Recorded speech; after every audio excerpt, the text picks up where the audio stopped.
Yeah. You were talking about this. Second one I've been in. So yeah, it was odd because technically we're supposed to be in the middle of a plate, but and they're not supposed to happen. But one of the reports was that there was a one of the drilling companies that are out that way where it happened. So it was like 8 k's underground or some ridiculous ground. They claimed that there was a mining company drilling there, and their diamond bit got shattered with whatever they hit, and that's what the cause was. So some people say it was uranium and all these other stupid things. It wouldn't surprise me if the military were testing some kind of underground explosive. But yeah, there's just speculation. So Yeah. But every man and his dog went to it. So as soon as it went off, police, fireys, ambos, military, you name the group, they went out there to check it out. So must have been something important.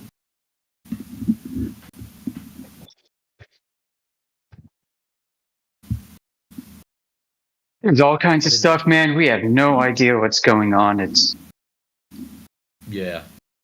So back in the mod chat, I'll explain for the audience. I don't have access to copy and paste in here. Speculation Sunday, as much as I hate it, but this is actually pretty cool. Are we doing that? Yeah. I thought we're on hiatus for speculation. Yeah, we're on hiatus. Oh, okay. We're on hiatus. So this isn't speculation then. This is reporting space and science news then. Because it's actually space and science news. Michio Kaku is describing what took place, and a bunch of researchers got together and started decoding some Voyager data from deep space using AI. And what they found is it started to produce a face. I'll post the video up for you. Started to produce a face. Yep, and not just one face, but bunches of them. And some of the people that were doing the decoding were kind of freaking out because they saw what they thought was some of the likeness of the people doing the decoding in that face. Yeah. And then they mentioned that this whole thing is tied in with all these deep underground bases and Antarctic listening posts that are also doing the same thing. Basically, what the part that NASA doesn't like to talk about is the SETI stuff. They didn't disavow SETI, the search for extraterrestrial intelligence. They've always been doing that, but in different ways. The SETI project itself was turned over to public endeavors. But they've always been doing this. In fact, they've been doing this since the second International Polar Year in the 1930s. Call me crazy. Number cruncher for the SETI project. When I was at home, I used to have my computer running before all Bitcoin and all that. I had probably had my hardware running for them for 5 or 6 years, easy. Yeah, I was doing that in the 90s too. I loved it. I'm, grabbing blocks and hashing them and whatever. The point is in this. So for those who don't know this, I'm taking a tangent because it's on point. The International Polar Year endeavors were a series of worldwide coordinated expedition projects. It was kicked off by the Habsburg Empire, actually, by the Habsburg Emperor in the 1880s, who funded all these Germans, Russians, Americans, Brits, and Canadians, and Australians to go to the poles and figure out what the heck is there. They were also doing scientific ballooning in the 1880s, and they were setting up research outposts. And they were also, I think, sending up some early rockets as this project continued to the early 1900s. So Konstantin Tsiolkovsky was a Russian mathematician and engineer who developed what's called the rocket equation. We're not talking outer space rockets. Like Konstantin Tsiolkovsky did not envision an infinite vacuum of outer space when he developed this stuff. That's also an interesting note. So that ended. A bunch of data was collected. Then they kicked off the next International Polar Year in like the early 1930s. And you had the Germans. Guess what they were at that time? You had the Germans setting up Antarctic research bases and Arctic research bases. You had sounding rockets shooting up all over the place. You had balloons, you had sled dogs, you had boats, you name it, the full 9 yards. But what they started to develop at the second International Polar Year was something called World Data Centers. The first computers were coming out. And because they already had like telegraph wire all over the world stretched from place to place, they said, we can hook computers up to these and we can like automate the signals going back and forth and basically send a lot of encoded data using computers that are much better than telegraph typers. Does that make sense to you? So they set up what was the precursor to the DARPA net. Everybody thinks the internet started with DARPA, but it started actually at the second International Polar Year in the 1930s with the World Data Centers. And guess what happened? They set up all these bases in all these austere environments. They collected all this information, and oh dear, World War II, all the data was lost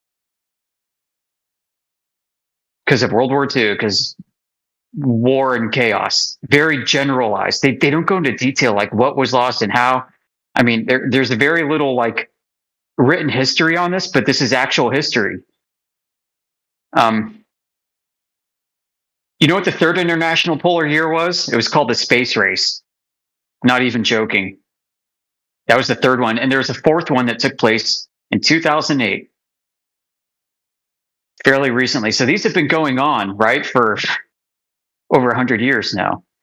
During the second International Polar Year with the World Data Centers, prior to that and leading up to it, they discovered that they could hear what they thought might have been some kind of patterns in the noise of the background radiation static that people have been picking up on radios, on telegraph wires, and other things. So one of the things they decided to do was tune in and listen closely, and they thought that some people thought they were picking up intelligence. Literal, like we hear like intelligence like spies. Well, they were picking up it seemed like intelligence. Tesla did too. He thought. Oh yeah, yep. Glad you brought that up. So in order to get better and better resolution, to find better data within the noise, signal within the noise, they dug deep underground bases and set up data centers there. They sent up high altitude balloons with radios and started picking up stuff there. They even claim that they've got satellites like Voyager 1 and Voyager 2 listening and processing all this stuff, processing noise. So this has its origins a long time ago. And that's kind of my point, that this what they're picking up right now is nothing new. But what they were able to do now is process some of that noise, and it produced in this one case faces. Now, are they just like, is it like pareidolia, right? Is there so much random chaotic mess in the noise that you can find anything in there, including the works of Shakespeare? Or is there some kind of actual intelligence going on? Right, but should they question the method that they're using AI? Like we know how AI can be biased, a little bit, and misleading and make mistakes and all that. Right. I suppose they're using the best of the best stuff, though. Yeah, and I got to think that these statisticians, these mathematicians, computer scientists working on this stuff, they should know better. I don't know for sure, but for whatever reason, for the past 100+ years, it seems, people have been intensely focused on this stuff. And it's kind of hush-hush. It's still public. Like, I don't think they classify any of it. You can't like make natural discoveries classified. That's actually public law in the United States of America. Natural discoveries, scientific discoveries in nature may not be classified. And it kind of makes sense. I mean, how could you? How could you classify a discovery that anybody can go out and make? You can't come up with an OPSEC pretext or cover story for something that anybody can go independently verify. That'd be stupid. But what you can do is not classify it, but craft public narratives around certain things to mislead people potentially into thinking things that they observe are one thing when they're actually another. And hence what some people speculate is the propaganda efforts by NASA, not speculation. NASA was directly created out of a propaganda program called the Operations Coordinating Board under Harry Truman. There's a PSYOP board. They called it the PSYOP board in their own correspondence to each other, colloquially.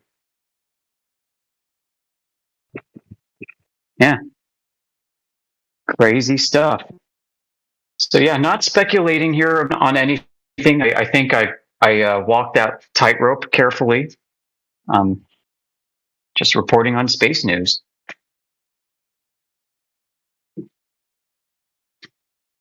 No, that's fine, man. Yeah. So no speculation Sunday then? Nope, I think that's been relegated to the home server. And you know what? I kind of agree with that. I like the idea of speculation Sunday isn't bad. I have derided it, but I think for our purposes here on these public forward-leaning outposts of our community, we need to run a tight ship. And plus, Speculation Sunday, if we actually promote it, can draw people back to our home server. Like, why not? Why not at least one day a week we can get a racked and stacked, fully packed VC going on back in our home server? And so what if it's Speculation Sunday?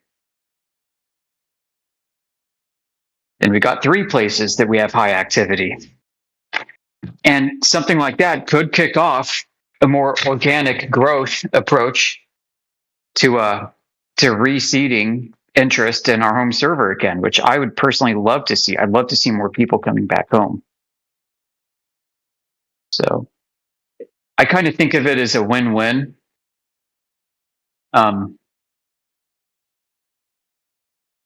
Yeah, anyway.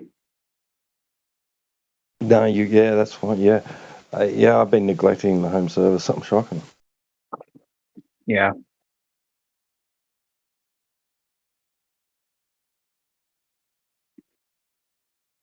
So I want to maybe bring up something I was talking about in the home server. Let me pull up a post, and I'll go through this for the audience so they don't have to pull up Discord and scroll through text. All right. So yesterday I was pinged in the chill chat. Okay, the subject in chill chat was regarding the moon, and specifically in this case, the moon tilt illusion.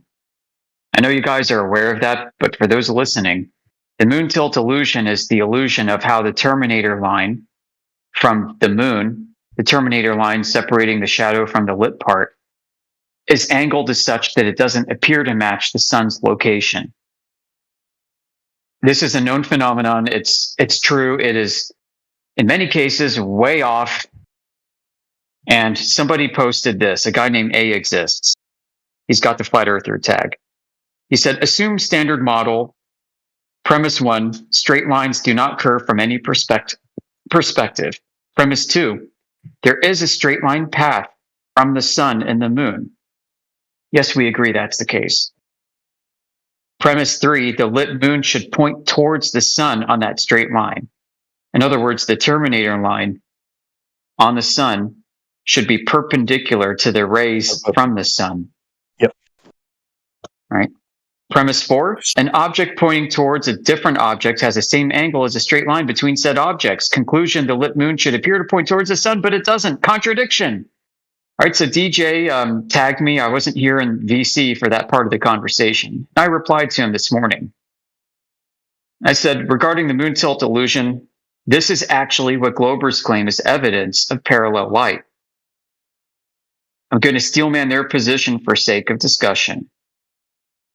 You know how we already say that if you're on a globe, you're always on top. We say this in the context of describing how we relate to globe curvature, which should be curving down from you in all directions as if you're standing on the summit of a big hill. If you're standing on top of the moon in the same fashion, like you'd be standing on top of the globe, you'd be near the terminator line as the image shows from the camera. So they took a picture of this, okay? And the guy who took the picture was in twilight, was taking a picture of the moon. And the terminator line did not have a direct path to where the sun appeared to be. So I said, this is just like the location from which the observer took the photo, who is also near the terminator line. Are you with me so far? So we've got an observer at the terminator line. So I said, now for the critical examination, the observer standing on top of the moon could drop an astrogeodetic plumb line that extends from above him to your center of the moon. All right, so let me post the images in question here. So I'll post real quick. I can't describe this. Sorry, listeners. You're going to have to bear with me. I'm posting the image from the post in question. And what it is showing here is the cameraman. It's twilight. The tree line is in shadow. The sun is setting on the horizon, and up above is the moon. And the terminator line is completely vertical. And if you were to extend a line from the perpendicular of that terminator line, it shoots way out into outer space and doesn't point at where the sun is. All right, so I'm going to post my image next, and I'll continue reading.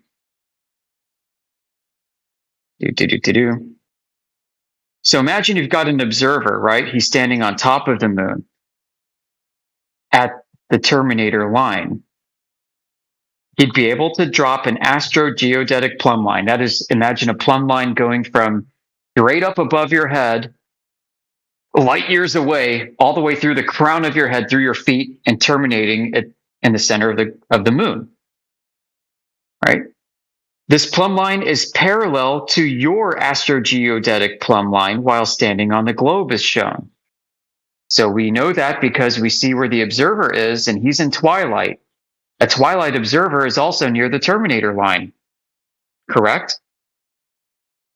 Visually, we can see how this would be the case as evidenced by the terminator line and the suggestion of the globe and the distance to the moon with respect to the immense and distant sun. Therefore, geometric proof by Euclid, light from the sun is perpendicular to the parallel lines as shown both by the moon and presupposedly the earth on which the observer stands. The glober would conclude that the illusion is caused by a combination of perspective and a vast distance between earth and moon by geometric proof. The illusion is consequential from how we see it from our vantage point, but inconsequential relative to the distance and size of the sun, hence the illusion. They have explanations everything, don't they? So how would we handle the situation from a flat earth perspective? I would offer a rebuttal by pointing out the affirming the consequent fallacy, which attributes the explanation to a single cause without regard to other potential causes. Next, I would strengthen my rebuttal by offering flat earth measurements and ask for curvature measurements to keep the burden of proof where it belongs, with them. Does this mean the moon tilt illusion favors flat earth? Not really. We can reproduce this illusion at scale to demonstrate the globe side of the argument. This is fallacious, but it explains. We all know just how much globers love explanations. They're addicted to a good con game and are probably more susceptible to suggestion to things like hypnotism than we are. So a critical question for you, flat earthers. Can we reproduce this illusion at scale to favor the earth side, flat earth side of the argument? Can we show the moon tilt illusion under a flat earth cosmology, right? So I posed that, and Logress, our friend Loggy, he put the cringe face emoji underneath that, right? And I replied and I said, well, the answer is, guys, we don't need to. We don't need to do this. Our lack of creativity does not weaken our argument. Globe curvature has never been measured in the first instance. Descriptions and explanations in lieu of actual evidence are not evidence. Keep the burden of proof on them where it belongs. Then I said, in closing, we should acknowledge how good the Glober's explanation is, quite honestly. Give them the credit. It's ingenious. So give them all the credit, and then point out the mental gymnastics. Point out the space magic they invoke to make their fallacious reasoning hold. Point out their lack of direct first-hand verifiable evidence for anything, and watch them as their worldview collapses. That's it.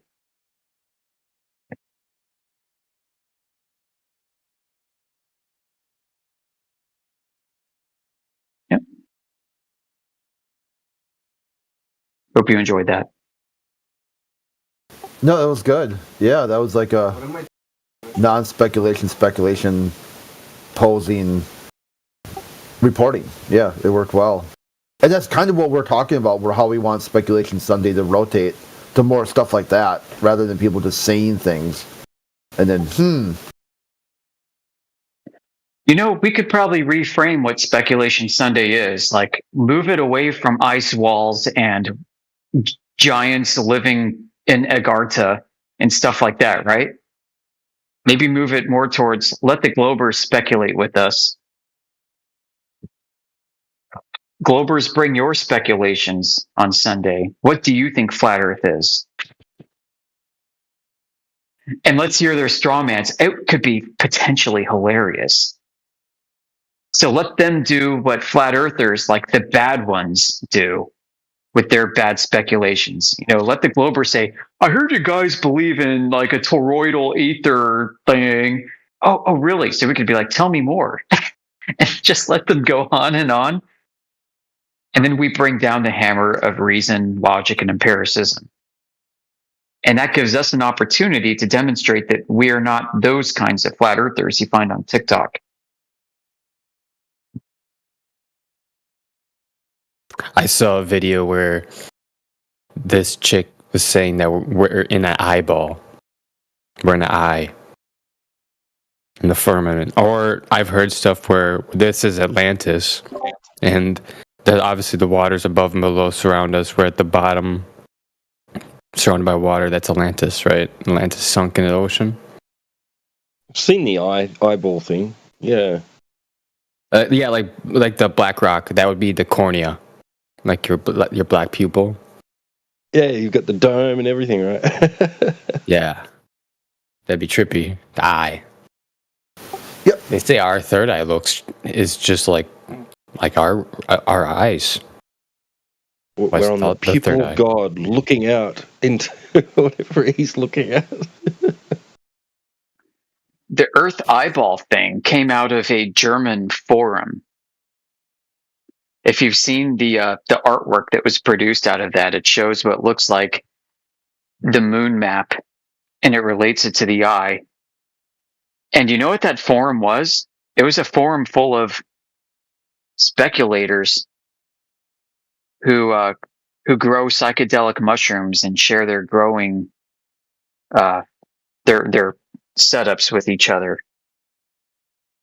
Like, that was the main point of their server, of their Telegram server, was getting high on shrooms and helping other people grow shrooms. And one of them produced this, might have been a group of them, and said, hey man, check this out. They put a lot of effort into it. And that's how they related the moon map to flat Earth and the eyeball.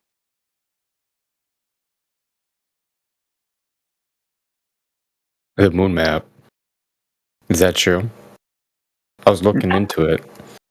I don't know. I don't think so. Look, I mean, I could probably use Photoshop filters and show you Mona Lisa in the moon. Quite good. Like, the amount of liberties that were taken with Photoshop and adjusting levels and applying filters was off the charts. But it'd be trippy though if it was. So it'd be like a permanent map when it's full moon. You just take your telescope and see the whole reflection. Because if the moon principle, the yin principle is more like a mirror reflecting the yang. Where was I going with this? I know. Sounds like the mushroom guys. Yeah, we live in a battery basically. They know it. Like you know how Morpheus is like Neo, you're a battery. Well, everything's dual. Yeah, it reminds me of the dudes claiming to zoom in on the moon with the P900 and seeing a face right next to it, ominous looking face. Yeah, I see those. They're like, "Oh, dude, there's something on Mars that NASA just showed. It's a face on Mars. Oh, there's pyramids too." When in reality, it's all CGI, fucking whatever. It could be a bottom of a pan.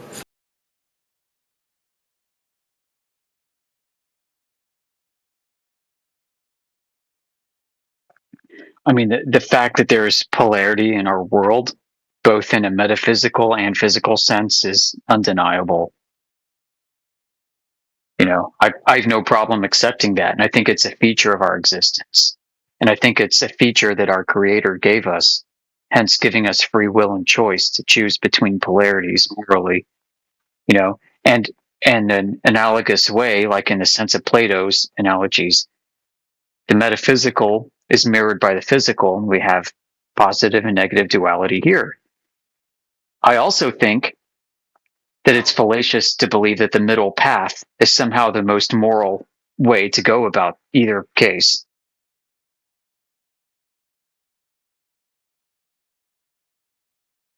You know, but you find a bunch of esoteric people who are like hermeticists, right? Hermeticists are like, you got to go up the middle pillar, man, between justice and wisdom, or between beauty and strength.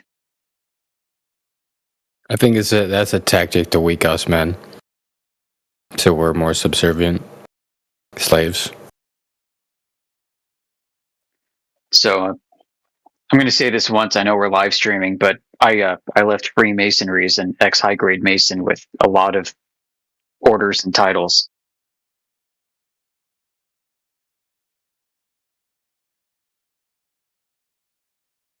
I studied all that crap for years. Astrology, tarot, Kabbalah. Oh, yeah. So I was just expecting Matrix to come in with the sound effects, so I just thought I'd do it for him. But... Yeah, record scratch. I left that, and I actually spent a considerable amount of time helping others leave it and get out of the cult. I've shared a lot of these details with some of the folks in the panel, like Radwin here, Dr. Air Pressure. He knows. I thought the silence there was more appropriate, T-Dub. Let it sit.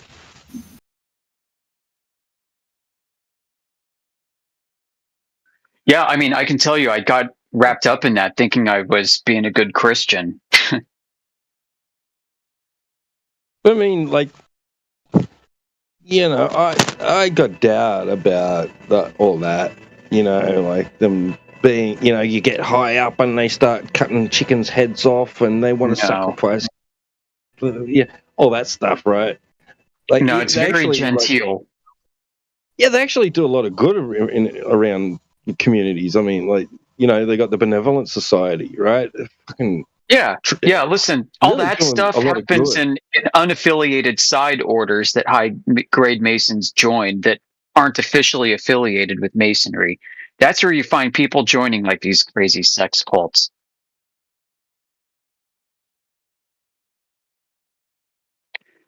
I've heard it described this way that Masonry is kind of like Hogwarts. It's true. You get in after the first 3 degrees, and a whole bunch of doors open up to different side orders, appendant bodies, affiliated organizations. But also, what opens up are people that belong to non-affiliated, non-appendant bodies who are into the weird stuff, the criminal stuff, the degenerate stuff. But that kind of stuff is actually pretty prevalent, unfortunately. So there's an interesting convent back in like the mid to late 1700s called the Convent of Wilhelmsbad. The reason this is important is it's when the atheistic humanist Masons from France went head to head with the Christian Masons from America and Great Britain and Germany. and they basically had a debate like how's the future of Masonry going to be, and the convent of Williamsbad actually upheld that like basically normalized Freemasonry would be fundamentally Christian. And so all those satanic humanist atheists who formed the Bavarian Illuminati and others were kind of ousted. Unfortunately, a lot of them became American founders.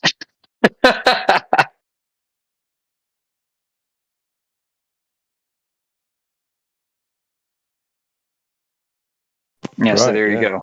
go. I mean, my grandfather, like, high standing community member in his hometown, was invited to a meeting, right? Because they were offering him to join, right? And he declined, gracefully declined, but on the grounds that he was expected to bend the knee to a creator. And he didn't want to. Yeah. He didn't want to do that. So yeah, he was considered himself an atheist, though in his later life, on his deathbed, he was questioning. But yeah. Yeah. Mainline Masonry, I don't think is fundamentally evil or bad, although it is a big deception itself and misleads people. They do bring people to the Creator. They bring people to that, but they don't bring people to a specific set of theology. They kind of seem to be more interested in, and this is based off of all the degree work I went through. The point is to open you up to the idea of what's called perennialism. The idea that there is an ancient one world religion from which all modern religions have broken off from and have pieces of. And Masonry can help guide the individual upstream to that path that's pure to the source. Right. So they're the keepers of the Babylonian mysteries and the Egyptian mysteries and the Eastern mysteries too. They've got it all. It's sporadic. Look at what I put in text. Oh, is that in Washington? Omaha. Oh, Omaha, yeah. Oh, yeah, Scottish Rite. So this is interesting, guys. The Scottish Rite actually has its origins in Roman Catholicism. And this blows people's minds. Most Masons don't know this because Masonry is seen by mainline Roman Catholics as a counterweight to the Vatican, and is seen by Protestants as a way to turn the thumbscrews into Roman Catholicism. But a lot of them don't know that the Scottish Rite had its origins in Roman Catholicism. And let me explain. I have to turn off the timer. Hold on. So the Scottish Rite came out of a man named Martine de Pasquale. He founded an order called the Ilu Cohen in France during the Jacobite Rebellion. This order was run under the auspices of the Stuart Kings. If you know your history, the Stuart Kings are ousted from England because they were loyal to the Pope in Italy. The Stuart Kings fled to France, got hooked into Masonry, and the two of them basically founded all these orders and started initiating kings and queens, princes and knights all throughout Europe to bring them under one organization to resolve differences and try and bring in world peace. So they did this, like Martine de Pasquale and his associate Louis Claude de Saint Martin were devout Roman Catholics. Martine de Pasquale had a patent issued to him by the Stuart Kings to found lodges. And Martine de Pasquale, a devout Roman Catholic, had a Jesuit priest as a secretary. And he operated with a letter from the Pope to give him permission to found Masonic lodges. This all happened before the Scottish Rite. The Scottish Rite developed out of the system that Martine de Pasquale and Louis Claude de Saint Martin proffered throughout most of Europe, which was called Martinism. It was a combination of the Ilu Cohen mysteries, like I mentioned earlier, something called the Way of the Heart, which is kind of a theosophical thing that Louis Claude de Saint Martin founded, and something called CBCS, which is an old order that goes back to the Knights Templar. So they basically brought these three together with the auspices of the Pope and with the auspices of the pretender clown kings of England, and started initiating royalty throughout Europe, and this included American founders. And it made its way actually to the Caribbean before going up to South Carolina, where the Scottish Rite was founded directly out of this strain of Martinism. They call it Martinism because you had Martinet de Pasquale and Louis Claude de Saint Martin, the two of them riding together throughout Europe, initiating people like a couple Martins. And so, yeah, the whole Scottish Rite system came out of that. And this is considered high-grade masonry. Put that in your pipe and smoke it. So Martinism is the meeting point of Freemasonry in the Vatican. And both Protestants and Roman Catholics don't know that they're together and conjoined at the top. You know, at least the Protestants that think Freemasonry is a counterweight to Roman Catholicism.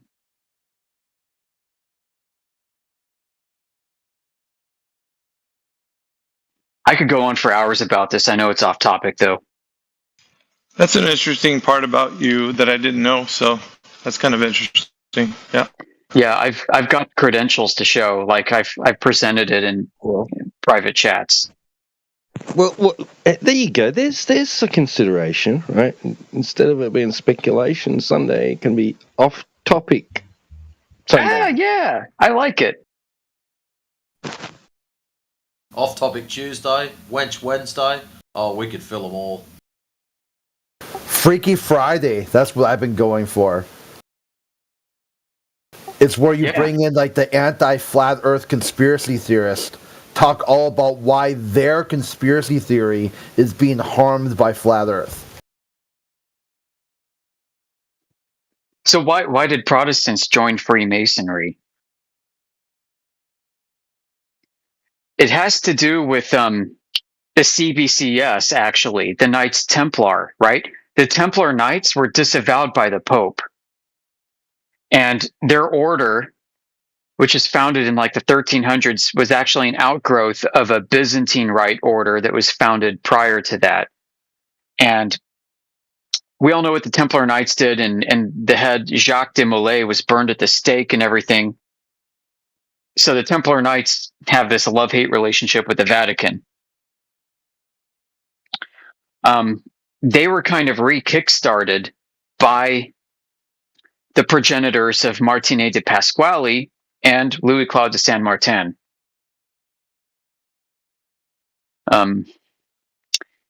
So there's no real like direct link, but what's interesting is Martinet de Pasquale, the founder of the Scottish Rite, the Roman Catholic, who was gallivanting around Europe with his buddy Louis and the Stuart kings. Martinet de Pasquale's parents were part of the Spanish Inquisition. His parents had uncovered all kinds of saucy documents during their days in the Inquisition that were not very enlightening, not very flattering for Roman Catholics at the time. I mean, they uncovered all kinds of corruption, perfidious priests, and so on and so forth. They also uncovered a bunch of occult texts that the Catholic Church had hidden. And so he was kind of the keeper of that, because his dad was like one of the Grand Inquisitors. He was the keeper of all these texts and brought them into what became modern Freemasonry. And some of these texts were an outgrowth of Templar Knights who had recovered a lot of these things and kept them squirreled away. So that's kind of how the connection started. So Protestants glommed onto this, right? Because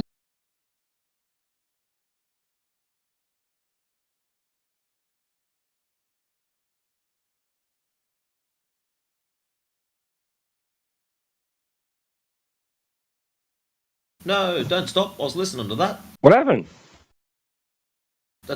Yeah. right? Why would he do that? Well, I don't think the Pope really knew who Martinet de Pasquale was, because the agreement to found Masonic lodges was given to the Stuart kings. You cut out there, man. Sorry, did I cut out? 30 seconds. Yeah, we lost Yeah. about 30 seconds. Oh no. Okay. So why did the Pope give a papal? I forgot what it was called.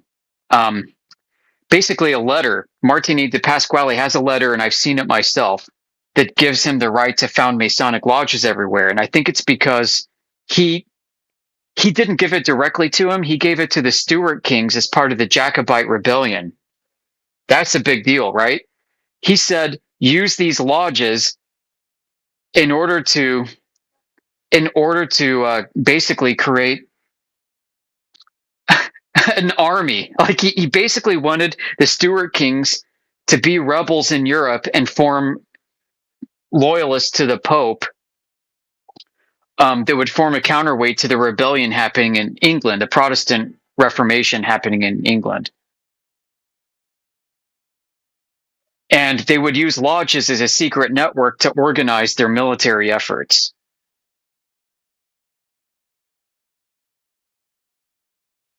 So the Stuart Kings gave that to actually Martine de Pasquale's dad, who gave it to Martine de Pasquale.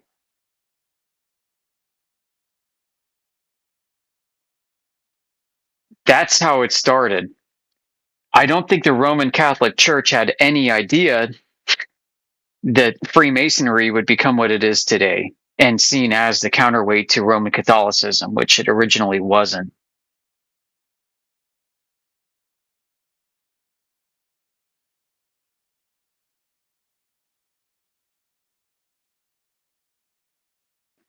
I had a broader point to get back to, but I was cut out for 30 seconds and I'm now drawing a blank.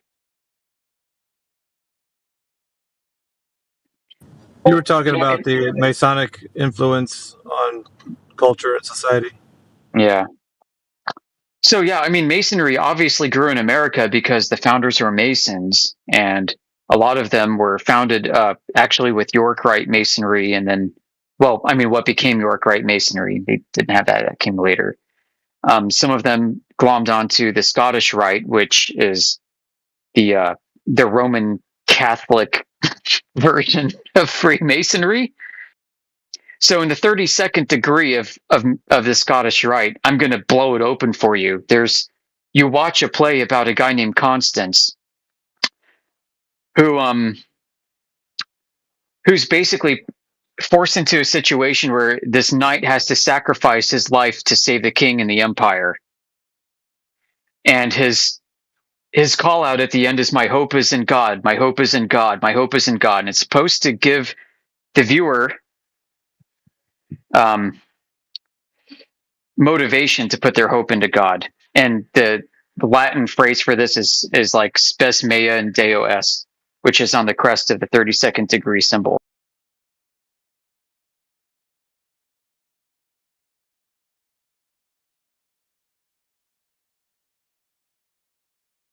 I might have to go. Hang on.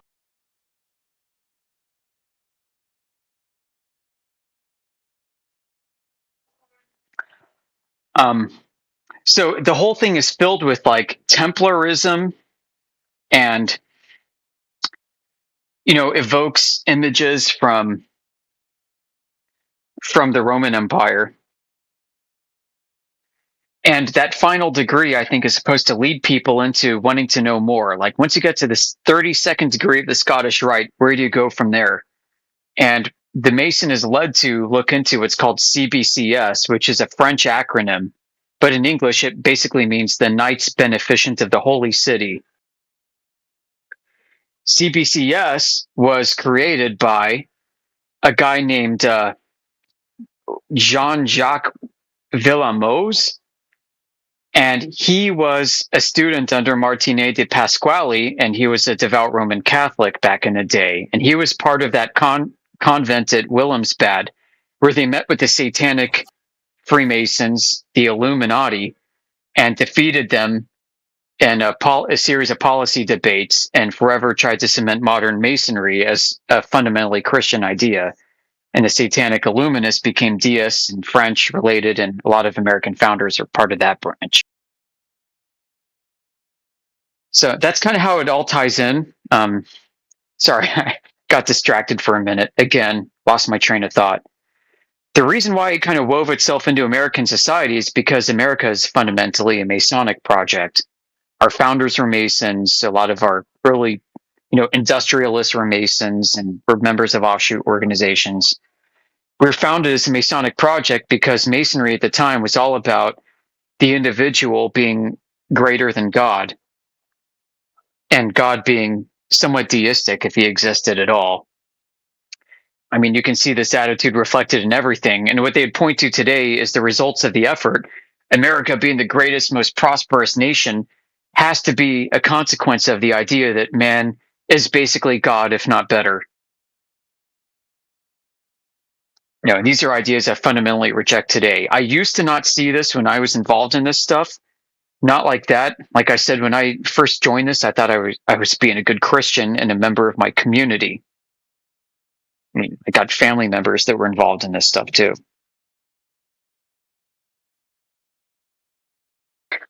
The things I'm sharing with you are things that probably 90% of Masons themselves don't know. Maybe they do know. They just don't want to make it out to be like the way you say it right now, because you're not involved. I don't think they do, bro. I don't think they do. I mean, I've been around the block masonry wise. I've got credential. I've got street creds. I can share them with you privately. I've seen a lot of this. This stuff is really kind of at the top. Most Masons don't care to dig into the history. They don't care about this stuff. They don't care about even the esoteric concepts. And they don't care about the occultism. Like they kind of look at Freemasonry as what you do like after church. And a lot of Baptist pastors are members of the lodge, if not the worshipful master of a lodge. Yeah. They like the titles and the power. That has a lot to do with why some of them are just pretty much big dummies.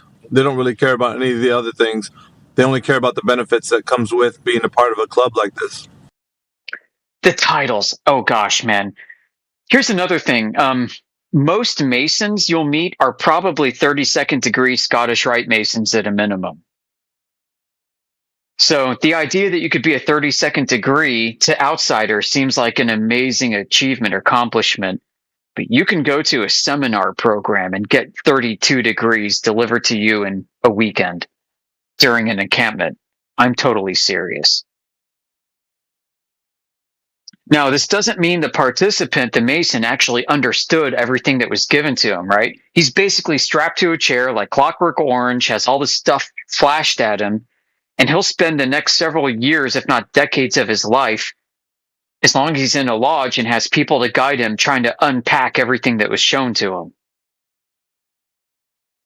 In the meantime, he can hold himself out as a 32nd degree Mason who, in reality, doesn't know jack about anything that he looked at. Anything that he witnessed.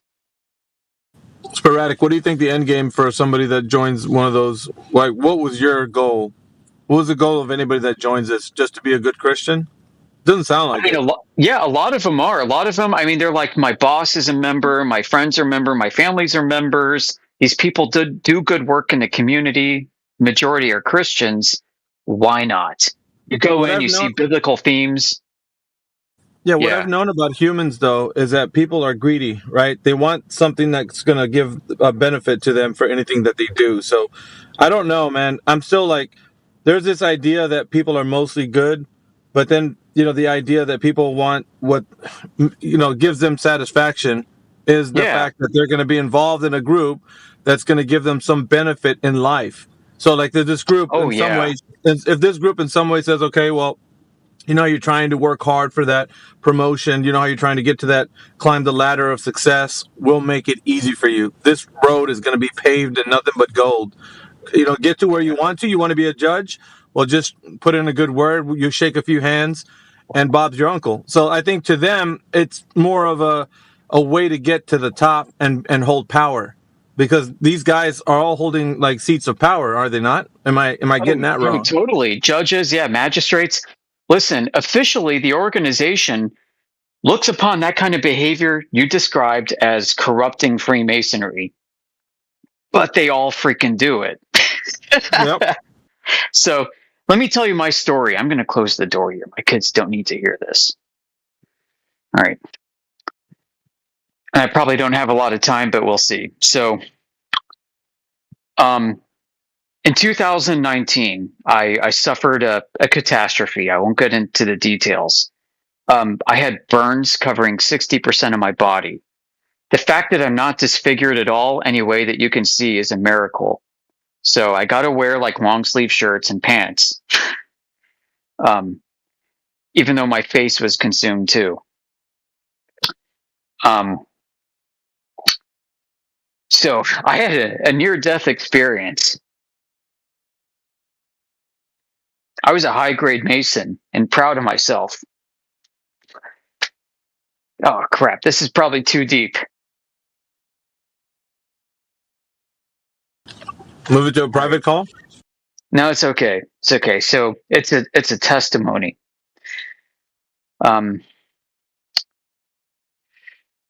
While I was having a near death experience, I encountered the guardian of the threshold.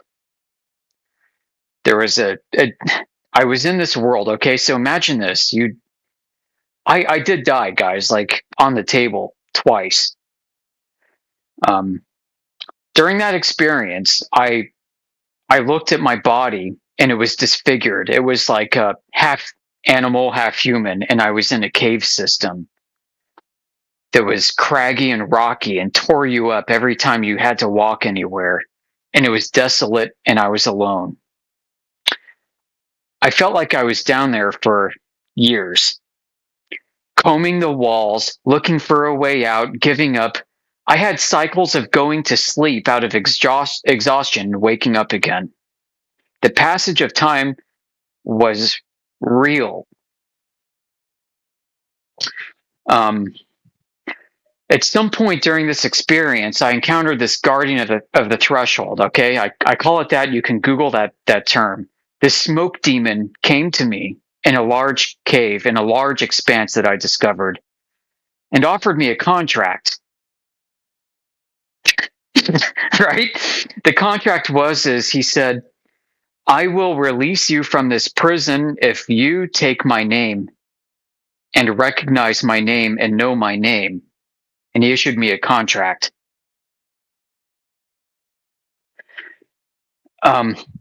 During this time, like, I don't know why I didn't call out to Jesus Christ as a Christian.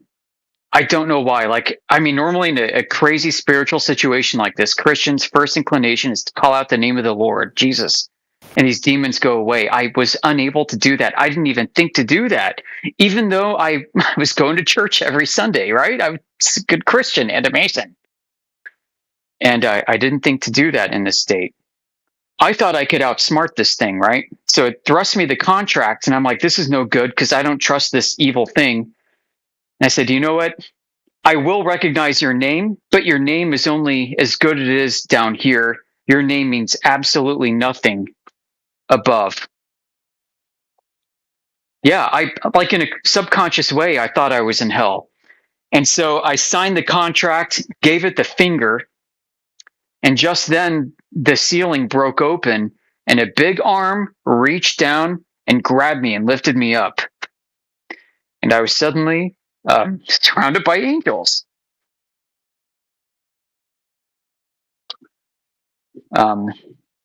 They debriefed me on the situation and basically told me I had to reprioritize my life and understand who I was and what Jesus means to me. So, after about a year of consternation, I left Masonry. And then I found Flat Earth. That's an interesting testimony right there. But that the place that you described is described in Enoch, by the way. I don't know if you know this. Yeah, I figured. Yeah, I do. I know. Yep, I know now. I didn't know then. Yep. There's a location to that place, actually. I mean, there's a cave system that they describe in that very specific way. It's not quite hell, right? It's pretty close to it. It's a holding place. I was So there. what you were going for is a place where souls go when they await judgment. And so until then, Yeah. that's according to Enoch anyway. I'm just relaying back what my understanding and the research of Enoch, what it describes is a holding place. So the place is with the souls of men who aren't in the state of, having been following after the one who's been teaching everyone like what life is, which is Yeshua, Jesus. So when you land there, you're kind of disoriented. And that's kind of like the feeling that you had, disorientation, like you didn't know where you were. You didn't know like if up was down, and then you're trying to feel your way around. And so why didn't you call out to Yeshua after being in church this whole time? It's I I guess didn't have a genuine relationship with him. That's why. Yeah. I did not have an exclusive relationship with Jesus because I was taught this perennialism. right. Yep, that's fundamentally what it is, and that's yeah. I mean, I could describe this place for you in detail. I have not forgotten it one bit, and What have you changed in your lifestyle that makes you now follow Jesus' lifestyle? I mean, so yeah, I can tell you as far as like the change I went through, besides rejecting Freemasonry and more, I actually gave my besides giving my life over and surrendered to Jesus fully. I'm now a member of the Eastern Orthodox Church, which is not Roman Catholicism at all. They're victims of Roman oppression and have been for 500 years before the Protestants. Aren't they still following after some form of isn't that like a derivative of Catholicism though? No, not at all. Don't The they true have history statues of or the world is that the Roman bishop was one of 5 in the Pentarchy of the original church who broke away and became heretics and apostate. The other 4 bishops remain to this day. Now, they're not as influential or as big as Rome at all, because Rome has been attacking them since about the 800s, since Charlemagne took power and usurped authority from the true Christian Roman emperor in Constantinople, not Rome. And they set up this whole parallel Christianity based off of Frankish paganism infused with Christianity, and proffered that as true, unbroken Christianity going back to Christ, which is the false church, the whore of Babylon.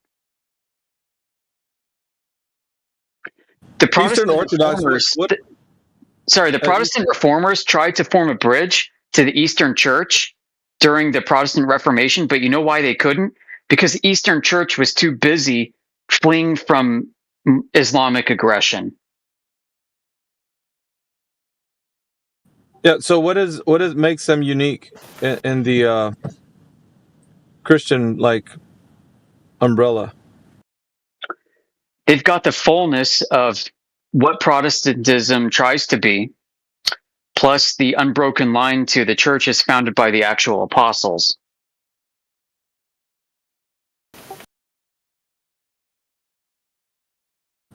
Yeah, that's what I was referring to the guy in chat. Yeah, that's what I was talking about, but not too sporadic.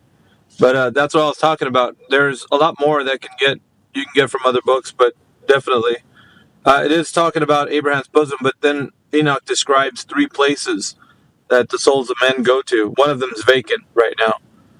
Used to be Abraham's bosom, but that's no longer the place. Ever since Yeshua rose from the dead, so that's was Abraham's bosom, but it's not. That's not that anymore. It's a bit detailed. Anyway, I don't want to get into much into that, but yeah. I was just interested because the Eastern Church more embraces Enoch and Jubilees than the Roman Church or the mainstream Protestants. Like, I first heard about the Book of Enoch through my priest before I was a flat earther. Yeah, because the Book of Enoch was preserved by the Ethiopians who were part of the Orthodox body.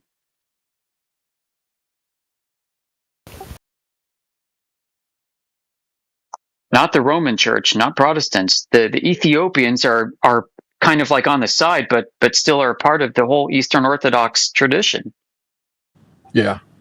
They're the ones that are guarding the Ark of the Covenant today, if you didn't know that. Right. That ain't the fucking Ark of the Covenant. It is in the Bible, bro. What are you on about? This is a huge red pill, dude. Like, listen, I grew up Lutheran, right? I'm like as mainstream Protestant as it gets. Martin Luther and all that. I speak German. I lived in Germany. I was a seminary student under the Lutheran Church at one point.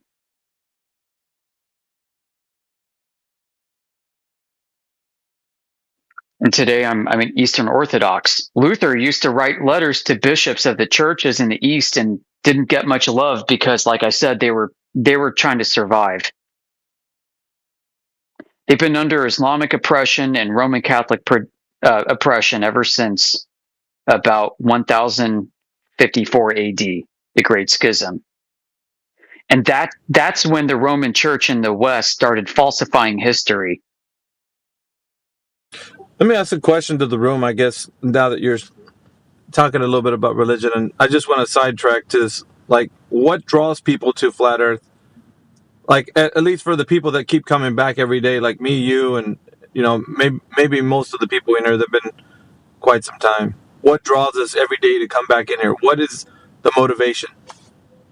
I can tell you what it is for me. I don't know. I just want to open it up to you guys.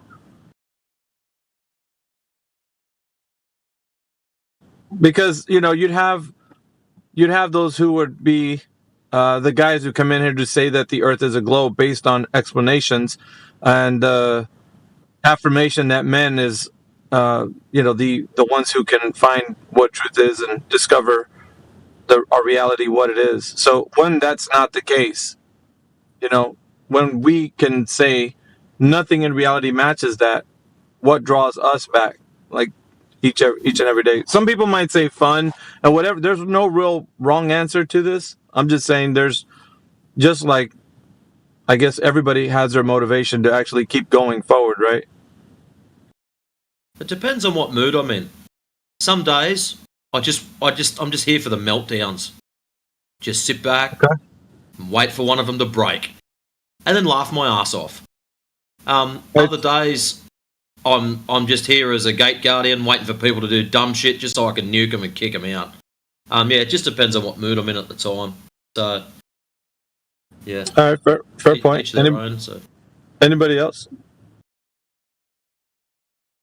Like, what are you here for? That's the question I want to ask for anybody here. I'm here for three things. Number one, document the downfall of Western society. Number two, spend some time doing some things I enjoy with some people I can tolerate.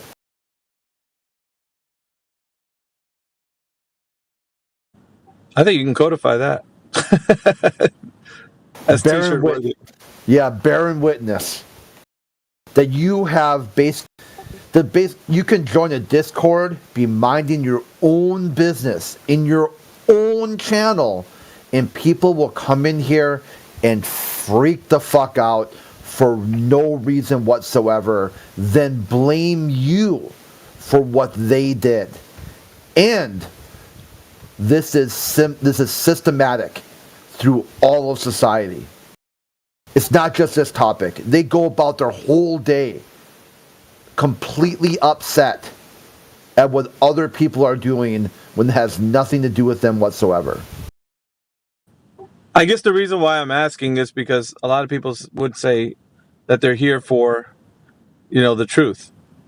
Well, just as Pontius Pilate told Yeshua, what is truth?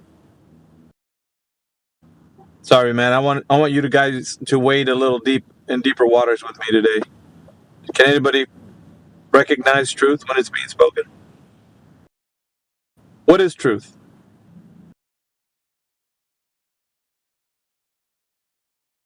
It's really interesting that Yeshua, when he had that, people would ask him, you know, like, well, so what did you come over here for? Why are you here?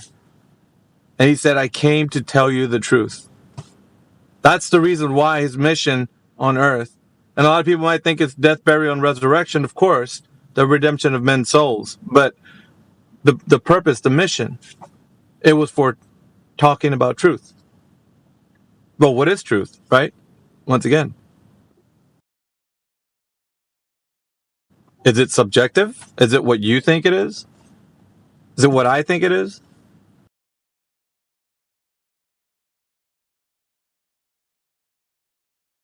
Was it the truth or just Yeah, the truth. The truth. I came to tell you the truth.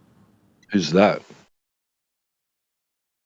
Yeah, that's already in evidence. You like when you look at the founding documents of America, we hold these truths to be self-evident. Yes.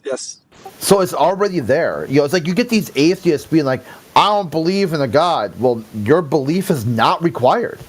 It is simply not required. You can go about and believe anything you want. You can, whatever you want to believe, just go ahead. But you will never act upon that.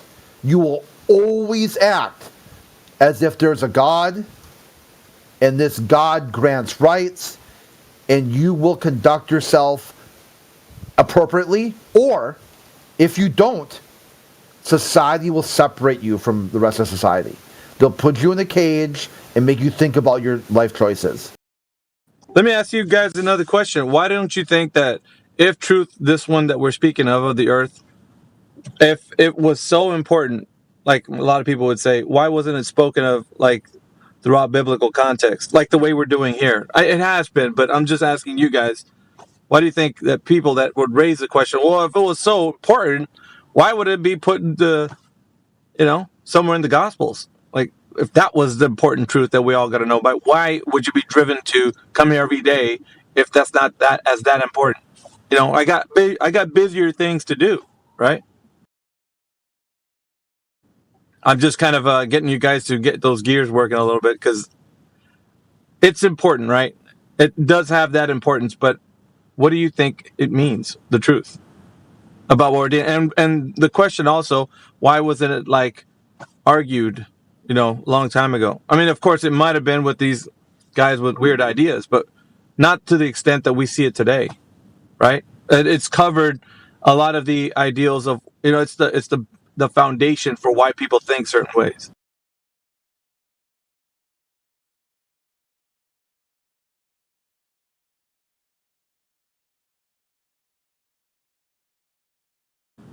Yep. That's because it never had to. There was no reason to talk about what the earth is because everybody knew the obvious truth. It's only until somebody comes up with an idea opposite to the truth that we have to talk about it. That's the answer. So if the truth is self-evident, like the way Crit said the founding fathers put in there, then you wouldn't have to argue against it because it was obvious. It was obviously true. The earth is obviously not a globe. Obviously. The reason why we argue about it is because people believe it to be something that it's not.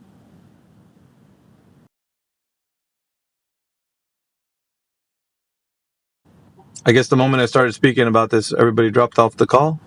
No, just listen. I don't know why. I don't know why, dude. It's like, it's important, right? Because it's the motivation behind why people say, well, how come we didn't talk about this long ago? If you think it's so important, I'm like, because nobody had to argue about obvious truths. Apparently, today, we have to. Because you're telling me the earth is a globe. Is that the truth?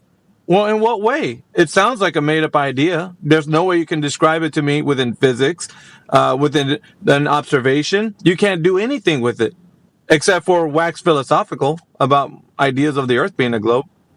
So the obvious truth is that it's a flat earth. That's what I see. That's what the physics describe it with water. Like, nothing says that it's not. So the reason why we're arguing about it today is because people are saying something that it's not, that the earth is not. So now it becomes an argument. Well, the earth is flat because that's obviously true. But you're saying that it's a globe and you have no evidence for it. Yeah? So people didn't discover that the earth is a globe. They're believing it to be something that it's not. And now the argument is, what it is today.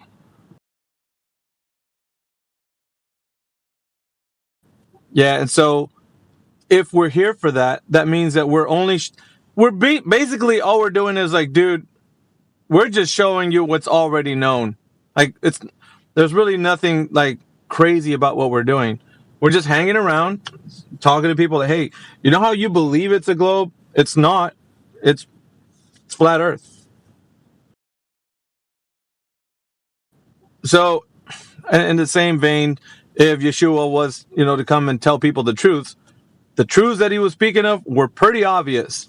It's just that people want to, philosophize on ideas of what they think things are and ideas of, human nature. And he's like, no, it's pretty cut and dry. Why do you want to hurt somebody? Because you thought about it. All right. Why do you want to, what's your motivation for doing something? Well, you're lusting after money. You don't care about nothing else. It's pretty obvious, isn't it? Like, he's just telling people the obvious truth. I came to tell you the truth. Because people have ideas in their head that the truth is whatever they make of it, and it's not. It's obvious. Yet people deny that. They want to get into these like mental gymnastics and talk about truth being something. Well, I mean, it really is on how you look at it, right? I mean, really, when you think about it, it's just anything you make it. No, it's not.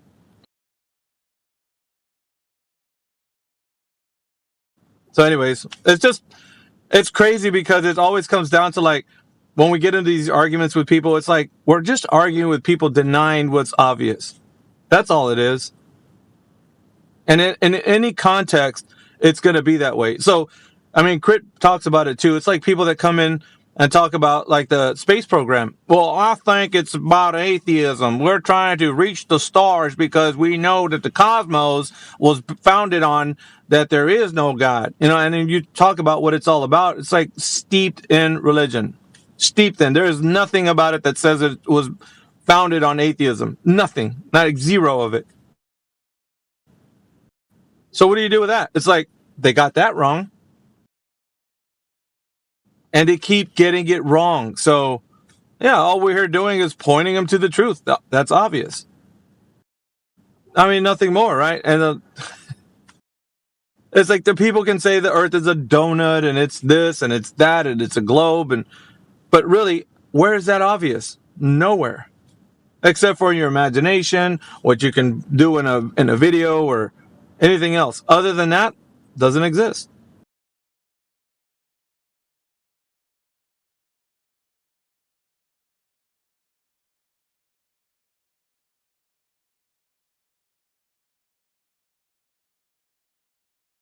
Yeah, that's how come it's like, well, if I'm a part of this group, I gotta learn a concave Earth. I gotta learn what they're talking about. Globe Earth. I gotta learn what they're talking. Like, dude, just know what the truth is, and ask somebody. Okay, you think that's true? Prove it. And they say, well, how about you? Show me that it's true that the Earth is flat. Yeah, flat water. There you go. Extending out into as far as the eye can see. Anything else? Like, it's that easy. It's obvious.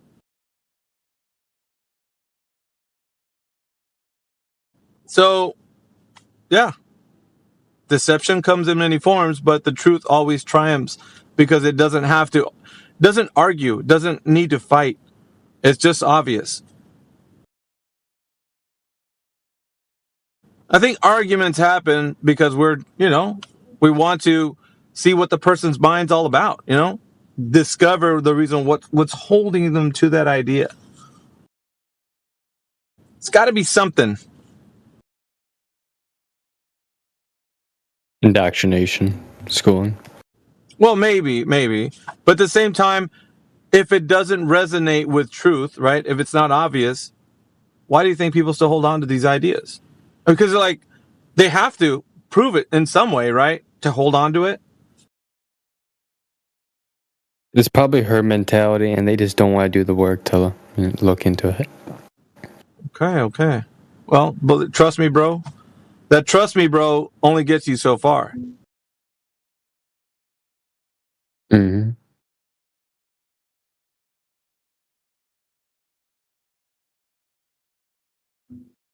Yeah, so I guess that's why I wanted to talk about this. Is to me, it's like, it's just obvious. There isn't anything about what we're saying that's not. You know what? Whoever that is that's speaking with the Dora the Explorer, PFP. I can't see the names of them. You're basically saying that bullied into the globe religion. Yeah, from birth, we're given Bullying. like a cradle, like the heliocentric model. We got all the TV shows. It's not like bullying. It's just like that's what we're presented. That we're not given a geocentric model, are we? Whereas the geocentrics shows books, you don't see them in your fucking modern bookstores. Crowd. Describe the following of a crowd in fear of being ostracized, alienated.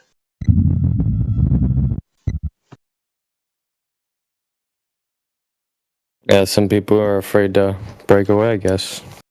That's what with anything that's like strongly believed in by a majority group. They just gotta, I guess, think for themselves.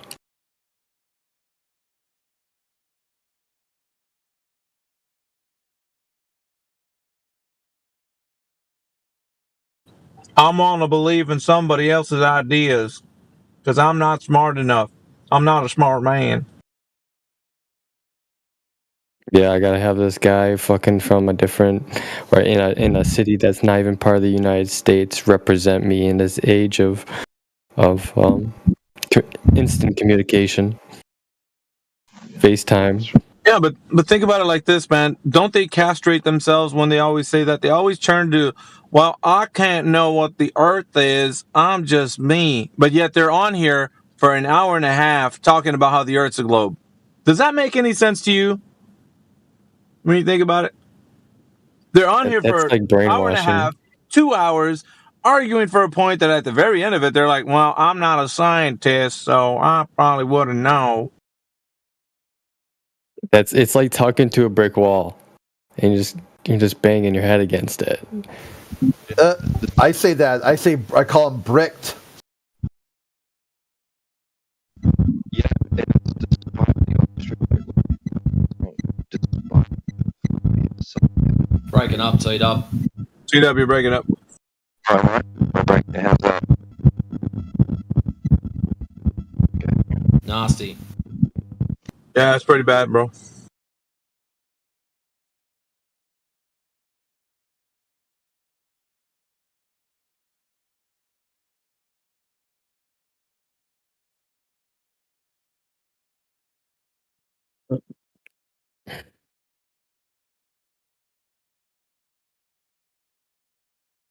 Yeah, and so the only place this exists is in these mental constructs.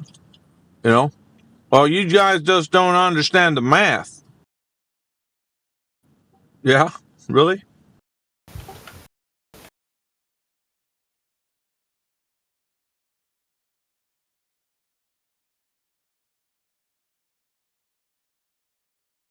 Well, I do understand the math. The math tells me that it's nearly up 11 and way past my beauty sleep time. So I shall wish you all a good night. Catch you all tomorrow. Peace, guys. Later, bro.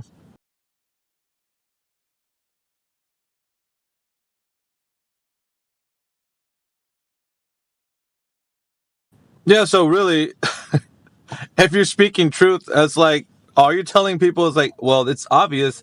Duh. Like, I mean, really, that's what all we're doing, right? Right? And then outside of that, we're having some fun doing it. Come on, let's be real. Yeah, that's We're one of our shaking them rules. awake, really. We're just like, what's up? That's one of our rules. Most of all, have fun. If you're not having fun, then get off the internet and go do something else. Yep. See, just like Saitama, Crit, you're a hero for fun. Yeah, it's like these guys think that they're. Hey, go ahead. Yeah, I had to be quiet for a second. Someone in the room asked me something. So, yeah, basically these guys go online. They're terminally online. I mean, they are online all fucking day, all fucking night. They're playing video games. They have really no interaction with the outside world. And then they say it's not fun. It's harmful. It's damaging their mental health. You're like, hang up the phone. Go touch grass. Go look at some bunnies in the field or something. Do something to help you out. Because if you're not having fun with this, that's a showcase right there. A definite showcase that you should be doing something else with your life right now.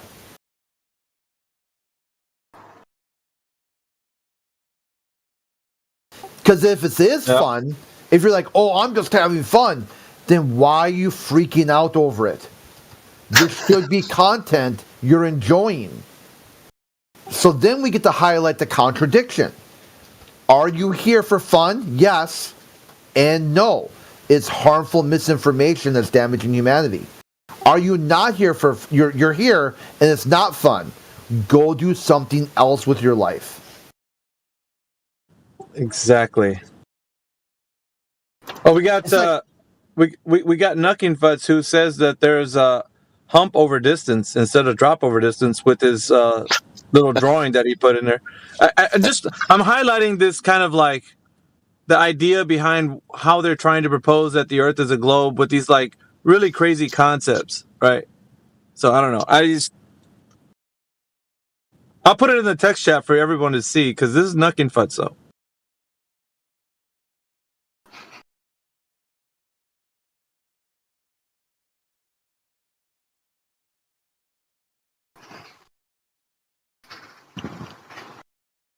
There it is. Yeah, he says we observed number 2. That's hump over distance. That's not drop over distance. Right, Nucking Futz?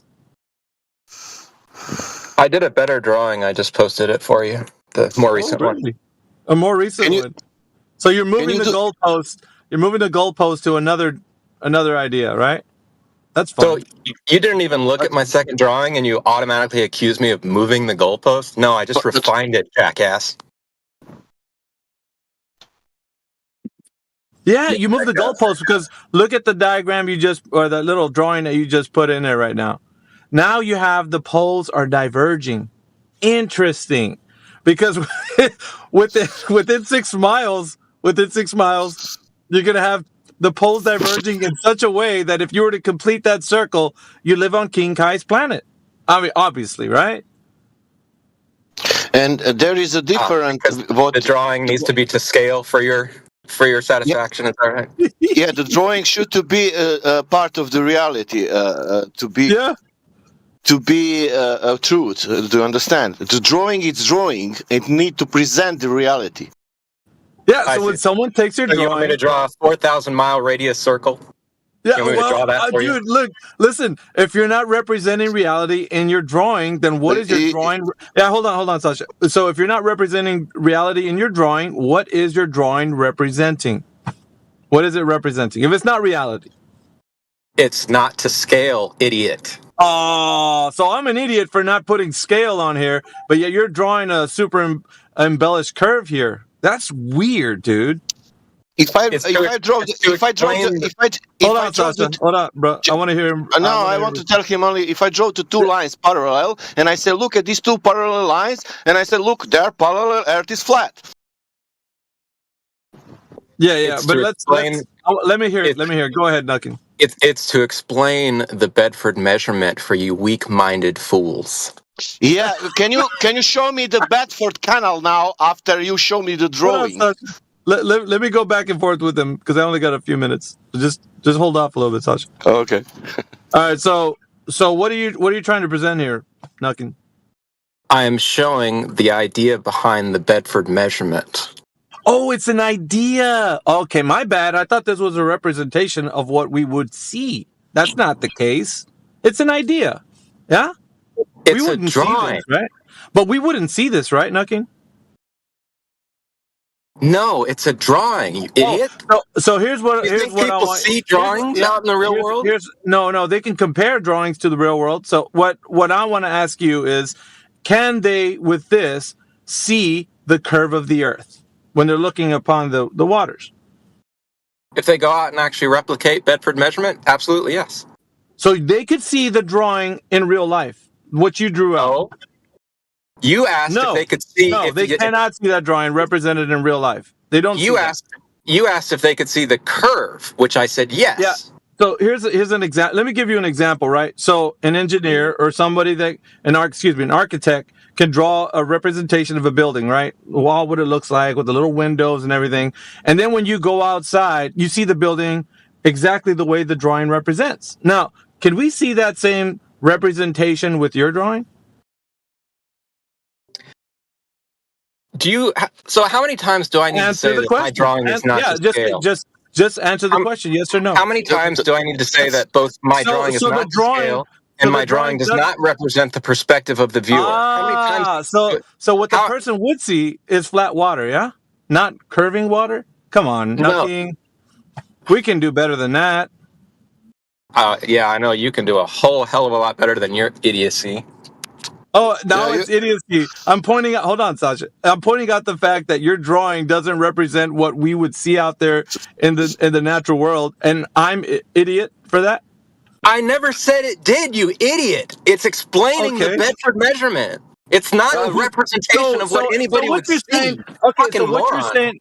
So what you're saying, like Trump would say, this is fake news. Is this fake news?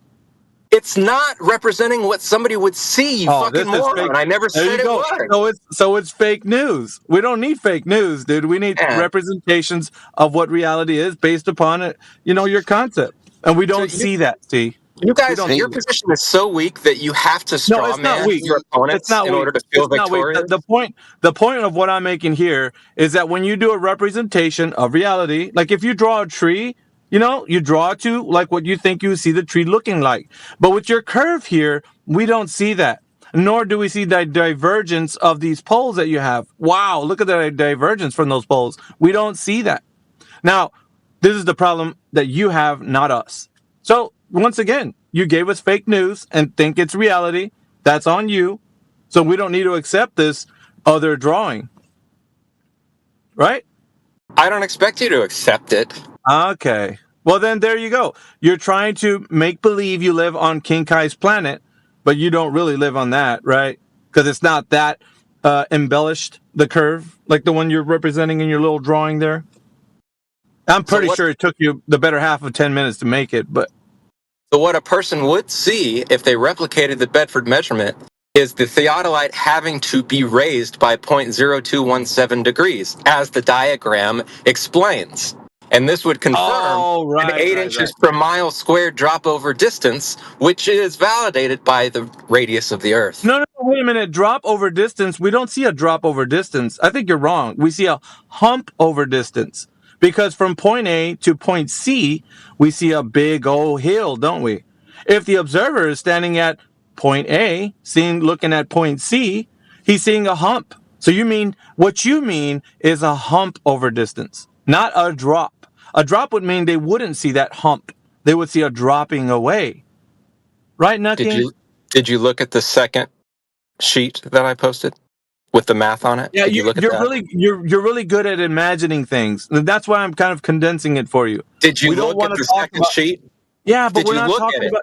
You said fake news, right? Because I said, "Is this fake news?" Did you look at the map? Well, you idiot! It's not real. You said that it's not what reality is. You can't even look at a fucking picture before running your mouth. I did, but it's not what reality is represented as. See, Nuckin, we got a problem. We can't keep going back to your drawing because just like you would draw a tree, it doesn't represent reality. Yours doesn't. Someone else can draw a tree and say, look, this is what that tree looks like. And somebody can take that drawing and say, yep, that looks like that tree. But when they take your drawing, go outside, they don't see King Kai's planet, bro. It's not true. Fake news. Yeah? All right, so you don't accept videos, you don't accept photographs, you don't accept diagrams. No, man. Every drawing must be to scale and must be perspective. Got it. Any more standards that you expect everyone else to meet for you? Yes, dude. You have to make sure that when you're putting down your drawings that it represents reality. Now, that's not what you're doing. You can't do something that's not true. Otherwise, we're just going to toss it out like we do everything else that's not true. Got it? Hopefully, I'm just being very simple for you, Nucky. And it doesn't have, you don't have to use a lot of brain power on this one. Oh, no, I totally get it. Your brain is too ignorant to allow any valid information in, so that way you preserve your How is a idiotic drawing paradigm. on a piece of paper valid when it's not reality? Dude, you can't show me that your drawing represents reality, and it's bugging you to no end. It's really getting under your skin. You're Bro just, drew some lines. But Yeah, but Bro, you're this is calling me an reality, idiot. bro. Where it's curved. See, the you're line I calling- drew it's curved, so that must mean that Yeah, we're hold on, curved. Bearded. Hold on. So you're calling me an idiot because I'm pointing out the fact that no one takes your drawing and goes, "Man, this looks like out there, like that long stretch of water." Yeah, yep, he's got it right. No one can do that with your drawing. They're just looking at it like, well, "This doesn't look right." Huh? Isn't that what everybody's doing? I'm doing it. Oh, yeah, you're absolutely doing it. People Yeah, we who don't have see- two brain cells can figure Bro, out that they're looking at a diagram. We don't see water hills, bro. We do not see I like- water hills.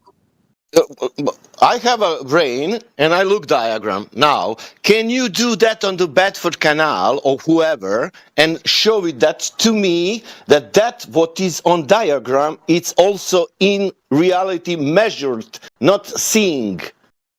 Yeah, so we don't observe this, Nucking. That's what we're saying. And so it's going to always come back to our observations of the physical natural world are such that we can represent them in some way, right? We can draw Wait a minute. a Let me ask you a quick question. let me show you this. We can draw a Let me ask you a horizon. quick- Yeah, I Let me know. just ask you a quick question. I'll let you. I'll let you. Let me just say this real quick before you ask the question. When we draw things like the horizon, we draw a straight line across the piece of paper. That line is flat, brother. I mean, it is flat. So now, what do you got to say?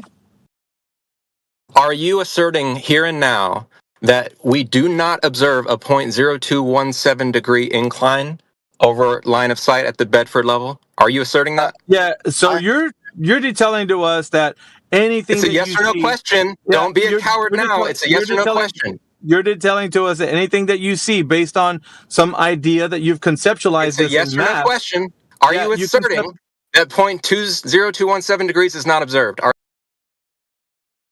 What you're conceptualizing within math is that you're going to tell us that the math describes reality? Is that what you're saying? No, Oh, he Mickey, gone.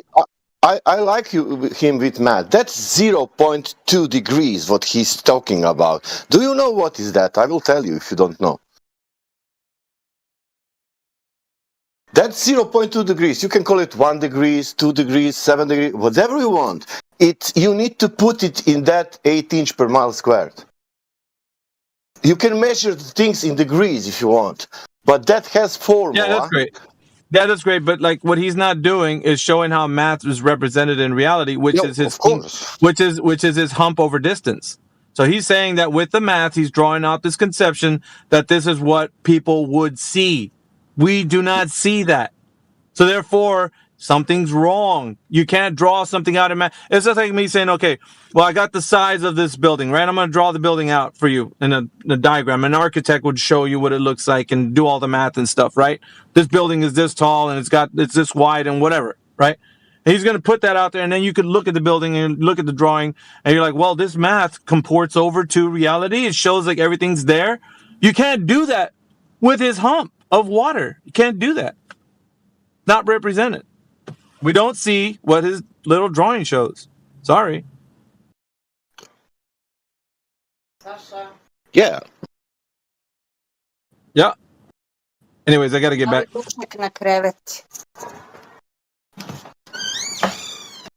Sasha, you're hot micing, bro. Yeah.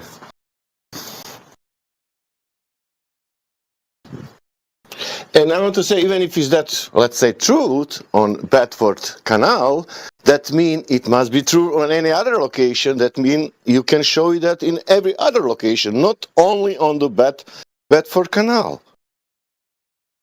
It's not like I show you one white swan and everything. It's that's enough. That's not enough.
Bismillah.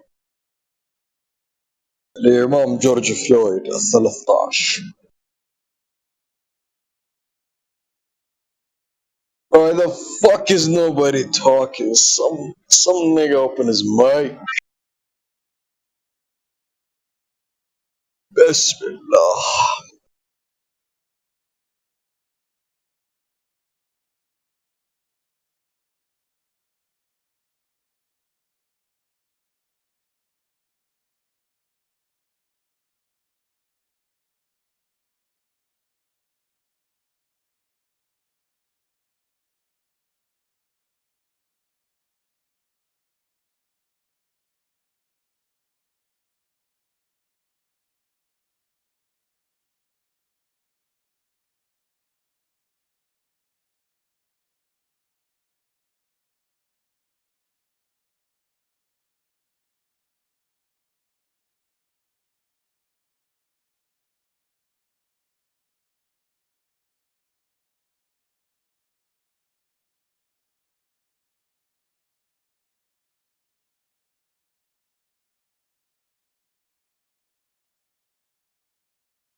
Testing, testing. Is the sound working?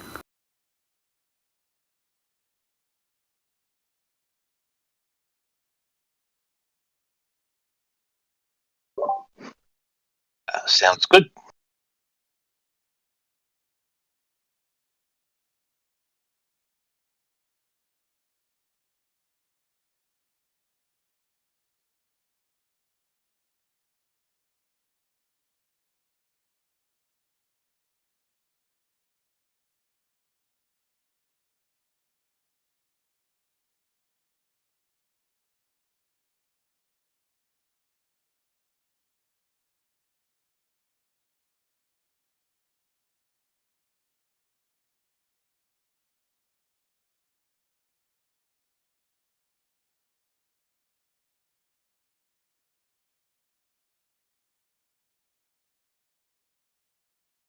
Since nobody's saying anything, I guess I'll just go over the thing that was happening in the text earlier.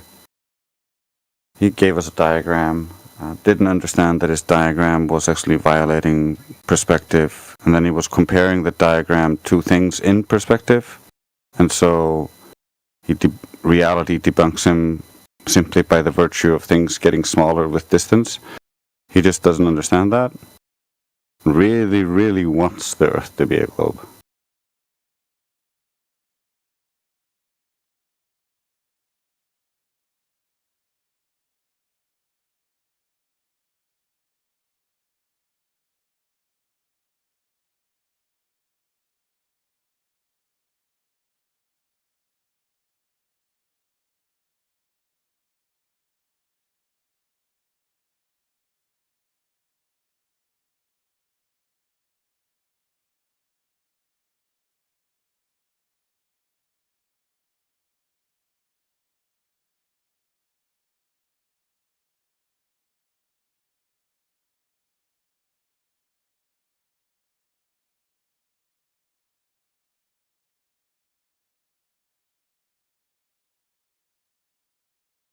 Yeah, it's just sad that he didn't want to voice his concerns and just spoke up really quickly in the chat.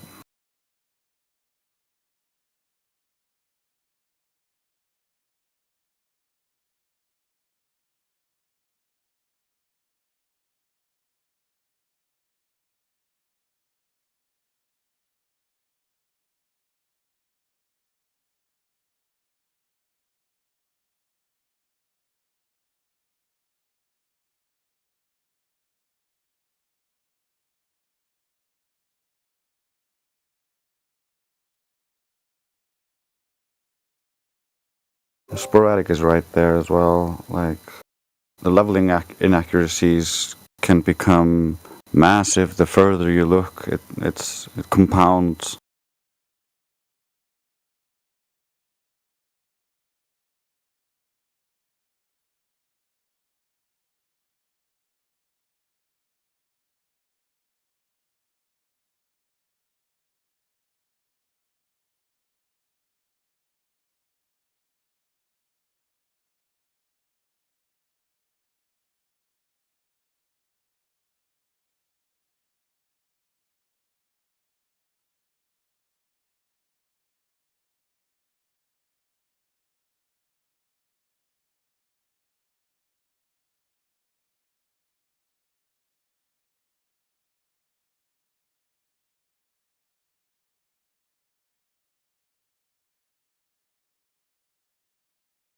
Well, like I don't trust the second time they did the Bedford level. I don't know enough about that, but to really argue it. But where's the, like, how far away is the curve starting here in their example? Is it just like there's the one time we're seeing the geometric horizon in all of history? Like, normally Globers say we can't see it, so what's up?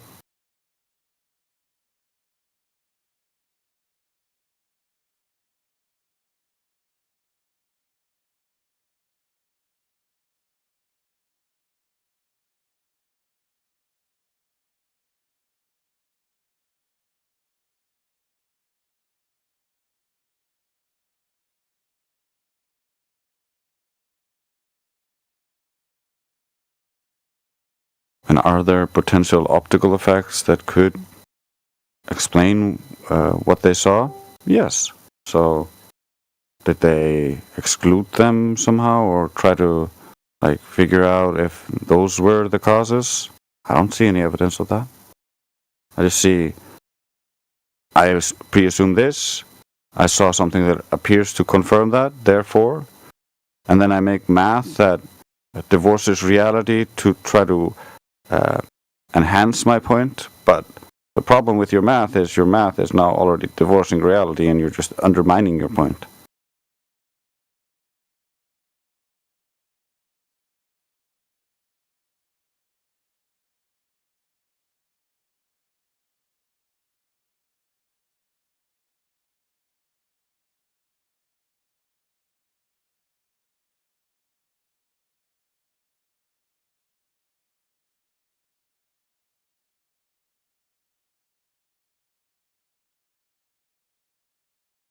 Globus is saying that Robotham didn't account for refraction when he could see the flag past the geometric horizon. Something like that. Yeah, essentially, like if they want to claim that it's caused by refraction, then they have a new claim that they need to validate. It doesn't become proof of anything, just claiming something.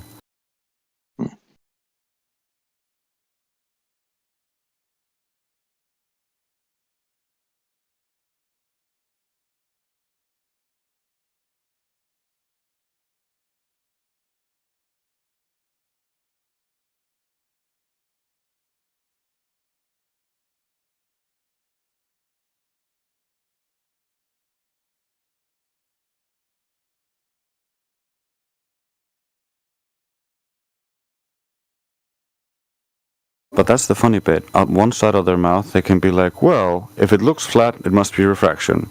But on the other side of their mouth, they can be like, well, it appears to have some kind of curve to it. Not that we can visually see any curve, but like the heights of things are changing. Well, we know optical effects can cause that. So can it be that? And they're like, no, it has to be Earth curve. Like, make up your mind. You can't have it both ways. You can't just invoke optical effects and then deny optical effects.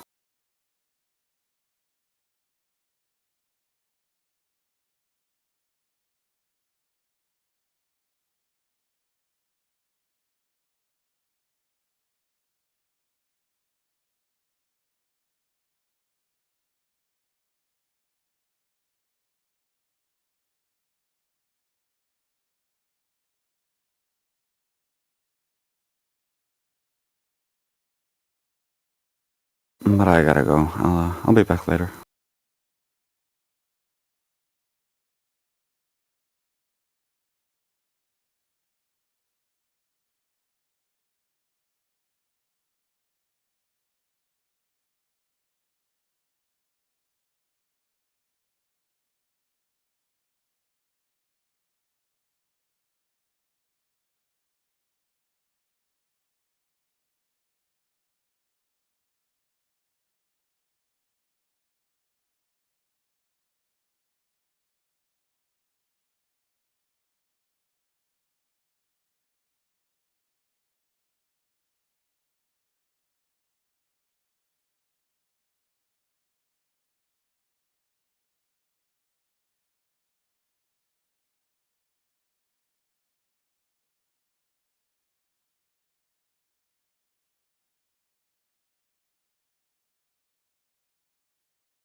I'm just at work, guys, but if anybody in here wants to open up a conversation, go ahead. I think T-Dub's showing his mic is lighting up green.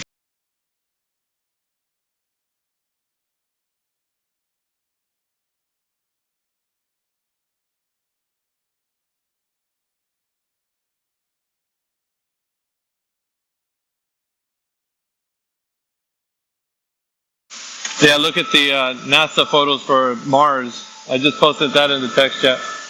Pretty funny.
رحمك الله يا جورج فلويد.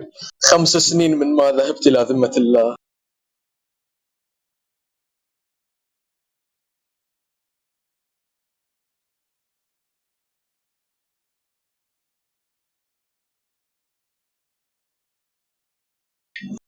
يا جورج يا فلويد رحمك الله. Shut up, bitch.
Hello.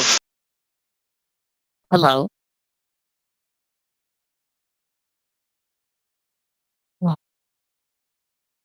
You think the Earth's a globe?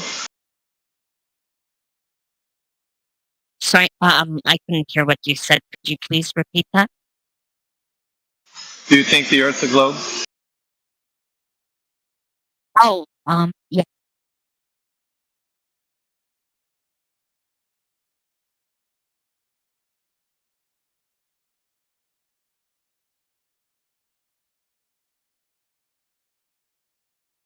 Hello? Oh, I said I do believe the Earth is a globe. Yeah, how come?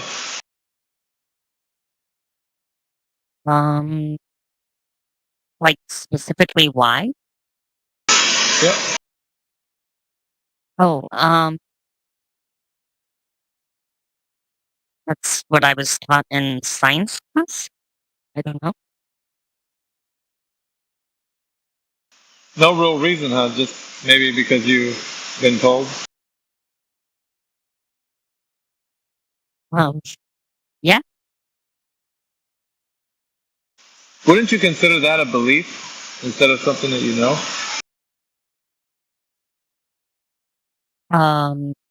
I suppose. Yeah. That's kind of interesting. Yeah, we just probe people's minds when they come in here and they say either they know or they believe, but usually a belief is something that is not substantiated by evidence.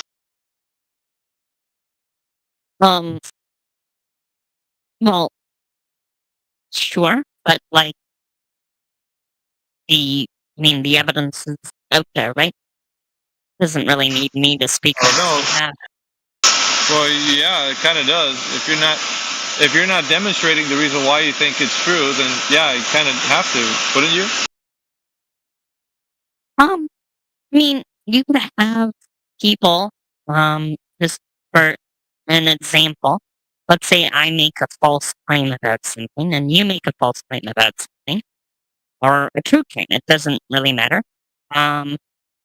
The evidence would still, stand on its own, right? Like, because it's the truth.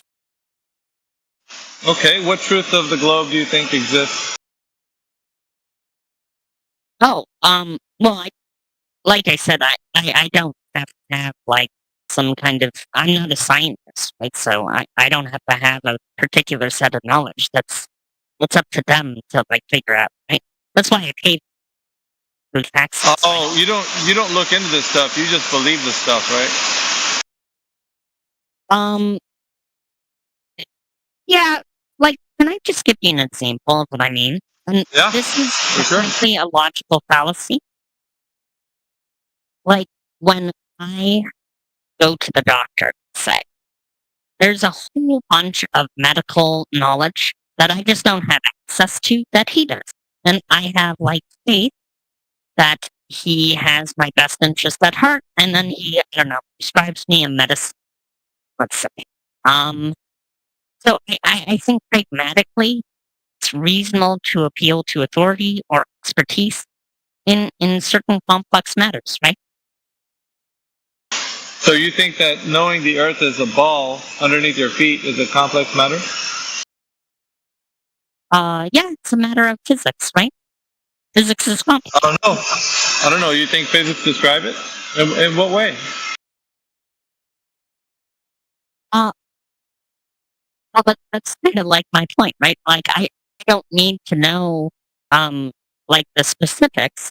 I just need to know, enough to, like, you know what I'm saying? Like, when you drive a car, you don't have to, like, know Well, okay, so let's just kind of like, what enough do you know? What's enough? Like, what enough information do you think covers why you believe? Oh, like, I don't know, I can ride planes, I can drive cars, I can, live my daily life without having to worry about being, like, assaulted. Well, no, that has to be that. All that stuff is working off of a flat Earth. That's not working off a globe. Like, that doesn't determine globe. I'm still looking for what makes you think that the Earth is a globe. And I might have to turn it over to somebody else in the chat. So. But go ahead.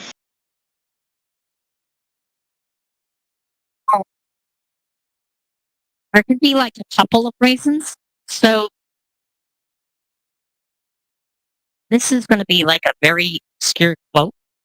So I don't exactly remember his name, but it's like an ancient Greek dude.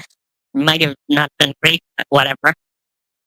Who put 2 sticks in the ground and like measured their shadow. And yeah, like people have done like various experiments. There's also, I think it's the Cavendish, something like that. Um, yeah, there's been like a lot of scientific as well as historical experiments to attest to, right?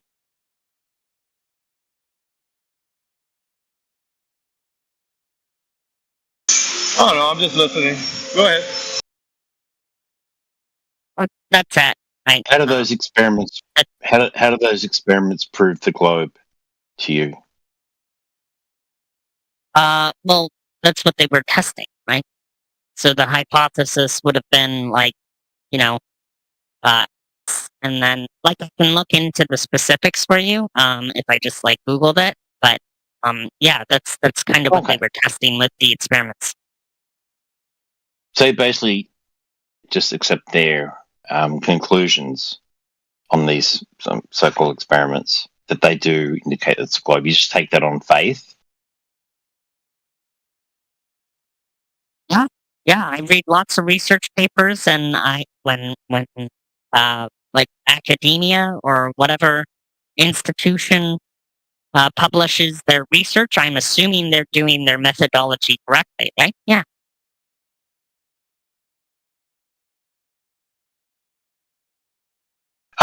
That's right. You're assuming they're not doing their methodology correctly. Imagine being a doctor. And that there's people there. I'm not saying it's impossible. I'm just saying that, like, on a wide scale, right? It's we trust scientists to do research, right? That's their job. it certainly is. Yes. And which scientist proved the globe, name, and the year?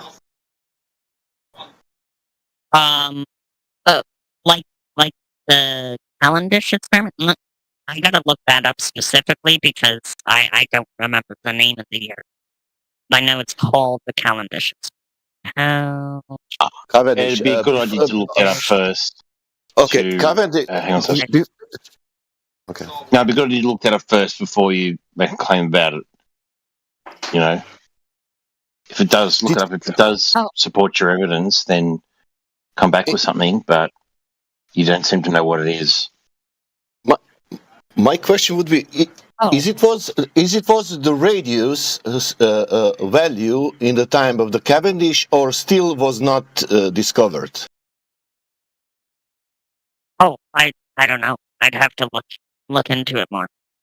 Like, because you're asking me specific questions about the experiment, and I don't know like anything specific about the experiment. I just know that they did an experiment called the Cavendish experiment, which apparently proved the round or flatness of the Earth. And if you're like super interested in that, I encourage you to go read it. Do you know that Cavendish experiment has nothing to do with proving the shape of the Earth? Okay. Well, then I'm wrong, I guess. I'm sure. Like you can read it about some kind of experiment to prove the shape of the Earth, right? First of all, it was not experiment. First of all, it was not experiment, but doesn't matter that one. That things what they tested or whatever has nothing to do with the shape of the Earth. I think that was doing something. They was doing something with to realize the mass or the density of the Earth, something like that. Maybe, I don't know. But in yeah, Cavendish, people use it to prove gravity, not the shape of the Earth, not curvature or anything like that. Oh, can we prove gravity? Is that what you said? Well, that's a different question, isn't it? We asked you for scientific experiments that prove the globe Earth. Yeah, I mean, Or how those I'm sure two there's been experiments. done. So the Cavendish is about. It's not about the curvature or anything like that. It's more about it was what is the mass of Earth, or can we measure the mass of Earth? Or do objects attract each other? Does mass attract mass? But it's not an experiment. But the other thing you said was Eratosthenes. I'm saying that right? Or is that is that the guy who did it? Well, it's the old Greek guy, yeah. Okay, cool. Yeah. The problem is he used a flat Earth. Yeah, the problem is he used a flat Earth to measure the shadow. To measure the angle of the shadow. He's actually using a flat Earth. Yeah. So he may have speculated a bunch of stuff, but in his method was he needed a flat Earth to get his measurement of the angle. I'll just post a little picture in the side chat.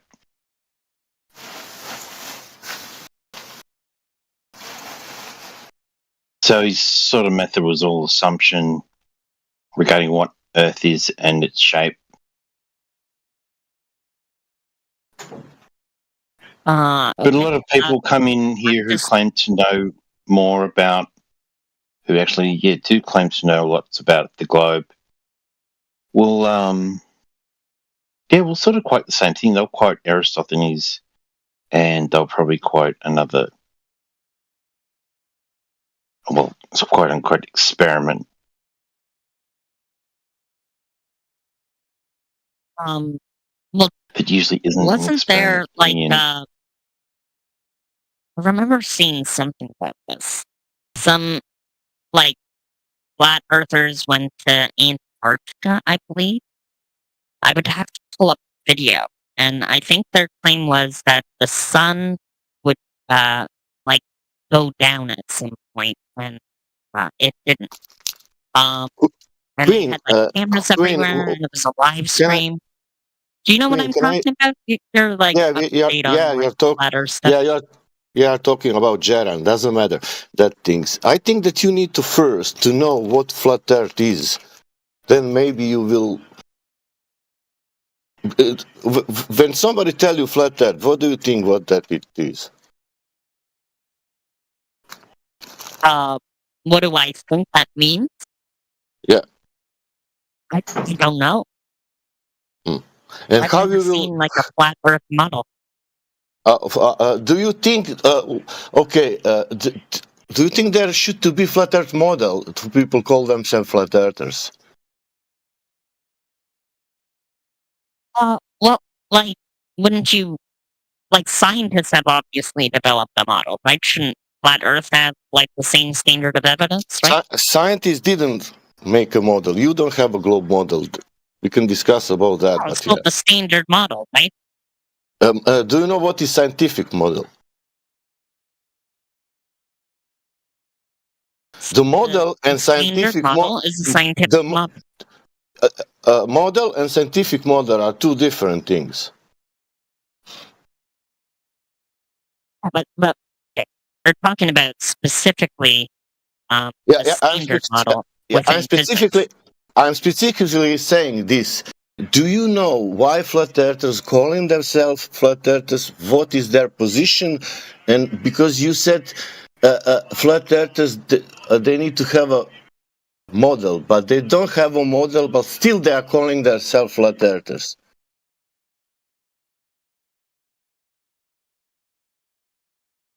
Okay, she doesn't know. They don't have she doesn't know. Yeah, she doesn't know, Sarge. But I just want to answer the question about what the thing with Antarctica was. So there was some claims by some flat earthers and some of the globe earthers incorrectly that a map called the AE map, which is a flattened out globe map, which makes a circle with the ice, with the Antarctica going around the edge, You may have seen it. They claimed that was our model incorrectly, but so a bunch of people who wanted to prove that was incorrect felt the need to go to Antarctica. Yeah. As their claim was that the sun, if the sun was in the air for 24 hours, then it would somehow disprove Earth being flat. So they went there and they did film the sun in the sky for 24 hours. They called it an experiment, the final experiment, which was to debunk the flat Earth once and for all. Okay, sure. But that was it. All they did was take observations of the sun in the sky. There's nothing in there that can really debunk what the nature of Earth is, as in whether it's a globe or flat. It's not a scientific experiment by any means. It's just an observation of something in the sky when you boil it down to it. Supposedly some flat earthers, these... but wouldn't it be a defeater for the flat earther who claims that the sun is up in the sky for long? Not at all. It's just a begging the question fallacy, basically, when you boil it down. If Earth is a globe, the sun will be in the sky for 24 hours in Antarctica. You see the sun in the sky for 24 hours in Antarctica, therefore Earth is a globe. Yeah, it's just a fallacy. It's not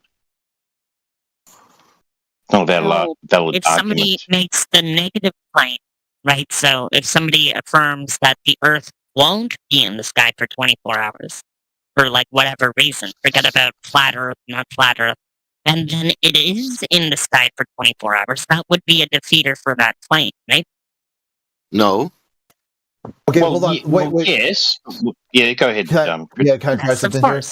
Okay, so if I'm talking about the surface of an object, and that object being the Earth, what does the sun have to do with the surface of the object? We're not even talking about what we're talking about is whether the experiment. Okay, yeah, you missed it. Okay, this is the best part about the final experiment. It was neither final nor an experiment. And it had nothing to do with flat Earth whatsoever. Looking at now, it's been 5 months or 6 months since the final experiment. And the people who've done the experiment have yet to even give what their hypothesis is. What was their test? What was their variables? They refuse to release any documentation or evidence or anything. The only thing they've done is come out and said, it's over, the debate's over, we prove the Earth is not a flat. And you're like, well, sure, well, what is that? Can you describe what you've debunked? No, they can't do that either.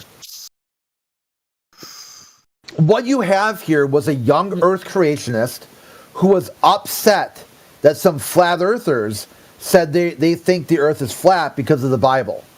So then this young Earth creationist, super church mega pastor, decided he was going to run a social experiment, like a reality TV show, and try to pitch it to Hollywood, where they take flat earthers down to Antarctica. Here, one sec. No, yeah, please take your time.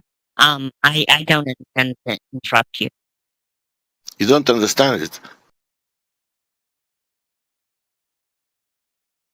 If you have 24-hour sun, you said that it's a sphere. If you don't have a 24-hour sun, then it's flat. Is that correct? Oh, no, forget about the sphere and the sun. The claim is simply that if somebody claims that the sun is going to be outside 24 hours, right? And then I take a chance. Who is claiming? Who is claiming that? Well, the people in the video. I don't know their names. What do you want to? Yeah, does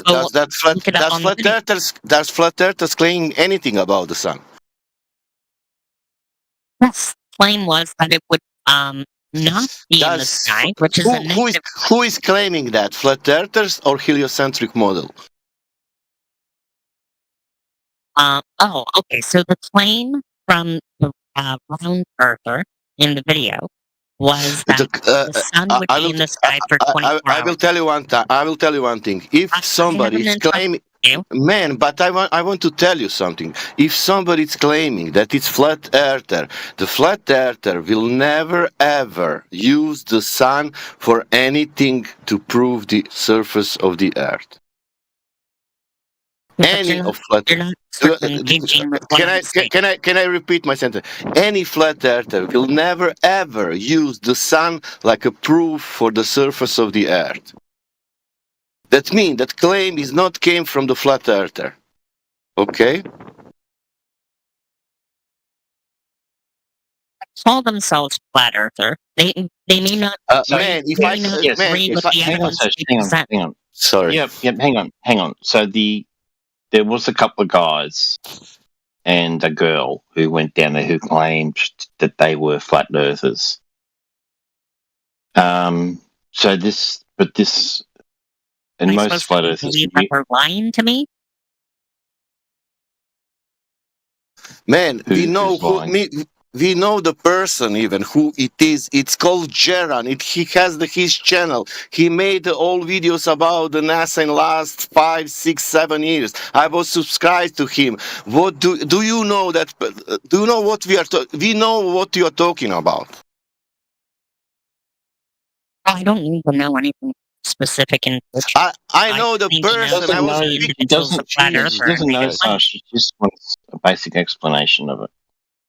She doesn't really know, but for example, yes, sorry, hang on, Sash.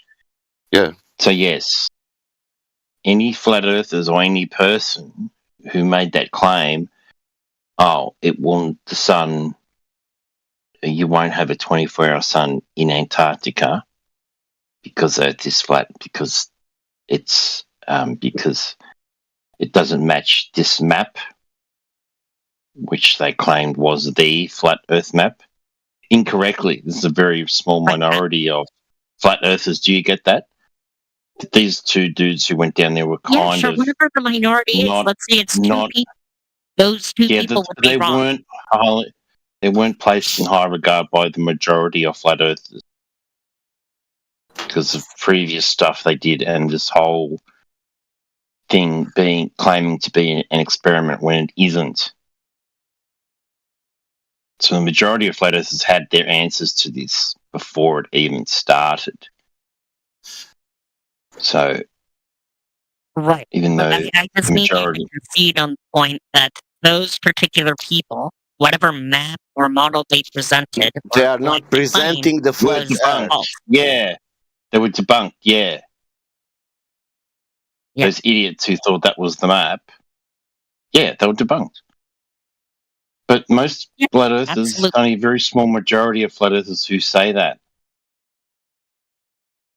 who go by that map. The majority of flat earthers do not go by that map. We know what it is. It's a projection from a globe. Yeah, sure, that's fine. But those particular people in the video, I don't know anything about them. I don't know their history. I'm sure you're like very into that, but doesn't matter. Not really. Okay. So just some flat earthers around in the early days had channels and stuff. He said he was watching him for like 7 years, and like I'm sure there's a whole bunch of like flat earther internet. The Earth is round. The Earth is round. Thanks for interrupting. Anyway, shut the fuck up, you fuck ass bitch! I'm really about to fucking smack you on the side of your fuck ass. Damn, fine lady. So you're a ladies' man. There was another experiment with like a gyroscope where they use like lasers and stuff. What was that? Why are you going to that? We're still on the. You need to pump the brakes here. Hold on. Okay, go ahead. No. Go ahead, Crick. Because I mean, she just jumped to something else. Yeah, you still have Well, yet to that's no define what agree. flat Earth is and what a flat earther is. You're jumping from one topic to the next. What is? How about? Do you know what the word flat? What does that word mean? Like smooth, like you know, flat.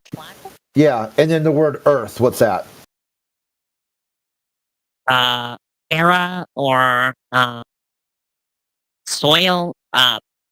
These are kind of like base elements, right? So Earth would just be Earth.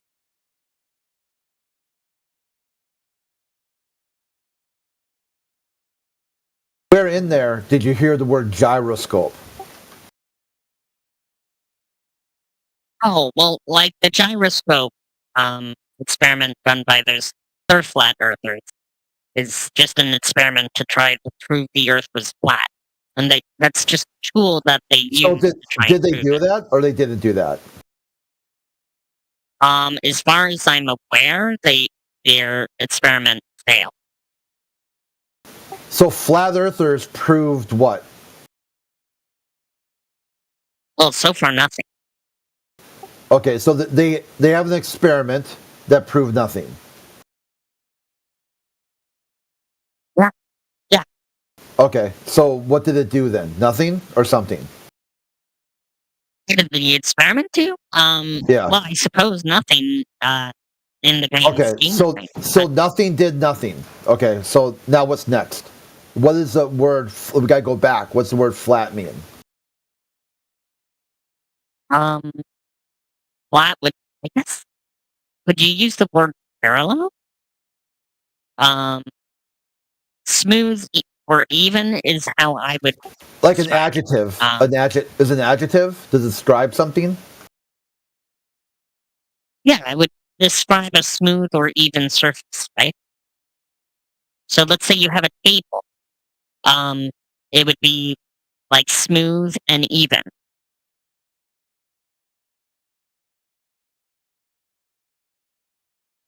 I guess another way you could put it is like a horizontal position. Um, that would be the way I would just. Maybe that definition is. I don't know.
Did they run off? I don't know.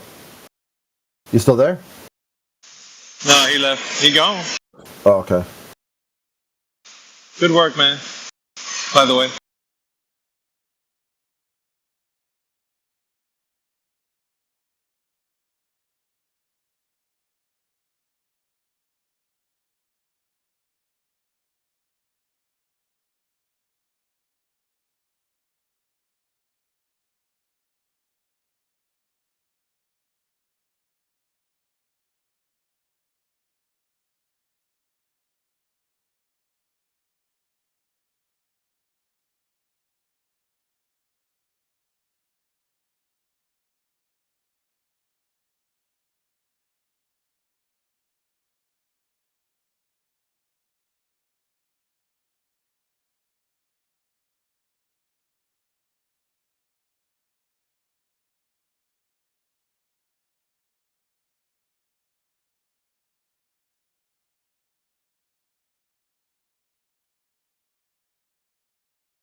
Oh, the like, DJ that messed it up.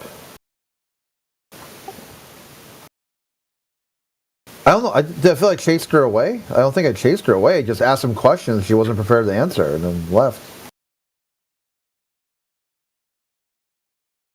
Yeah, you're not a ladies' man either, Crit. Sorry.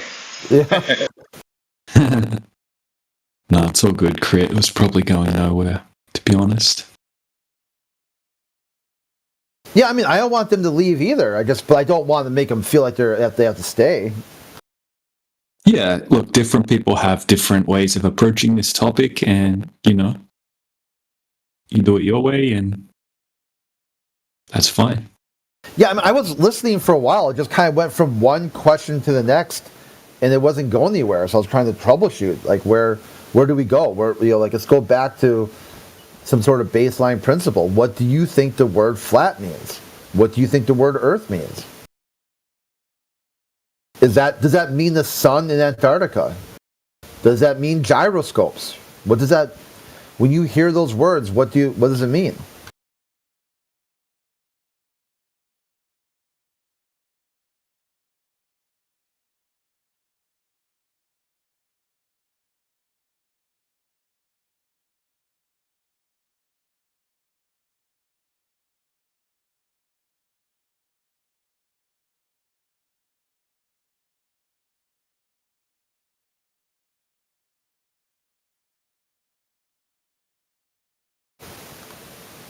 Well, Timmy's making his rounds, so he'll be around here shortly.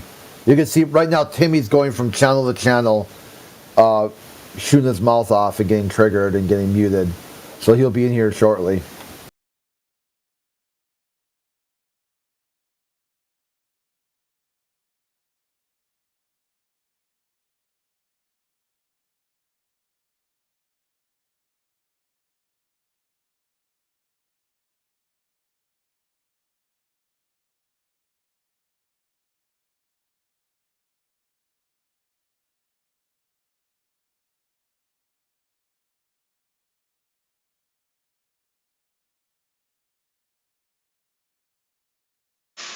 Good old tracksuit Timmy.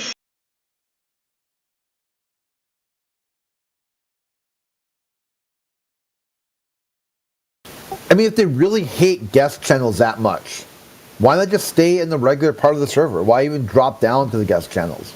Just leave the guest channels alone.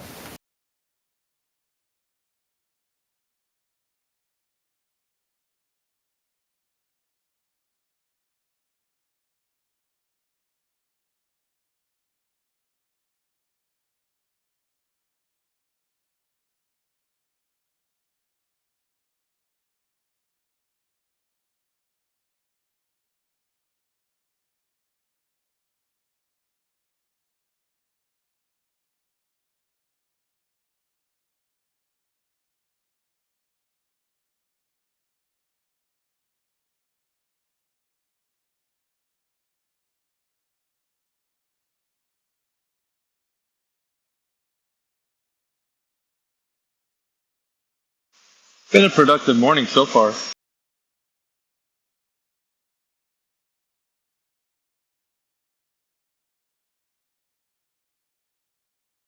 Yeah, I think the highlight was when Pazza came in here, gets muted, then leaves, and says that his proof that he doesn't want to be muted is to leave the channel so he's muted. And I said, so you find that logical, that if you're muted, you leave the channel to show that you don't want to be muted, that you want to talk, by not being in the channel that you want to talk in. And he was like, yeah. Straight, dead ass, straight up said, yes. His proof that he wants to talk in the channel is to leave the channel he wants to talk in.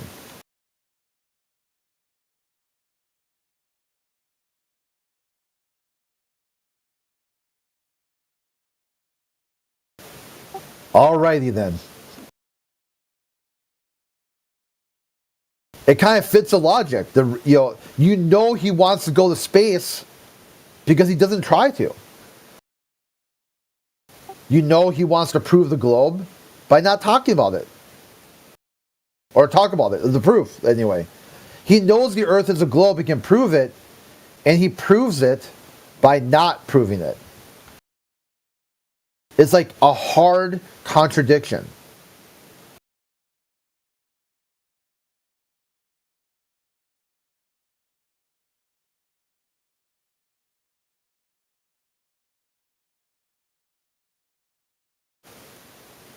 And they don't care. They really don't care that their worldview is so deeply illogical and contradictory. They really don't. They're just like, whatever. Yeah, so?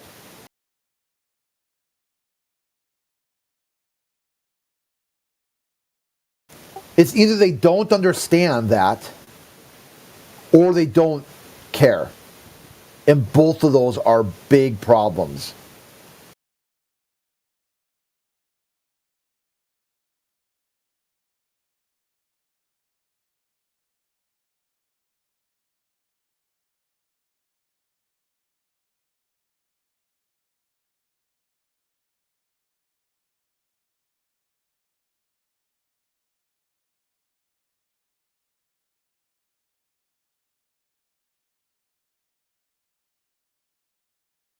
Did you guys get that DM about joining some server called Ooze?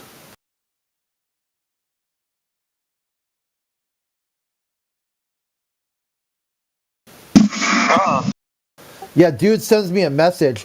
Come to my server and talk about flat Earth. And I'm like, well, why? Why do you want me to come talk to your server and talk about flat Earth? He says, I don't want you to. And you won't do it because you won't leave your echo chamber. I'm like, well, why'd you send me a link then? And then dude spazzes out. Like, he doesn't understand. Like, if I know someone's not going to leave their echo chamber, and I know they don't want to link to a server, why would I send it? Why would I waste a click? Why would I even bother? It's like, hey, pig, I got a basketball here. Dunk this basketball, pig. And the pig just snorts. Ha, got you good, you pig.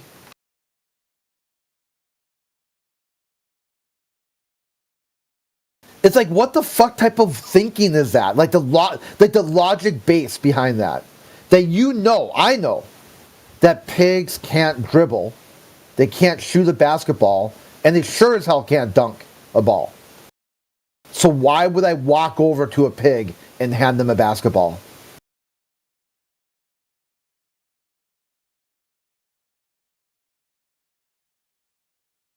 If he knows already, it's preloaded, that he doesn't want to hear flat earthers, he doesn't want flat earthers to join their channel, he doesn't like flat earthers, he knows flat earthers won't join his channel either, why did you send a link to join your channel?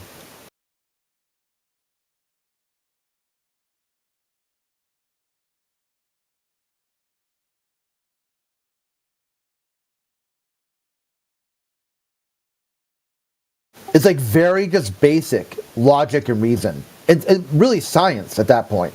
Cause and effect. Do you know if you do something, you did that?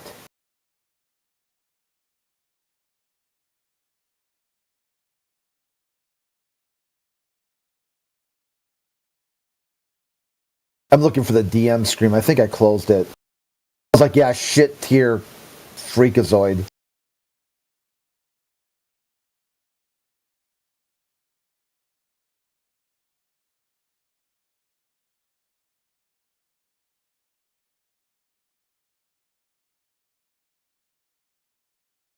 Okay, here we go. We would like to set up a time for you to join my group. Which group? I ask him. I don't know what you're talking about. There's a group over here that have nothing to do with you, that you don't know about. We set a time up for you to join and talk, but you didn't show up. You didn't talk. Well, duh. Like, Was I included in any of this? Like, you want me to do something and you didn't even tell me. Like, do you know? Do I have a scheduling conflict? Do I even know where to show up at? It'd be like, hey, random person, just walk up to somebody. Last week, you were supposed to show up at this convention hall and talk about the topic that no one knew you were going to talk about, and you didn't know either. And now I'm wondering why you didn't show up. Huh.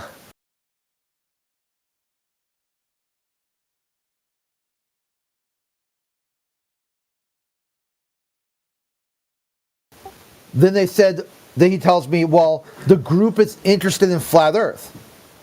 Okay, and?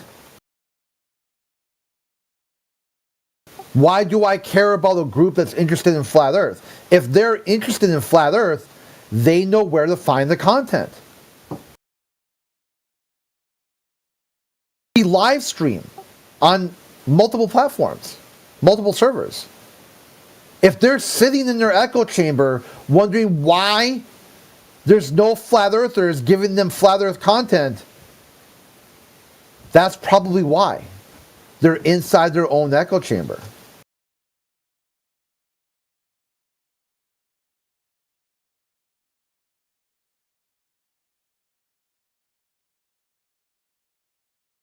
So I tell them, it's okay. Leave your echo chamber safe space and find the content that you're interested in. That way it diffuses the victim status. Like if a flat earther shows up to your safe space and you don't like flat earth and they start talking about flat earth, you're gonna get mad and angry. Because that's your safe space echo chamber that you think a flat earther is invading.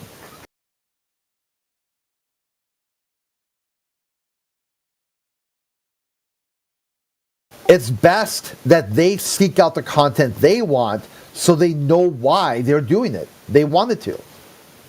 A choose your own adventure. If you want to find content A, turn to page 2.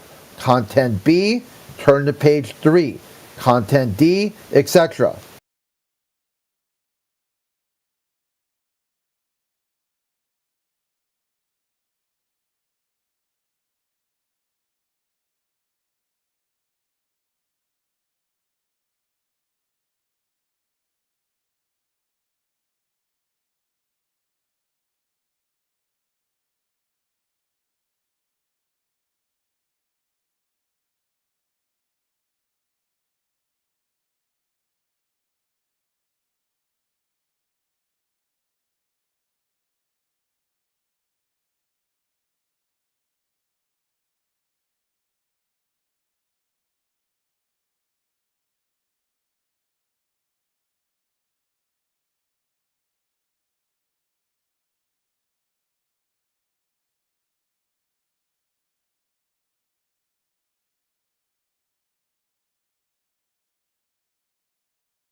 The Earth is round. The Earth is a sphere. The Earth is a sphere. Bitch. Oh my god. You got nothing to back it up. Yes, I do. I can see with my eyes. Thank you. You see what your eye? What do you see? You see a sphere somewhere? Yeah. Where? Okay, so if you look out, like if you go to the beach, you can't see the ocean forever. Thank you. You see the horizontal line, though, right? The horizon. Yeah, the horizon, babe, because you know the curvature of the Earth. Thank you. Actually, the horizon. Wait, hold on. Not I'm the getting a curvature phone of the call. Earth. Bet you were.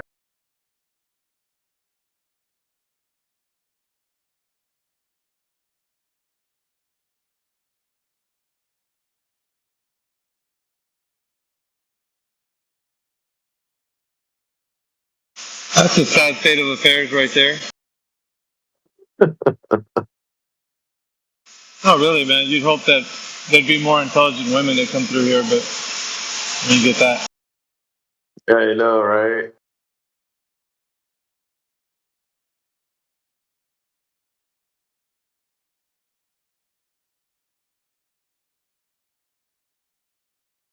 See the sphere.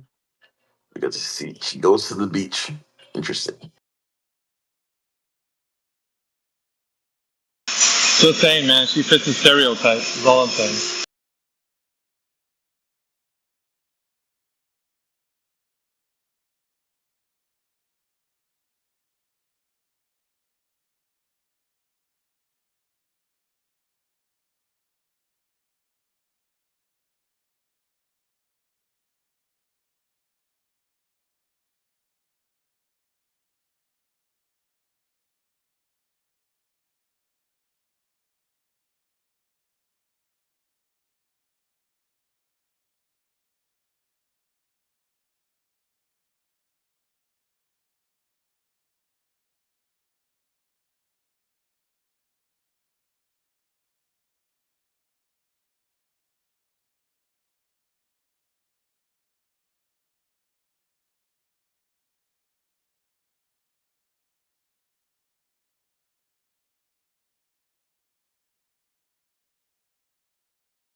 Oh, the Earth is round, bitch. The Earth is fucking.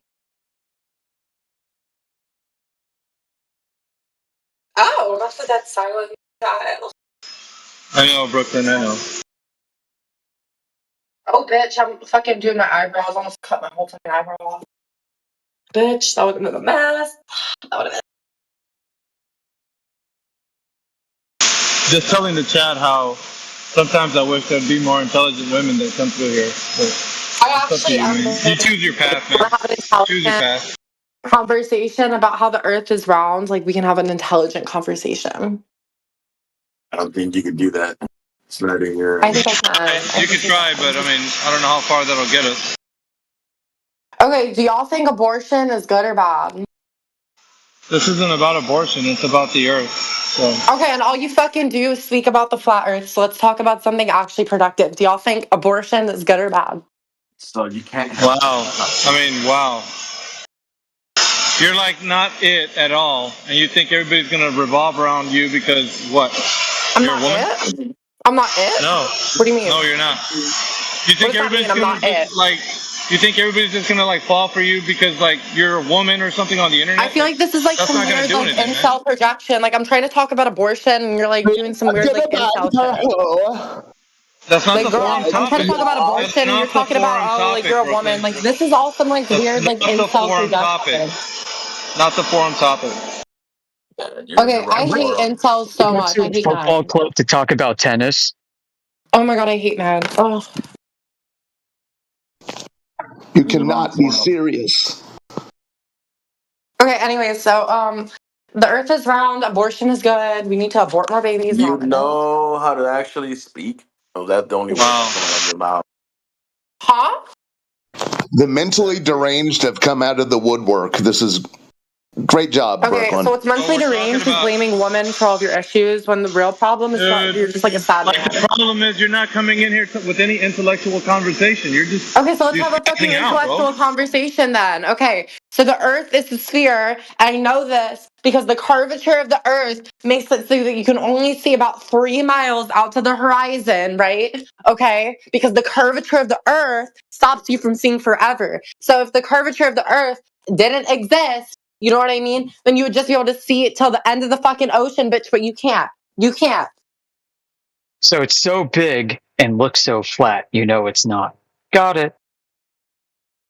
Okay, so this is like the problem. Y'all have like made this point and then you like build up all this evidence around like, oh, you know, this conjecture that you've already made. But what you're really supposed to do is you're supposed to gather evidence and then make a conjecture based off the evidence. You're not supposed to do it vice versa. What about when you see 10 miles and what about perspective? Does that not come into play? What if you can Yeah, see that's 10 not how miles? science works, love. That's not how science works. You can't It's just not a like make a scientific claim question. and then like It's not a spend your scientific whole question. fucking life trying to like build evidence around this claim. Like you need to build evidence and then build a claim around the evidence. Let's educate us. Tell us what science is. Science? I don't. What do you mean? What science is, bitch? That's You such a keep talking stupid about it. You fucking tell us. You keep question. telling us what it is. Can you educate us? Tell us what it Can is. you educate me on how the Earth is flat? Because this is what this is about. I will, but I want to know what you think science is so you can educate us. Sure. Okay. So science is like the study of like you know like shit around us and like stuff like that. Science is you know a systematic discipline that builds and organizes knowledge through testable hypotheses and predictions about the universe. I think that's what science is. Thank you.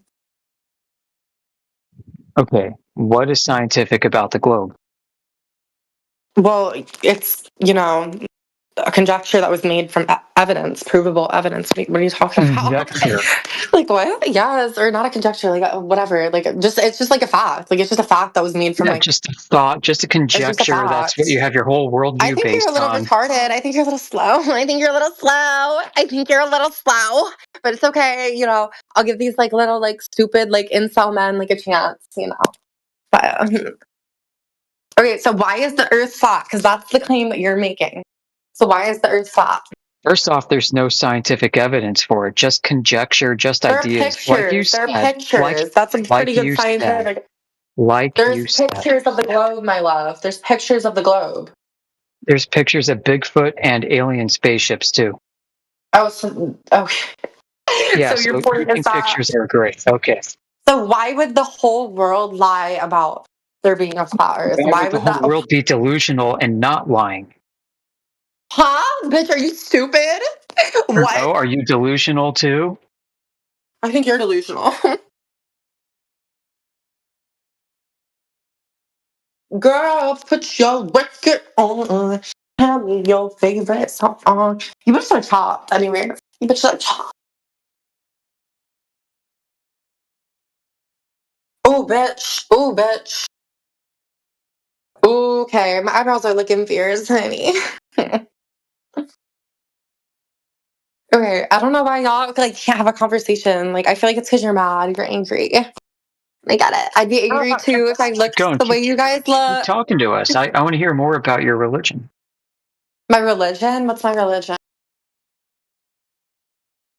Well, all your You know what I think conjecture, all about your this, like, ideas and flat beliefs that Earth you're talking thing? about. You Okay, called it yeah, I'm gonna conjecture. You speak. I'm called it gonna speak. ideas. So, okay, I'm gonna Conjecture. speak. So, if you're gonna let me speak, I'd appreciate that. I think this whole like flat Earth thing is like more of like a way for like people who don't have a sense of purpose or community to like find like a shared sense of like purpose or community. And like I think that like most of you guys like don't even believe it. I think most of you guys are like trolls.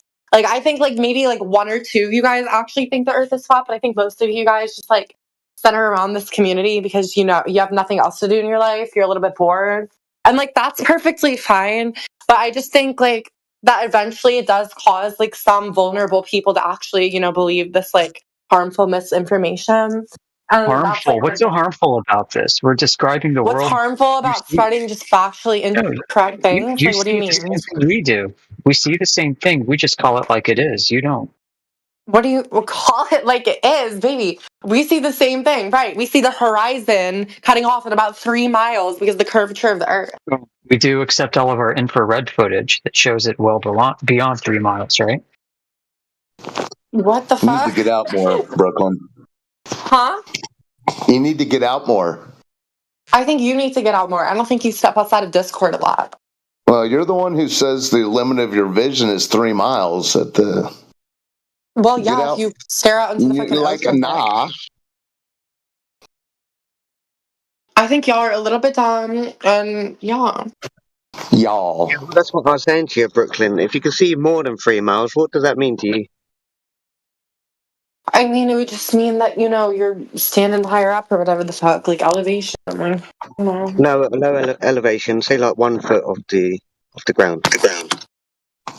Do you guys actually believe this? Like, do y'all actually think like the Earth is like flat? Wow. Well, it's been We've done. I'm gone out asking and measured it. Like, I want to know how many of y'all actually think like, oh no, the Earth is definitely flat. Like, this isn't even like a troll for you. Yeah, you're not hurtling through outer space, Brooklyn. Wake up. Huh? A lot. Like a lot. It should have been slow, this one. You bitches are so dumb. Like, you bitches are stupid. I don't think a single one of you actually thinks that the Earth is fucking flat. I don't think a single one.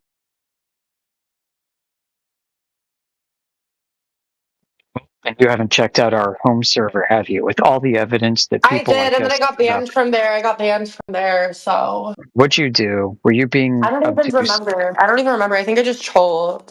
Like, I'm a troll.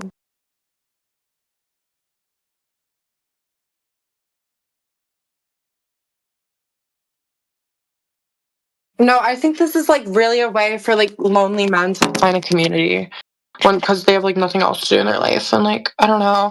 And I think that's great that you guys like have a creative outlet, but yeah, I just hope that you guys stop spreading this misinformation because it can be harmful to vulnerable people. Girl, you need Jesus, y'all. That's an E. I'm not even Southern.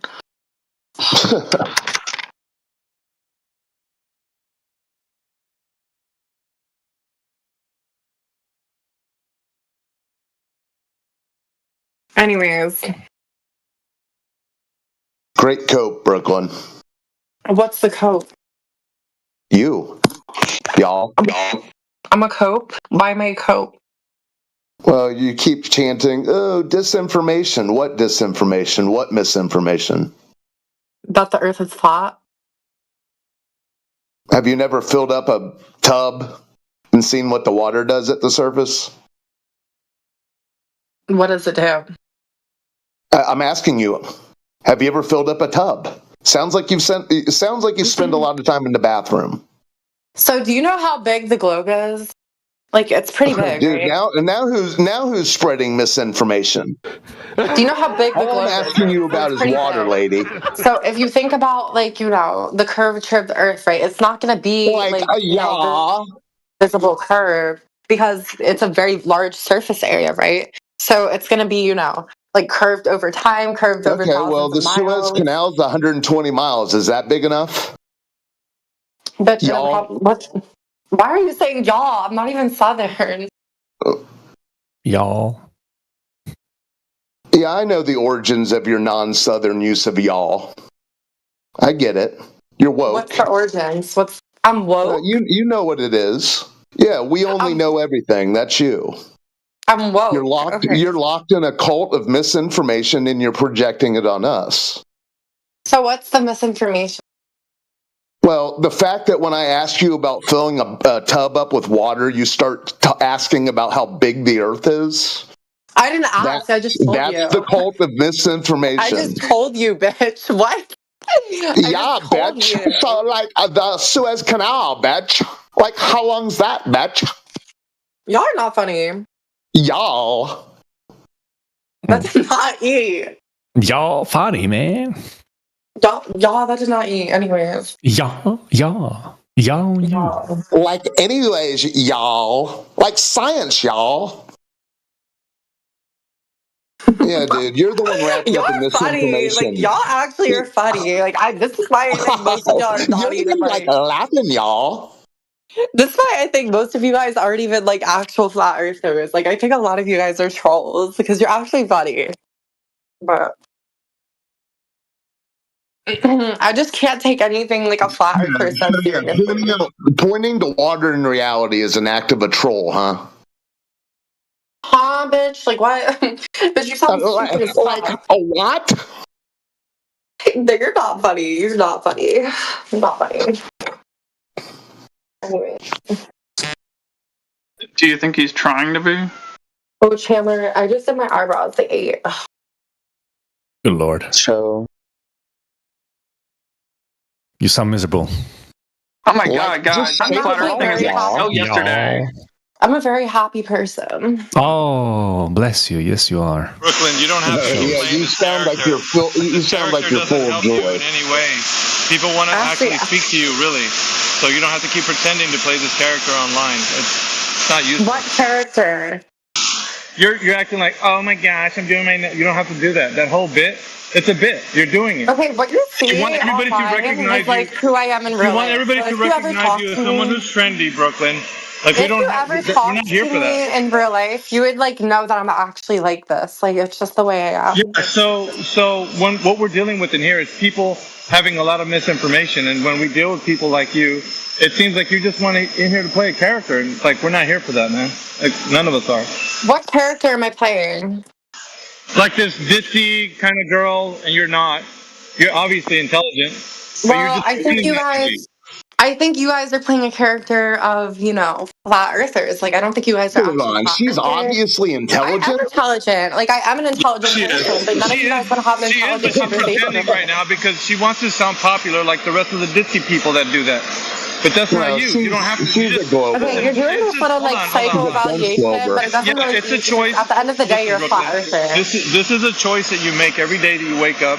Who you want to be. You don't have to be this person, this character you're portraying Okay, right so now. you don't have to be this flat earther, sir. Like, I feel like this is some projection.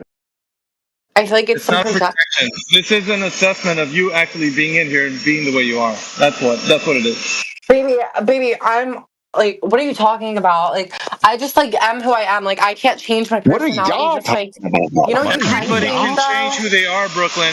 Every morning you wake up, you can change who you are. You know, you can change your horrible belief system about the Earth being It's flat. not a belief system. It's not a belief It is system. a belief system. You It's an believe that the Earth observation is of flat. reality, Brooklyn. It's like a cult. This is It's an a cult. observation of reality. That's what it is. It's a cult. It's not a cult. It's a cult. The obvious fact is that you are actually in a cult, which is a sun worshipping cult, because they talk about a solar system where the sun is in the center of the solar system, which means that it's called that factual sun, information, my love. the sun worshipping cult that you're in right now is called heliocentrism. And if you've ever looked into it, the god Helios is an actual old deity that they used to worship. So a sun god, essentially. So yeah, you're in a cult actually. You have retardation. I think you have retardation. Space is fake and gay. It's not that, Brooklyn. I mean, you really this whole act is only going to carry on for so long. What's the act? Like I said, you're portraying this ditzy girl who's just like a valley girl, and it doesn't sound like that's who you are. You really are an intelligent person. It's just a mask that you're wearing. Okay, You the want way that everybody I to talk recognize you and the as. things that I say are not indicative of who I am as a person. And if you ever had a That's what I'm conversation, talking about. That's what Oh, I'm girl, saying. stop. You sound fake as That's fuck. exactly what I'm saying. So all you got to do is just drop the character and speak to us. there's no We'll talk to you. character, my love. This is all me. You I'm sound sorry that fake. you No, can't take dude. it. All I'm right, sorry that you whatever. can't take it, Bella. Yeah, whatever. But the fact still remains that when we talk to people about the nature of reality, all we're doing is just talking about the obvious truth. And those who deny it are the ones that have to prove it. Which is, if you think the Earth's a globe, provide evidence that it's an actual globe. Well, That's all we're but asking. here's the thing: you're the outsider. You're the outsider. Everyone else in this world thinks that the Earth is a globe. You're the Brooklyn, it doesn't outsider. matter who believes what. It only matters what you can prove. You just said it It doesn't does. matter You what you just said it believe. It does. matters You what you just can said it prove. does. You just said it does. No, not believe. What you can prove. Oh, y'all autism. Y'all autism. Y'all. And then you're making fun of me for saying y'all. Like, Let's take this down to the most clear-cut pathway we can. Brooklyn, do you know of any What? time that anyone's directly measured the Earth and detected curvature? yeah. What was the method of how they did that? Who did that? I don't know. Let me Google it, bitch. Hold on. How do they measure the curvature of the Earth? Let's go. So they do it by Research. observing the horizons, using surveying instruments, and even by calculating the angle of the sun's shadow at different locations. Oh my. So there you go. Is a That's three calculation a answers. measurement, Brooklyn? Is a calculation a measurement?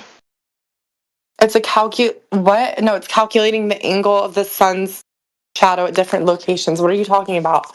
Yeah, no, I'm asking you, though. I'm asking you. Is a calculation a measurement? Question mark. I mean, Yes or no? it's indicative of a measurement. It's how you get a measurement. No, they're not. They're completely separate things. I think we have different definitions of the word calculation. Do you want to break down the word definition of the word calculation for me? Well, okay, Brooklyn, if I take 2 and I add it with 2 and I get 4. Yeah, that's not what a calculation is, though. That's not what a calculation is. So if you want to break down the definition of a calculation for me, I would be more than welcome to hear it. Okay. Let's just go with the horizon thing. You're saying that they look at the horizon. Right, I would skip that one too. Right? Thank you. I would skip that one too. Anyway, I don't even know what you're you're saying some kind of word salad or something. I mean, I'm not. You said, oh, calculation means 2 + 2. And I said, what's the definition of the word calculation? Well, if you've gotten this You're the far one in who life started this and you whole don't know what the point. word calculation mean, I don't know what to say. You should already know. Like, bitch. Okay, see? So now we go back to the autism. Like, this is autism. Are you going to pretend you don't know what a calculation is, Brooklyn? I do know what a calculation is, but I don't think you do, so I think you need to educate yourself a little bit. So is 2 + 2 = 4? Is that... That's an example of a calculation, but that's not what the definition of a calculation is. An example isn't a definition. Right, so is a calculation a measurement, yes or no? A calculation can be indicative of a measurement. So that's not answering my question. I asked a closed-ended question. Literally does You didn't answer go your yes or no. question. It's not a yes or no question. Like, I gave you the answer. I gave you the answer. It depends. So what was the method? So go in depth, Brooklyn. Go in depth with this answer and tell us the details. You're 13 pings from the side chat. Like, y'all. Y'all. Oh my gosh. Okay, Chandler, did I win this debate? I doubt if you've won anything ever. Let me thank y'all. I guess you're right. I like Tyler. Oh, Lizard. Is there anybody else in here that can carry the point? I want to see if Brooklyn can actually answer some questions. So do we have anybody to take point on this? Okay, Chandler, She won a buy one, get one free abortion. She answered the question with vagueness. Orion pinned her down, and she decided to be vague and say indicative, y'all. Indicative was a word that I used, right? Intentionally vague. Not really. Ooh, my fucking right eyebrow is slightly thicker than my left, Chandler. I gotta thin that out. Just shave them off. It'll be an improvement. Honestly true. Honestly true. Remove it.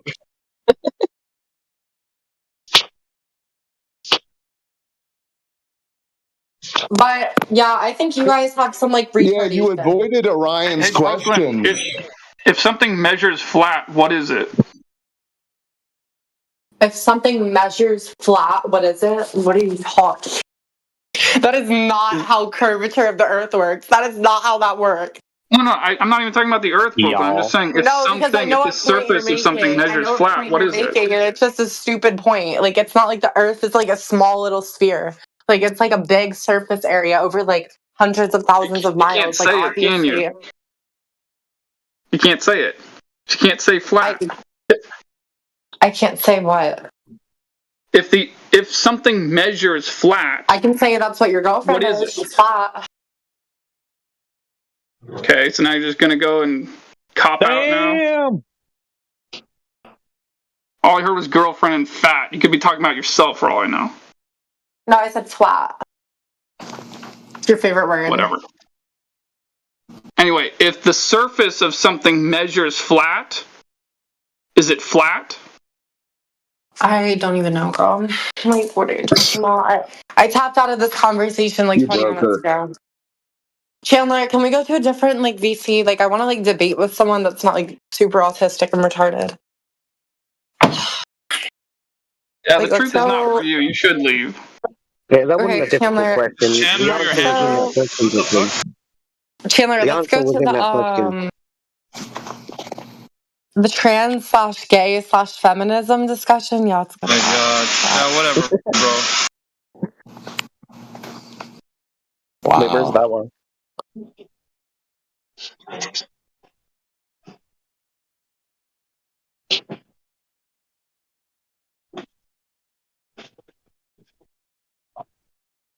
She was very special.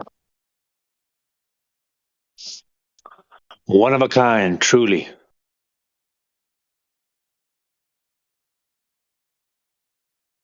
You have to ask permission to go to another. Like, what in the hell is going on?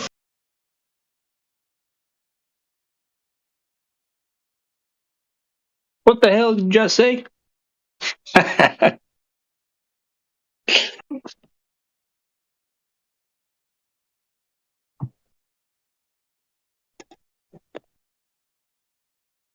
Y'all. Yeah.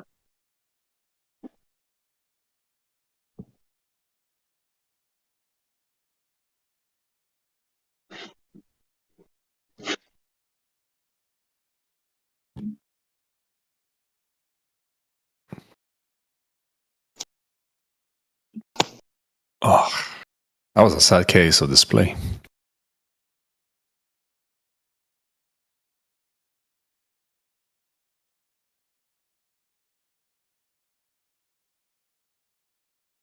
Yeah, when she's using a admittedly non-geographic y'all, she doesn't get to seek persecution for using it.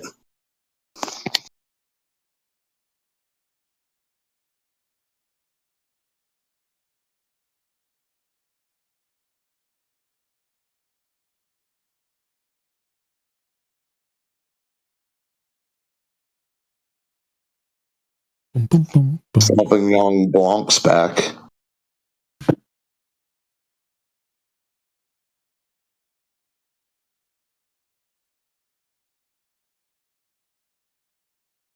Oh, look at Pazza chest ganking in the side chat. Where you at, Pazza? You little wanker.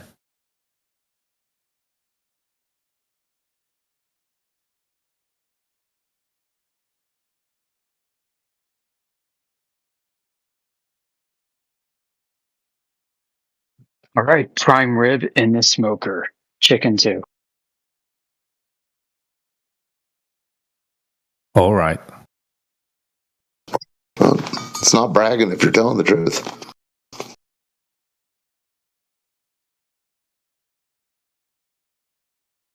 I didn't feel like she had enough brain cells to hold a full conversation, to be honest. And she said she tapped out 20 minutes ago. Y'all. There's a clip from a radio show I want to play about this subject. It's from the Armstrong and Getty show, and they're talking about this article, interestingly enough, written by a woman, stating how a lot of women and low testosterone men have a tendency to, when they receive information, they don't question if it's true or not. They question if other people will accept them believing it's true or not. And they don't actually question if something is true or not. It's just, will society accept me believing this? Because, you know, a lot of women and low testosterone men, they can't really defend themselves in a fight. So they kind of need a group to, you know, naturally, you know, instinctively defend themselves. They need part of a group. But in order to be part of that group, they need to fit in with that group. So whenever they receive information, they ask themselves, you know, not is this true or not? Will people accept me believing this to be true or not? And if the answer is no, then they'll just be like, oh, then just ignore it.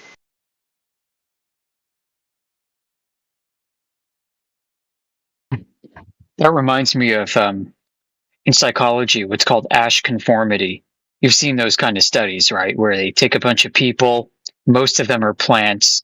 They tell them to raise their hand when the teacher asks them if 4 plus 4 equals like 9 or 10, right?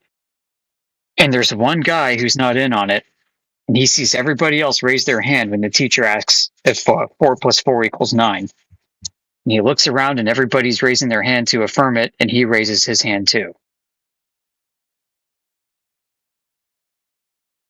Yeah, that'd be one of those low testosterone men.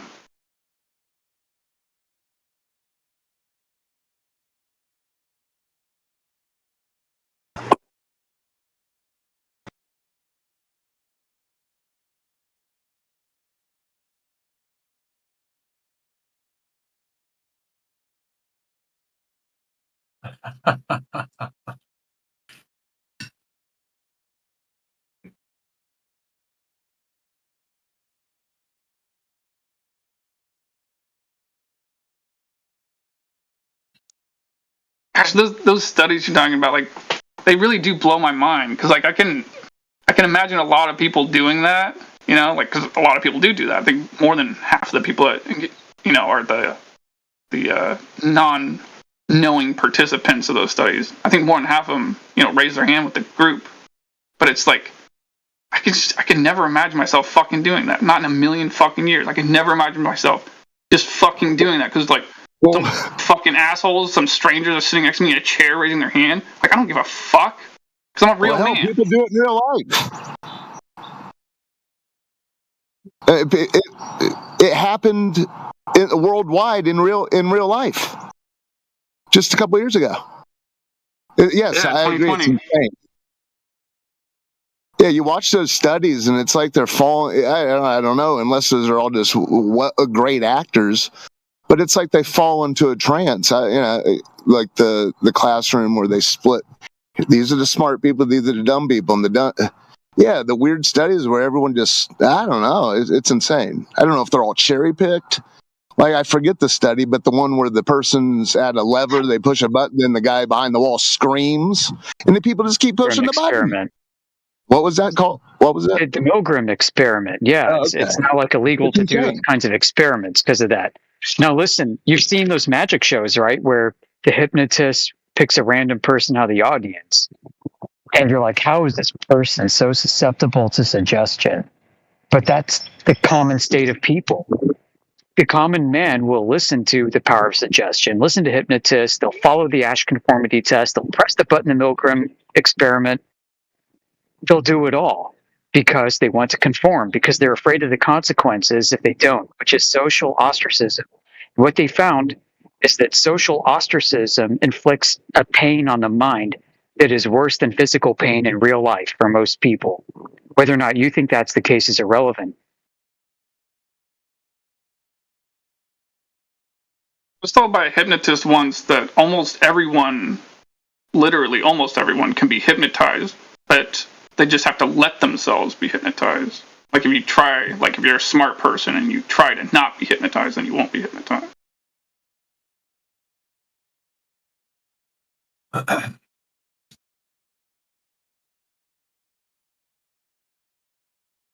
Seems like the glowers are inviting it, aren't they?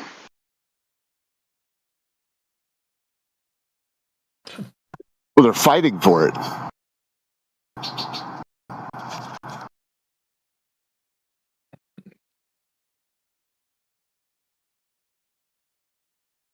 Was that dude Chandler a simp or something? What was he? Her silent tag team partner. She started talking to him. Yeah, but he didn't say anything. No, I didn't hear him say anything. No, at the very end, he said, "Oh, where's that?" And left. Whoever said her handler, yeah. Bingo. Maybe it wasn't her simp, but her pimp. He went from simp to pimp? What the fuck? From simp to pimp? Is that what you said? Yeah, maybe he was the pimp, actually, and not the simp.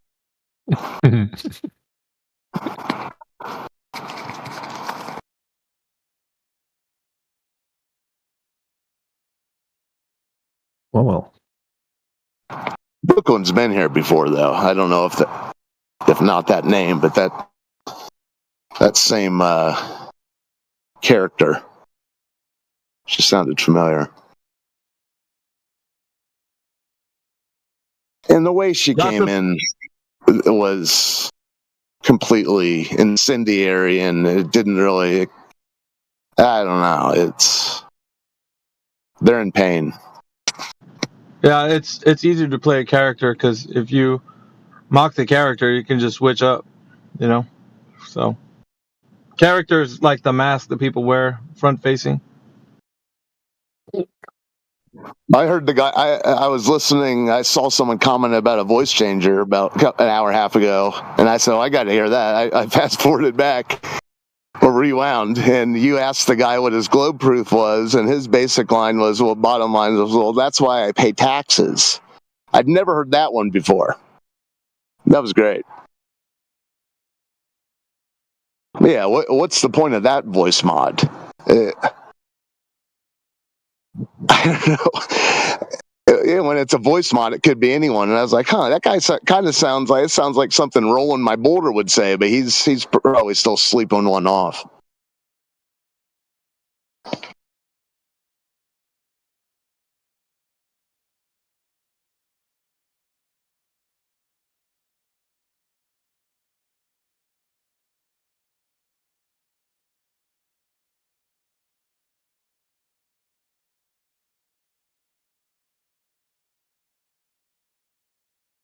How's that chicken coming, Sporadic? Let me check. Hot and fried. Is it crispy yet? I mean, we got barbecue Sunday and whatnot. Yeah, Party right. at Sporadics. It's we smoking. get the barbecue sauce. Let's see. Chicken's at 118 degrees right now. I just put it on the smoker about 15 minutes ago. So I'm going to bring it up to about 165. The prime rib is 55 degrees. Got some hickory and charcoal. Yeah, I mean, is this going to be a potluck? What do you want us to bring? Like, what's the... Just bring some Amish potato salad. You got the gravy there? That would be on hit, dude. That'd be fire right there. Who's getting the gravy?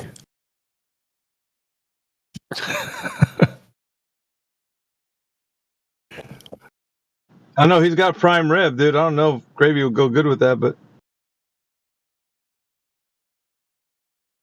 Chicken with potato. I'm going to do a red wine something. That sounds a bit risque, man. All right.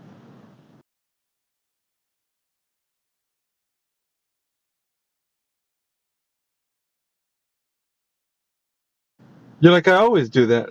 Duh. Yeah, meanwhile, I have to clean my grill, my other grill. I've been working on that too at the same time. I just pulled all the grates off, scraped the interior, and now I'm going to soak everything in a big tub. You're doing all that listening to Brooklyn Yappuccino? Yeah, it kind of passes the time a bit.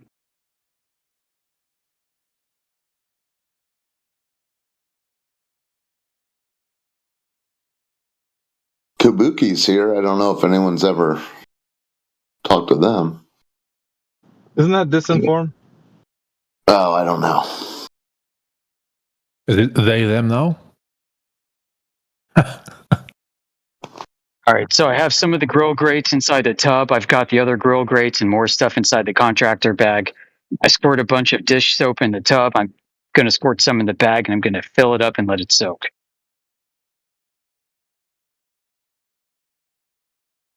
Go on with your bad self. This is called wisdom, folks. Years of experience, trial and error, trying to figure out the best way to do this. Okay, by that image of your yard and by the angle of the sun, I know exactly geographically where you are. I'm just kidding. Yeah, crap. Oh my gosh, I'm in Amish country. Oh no. Yeah. Gotcha now. If you've got time to lean, you've got time to clean. Exactly. But it sounds like your time to, but it's great because his time to clean allows time to lean while it soaks. So yeah, leave it to the Amish. That never really works over well with the boss, though. I mean, yeah. When you have the time to lean from your last clean, then clean something else. Yeah, I think that's. I don't know if that's. Does that get said anymore at work, or is that hate speech? I haven't heard it in a long time. Just depends where you work. Well, yeah, man, that could be oppressive to all the young millennials who just graduated and don't know how to apply themselves. Yeah. Like, how dare you? And so many managers today have to deal with that in their jobs, like the young people coming into the workforce who never had real parents and then lean on their managers for life advice and all kinds of crazy stuff that you normally wouldn't bring up at work. And then it creates HR issues, right?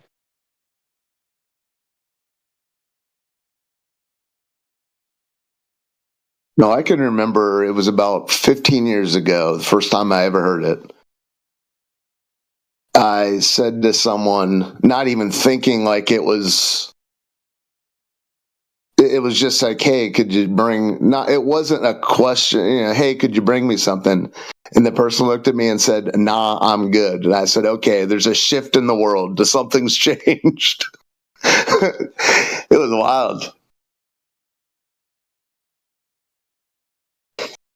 And I think that's the way it is from now on. There is the choice to say, nah, I'm good.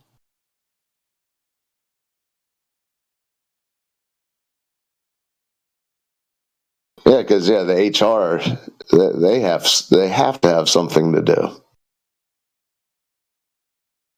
Yeah, and HR kind of started out of the cultural revolution of the late 50s to 70s. So they're all basically Marxist, communist inclined and think in terms of class warfare and struggle and so on and so forth. A very much zero-sum game mentality that don't know how to expand their mind and think about new possibilities. So they're going to behold everybody to this idea that you're oppressed unless proven otherwise. Yeah, some of the best stuff, well, maybe the entire reason the whole show, The Office, works is because of HR.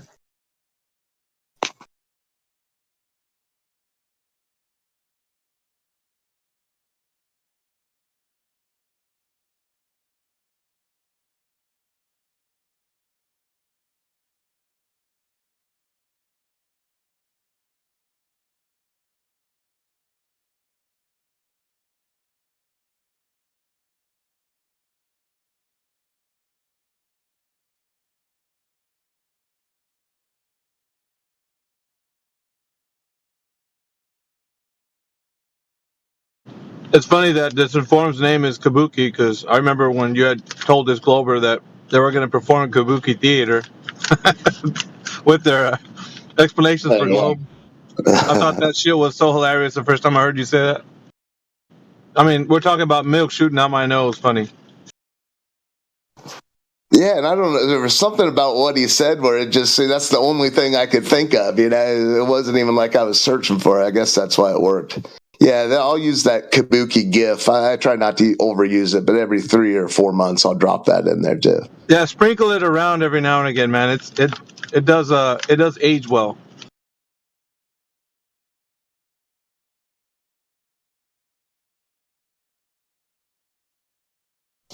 I mean, I'm not a Kabuki theater expert, and I'm not judging other cultures and stuff, but it is It's one of the more ridiculous things that's out there. But this is also a culture where I saw some documentary one time where they'll hire people to be mourners for you, like your funeral, where they'll come and wail and cry, like complete stranger actors. It's just a different, Japan seems sort of an ideal society from an outsider's view, but so I guess it works.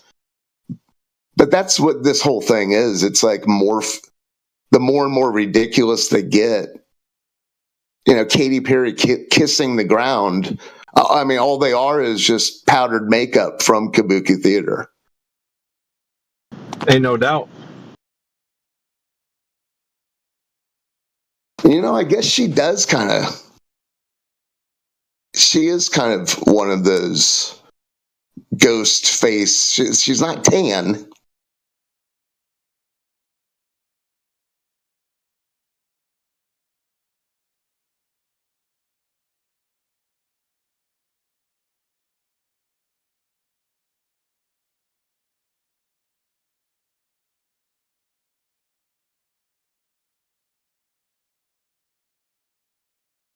TMZ BuzzFeed top 10. Number 1 will surprise you.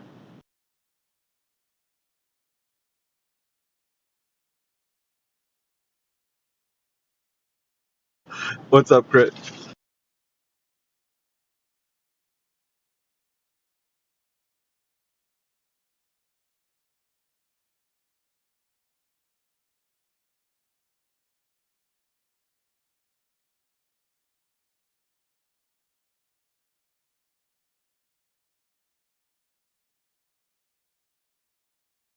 Yeah, look at that.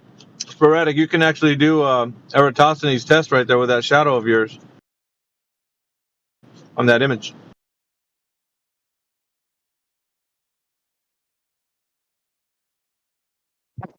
Dude, yeah. Hey, look, it's a globe probe.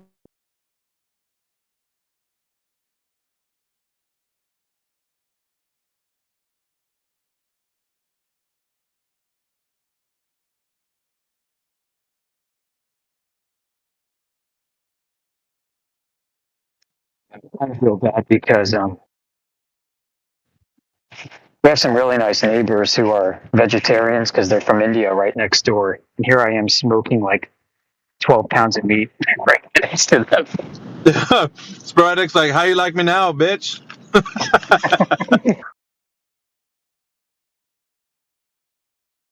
They're probably pinching their nose closed and like, God, make it stop, make it stop. And you're just smoking away.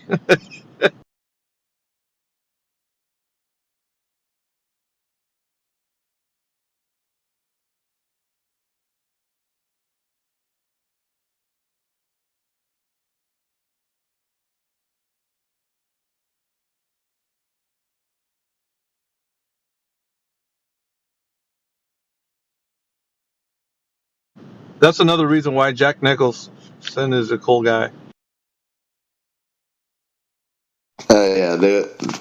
Things that he probably practiced, 1,000 times in his apartment with a cigarette, just getting his glasses to pop on his face. That's pretty fucking cool, man. If you did that yourself, that'd be. It's like someone who could flip their hat 1,000 times in a row. Yeah.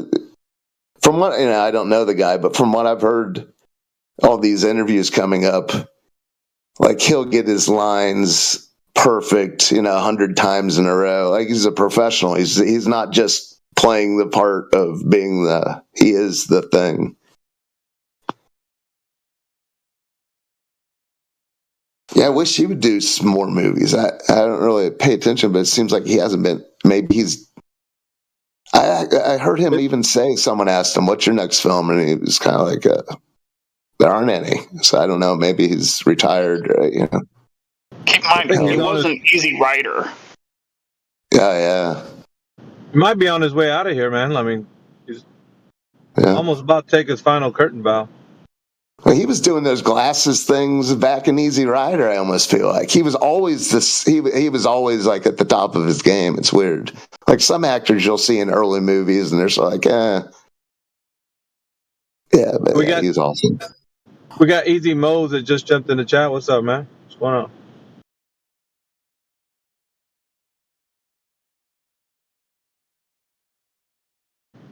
Easy Mo's, are you there?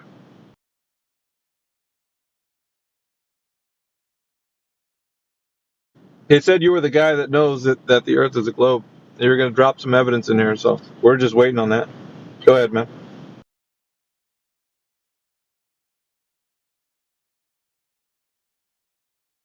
Yeah, Easy Mo's is a good name, though. Yeah, 8613. Yep. Yeah, it kind of botches it, but yeah, the first part's good. That's his PIN number. He does it so he can remember it. So you can remember. Yeah.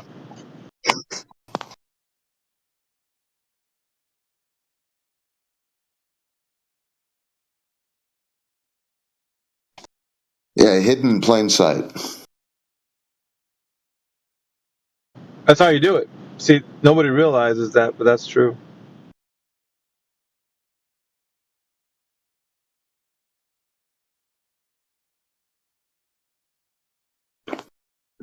Yeah, that's the flat Earth. Hidden in plain sight this entire time. Yeah, the guy said the horizon is not horizontal yesterday. Yeah, I heard that. Robert. Yeah. Yeah. The horizon is not horizontal. Then he said it a dozen times in a row. Yeah, I heard him. It's not horizontal, brother. You do not understand the geometry of the Earth. Ha ha ha.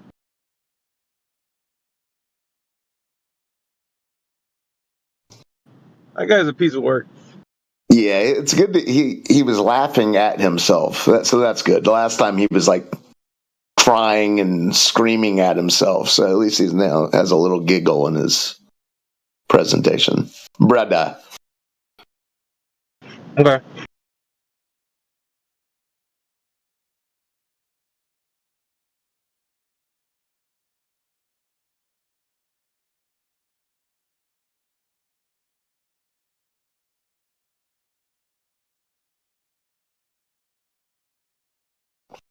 Easy Mo's has left the building.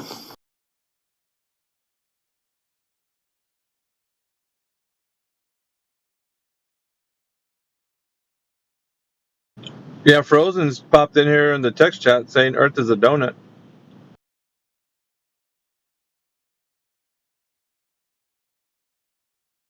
I think he or she is telling DJ that anyway.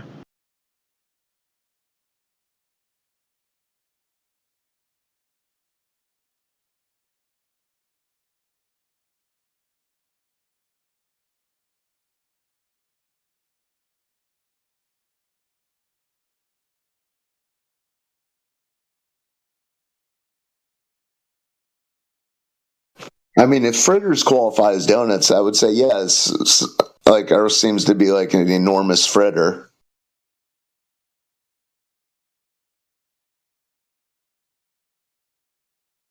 I wonder if Australians know what fritter is. Do you guys use that word over there, DJ? Fritter? Yeah, we do. They probably invented it. Yeah, the ones that have made it. I'm asking him if they know what it is. He's like, dude, we fucking made that shit. Bro, what the fuck? He's like, you guys don't even know what a fritter is.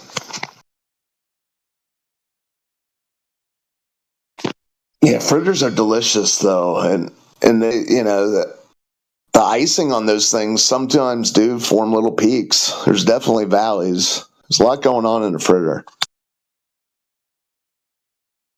Dude, them things knock at least 3 years off your life. Like, easy. One of those. Yeah, I used to eat them 2 at a time. Jesus Lord. But yeah, that's not what we think fritters are. Yeah, we got different ideas of what fritters are. Yeah, these are probably like... An American fritter will take you straight out the game, though, DJ. In Australia, like, a fritter is like... It's like a patty, right? It's like when you get some like egg and vegetables and stuff and you like put it together and then you make it into like a little like patty and then you fry it up in the frying pan. And it's like a savory. You doesn't know what a fritter is, an American bro? You're in Yeah, for they're like a donut with a little bit of apples in them. That's as close to vegetables as we get. You know, an apple fritter. It's a donut. It's at the donut shop. I just like derailing their Earth is donut argument with bringing up fritters. Did it have so much freaking icing in that thing? I swear. Yeah, we're talking probably 1,200 calories. My God, dude. That's like half a bag of, like a 5-pound bag of sugar in that. Well, you get your money's worth. Yeah. You do. Yeah, when you get to the pearly gates, they're like, yeah, you don't even have to say why you're here. I know exactly why. Oh, man. You probably slide into the pearly gates, all that grease.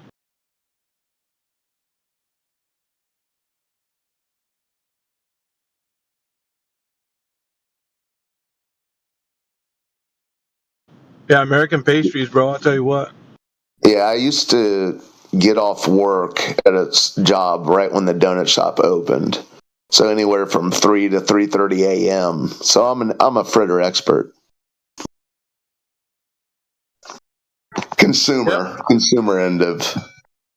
That one didn't have enough sugar. Fritters, I guess.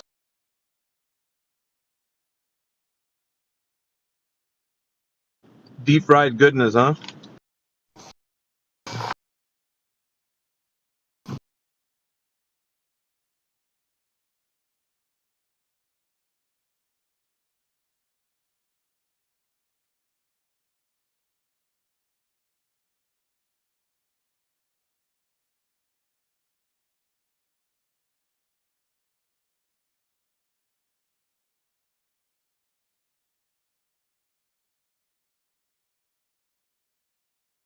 So Memorial Weekend for the Americans. Hopefully everybody's having a safe one. Gets pretty hectic over here. Not weird. Yeah, I'm trying to get my rototiller started. I don't know if you guys have any advice. I used to be able to start it no problem, and now Has it been set all winter? Very much? No, I just used it to make a patch for potatoes and Jerusalem artichokes. That was only like a couple weeks ago, and now I'm trying to make a place for these tomato plants, and I just can't do it.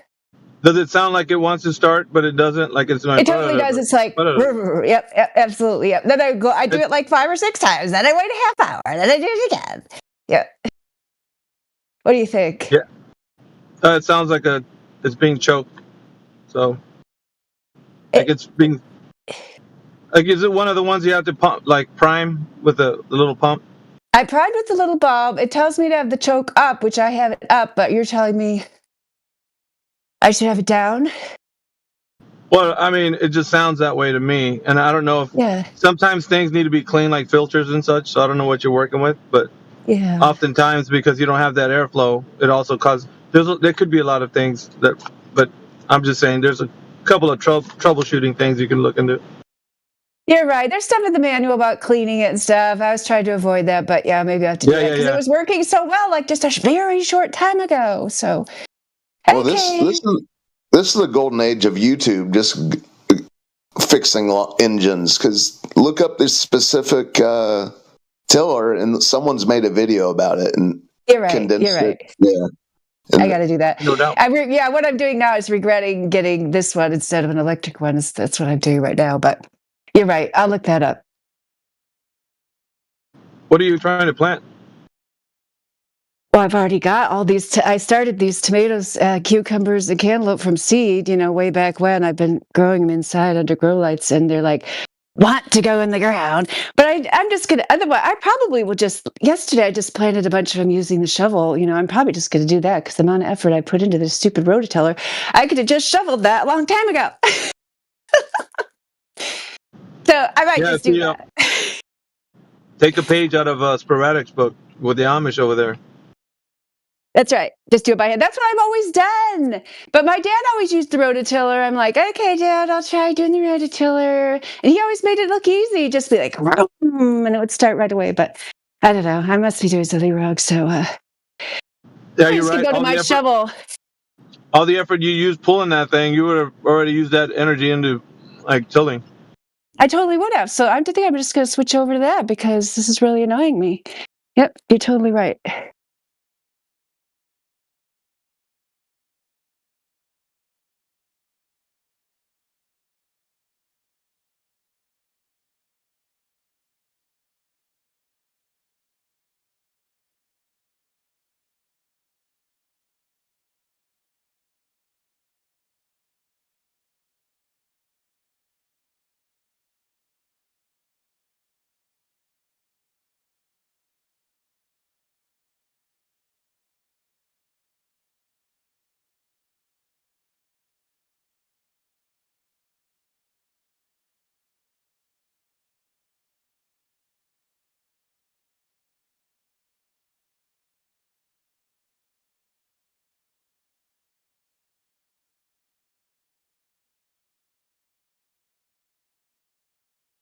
Yeah, that lady in that GIF and that you put up, DJ, is putting a lot of umph into that.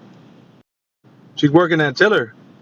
Yeah, how did he get a live shot of me there? Is that you? Nah. No, I'm just kidding. I'm just kidding. I was gonna say, man, she's working that crank. Like she's really putting energy in that thing. I know. That's probably as much effort you were putting in there on that. Yeah, I totally was.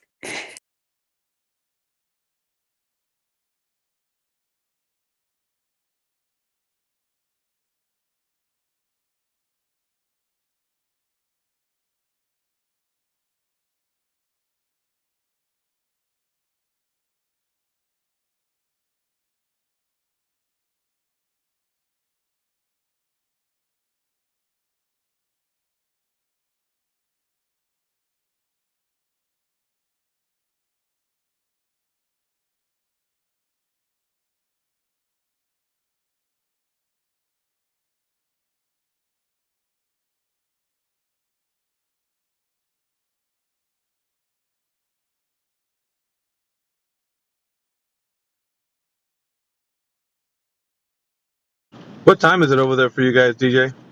Must be like 2 or 3 in the morning, huh? It's 7 p.m. for me. Jesus, 7 p.m. Yeah.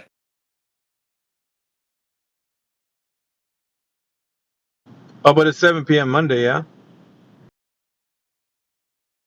No, it's Sunday, but I'm not in Australia. Oh, Sunday. Oh, shit. Where are you at?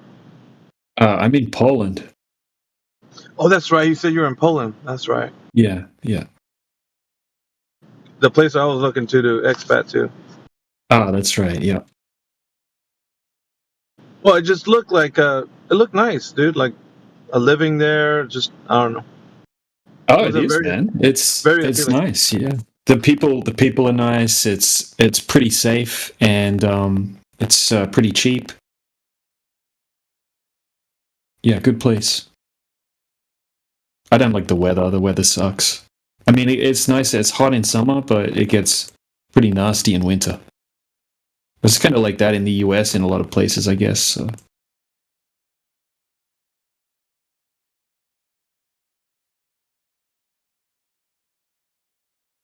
It can be like that in the Midwest, dude. It's a different kind of cold. I was there in February, Krakow, and it was cheap.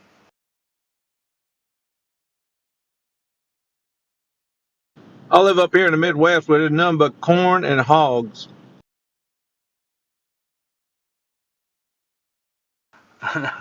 Corn, hogs, and hogs made of corn.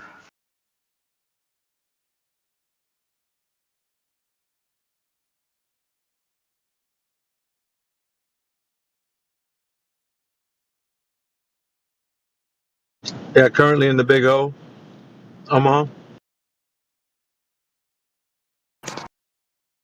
Home of the College World Series. Yes, sir. Yes, sir. I don't think about dropping by this year. Just to do something. I live like 2 minutes away from there, by the way.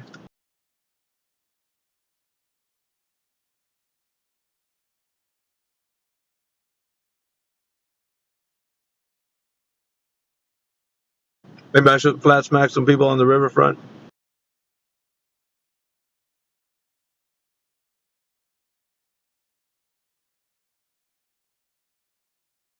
I don't know about the street activism thing. I don't know how I feel about that.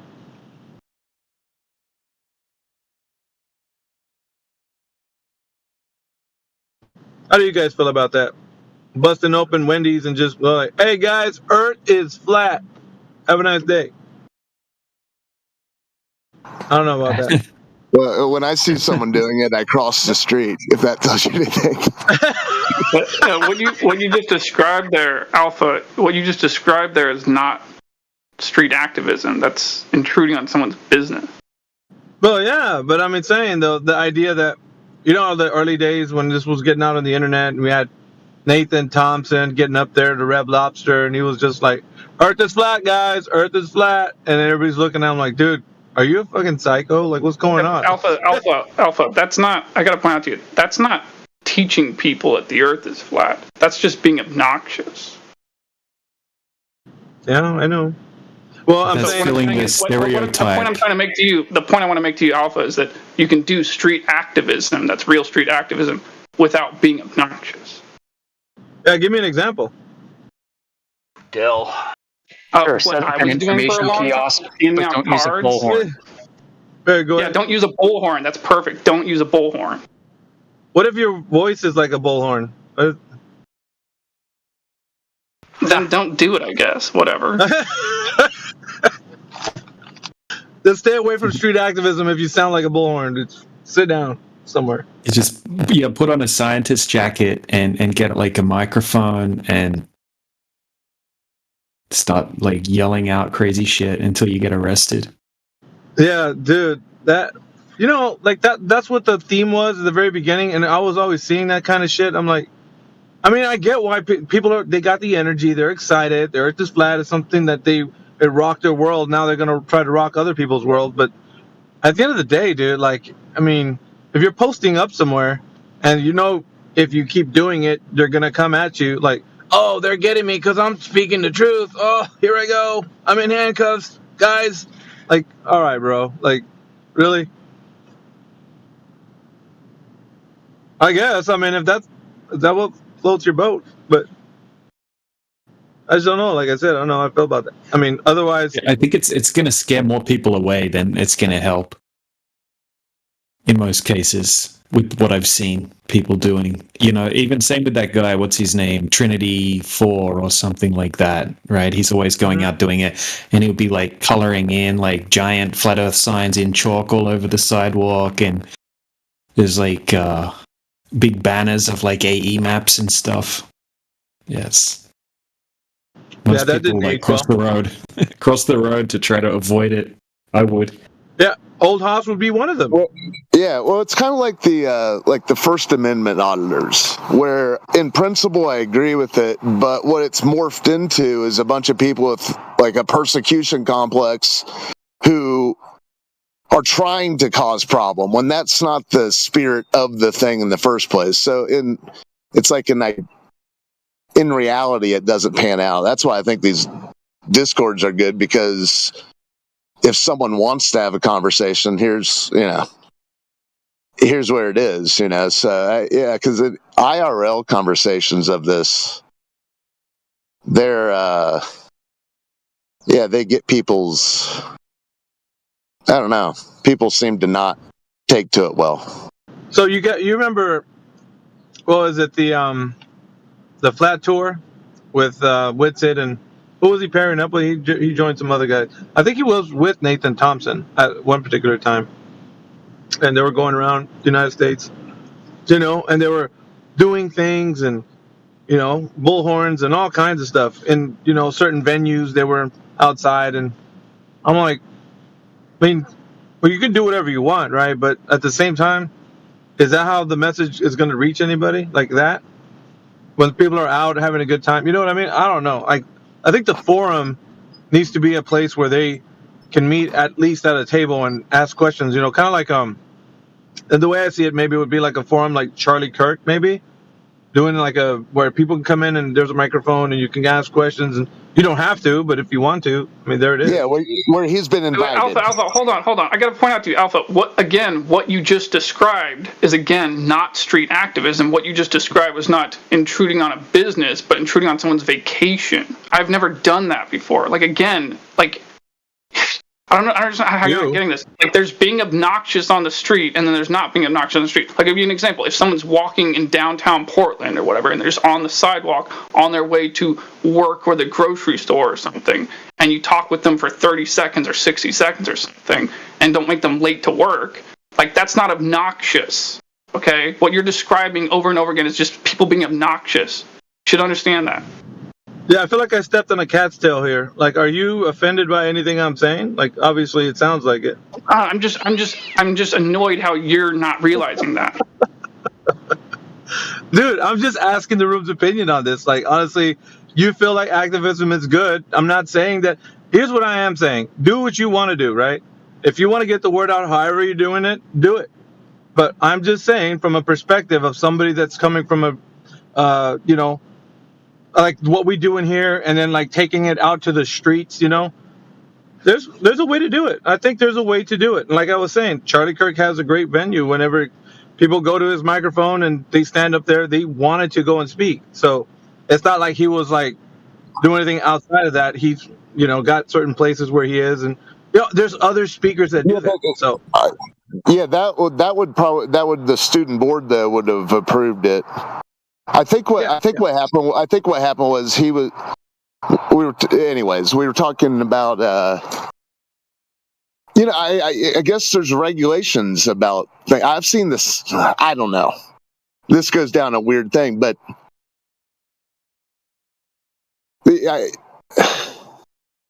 there's free speech and then there's private property. Yeah. So you know what I'm saying. So, but I do think even people like Crowder is as goofy as he's turned out to be. The whole sit at a table with the sign, where someone would say it's passive aggressive or whatever. But these are things that have been approved by universities. And universities used to be places where these kind of things could happen. You go to the school, say I want approval, and then they would show up. I mean, this has been going on since the dawn of these universities. Someone shows up to give a speech that's approved, and someone in the crowd screams, "No, hate speech, I don't like it." And then there's also been examples of people who have showed up to universities to give a speech unapproved and have been dragged away in handcuffs. It's, Yeah, I mean, like I said, at the end of the day, people are going to do what they think is effective, and that's up to them. I'm just saying the optics usually turn out to be when what makes something palpable is people have the ability to join in, Well, yeah, the whole whatever his politics are aside, the way he does it is great. You have a tent with a guy with a microphone, and the person, it's moderated to a certain extent, because the person, there's 1,000 people there to talk to him. So if the one person doesn't want to play by the rules of ask the question and have a back and forth, no soup for you. Yep. So universities should be open to. Well, the different departments have all these lectures that they have to fill at the beginning of. So that's what you hear the Globers complain. Oh, where's your peer-reviewed paper? Where's this? Maybe if someone wants to do something, you could propose a lecture to give at the local uni. And they can either reject it or, some people make livings on going on lecture tours. So it's like people who give lectures have been rejected to give a lecture. Wouldn't that be like kind of a thing though? And like having academia like host some of these things, these events? I don't know. Academia is all kinds of wacky shit. Yeah, but I'm saying like having them host people bringing forward like a presentation and then having Q&As afterwards or whatever, I don't know. Wait, while we're talking about Charlie Kirk, I'm just curious, have you guys ever seen the video of like this young man talking to Charlie Kirk in like an auditorium about flat earth and Charlie Kirk's reaction to it? Did any of you see that? No, you but I'll got look that? it up. But let me guess, he was gatekeeperish about it. Yeah. Acted as if it was absurd. His response was basically, "I'm not even going to talk to you. I'm not even going to talk to you." Bullshit, Like, dude. He needs to. I'm not He even needs into to. that. What the fuck? Nah, that's messed up though, because his thing is supposed to be open, right? Like, I mean, obviously, he can't say that. That's like him shutting down the conversation, and he's against that. He didn't have any more than I think 25 words to say to him. I'm pretty sure before. That's bullshit, bro. That's what I'd say to that. That's bullshit. Because he has an open forum where people can ask questions, and he's like, how would he respond?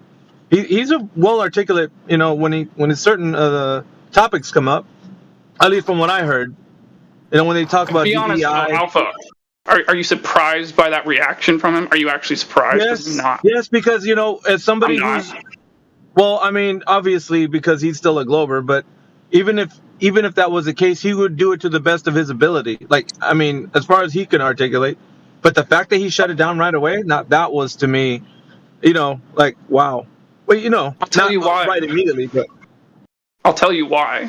Because I'm good at reading people like that. Like I've been involved with, maybe, I don't know, maybe it's just a sixth sense or something like that. But I'm just saying, like, I'm good at reading people in a certain way where when he reacted to that, I was not even the slightest bit surprised, not even the slightest. But I could hear it in his voice that he would give that kind of reaction months before that when I was hearing him talk to other people. Like it's not like he gets everything wrong, but I could hear it in his voice. Like, he is a zealot.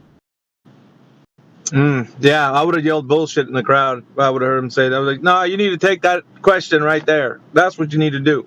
You've been taking all these other questions and fucking fuck that, dude.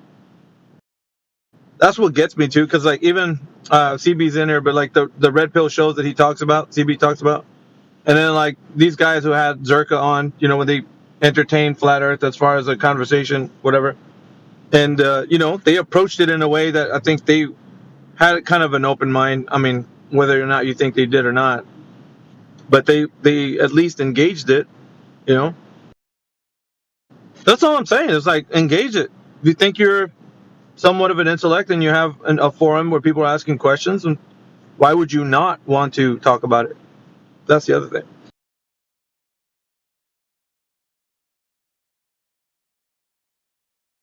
I mean, it was in like a campus, so people learn about many different things. Actually, I want to tell you another reason why I wasn't surprised by that. Because if he had any reaction that was different from that reaction, those forums where he goes and does that and talks to people, he'd be already talking about Flat Earth to those people.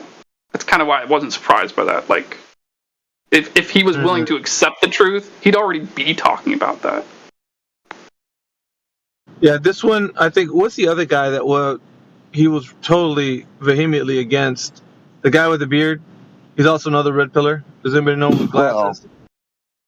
Well, I was almost about the Matt Walsh. I was almost about to bring that up. He had like a 45-minute.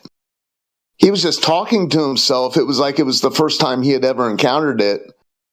So it was interesting. But then he reached like a cognitive wall or something. I don't know if he had a follow-up or if that was it. It's almost like you offended his intelligence. I was like, dude, just get off your shit, dude. It wasn't even. He's just making a whole thing about it. Like, oh my god, like. Yeah, he had a moment there where it seemed like he was honestly thinking through it. Yeah, I kind of forgot about that. That was months ago. I wonder if he followed up on it. I think he did. He had a follow-up video. Then he had a cope session. Okay, I didn't know that. It was all like, oh my god. And I think it was to deal with space, as a matter of fact, wasn't it? The moon landing or something. I think he was talking to JRE. If I'm not mistaken. Wasn't that the what's the clip, CV? Was it Joe Rogan? I'm sorry, what happened on Joe Rogan's? Who's the guy? When he spoke to Matt Walsh. Remember that one? Oh. I honestly barely remember that, but he probably was hating on Flat Earth from what I remember. Well, yeah, but I mean, I don't even know. He said something about the moon landing being like super legit. Yeah. Oh, Walsh did, yeah, but yeah, there was a. So I think, I don't know. Joe Rogan was like, he's first said he wasn't an advocate for it, and then all of a sudden he fell into it. He was like, yeah, I think it was true. Then all of a sudden now he's back to not thinking it was true that they did that. So, and then Walsh. Yeah, you didn't know that? No. Yeah, he flip flop on the moon landing, but needless to say, I think Walsh was just, his brain just all the gears locked up, and he couldn't believe it. So, But I'd have to get a clip, but I definitely remember him saying on Rogan that it's just no way we could fake it. It's just so legit. Okay, dude. All right, bro. yeah, this is most of the cope that people say when they hear it, and they're totally invested in the idea of space. It's the same think cope, it dude. also goes against their brand. That's what I have a hard time with. Is like some of these guys, they don't want to lose anybody in their audience. That's why I respect Myron so much, But bro, because they're fucking he'll woke just on say every other whatever. topic. They're woke on Yeah. every other topic. They're challenging mainstream narratives on every other topic except for this one. It's like, oh, but this one, nah, we're good over here, homie. And like, no, we're not. Yes. Like, you're talking about like diversity, what is it, equity and inclusion, and then you just flip the script over here where this other topic, space, that's real. Like, the fuck?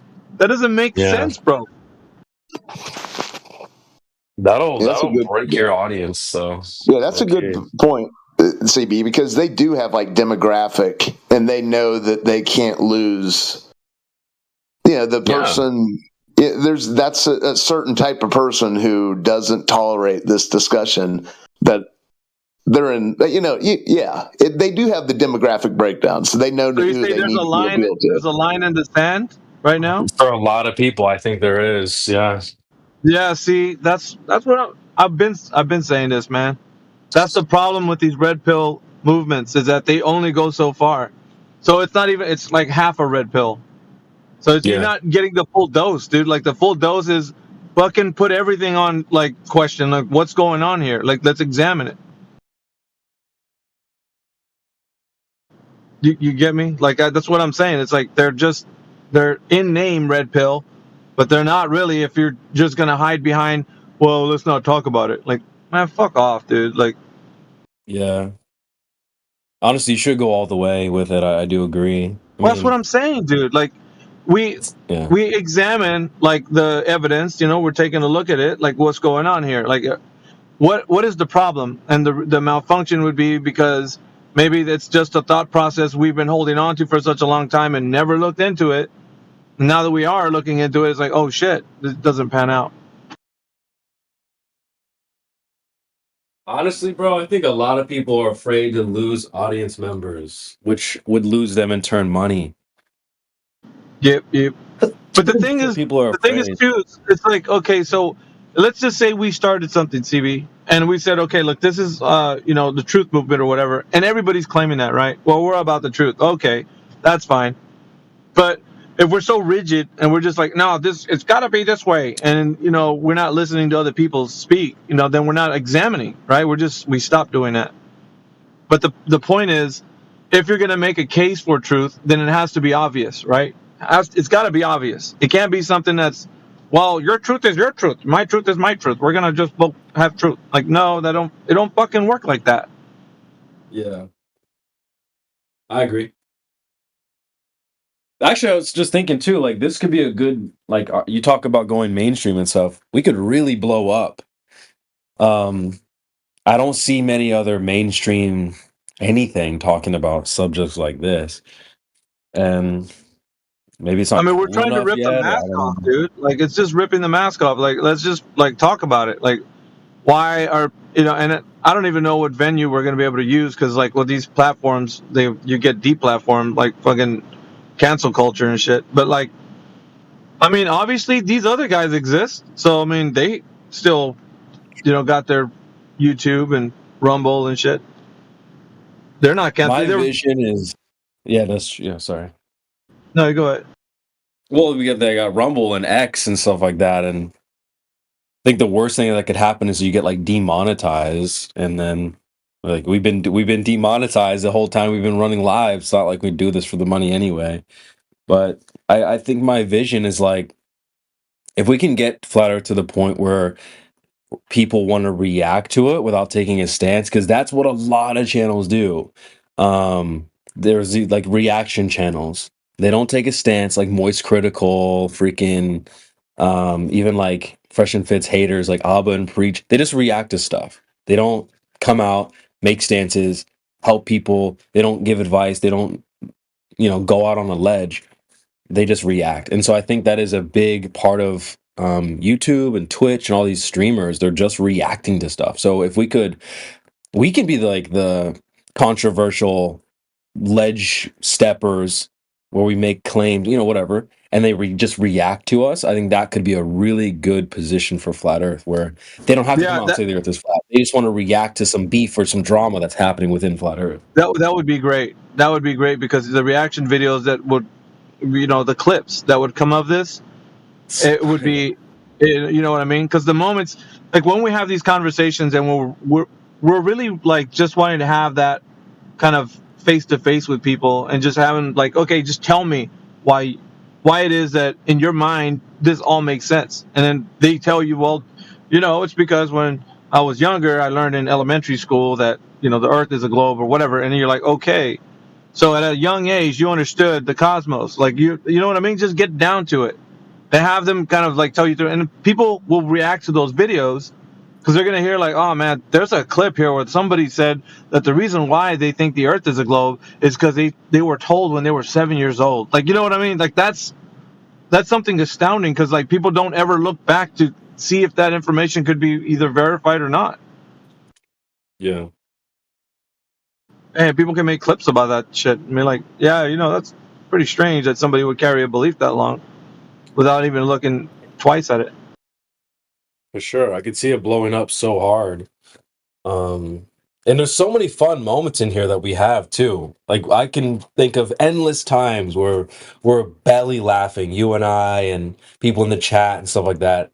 Why do we need to? This doesn't need to be private. Not that it is, but it would be awesome to share these fun moments with people. That's the really awesome part, is like we have these little diamonds, these little gems that are just forever just going to be like, right now posted up in Helio Skeptic's YouTube channel. But what we're trying to do is like make the world see like the reaction to what we say, and it's not like, because they are all about the mainstream flat Earth kind of idea. You know what I'm saying? And so I was reading what the gentleman put. But we're trying for us to kind of see what we do. Like, we've curated a culture here, bro. I don't care what anybody says. This is a culture, what we got with 24/7. It's unique. It's unlike any other platform. Like, we're not like anybody else. We've gleaned a little bit of here and there from people that have been speaking to us, because that's what we are, right? Where we're sharpening the arguments, throughout the years we've been doing this. So now it's just getting the content out there, and the logistical side of it. And that's a little more tedious, I think, than actually making the content. Is For sure. Shaking the hands, like having the conversations with people that will have us on, like just all that whole side of it is more tedious than I think anybody else thinks about. I've attempted to do that before, and it's not easy, because you got to wait for the right time, and then the scheduling, and it's I do think by now, since the internet is the way it is, that most people have made a die-in-the-wool decision about it, whether they'll tolerate the discussion of it or not. I think it's that massive that it's become taboo of taboos for a lot of people. Flat Earth. Yeah, but that's what I'm saying. We just need to make it cool. Like, people enjoy tapping. Yeah, I think so too. Yeah, I agree with what you guys are saying. Like, make it palatable to the masses, and like, because there's a lot of people I've noticed come in lately with. There's a different theme than when it used to be in the past. People are coming in and saying, "Oh, I know some guy at work that talks about flat Earth, so I just want to find out what it's all about." I mean, I feel like it is kind of like coming back into the general consciousness of people. So I think it's a good time to do that. Totally agree. People like taboo stuff, right? Tattoos. Oh, I know. Yeah, dark it's like triad shit. Yeah.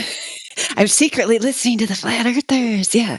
Plus, I mean, really, like the whole kind of like just in recent times, it seems like, yeah, we've kind of got our mojo back of like, really like, what is the focus? What are we trying to do here? And like, Yeah, just kind of exactly. discarding all the nonsense, which I think is a good, Yeah, so we're start. getting we're getting ready for the. You guys can feel it. It's in the air. I mean, I'm telling you now because it's in the air.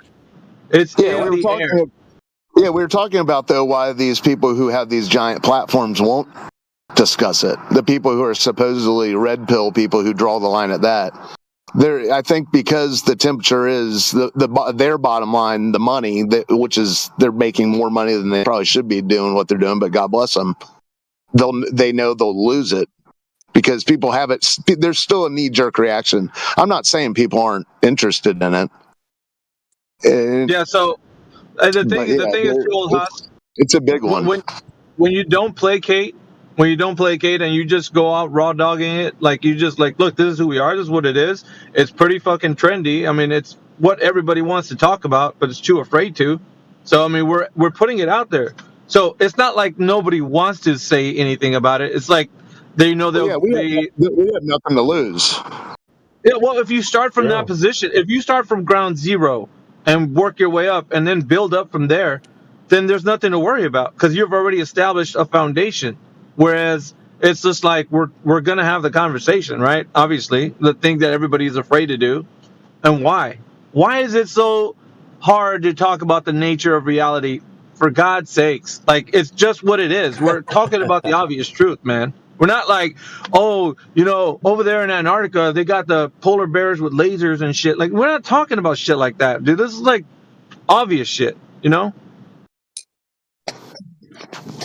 Yeah, but there's people who tinker in their garage with things their entire life that the public never sees until after their death too. So it's oh shit. Yeah, what I'm saying. It's like,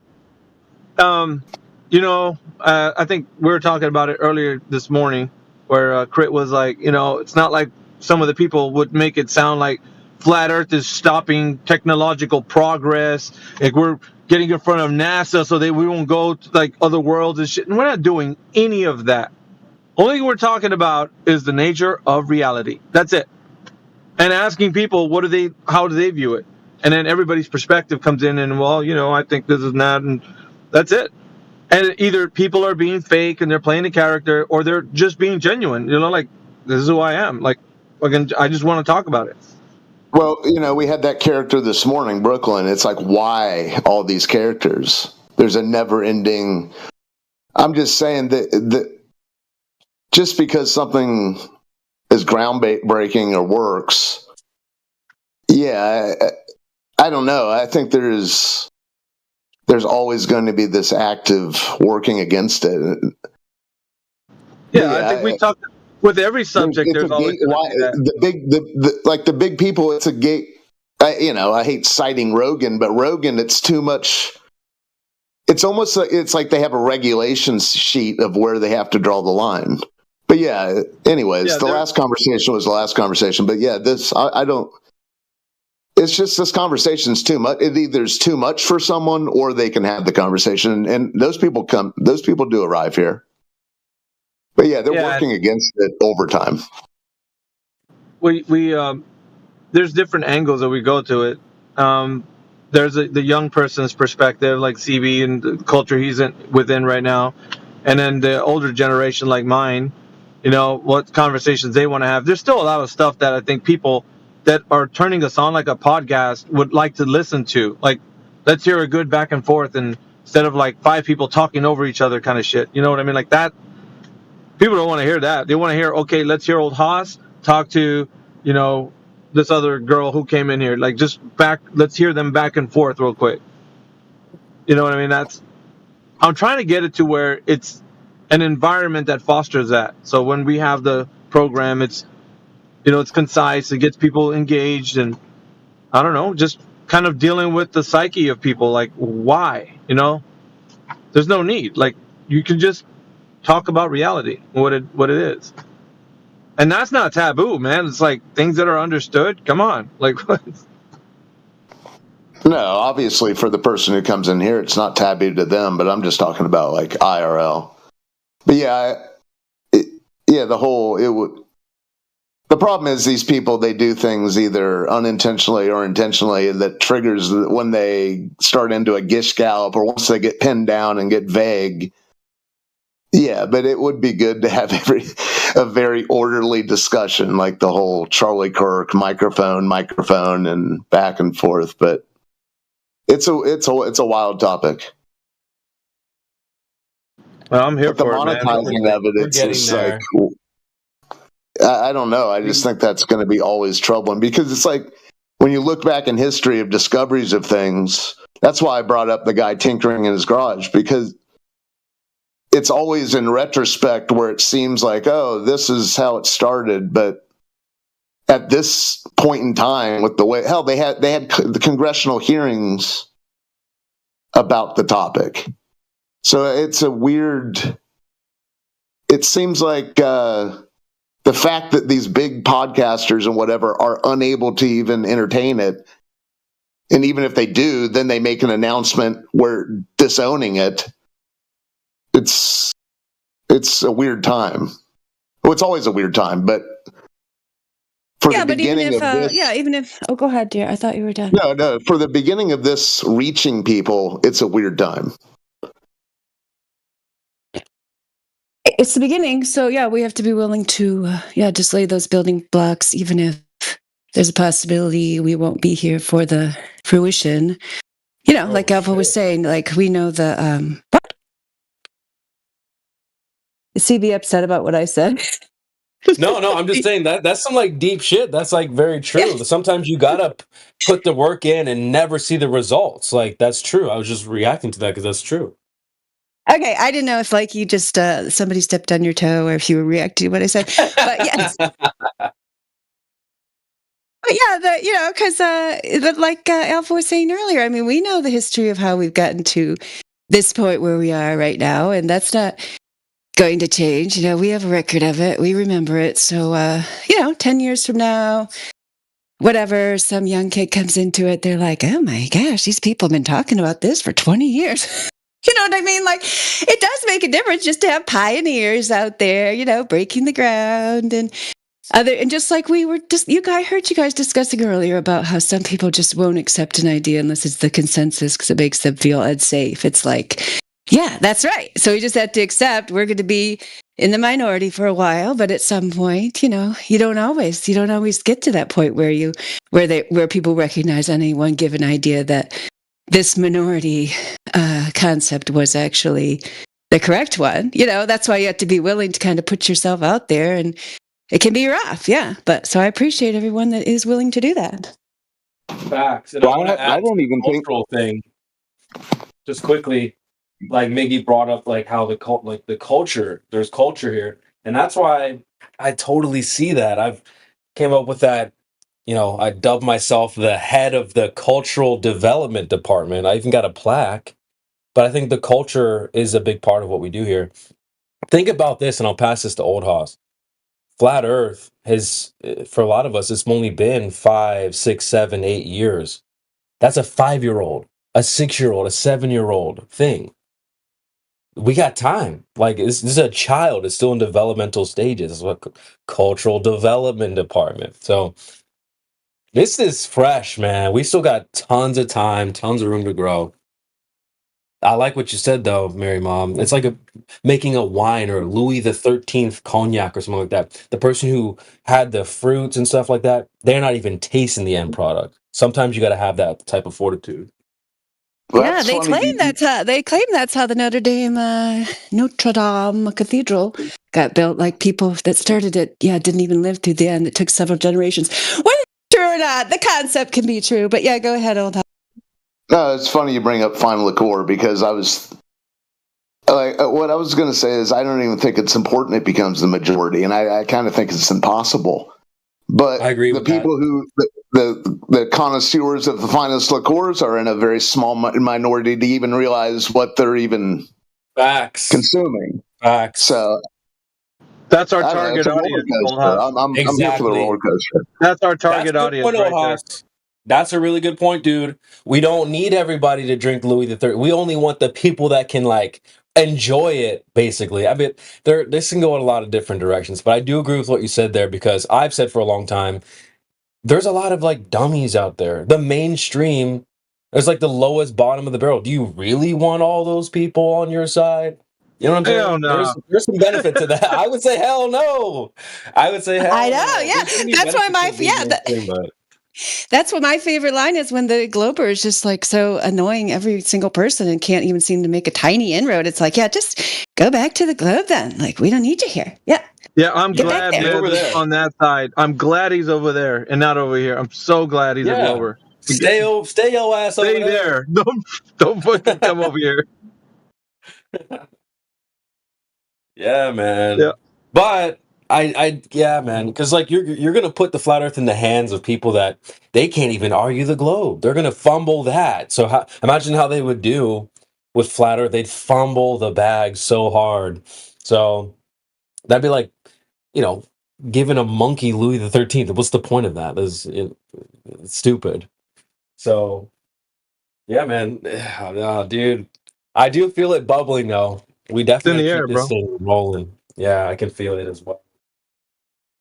It's just a It's matter of already time been a good before year. the record, because we have some of the people that we speak to in the back chats. Like, if we really wanted to make some connects, possibly join a few venues. But I mean, outside of that, I mean, I don't think it's that hard. I think we just gotta get the format. Like, what is it gonna look like, or how is it gonna operate? What days of the week? All that kind of shit. That to me, I think, is all that we probably need to gather together and do. Because I know what I have in my head of what I'm thinking about. I just want this to be the biggest, truther information that we can be. We can dominate any other channel easily, because we're not wishy-washy like those guys. We're not overcomplicating things. It's not like you're going in with the super verbose language. I mean, even though people can be that way, it's not always about that. You can have people who are subject matter experts who can come in and speak a little bit of the language, but that's good sometimes. You got to have the technicals explained. Like Sporadic's one of them. He's really good at explaining those technicals. So sometimes you need Sporadic to go in there and talk to those guys who are hard-nosed about the specifics. What they don't know, they're end users for the technology themselves, but they don't know that. They think they have a good beat on what's going on. You have Sporadic come in there and actually tell them where the information originated. They're like, well, why do I need to know that? Like, duh, dude, it's the whole point. If you don't know how the information's curated, how are you supposed to tell us what you think is true is true? You know what I'm saying? Like, that's the important thing. You got to have people that are able to come onto the program that have that ability to be subject matter experts, if not professionals, in a specific field and talk about it. So that gives the credibility over to, like, us not saying that, we don't appeal to academia or anything. Like, we do. Like, obviously, like anything that's applied works for Flat Earth. So you guys get what I mean? Like, that's good to some extent, but like we can keep it kind of like a bit remedial for everyone, just to keep it palpable, I don't know. Have you ever thought about the gluteus maximus? The gluteus maximus of the question. We also have to ask ourselves, what is the molecular harpsichord of the foie gras in the quantum realm? Speaking from a sort of crustacean zeitgeist, calcium deficient paradoxical exfoliation sort of juxtaposition. You mean you don't want to keep it a complex, dude? that never works out, man. That never works out. I mean, to bring it full circle to Jack Nicholson, what if this is as good as it gets? Because the thing is perfect in its form, and I guess unless someone wants to monetize it, which it is obviously entertaining, if nothing else. I mean, people listen to it. And I think that tons of people would listen to it if they could just push a button to listen. That's why I think that on X it's interesting, because that pops up on your screen if you happen to be on Twitter at the time. So, but that's just whatever they call it, a space. Yeah, that's the heart of my aim. It's like the whole thing's perfect as it is, because I listen to a lot of you, Alpha, for one, on the, because I didn't even know of this Discord. And then I started listening to it on YouTube. So there's people out there listening, and I used to listen to radio. How do people listen to free radio advertisements? So it's like, if that's, because the form of this whole conversation is perfect and entertaining and mind-blowing the way it is. Yeah, it's just it's like something I've heard before. If somebody's a genius, but you've never seen their work, then what does that make them? If you've never observed their paintings, if you've never seen their form, like of anything that they do, like how would you classify them as genius if you don't know who they are? Like, who the fuck is that guy? You know what I mean? So once you're well established and known throughout, people speak of you. They talk about it. It becomes a bit more like out there. And the only thing I'm saying is when people are recognized in that way, then the conversation that follows that is what are they talking about, right? So that's what I want. I think that 24/7 is doing a lot more for the conversation than like a journalism would. I'm sorry to say, but even Witsit, like we can do way more than that. So I think we're better than all of those forums put together. You guys please, reading what I'm sorry to saying? say. I mean, is that not self-evident that he just flushed Flat Earth down the toilet? I mean, hello. Don't even get me started on that guy. Yeah, that's the reason why I'm saying it's like before, even like Robbie Davidson and like they had those Flat Earth conventions and stuff like that. I think 24/7 has always been bigger than that even then. Like I think we still are. Like in my head, like every time somebody says, "Hey, you know what video we could be recommended to?" and the first thing that comes out of my mouth is the 24/7 live stream from on YouTube. That's the first thing. I don't say anything. I don't go to, go look at Eric Dubé's 200 proofs. Nothing. I go straight to 24/7 all the time, every time. So if anybody's recommending any videos, it's me recommending 24/7. And maybe that's not a good thing for you guys to be like, why would you want to do that? Well, because it's a live interaction that's happening with real people. Like, and you're getting the results of that. Yeah, fuck a video. We're live. You can talk to people right now. We got callers on the line. We got operator. That's the reason why I think we have the sauce. We got the juice. We got it. Whatever it is that we're supposed to have to do what we do, we have that. I mean, you can see the fake versions of what we're doing out there, trying to be, somebody, getting the word out there. What happens? The epic failure. They go back to the globe. They run out of juice because they're trying to be super verbose in a place where they're trying to match academics with, globe language. But it's like, you can't do that. Don't play on their field. Use what you got and do it to the best of your ability. And like, you'll outperform everyone. Anyways, I'm probably preaching to the choir, I know, but there's the reason why, dude. It's like, I have faith in what we do here. Yeah, all you need is like a 24/7 cam of a couple operators standing by, and they'll take calls. Everyone gets a pager, and if it's something that anyone, it would be sort of like that one David Lynch on the air. Yeah, bro, think about it. Like it's like it's a radio show. It is a radio show. Yeah, it is. I mean, going on for a decade plus. It's kind of amazing. You got Joe Coffey fixing his car in his garage. He's got his on, right? And he's just like amazing. Like, dude, how come there's no glober coming in there telling him that the Earth is a globe, like, and showing him? You're gonna have him raging against the machine, bro, because it's gonna be like hearing something coming at him, and there's nothing to filter it, right? There's no scientists coming in here and be like, all right, let me set you guys straight. And like, that's not going to happen, bro. Ever. And our years doing this, all the academics that have come through have failed miserably. So there's not a savior out there. Good point. So, that actually sets them up to call in themselves. You know what? Damn it. I'll just call in. And then they get that's what we call honey hold my beer fallacy.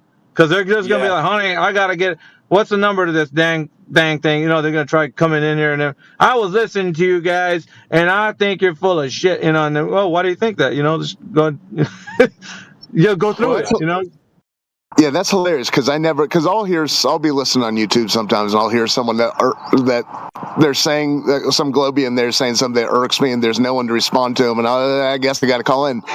But that's why Dead Air Dave's thing works so well because every time he comes in, he goes, "There's not someone still out there who thinks they're living on a spinning ball out there," and then someone calls in, "Damn you, Dave!"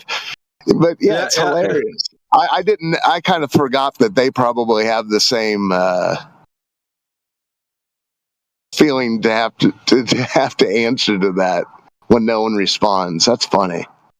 Well, it's not even just the new people, Old Hoss. It's the hate watchers.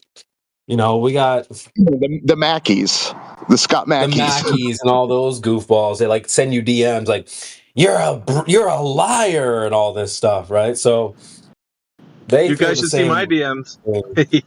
Oh Lord, I don't even check my DMs, bro. If it's not from one of you ninjas, I'm not even looking at it. Dutch is here. Hey, good morning, guys. I just got here. What's up? What's up? What's up, man? What'd I miss? Looking up a storm Board right meeting. now. Is there a board meeting or something?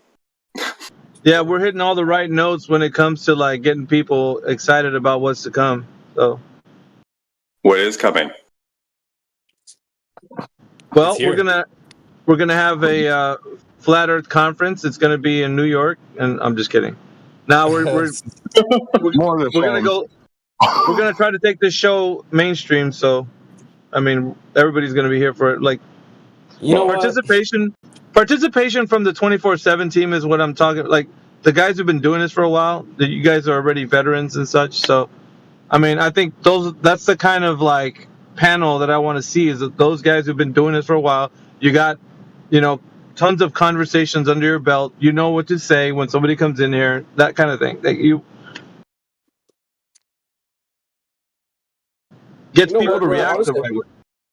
I've been saying this for a while. I genuinely think. Sorry, Mike, to go quick. I genuinely think we need like somebody to clip our shit, and maybe that person needs to be me. But I do think clips would be a good start to get this ball rolling. No pun intended. We just need people to clip this shit out and like post them. I know Clipcord. We had a TOS. We had like 3 guys. Now it's just pretty much Clipboard. I know you guys are busy, but if someone out there is down for clipping, that would be so huge, bro. I think that would be massive. I don't know who that person's going to be. Whatever happened to the X Space business? I thought that was your one of the first feet or first. Yeah, we're kind of a little bit sprinkled around everywhere, but we want to actually be mainstream, so that encumbers a lot more than just X. So X is a part of the mainstream focus. You get me? So it's. Are you thinking like your own show? Like, weren't you talking about having your own little studio? Yeah, it's going to be that. That's what I'm talking about. It's going to be that. Probably FaceTime. That's what I'm looking into, like having FaceTime. And anybody else that wants to jump in, I could have like a video call. Where you pop up on a little window, and just have conversations with people that on Discord. Whether they want to be on camera or not, that's not, but I don't think having somebody on cam is going to be a good thing because, people can pop up with pornographic shit. So I think just keeping it to where we're listening to their voice and they're seeing us would be probably the furthest I go with it. Where that's how Fresh and Fit does. Super, super awesome. Go ahead. Where would you guys put the video content afterwards? Are you just going to stream it? We're I'd say multi-platform. So multi-platform, and that's the way to go because you don't got all your eggs in one basket. You want to be on different platforms. That way, in case one platform's like, we don't like our content, yoink. That we're not totally out of the game. So, are you thinking of having your own site or something? Also. Yeah, that could be the case. I mean, right now it's just the beginning stages of me kind of formulating exactly what I want what I want out of this, but definitely want to see the participation from all of us. Dude, we've put in the work. This is what I'm trying to say. We're doing this pro bono. So the way I see it too is everybody should benefit from this. You know, I see it that way. I don't know. You guys might not see it that way, but we've got a caller on the line. Kenchi's here. Kenchi's with us, bro. What's up? What's up? Yo, what up, I didn't Create? recognize the. I just wanted to point out that one quick thing. Sorry, one thing just came to mind. Hey, CV, you were talking about having those clips and stuff. Aren't there those AI software things the tools out there that people use to create their own shorts? You ever seen that?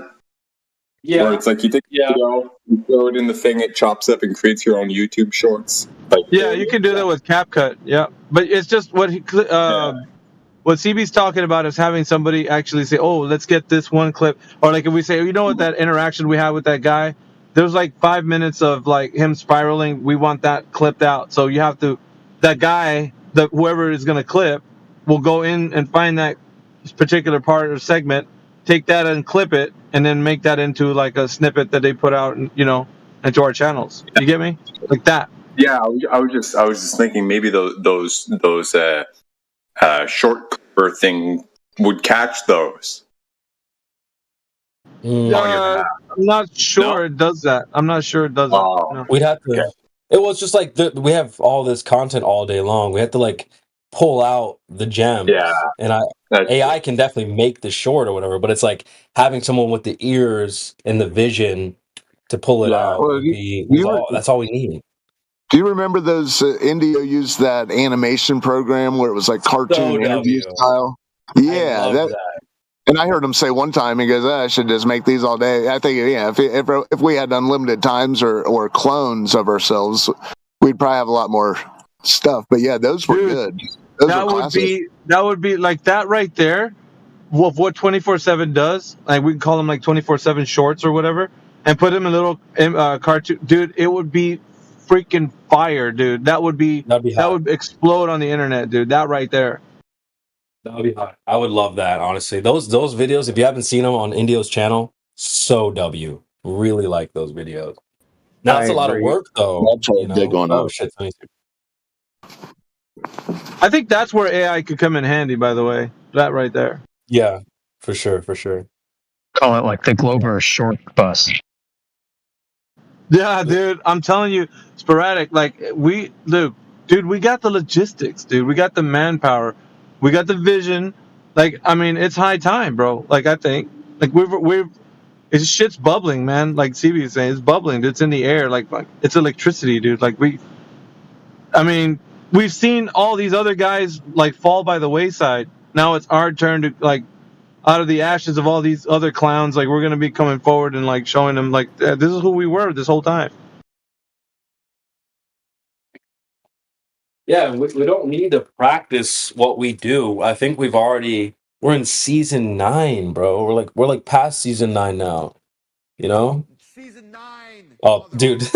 Season 9. Fucking 9. Beat me to the button, bro. That's crazy. But yeah, we don't need practice. We just need to get ourselves out there. And I think the clips would be a good start. Funny moments where we absolutely are cooking somebody. Somebody went back on their word. Things like this. Man. I know I keep saying that someone else needs to do it. Maybe that is me. But I don't know. I don't have the time right now. Maybe we could get AI to do some of this stuff for us, like automatically or something. I don't know. Yeah, they could be. I don't know how to do that. Though. That could be good, but then we have to, like what CB was saying, you'd have to fish for the content that the person who's clipping would have to be like, oh, this shit is good right here. This little interaction, there's like it only took like 7 minutes. Like they'd have to clip that segment out, and I don't think AI is like queued up enough to know what we want. You know what I mean? Like a person would have to do that to see the vision of our clips. You know, like getting tidbits of like where somebody spiraled or when sporadic dropped some technical knowledge on somebody and somebody just like didn't know how to respond, like that kind of shit. We want to hear those clips being put out to where, like, you know, it shows that they don't have anything. It's vaporware, bro. That's all they got. Yeah, there's no channels doing this. Like, I'm sure you guys go on Instagram and then you scroll all those short videos, right? And they're like pretty entertaining. A lot of them are very good, and you just scroll, right? Or YouTube, they have the same thing, the shorts. Who's got flat Earth content like that? Nobody. It's like Nobody. we have hours and hours and days of content.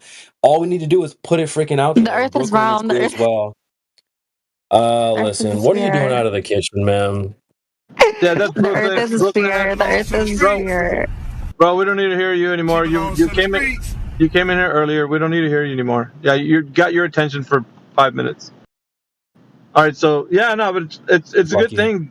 It's a good thing though, man. Like we got a good thing going. So if at all possible, I think, I mean, if you guys are ready for this, like we're gonna do the damn thing. Man, it's gonna be lit. Honestly, like we're already lit. It's just we put ourselves in the right position. Now we just need to like take those extra few steps. And I was saying to whoever's joining us right now that the hardest thing I was telling CB to do is the having the conversations with the other venues that we could be a part of. You know, like talking to other like red pill forums, so to speak, letting them see if they give us like 5 minutes. Just because advertisement is also the name of the game. You got to put yourself out there in order for people to know who you are, and refer them back to us and shit like that. It's not easy. That part's not easy. I'm saying that's very difficult because finding time for that. So that's true. That's another hurdle, I think.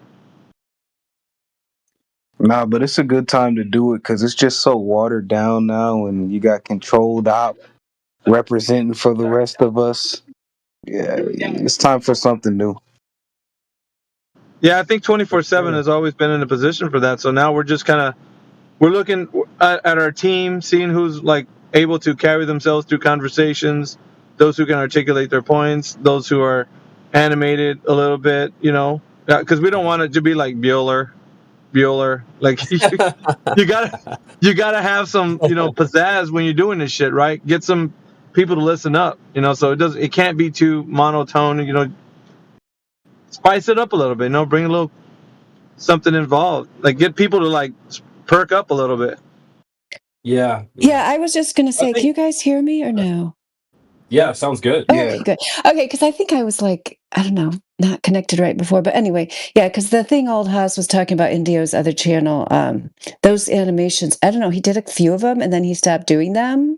Probably didn't have time or something, but like if somebody else wanted to use that same pattern, this was from like several years ago, you could probably do it even better now. But yeah, they were like short, and then he did the animations. Like, I think that would be cool. Like if you can get some short, because a lot of times the content here that's good, it doesn't last too long. Sometimes it does, but a lot of times, you know, it does. Like it's not even enough to make a whole podcast like what Indio does. But it would be like, you know, you could do 3 minutes of good stuff. And plus, people don't have good attention spans. Like some of the flat Earth content, it's just way too long. You know, it's like dudes sitting around talking for 3 hours. It's like, where's the meat here? You know. So I do think that's something, yeah, that we could do. That's a good point. Well, yeah. No, exactly. That's kind of what we're aiming for, is to get, I don't know. And see, here's my view on it. So I don't know if you guys, input's always good, man. But I was doing like a call-in show because Discord essentially is like a phone call, right? So we can have like a call-in show, have people. I have 2 rooms separated, right? One room is like the landing pad where everybody shows up, and we can have people like in text say, hey, you know, I'm over here on the landing pad or whatever. I want to come and join you guys. I want to ask some questions. So we say, hey, we got caller, you know, George or whatever wants to come up and have a conversation with us. Let's bring him up. And we bring George up and he's like, hey guys, and I think the earth is a globe, you know, whatever, you know, and then we interact with him. But we'd have 2 separate channels, one where the team is, right, the panel, and then the other one where people just arrive and they land, they want to join the panel. But we choose who we want to join the panel, you know, or we can await a special guest and we can have a conversation amongst ourselves. So it can be good that way too. Like we can bring people up whenever we want, or don't if we don't, you know, to keep the format any way we want.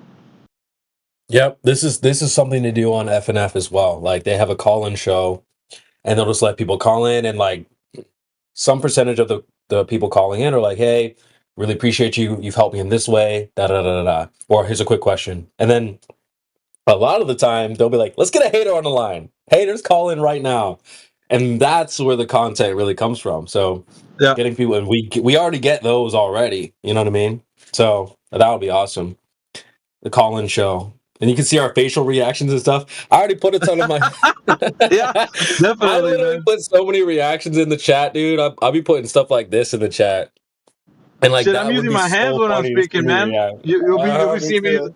I always use my hands every time I'm talking. Like right now, I'm using my hand. Like you guys don't see it, but I speak with my hands too. So Yeah, that would be fun. I would be making the funniest facial reactions to stupid stuff they say, bro. like the You bro guys can what already see it reaction? in the chat. Bro Yeah. what? And guys, just as a quick aside, I put a little screenshot in the chat. In the event that you did choose to go full out and do like have your own website and shit, just looked it up and the domains are available. So something like 247flatearth.org, .com, .whatever. They're not taken and they're not too expensive because it would be a price thing, technically speaking.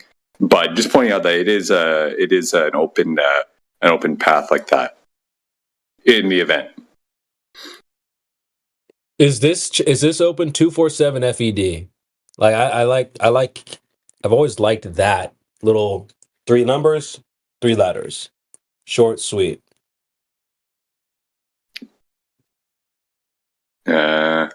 What's that mean? I'll be on listening mode right now, fellas. Flat Earth Department? 247 FED. Yeah, it's a thing. .org. I think that's the move right there. Feel free to hold on. Let's put it in the chat. Feel free to scroll around if you want there. Just do a couple searches and shit and see what comes up. Cloudflare is a good one. There are other domain registrars out there, but these guys are pretty good. Just snooping around. Yeah. Oh, there's a bunch of good ones on here. Yeah.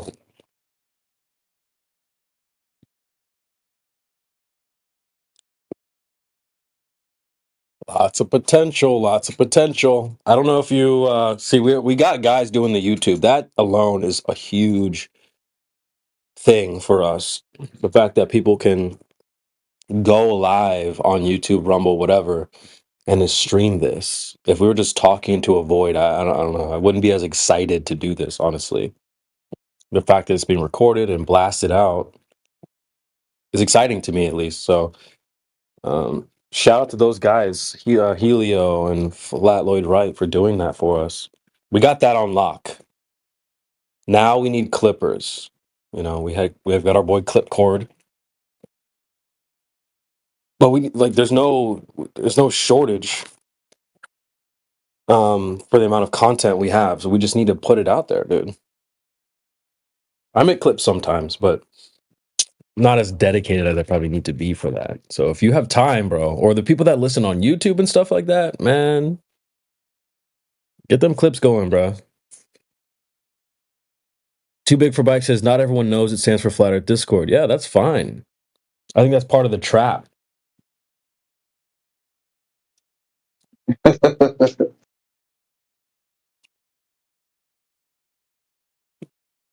And then also, when you go on the internet and start searching Flat Earth, you're not gonna get what you're looking for. So, that's something to keep in mind as well.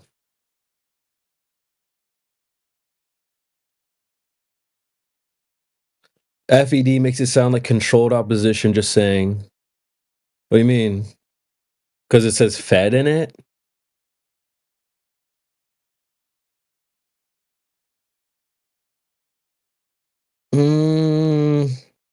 Well, we're not them, so I guess that's not a problem.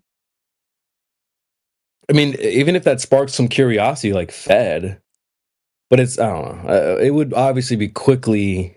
I think you could render that pretty quickly. For example, like I keep going back to my boy Myron, but he has like a separate channel called Fed Reacts. He used to be, like an HSI guy, like worked for the government and stuff. So people would be like, "Oh, you're a Fed." It's like, well, literally, I was like an agent for Homeland Security. But you know what I mean? Like that's not. I don't think that's as big of a problem as it might seem. Oh, now I see. Now I'm up to speed.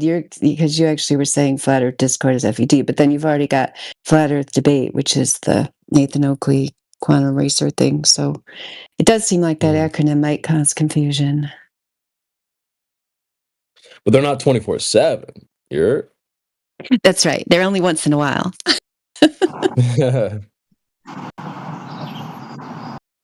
And that could offend the unfed, the hungry. Oh my god, look at you, old Hoss. You're sharp as ever.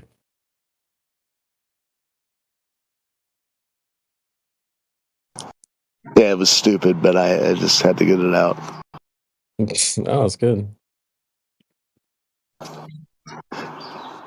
Yeah, it reminds me. There was a skit. It was before I was alive, but I wasn't watching it live. The Danny Aykroyd on Saturday Night Live, where he had a phone-in show, and this was back in the day. I'm sure there still are some, but like public access channels where people took live callers or on TV all the time is normal. But he was taking callers to people who were having bad trips. And his remedy was always just he would end up telling them to put on an Allman Brothers record, but that would be the ideal thing to have people. Discord calls are great because it is a call, but to know that like a radio show in the old days, someone knew they were making a phone call to talk about the thing. So, and this is so much better than the old radio, because radio in the old days, if you were on for 45 seconds, you were on for a long time. And then they just hang up on you and go on. That was the best when you knew you'd been hung up on. You're just still talking to yourself, and then you know. Yeah. Yep.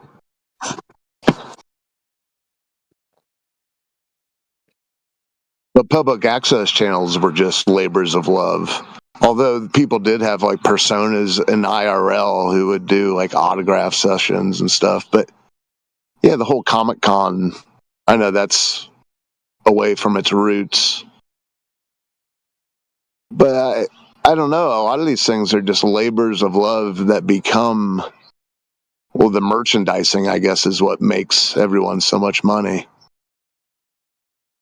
But those are conferences where, and I think conferences are kind of whack, even ones about legitimate things, because you're going to get the charlatans and the people that are just there to make a buck. But anyways, I guess I don't know what we were talking about earlier, but yeah, I think it's perfect in its form that it is, and it's in the chaos of it. And it does blow my mind that I kind of said earlier that I thought everyone's probably made a decision about it, but it does blow my mind that people do come in here every once in a while who it seems as if they've just heard of it. They've just heard that it is kind of a massive, I don't know, the whole thing's a little surreal due to how monumental the whole discovery is. It's wild. Yep. It is mind-blowing. And still to this day, I found out in 2017, it's still mind-blowing. I'm still learning things. Even the way that, this came out, it's just mind-blowing. Yeah. Yeah. CB, speaking of Comic-Con, that's here in this city for about the last 15 years they've been doing, or longer, maybe 20 years. But I don't know if you've ever seen it down there, but it's right by the harbor, and all these space nerds all dressed up in their costumes. That would be a perfect place to freaking flat smack live. Now we've had a full circle moment, because that's funny, because Ryan was here earlier, and that's how this whole discussion began, because it was the whole idea of, quote unquote, for better terms, street activism of it, yay or nay. But yeah, we're having a full circle moment. Yeah. So maybe CB and I will get out there and do some live flat smacking. I don't know, bro. I don't know if you're into it, but it's kind of. I'm so mad that I didn't actually get more involved in the last one. Actually, my boy Fresh from Fresh and Fit was there at Comic-Con, bro. I was like fucked up. I didn't even like try to get involved with that, but that would have been really dope, honestly. Hopefully for next year. I don't think they're gonna go to the next one because some weird shit happened with them with Fresh. But Like someone tried to kiss him or something. He's like, "Yo, I'm out of here." But Yeah. I mean, there's a bunch of space nerds down there. I mean, like I've seen them. I've been down there before on my bicycle, and there's so many people. That's one issue because it can be kind of a, can be a little intrepidating because at some point there's so many people around that you can't. Like I couldn't even ride my bicycle. I had to get off and walk it, and I could barely get through walking. Like. It gets really super crowded, but it's right there by the bay with a view of the bridge off in the distance. And what a great place. Like I've flat smacked people there before right at that location, but, nice. Yeah, I never got it live. I never really like did it live, but, I mean, even if it was a short blip, like 3 to 5, 7 minutes, 10 minutes, whatever, it wouldn't take long. But I bet you would have a lot of those people saying, "Yeah, we know about this." I bet there's some of them there. It'd be interesting to see what the response is. Now, doing lives like out in public, it can be I don't know how to say it, confrontational. Like that could happen. Like.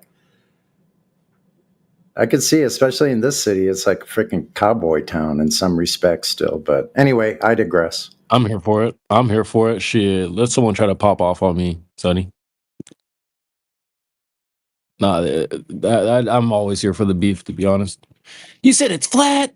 You're talking to a space nerd, bro. Like, what are they gonna do? Exactly. Yeah, I like that. And then you got the water right there, so you can say, "Oh, okay, really? Well, I guess if it's that simple, we should just be able to go out and look at the water and test the water and see if it's curving at the rate that they told us." But the thing is, see, most of those people, they just have a belief just like the ones that come in here. They only have a belief in the globe. When you ask them, "Okay, how big is this globe?" Like people like Castle Queen, it's really big. Like they don't even know. Like that's all they're going by with their religion is it's really big and it's so far away. Like it's amazing. Like when you bring it to their attention that here us, the flat earth nerds, have to teach the globers about their globe because they don't know. It's astonishing. Yeah. True. That's pretty wild. It's pretty bad. Bring like a whiteboard with it, like, okay, well, unless it's what they say, they would not be prepared for that shit. Like Comic-Con. That's a good idea. That was a really big event. I didn't realize how big it was until after it ended. Yeah, it's huge. Well, yeah, nowadays, like we were talking about universities where they have all these lecture series, you could probably apply to. Because these conferences, they have all if they have more speakers, they have more money. So you could probably apply for to give a speech, Q&A. You could get a booth. Yeah, like you could set up a booth. You have to get approved by the thing. It's like they can say yay or nay, or I don't know, or full. Yeah, I'm thinking they wouldn't. I don't know what goes on at Comic-Con, but I know it's not just comics. It's a lot of things now. There's probably gamers at Comic-Con. Sure.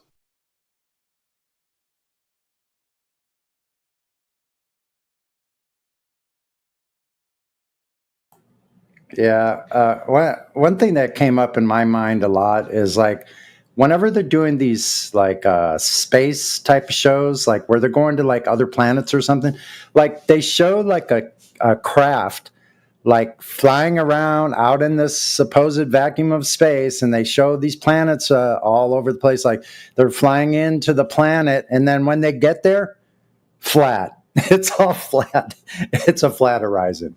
Like, isn't that interesting? Like they show all these balls, but none of these ball planets that they land on, is there any curvature? It's like completely flat. It's pretty incredible. It's a bit like the globe, isn't it? Yeah, no globe. Like just like the ball Earth, like they have CGI and cartoons of them being out beyond wherever that is, where they could see Earth as a ball, in spite of their own experts saying, no, you wouldn't be able to see it even where the ISS is. But yeah, none of those places, like when they land, they're... Yeah, but Sonny, it is a globe. It's just, it's that big of a globe. It just looks flat and it's measured flat. But it's definitely a globe. You just go, imagine the globe. Yeah, so one deck, just as long as you ignore the size, so you see them coming here. When we ask them, like they're saying, yeah, Earth is a ball, and they have all this information, like they think they're quoting science about this ball Earth. But when we actually ask them the dimensions, they don't know. So I guess like ignorance is bliss. Like if you just ignore the size, then you don't have to face up to the facts. And you hear them do that in here all the time when we say, well, they told us the size, and this is what that means on the surface. And then they'll go, yeah, but if you look at the sky, they just ignore it. Yeah. Oh, yeah, it's a globe. It's a globe, but you've just got to treat it as horizontal. Well, maybe... What? Maybe that's why the people who are eager to monetize it and want to make it into the next sliced bread, well, when someone gets flat smacked, it's over. It's not like they come in here getting dressed up like the comic book character the next year. Once you get flat smacked, it's over. It's not like we have a lot of people say, oh, yeah, you're right. I've heard a couple people say, oh, I concede. I have a lot to think about.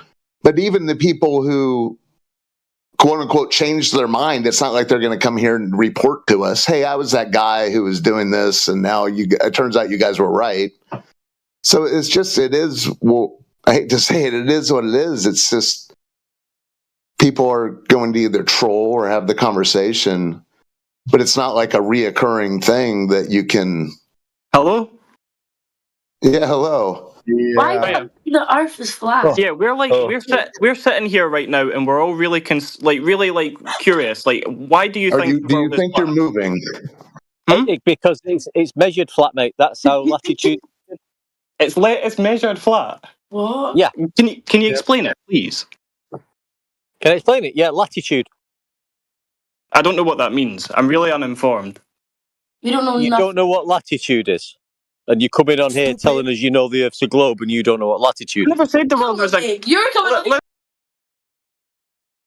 Okay, if you could stop the yelling in the background, that would be good. We can continue to have a conversation, but we're not going to allow you to spiral. So no, we're not. Just calm down. Let's get somebody from. Hold on, guys. Let's get somebody from 24/7 real quick. Hold on, gentlemen.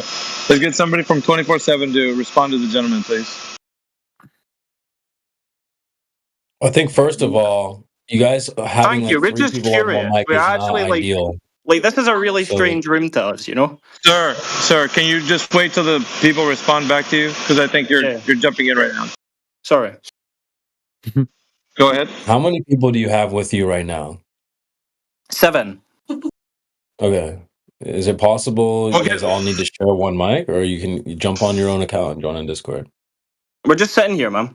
They'll all be quiet, right? What? It's just 7 of you. Where's the rest of the cricket team?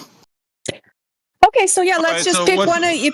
Pick one of you. Let's get right to the questions. Go ahead, Dandelion. Unnecessary. Well, yeah, I mean, we didn't establish. You seem to take offense at one deck insinuating that you think you live on a globe. So, KF, do you think that you live on a globe spinning? Are you talking to me?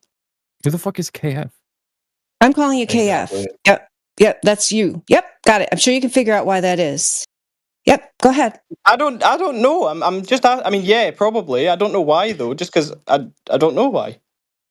Yeah, okay. That's usually how it is. That's how all of us came into this conversation. We assumed it was a spinning globe because that's the propaganda that you're raised on from birth. But then we started looking out in the actual world where we live, and we found out and saw some calculations and measurements that showed us that if we were on a globe of the radius that they claim, do you know what the claimed radius is, meaning the distance from the alleged center of the globe to the Is it not the alleged exact speed surface? of light? Is that something that I heard? No, that's something different. That has to do with, going, talking about things in the sky. We're just talking about the actual Earth. So they claim the radius is 3,959 miles because that's a sphere that would dictate a certain fixed geometry of the sphere, which would mean that objects would be disappearing from your view at a fixed rate of 8 inches per mile squared. And so when we actually go out and test this in reality, we find that we can see things much further than we would be able to see if we were on a globe of the dimensions claimed. So we can show you some more details about that if you're interested. But, the basic, the short version is, you're just told, and you just told us you don't know why you think it. You just think it because you were told it. And, we all thought that too. And then when we went out and investigated it, then we realized, oh no, this is just a story we're being told. And there's no verifiable evidence to back it up. Why would they tell you a story? Why are they making it up? I don't understand. Like, what is the... Yeah, we don't either. We don't understand either. If you find that out, come back and tell us. Because why would they lie? That's a common first question. We understand that, like, why a person lies, their motive behind it is not as important as actually demonstrating in the world objectively and mathematically that they are lying. Like, don't you think that's more interesting? Objectively observed, though. We're talking to KF. Can you be next up on deck? Who is that's talking now? On deck. Just talking? Oh, that's Hazel. All right, Hazel, well, you're on deck there, or H4Z3L, whatever you want me to call you. So KF, what's more interesting to you? The fact that we're telling you can objectively prove to yourself that you don't live on a spinning globe, or trying to figure out the motivations of why some nameless people would lie to you? I feel like you have to answer that question first.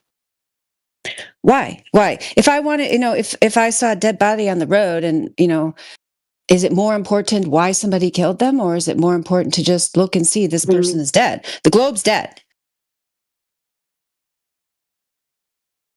Why? So that doesn't answer the question, why would someone lie to you, So if we can prove they lied to us, we need to understand why they lied to us. If we can prove that they lied to us, we need to understand why.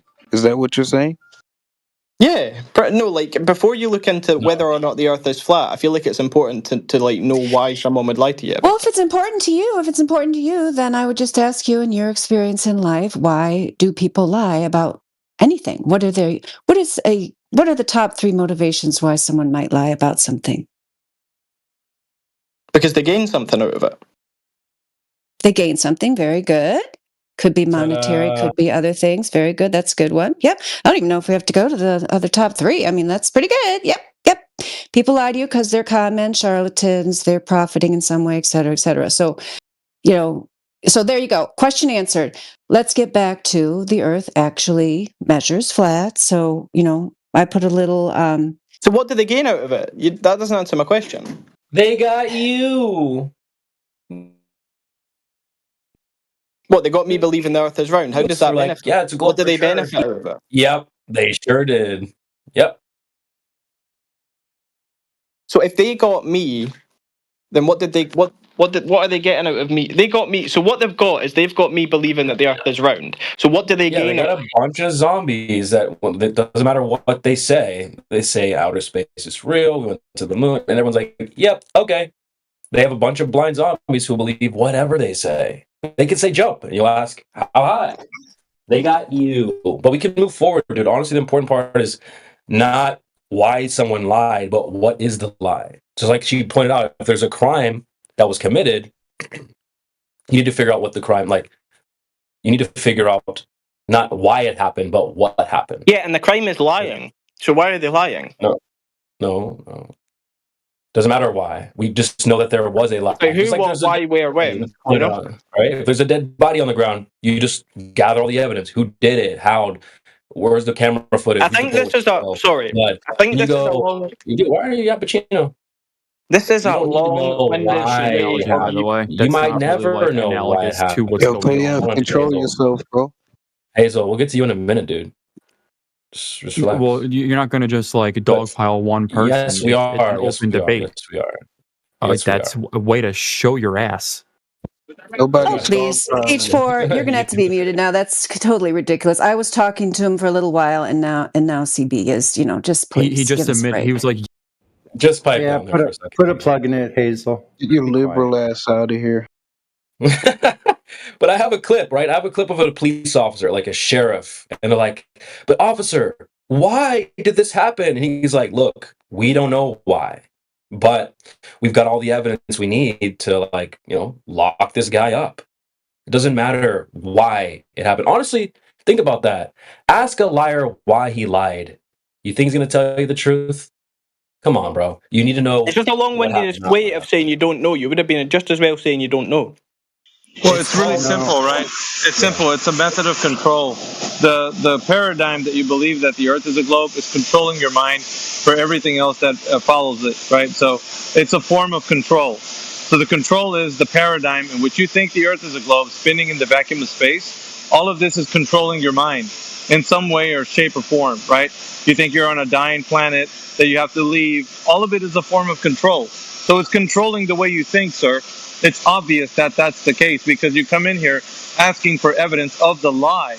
But we're showing how people like you do believe things based on something that's been told to them and you've never looked into it. So we're right now what we're attempting to do right now what we're having you to do is look into the fact that it's not a globe. Not the fact that they told you that it is a globe. The fact that it's not a globe is what we're having you look at. But you keep going back to the fact that somebody's told you that it's a globe. We're not interested in that. We want to know, is there any evidence for it being a globe? That's what we're getting to right now. So if you allow the panel, they will show you.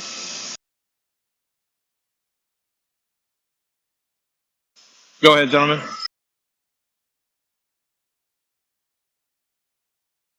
Yeah, we can know that they lied. As one deck pointed out, the Earth measures flat, so it can't be what they're saying.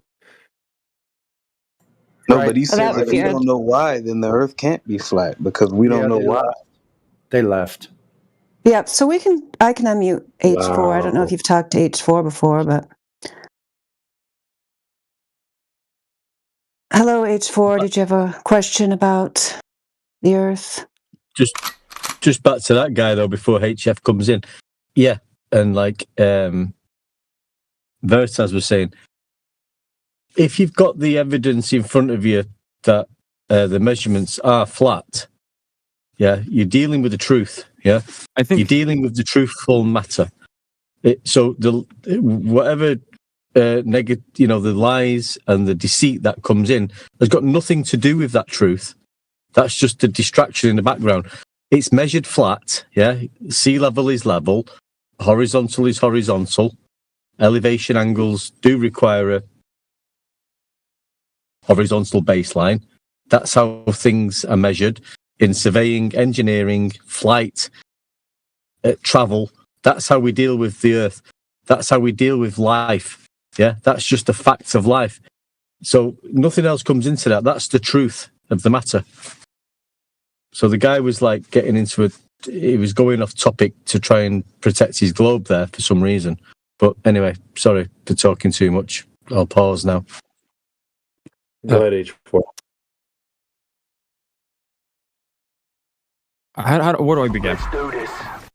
If you guys claim that like the government or whoever, NASA, there's a big conspiracy that they're lying about the globe being in the shape it is because of like whatever reason, money, power, whatever the fuck, we can like, that's where you guys are coming from, right? Just make sure we're on the same page. Not exactly. We're not like saying, relevant to like the conversation like 10 seconds ago that like you think that someone's lying about the shape. We know off rip that there is a lie. It's like no different if you had a girlfriend and she cheated on you with me. I don't need to tell you, like, I just would be like, here's the evidence, bro. Boom. That's all you need. The evidence is key. People start getting hung up on like, but why did it happen? I don't know why. Well, the facts. The why is important when you look at the bigger picture, but that's a whole different conversation. Because my issue is that you guys are claiming to have evidence. It is a he said, she said at the very end of the day. No, it isn't. No, it isn't. Can I continue? Can I continue? But it's not. But you're wrong. If you guys are going to yap over me, then not so fast, Hazel. Relax, dude. It's not a he said, she said. There's here. Wait, can I explain? Can I explain? It's like they said. You guys categorizing it wrong. Never mind. Okay. No, listen, Hazel. It's not he said, she said. We're not just saying things. They say it. We show it. We can measure it, show it, prove it, demonstrate it that it's flat. We're not just saying stuff like the globe side is. They're just telling you. Can I continue to elaborate on my point, and we're going to get interrupted every 10 seconds? Can I continue? Do I have your permission? I'm saying. Yeah, just don't be afraid to use your ears too. Relax, Hazel. It's 24/7. No one's going anywhere. Relax. Loads of time.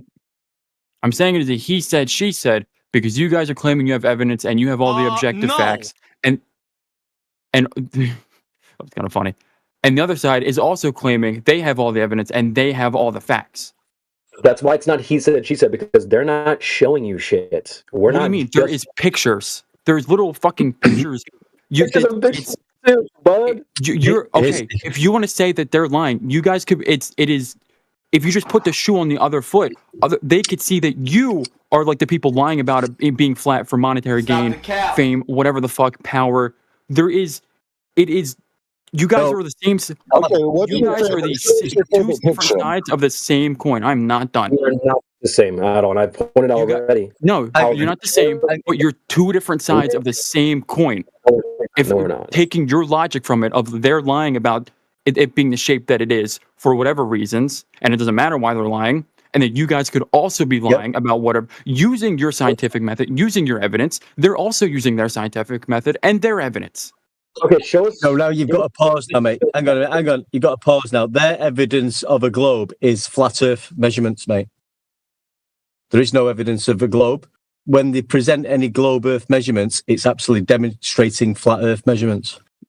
Do you have any sort of source for this, or are you just pulling this out of your ass? Because Eratosthenes.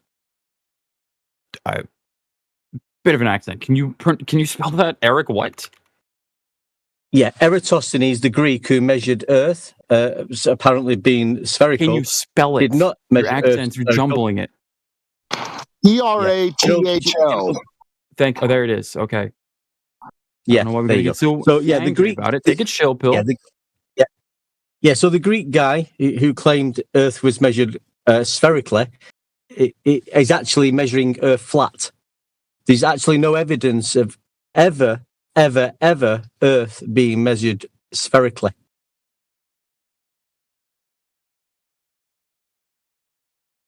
Comprende? No, because I'm still trying to find the source you claim. But it's not my claim. It's the globe Earth claim of the Greeks measuring Earth as a sphere. When they didn't actually measure a sphere, they measured Earth flat. Yeah. So listen, we can bypass. I'm completely not going to get. Listen, we can hold on. We can bypass this unanswerable question of why they would lie. We can bypass the Eratosthenes debacle. We can just go look at the water itself on Earth outside right now and determine if what they're saying is true or not. So if what they're saying is true, they have a metric of how large the Earth is supposed to be with that radius, 3959 miles. That has a consequence at the surface. That means there should be drop over distance over water is the best way to test this. Over what distance? Just give me numbers. 5, 10, 30 miles, like it doesn't matter. So at 10 miles, it should be the numbers matter. If you claim to be an expert on it, I want the numbers. Yeah, so 5 miles is 16 feet of vertical drop. 10 miles is 66.7 feet of vertical drop. 30 miles is 486 feet of vertical drop. You did this math yourself? Yes, you could do it yourself. Yeah, we could do it ourselves. At over 5 miles, it would be how many feet of drop? Hang on a minute. There's no drop ever been measured. 16 feet of drop over 5 miles. Yep. You can do this yourself. The drop is not there. I've done it myself. That's the claim drop. Yeah, Flat And you Lloyd has guys are put saying that there wasn't any drop at all, even though there have been plenty of like flat Earth documentaries out there where they No, measure there it isn't and any there's drop at all 100% because drop. I can view 1 to 2 foot waves 5 miles away with binoculars at a distant shore 5 miles away. I should not be able to see 1 to 2 foot waves breaking on the sand. They should be 16 feet below my line of sight. Do you understand what obstruction means? Yes. Yes. So if the Earth is Unnecessary curving backhand at a jab. distance, Chill pill. there would have. Hold on, I was almost done. So listen. So at a certain distance, there would have to be an obstruction if Earth was a globe. Correct? What? I was reading. What? An obstruction of view at distance. If everything is dropping away at your feet at a certain amount of drop over distance, then there would be an obstruction blocking your view at distance, correct? Sure. Okay, so at 5 miles, there should be 16 feet of vertical drop. I can see 1 to 2 foot waves breaking in a harbor on a shore. I can actually see the sand on the shore 5 miles away with the binoculars, easily. That should be 16 feet below my line of sight. Now let's go to 10 miles. We have oil rigs off the coast of Santa Barbara. We have a horizon beyond the furthest oil rig at 9.41 miles. The horizon is conservatively at least 10 miles. Super important. I promise it's warranting the interrupting. I know you guys think the Earth is flat, but do you guys think it's like truly like flat? There's no like changes in elevation anywhere that like might have some sort of impact on what the fuck? Or do you guys think it's just like mountains and valleys exist, dude. Back to the conversation. He's a 2D'er, so hold on. We have to dispel that myth. No, we know there's topographical elevation changes on land. Okay, so wouldn't that? We know this. Yeah. There's also topographical. So we're talking about observations over water. So we know there's waves on the water. Yeah, that's fine. But water at rest, every instance of water at rest that you've ever experienced, you yourself, you've seen the top level of water being horizontal or level, sea level.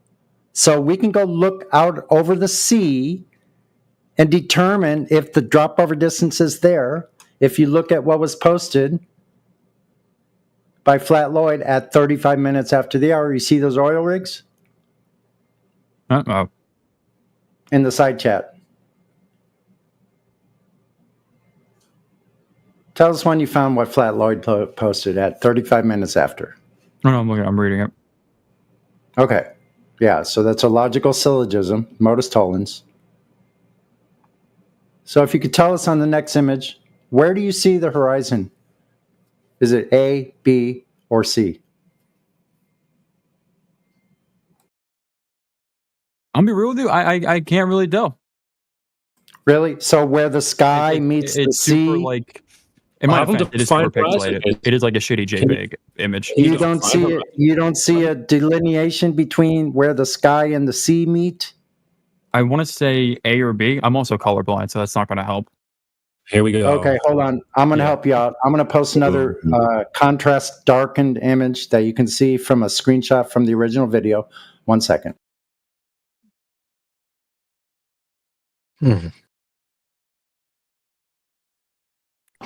Does he know what a horizon is? Are you guys saying that like those two oil rigs are like? Can you define horizon for us, 2D? Yeah, we definitely need a definition of horizon. Oh, we already did that? Okay. No, we didn't do it. Oh, he said he couldn't see it, so maybe he didn't. Either he's blind or he doesn't know what a horizon is. I told you I'm colorblind and it's a shitty JPEG image. Okay, it's not a JPEG. It's a screenshot. Hold on. Sonny, before you move forward, just when I am blue-green colorblind, asking me to look at the fucking ocean. Okay, take another look. So, take another look now. Define horizon. Crickets. Yeah, I don't have the definition off the top of my head, but there's a we all need to be on the same page. Use your own words. You don't know what it is.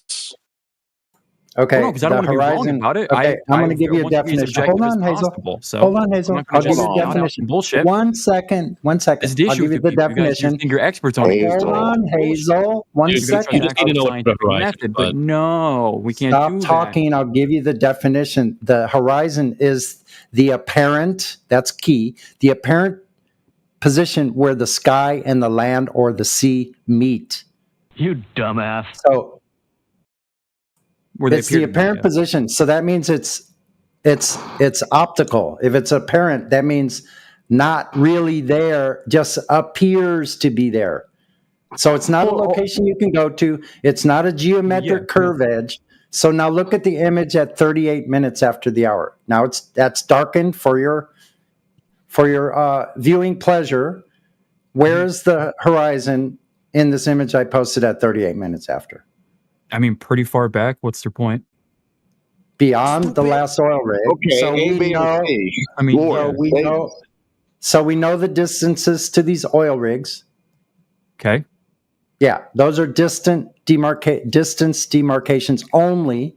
They're just giving us a distance so we can know how far offshore. Now, this observation is 1 foot above the sea level, 1 foot above the water. And you can view the original video so you can see Are you the guys camera making setup. these fucking edits in real time? What edits? Well, someone just posted a Jeopardy screen, not Jeopardy, whatever the fuck it's called, Wheel of You Fortune can't or seem some to shit. figure out where the horizon is, man. You need some help. You need a photo friend. These are all from screenshots that people have taken. They've taken a screenshot of the original video. What I'm curious That's all about, they what are. is this proving? Dude, we're just trying to I'm point, observing dude. the horizon. Hey, dude. What is your point? We're just pointing out that the curvature in your pictures doesn't exist in reality. Hello. The Earth isn't curving away. 1 foot observer site, and it's saying beyond the second oil rig, which is 9 miles. So the Earth is not curving away. Yep. So maybe he needs more about the actual metrics of the Earth that they've told us, the 3,959 mile radius. So if you go back up to the Modus Tollens, if P then Q, not Q, therefore not P.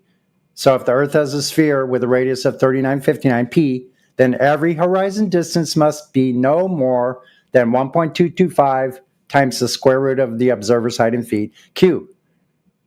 So that's based on the Earth curve calculators that they give us with those amounts of drop over distance, because that's a consequence on the surface of the radius value.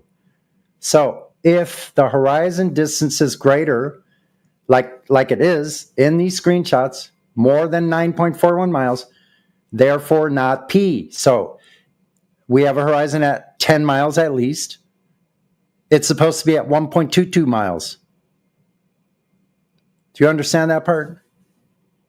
A little? What is P supposed to mean? P is, this is just a Modus Tollens. So P is if Earth is a 3959 mile radius, that's P.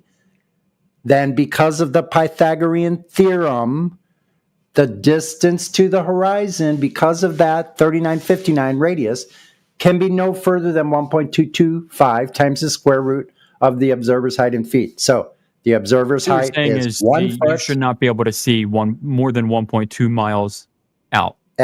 at 1 foot above the water. You're That's saying correct. that anything that's 1.23 miles would just be gone to you? We have a horizon that's 10 miles at least.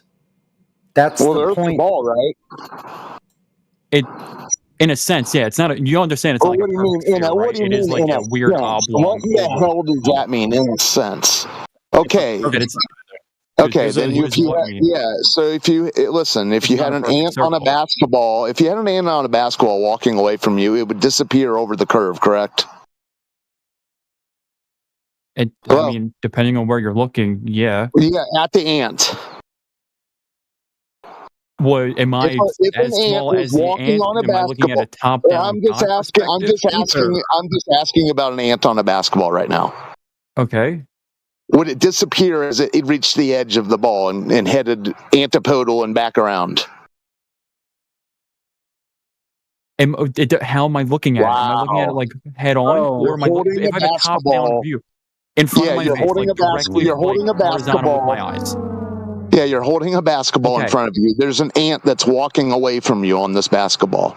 Would it Yes, eventually disappear? Would it eventually Yes, it disappear? would disappear. That Okay, is why I why can't would it? fucking Why? see Boston. And at what point? At what point would it disappear? When it had curved over the ball. Well, in reality, the Earth is not curving away. We're seeing things way beyond. Okay, that we keep seeing the ant. The ant keeps walking away. Okay, my issue with this is the basketball is a perfect sphere, partially perfect. Yeah, that's a cop out. That's a It's cop out. not. Well, I hate to break it to you. All the images. Listen, all the because it forces you to time think out. for a second. No, I've thought about it before. You're not the first person to say this. Apparently not. Okay, time out. Do you not remember that all the pictures you appealed to all look like billiards balls? I didn't appeal to any specific picture. Yeah, you said all the picture. Yeah, I know. You were vague about it. You said all of them. They're all billiards balls. What are you talking about? What do you mean? What am I talking about? Have you? Are those misshapen oblong spheroids that they're showing us? I never showed you any fucking pictures. Oh my I'm not lord! saying some shitty reaction gift of a rotating ball is the actual NASA picture. Be perfect, Hazel. We're not saying it's perfectly flat. It doesn't have to be perfectly a sphere. But if you look at the chat, that's why the math is off, because you're judging it as if it's a perfect sphere. There's a difference. Hazel, it's not our math, dude. This is the math that's provided. As they're saying, Earth is a globe. This is the math that's provided for all of us. This is the screenshot in the chat that you should probably look at. You're asking, well, why couldn't we see past 1.22? Here's exactly why. You have the horizon in the way. Ta-da! They're saying the horizon is the curvature of the Earth, the thing that boats go over, the ant would go over, the sun goes behind it, etc. Do you see that dotted line there in the chat? There's a blue arrow. Yes. It's our observer. The dotted line is your vision. The green line's the water. The D1 arrow would be the horizon. So what's beyond that, you shouldn't really be seeing past that horizon point. But here's the problem. I have a second screenshot where I circled what we're actually seeing in reality. Here. You see, I put a little question mark in a red question mark on the green line behind the H1 target. I'm saying your math is off. It's not our dude. It's not our math. Hello, you understand? This is not. If it was flat Earthers, we wouldn't be making globe math with like 8 inches per mile squared, 1.22 miles to the horizon. That's not our math. If it was us, it would be 0 for the radius, etc. This is not flat Earther math, that we're just getting it all wrong. This is from a globe Earth curvature calculator. It's not made by flat Earthers. Yeah, these guys have been doing this for 10 years, Hazel. I mean, they didn't get the math wrong. That's the math given. That's the consequence of it. And I kind of hear what you're saying. You're saying it has to be wrong because it's not there, or it's just not there. So if I go to Google and search what's the Earth's radius, and I tell you as a flat earther, here's the radius, and you're like, well, your math is wrong. You see how that doesn't make a lot of sense? That specific example, yeah, obviously. Okay, so let me go to a. But again, you're still judging it as a perfect sphere, and the radius you're being given is from Hazel. Whatever, man. You already said that. No one's requiring the Earth to be perfect in any way, shape, or form. Earlier, you asked us, how you. Is it perfectly flat? Like, no. You're approaching it as a perfect circle when it's not. No, we're not. That's why your math is wrong. It's not our radius. You keep saying the same thing over and over and over. It's not our math. No one's requiring it. Because eventually it'll fucking get through to you, dumbasses. Eventually. But I don't have the You didn't know what the horizon was 2 seconds ago, Hazel. You're not. I never said that. Anyone I said I wanted to give the objective answer to make sure we're on the same page. I'm aware of what a horizon is. Okay, prior to this flat Earth conundrum you're faced with, what if someone was talking about a horizon? You knew what they mean. Don't play stupid. Smart guy doesn't get to play stupid. I wasn't playing stupid. It was not happening at all. Okay, then you have no right to call us idiots. If you're the idiot, you don't call us idiots. See how that works? Yeah, so You listen. pretended to not know what a horizon was, bro. I call it like I see it, and I got my glasses on. So Strike Okay, so- three. to 2020. So check it What's out. up, Russ? It's time. It's time no, to it's dispel. going Hold on, now. Hazel. Idiots. Hold on, Hazel. I started first. So listen, Hazel. It's time to dispel another myth that you have that Earth is an oblong oblate spheroid. So, if the Earth is an oblate spheroid, wouldn't the water still basically obtain a curved shape?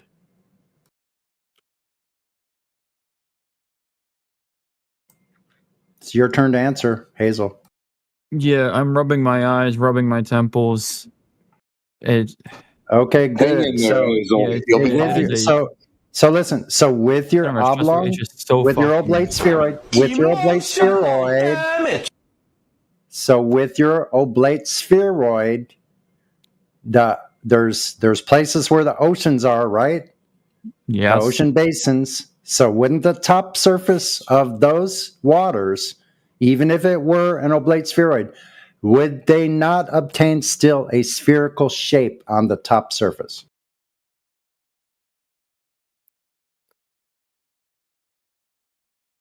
The ocean would take a spherical shape. What are you saying?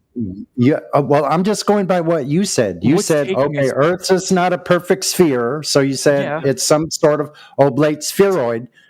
But even if it were an oblate It's an spheroid, inconsistent sphere. Yeah. it's- wouldn't the water would the water take hold on? Would the water take on an oblate spheroid shape?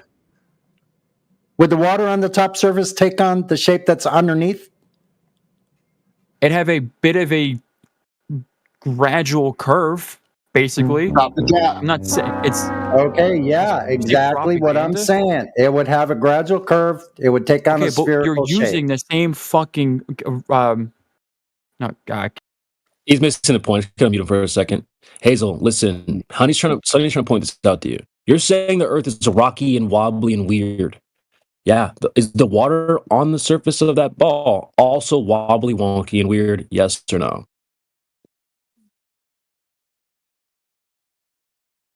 Oh, I gotta mute it. Yeah. I'll ask again. You're saying the Earth is rocky, wobbly, weird. We get that. What is the water also? Oh, no, that wasn't the wobbly, point I was making. weird? You just answer the Listen to question. you guys. Just answer the question. Sure, yeah. Wow, Chad. So if I have a if I have a An bathtub, irrelevant fucking question. No, it's Okay, not. so- It's 'cause you hold on. keep saying well, it's not perfect. Well, we get that. The Earth, as it's claimed, is a rock that's wobbly, wonky, and weird.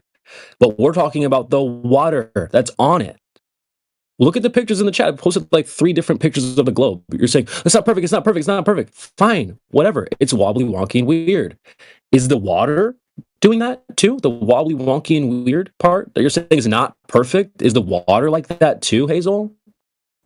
yeah. So what he's asking you, Hazel, is the Let him water answer. is the surface of the water taking on the shape of what's underneath, like an undersea mountain? Is there a mountain on top of the surface of the water also? Well, no, the water's got somewhat of a, albeit flat, thing going on. Oh my to God. put it simply. Flat sphere. Otherwise, the shape flat- of the what? If you take flat- a basketball, flat- right? Basketball, flat basketball. Is the surface of the basketball water in this like analogy? No, but you're measuring from point A to point B on a basketball. When Yeah. the basketball is like, it's not, the basketball is a perfect sphere, but in this analogy, I'm going to say that it's We not got you. because We addressed that already. Look at the chat. Look at you Shabazz didn't. just posted. Hold on. Look what Shabazz just posted. You see how the ball there? That's like without all the water on it. You see how it's kind of like wobbly, wonky, and weird. You see it? Potato. Sure, yeah. Hazel, don't not sure. Do you see it? Yes or no? Yes, I see it. Okay, so when we put the water on there, when we put the water back on there, right? Here's the water with it. Is the water also wobbly, wonky, and weird? Yes or no? You keep using wobbly, wonkly, and weird. Like, Well, I'm what do you saying want me to it's a call it, dude? fucking You're weird saying it's not rhombus perfect. trapezoid thing. Okay. I'm saying it's not a perfect yeah. circle. We know, Hazel. I I'm get sorry, it. potatoid. Whatever you want to call it. If you have a preferred pronoun, you see how the ball there. It's like rocky. It's like a rock. I know you don't like me calling it weird or whatever, but you're saying it's not perfectly spherical. I get that. There's the Earth, very wobbly, wonky, and weird. But when you put the water on it, we're asking you to be consistent. Are you saying the water is very similar to this?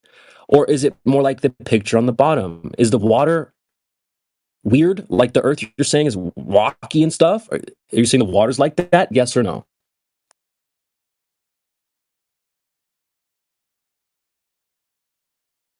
He left. Okay, I joined. He left. I joined. No problem. What was the conversation about? About the shape of the water. Okay. What is the shape of the surface of the water? What do you mean? I mean ocean, sea, lake. Yeah. What is the shape of the surface of that bodies of water? It's straight. The shape of the surface. Yeah. Yeah, he's got it right. He says straight. Yeah. Straight curved or straight flat? Straight flat. Welcome to Flat Earth. Snacks are in the back. Bathrooms on the left. and we call that sea level. That's it. Mm-hmm. So and all above the sea and all above the sea level, it's topography. But how would it be? Like you can't see that far ahead. How with far? Your eyes. I don't know how far you can see, but can you can't see that far ahead. Can you type how far I can see on the globe? No. Why? Because I'm making food. What are you making? What am I making? Do you believe in a making globe? a pasta sauce. I'm making a pasta sauce with some zucchini and olives and tomato. Yeah, good. That's great. That has nothing to do with this server, but you said that. Oh, that's great. But you said what you're making. Should I laugh now or later? There is no laughing. Where is the laughing part coming from? I don't get it. Yeah, you said I ask you, can you look how much you can see on this globe Earth? Yeah. You can type it on the Google and it will give you the answer. But then the Google knows about what I want answers, so they will store my search. Oh. I don't know, man. How about that? Call the police. Maybe they will protect you. The police will protect me. Jesus Christ, man! Come on. Are you being? Yeah, this is going downhill fast. So who's actually trying to talk to this person? Oh, maybe Hey there. Or sorry, Mary. I didn't mean to. Pretty good. How are you? Yeah, I mean, you don't ask a question you don't want to know the answer to. He asked you what you're reading, and you tried to answer him. So, anyway, back to the Earth. How have you been, Mary? You understand? You been good? Yes, I've been very good. Yeah, I was just trying to get back to my grill, making potato salad and stuff. But then, you guys forced me to jump in here. So, what's going on? Have you farmed those potatoes? Like are they organic potatoes from your farm? I have some out there. Actually, there's a bunch that are sprouting. I'm going to run out there and throw them in the ground, and then the ones that aren't sprouting, I'm going to put in the potato salad. Yeah. Could you tell real fast how you grow potatoes? Like how you... This is Dylan. Oh gosh, this is Dylan from yesterday. Welcome back. I didn't even realize that's who I was talking to. Yeah. Potatoes only grow on a flat earth, Dylan. Tell these guys what you learned yesterday about the earth. I have amnesia. I have really bad memory, to be honest, but I do remember. I respawn, yes. So I need to go through the mission again or the level again. I don't think so. What about Leisure Rock? Does Leisure Rock have anything to say? But I remember we were talking about two objects and the distance from the object, how it should change if it was curvature or not. I remember something like that, the image of an oil rig. That I do remember. He does remember. He remembers the oil rig. That's good. That's good. What else about the oil rig? We could put the picture back up there for you if you want to. Maybe that will jog your memory. Yeah. Put the image back up But there. we didn't talk about any waves, though. Any water surface waves, did we? What about the horizon? Yeah, that was the horizon, right? Yeah, it was the horizon, was the oil rig. Yeah. The argument is about the horizon, not the oil rigs. Yeah, somehow the oil rig got to me. I don't know. But yeah, the horizon, yes. Yeah, we talked about the horizon. Yep. So I'll put it back up there for you. So. Thank you. Yep. Yeah, I'm Oh making yeah. some. Yep. Sunny pasta put one in sauce. there. Yeah. Okay, you got your pasta sauce. Yep, I know because you're a fan of Italy. We discussed that yesterday. Where is the horizon in No, either one of these? Italian, but I can't eat any gluten because I became gluten intolerant here in the north. So, yeah. Ooh, we got some nice accordion music there in the background. Dylan, in that image, where would you say the horizon is in relation to the oil rigs? Is it behind the oil rigs, in front of the oil rigs, or some other place? You sound like my elementary teacher. Well, I don't know. I mean, that's the costume I put on today. You want a different one, you have to come back tomorrow. So where is it? She used to say it like that as well when she would ask a question. And what was your answer? I don't know. It was such a long time ago. But okay, so the second one is somehow trollish today. I don't know. I experience. We were almost to an answer there. We were almost to a in front of or behind, weren't we, Dylan? You were going to answer me. Exactly, teacher. I was gonna answer, but that guy just fucked it up.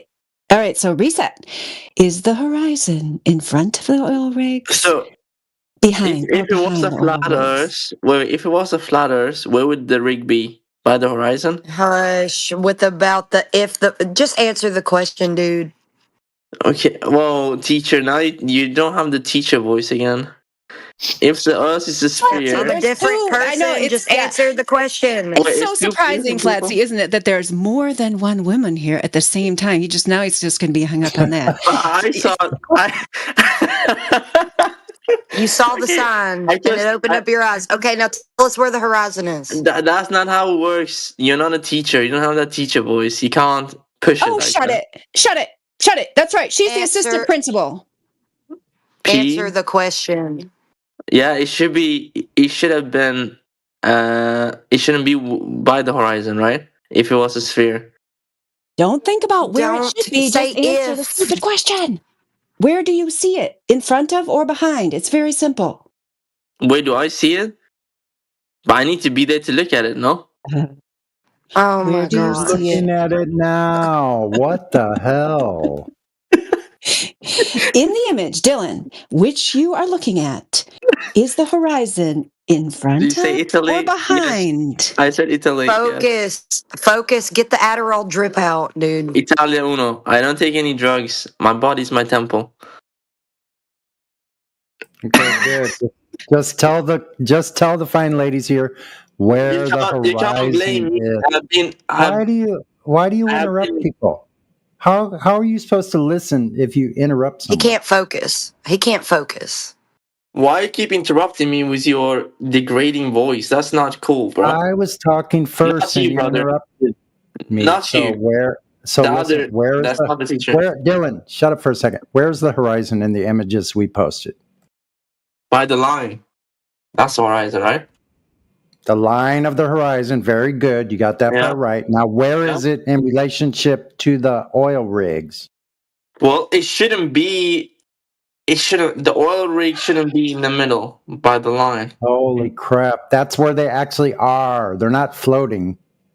They're not floating. So it's like just by the line. They're connected to the bottom of the ocean. So in the sand, they drilled points there. That's where they are. So we know how far they are from the shore. So where's the horizon in relationship to the oil rigs? It should be behind it? No, not where it should be. Where it actually is. Where does it appear to be? Did you say behind the oil rigs? Yes. Okay, good. There you go, ladies. Finally. Why did you guys take a...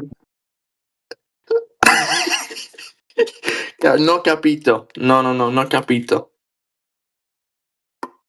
total waste of time. Why is it a waste of time? Don't you want to take one person out of the Matrix? No, I'm not really interested in No, that. we don't. Yeah, we don't care about you coming to our side. We would rather have you just keep talking and talk yourself into a hole, buddy. Whoa, that's very negative of you. Why are you so negative?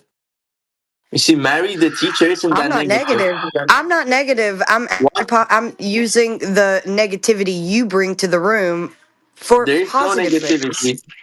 I don't bring any negativity to the room. What do you mean? Where is Mary? Mary, the teacher, is way better than you. You can't even answer a simple question. It took it was pulling teeth getting that out of you.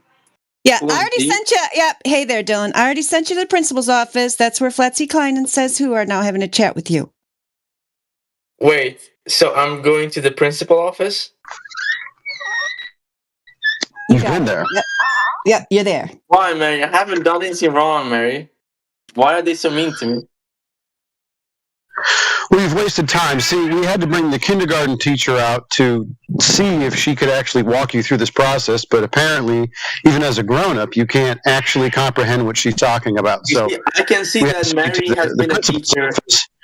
We might have to put you into special ed. That's what I'm thinking at this point. You guys are terrible parents. You'll be terrible parents. Mary is a good parent. We're not parents. We're not parents, say. We're just people who put grown men on display for the rest of the world. This is on YouTube.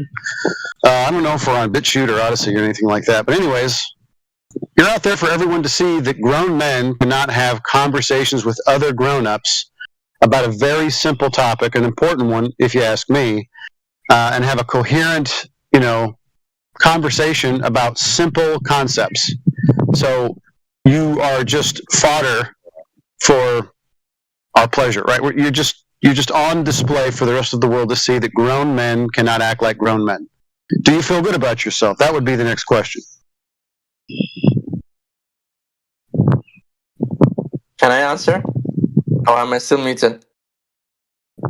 Am I muted?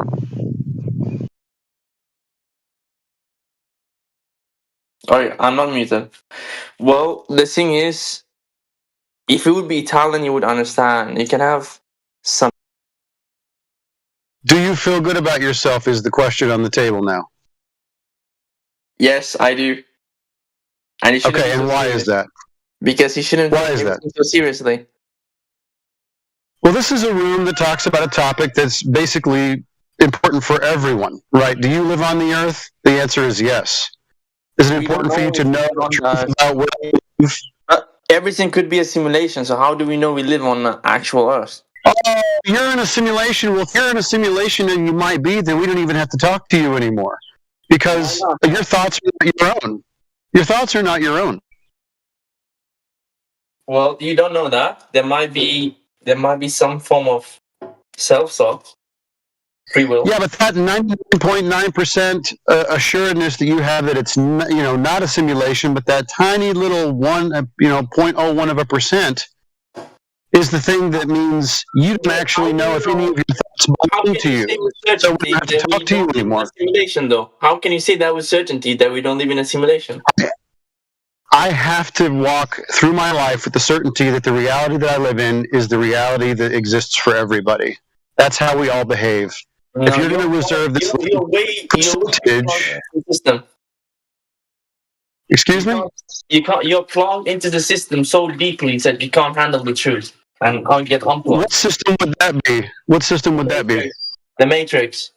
The Matrix. So you think this is all simulation? So you're just part of it, right? You have no. So the simulation is of a flat, stationary Earth. Okay, we accept that. And fine. And he's asserting a creator, apparently, too, necessary for this created matrix. Right. But do you think you actually have any free will in this, or are you pre-programmed to ask the questions that you're asking? And that's the thing, we don't know. You don't know. So why even ask the question? No, the same way that you can have free thinking by programming a artificial intelligent mind. That it will. Are you the the way by interacting with the environment, it will keep learning. Go give your mom a hug, Dylan. You are a mess, Dylan. Why don't you just sit down and You're be quiet? projecting. You should never be a teacher. You're projecting, and you're very negative. I don't like the tone of your voice. I'm over here. I'm having a good time. Your simulation, your idea of a simulation. Well, the Earth is simulated to be flat and stationary. We'll accept that. Thank you. Now sit down and shut up. Well, you shouldn't be smoking for your lungs. I was going to ask Leisure Didn't Rock. smoke. What are you talking about? He's talking shit on you now. I was going to ask Leisure Rock, like, if they believe that they have the faculties to perceive the world as it truly is, or maybe they think that it's just illusory as well. Are you talking about me, or are you talking about you guys? No, you. I was going to ask, do you believe that you can see the world for what it is? I mean, yeah, as well as anybody else can. Okay, and then we can abstract information and then know what the world is, so it is possible. I mean, you have to make sure all those abstractions are correct, but yeah. Okay. Do you believe that we could use the horizon to abstract a distance? I'm not sure. Okay. Do you think we could? Do you think we could use the world around us to determine if we live on a sphere or not? Probably. Okay. What would be, in your opinion, what would be a good step towards that? Understanding. I say the best is probably like looking up in the sky with like a telescope, like observing planets that are spherical turning. And anybody else think that's a good way of determining it? I imagine here I'm not super popular with that opinion. But it makes a lot more sense than horizons, don't you think? Well, the horizon would be on the Earth, right? And where the things in the sky wouldn't be on the Earth, so it would be a little bit different. Elijah, what do boats go over? Water. Is it? Hold on. Is it? Come here, puppy.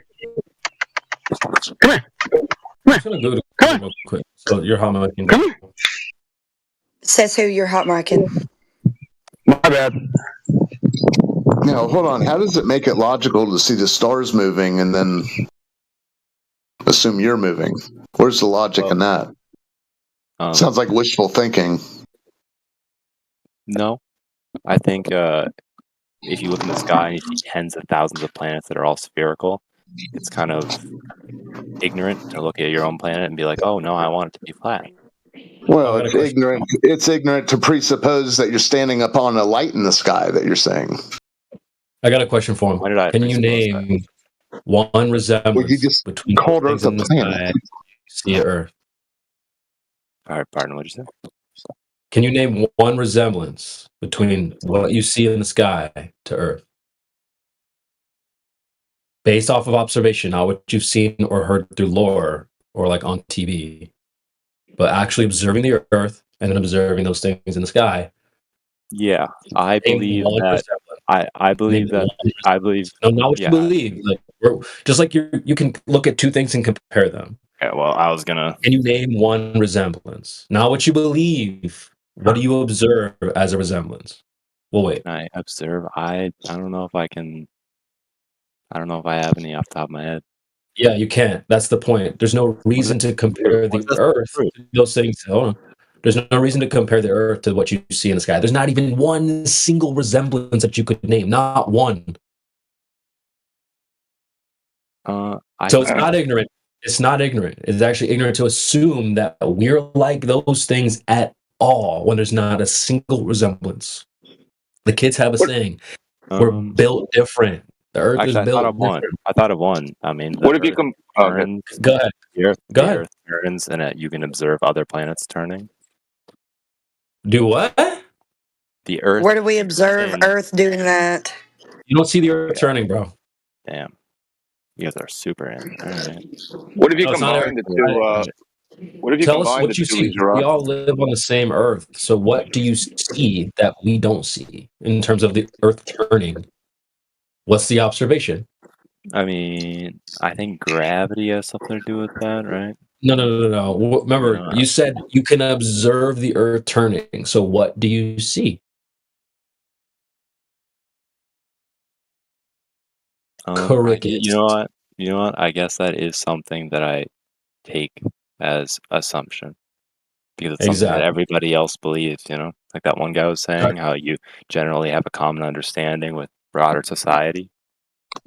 Well, there is a correlation that we can make. You can combine the two, Leisure Rock. You can combine. You're saying you look up at the sky, you see the sun, right? I said look at the horizon. Now you can combine those two things together, and you can see the sun go beyond the horizon. Does that tell you? Does it tell you more or less? Are you able to abstract from that? That's too high. What you're saying, I guess. Doesn't get it. But dude, newsflash: the Earth isn't even a planet. Like that's we're not alike those things even a little bit. Yeah, newsflash. Some of you probably just learned today because you're like, well, how come our planet is not like those planets? Well, we ain't a planet because planets move. For starters, the Earth doesn't move. And also, when I look at planets, I see some like twinkling light type of shit going on in the sky. The Earth doesn't do that, so there's no reason to compare the Earth to Wait, what did you say? Wait, can you say that again? Can you say that one more time? Check the chat. Check the chat. Stop. You said, yeah, I got twinkling in the sky. They don't have a twinkling. I got you. You said you'd use a telescope and look at things in the sky, right? Okay, yeah. Okay, so when I look up and see things in the sky, I see some like light twinkling. Like I see like light type of shit. Those are stars. Whatever that is. Those are stars. Oh, that's a star? Whoa! What? Yeah. That's a star. Light traveling. Have you ever and seen hitting the Earth? planets look very similar in terms of like there's like a glowing light in the sky, bro. Check the chat. I haven't noticed that actually. What? Hold on. Check the chat. Check the chat. You're the one who brought up looking through a telescope. Yeah. You don't see rocks. You see some sort of light phenomena. I'm not saying it is a light. I'm just saying what you see is like glowing light, basically. I don't know what that is. If you look at the sun. Do you not look at planets, bro? Like, what? Have you never looked at a planet before? What the fuck? This is his example, Chad. He's like, "Well, just go to a telescope, look at planets." Yeah, I do look at planets, and I see a light. Yeah, whatever that is. Are you talking about the light reflected off the sun? Oh my god, we don't need the lore. We don't need the lore. Okay, is that what you're talking about? The fact that the planet is visible. That's the light you're talking about, bro. What I'm saying is, first of all, planets move. The Earth doesn't move. That's number one. Number two, when I look at planets, just like everyone else, you see literally like some sort of light type shit in the sky. The Earth isn't like that at all. So what I'm trying to tell you is the Earth not a planet. Newsflash. Like, it's not that hard. Also, the features of the planets, right? So let's just take some of the best photography that we have of the planets themselves. There seems to be some sort of rotundity. There's some curvature, right? And the Earth is supposed to have curvature. So when we check for curvature on the Earth and there isn't any, we conclude that the Earth is like the objects in the sky or not like the objects in the sky.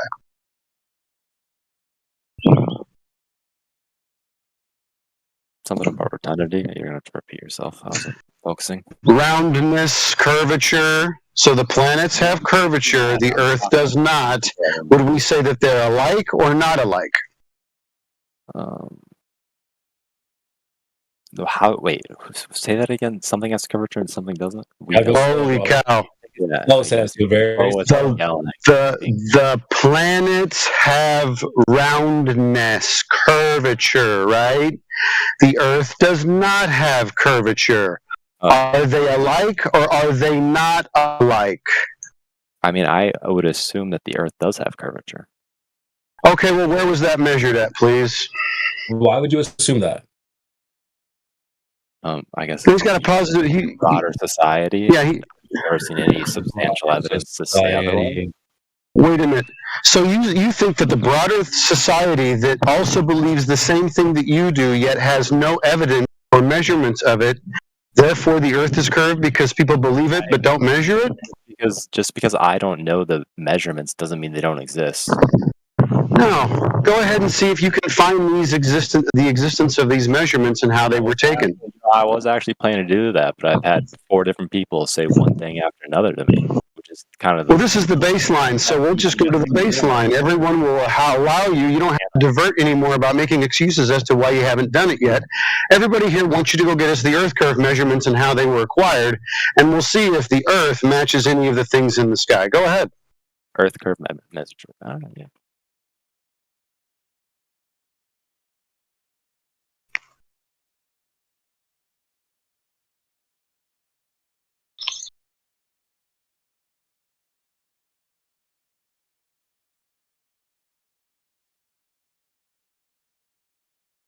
Well, there you go.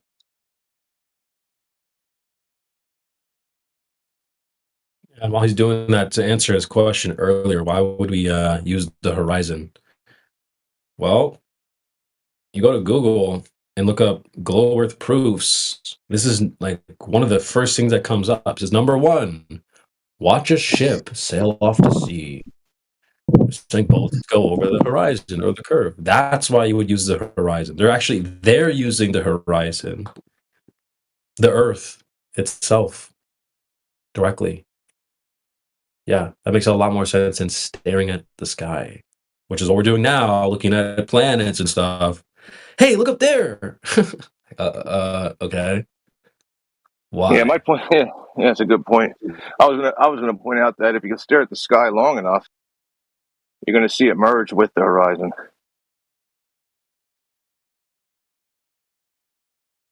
A joining of these two proofs. Of creation, brother. The only way you know the Earth is globe is to stare at the sky long enough. We know this. Facts.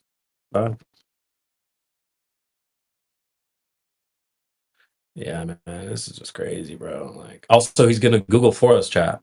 Remember, we don't have Google or tool. We can't afford a quick Google search, so he's gonna do it for us. So you guys just hold on to your hats. We've been waiting for this big Google search for years.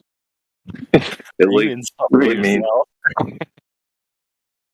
he won't come back with Eratosthenes or anything like that. No way. Well, it draws out something like fundamental is that fundamentally most people don't know why they hold the belief that the Earth is a globe, and they gotta look it up, and they gotta say, why do I think it's the case, And then their personal proof there. Did you forget what I said? Also, I just quickly predict some Insta expert syndrome.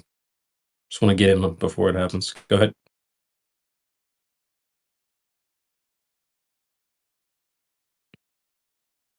You ready? What'd you find for us? Don't let them scare you. Give it your best. Oh no, you should definitely be scared. I'm focusing on 2 things at once, and I'm understanding things instead of just scanning them and repeating them. So if you can give me a minute, maybe you can have another conversation. You don't have to be so caught up on me. Take all the time. Yeah, no, that's fine. Go ahead and take your time. Do research it. Do understand it and comprehend it. That way we can have a better conversation. I encourage that, really. Yeah, that seems like I agree with that. Take your time and make sure you've got exactly what we're asking for, the direct measurements of the Earth curvature. Go ahead. Take all the time you need. Yeah. This is an epic search because I think I'm actually trying to prove that the Earth has curvature, not the direct measurements of it. But it's fine. The direct measurements of the drop over distance, sir. The drop over distance. Wait. Who said no? No, you actually need to get us how the Earth was measured to be curved in the first place, because that measurement has to be exactly what it is, and it has to be empirical. If it's not, even the idea of the planets and the stars and their distances and the sun and the entire heliocentric concept falls apart if it's not accurate. Listen. You need a methodology to make sure that it has curvature correct. But you don't need to know exactly how much curvature it has. That's not what I'm trying to do. No, you do. I'm just trying to prove that it has curvature. that you can that would be compare through the it to other planets in the sky. Going back to the question that you asked me, are we having a conversation here, or are you just trying to kidnap me? What's going on? No, this is, well, you can leave. I mean, no one's kidnapping you. You can definitely go somewhere else. If this is uncomfortable for you, if this is too much, by all means, go somewhere else. Okay. It's okay. Listen, relax. No need for fifis, right? Don't be in your feelings. Are you a man or are you not a man? Can you have a conversation even if it's a little bit difficult? Yes, are you all right? That's what The measurements would be the determination. Okay. That's all. Yes, it would be the fact that it's measurable. The fact that there's a curvature that is measurable. Yeah. That's what's important, right? So you think if you think any curvature at all is going to be sufficient, you would be incorrect. Let me help you out. If it doesn't match exactly what the metric is given, the entire heliocentric concept is based on an Earth of a certain size. If it's not that, it all falls apart. I promise you. Look, Okay, dude, that's a different question that you didn't ask me. You understand that, right? No worries. We'll do things one at a time. Is curvature measured? We'll check and see if that's okay. And we're going to make sure. Right. So I don't know why you're getting upset. Don't be upset. I'm just clarifying. I don't know why you're getting upset.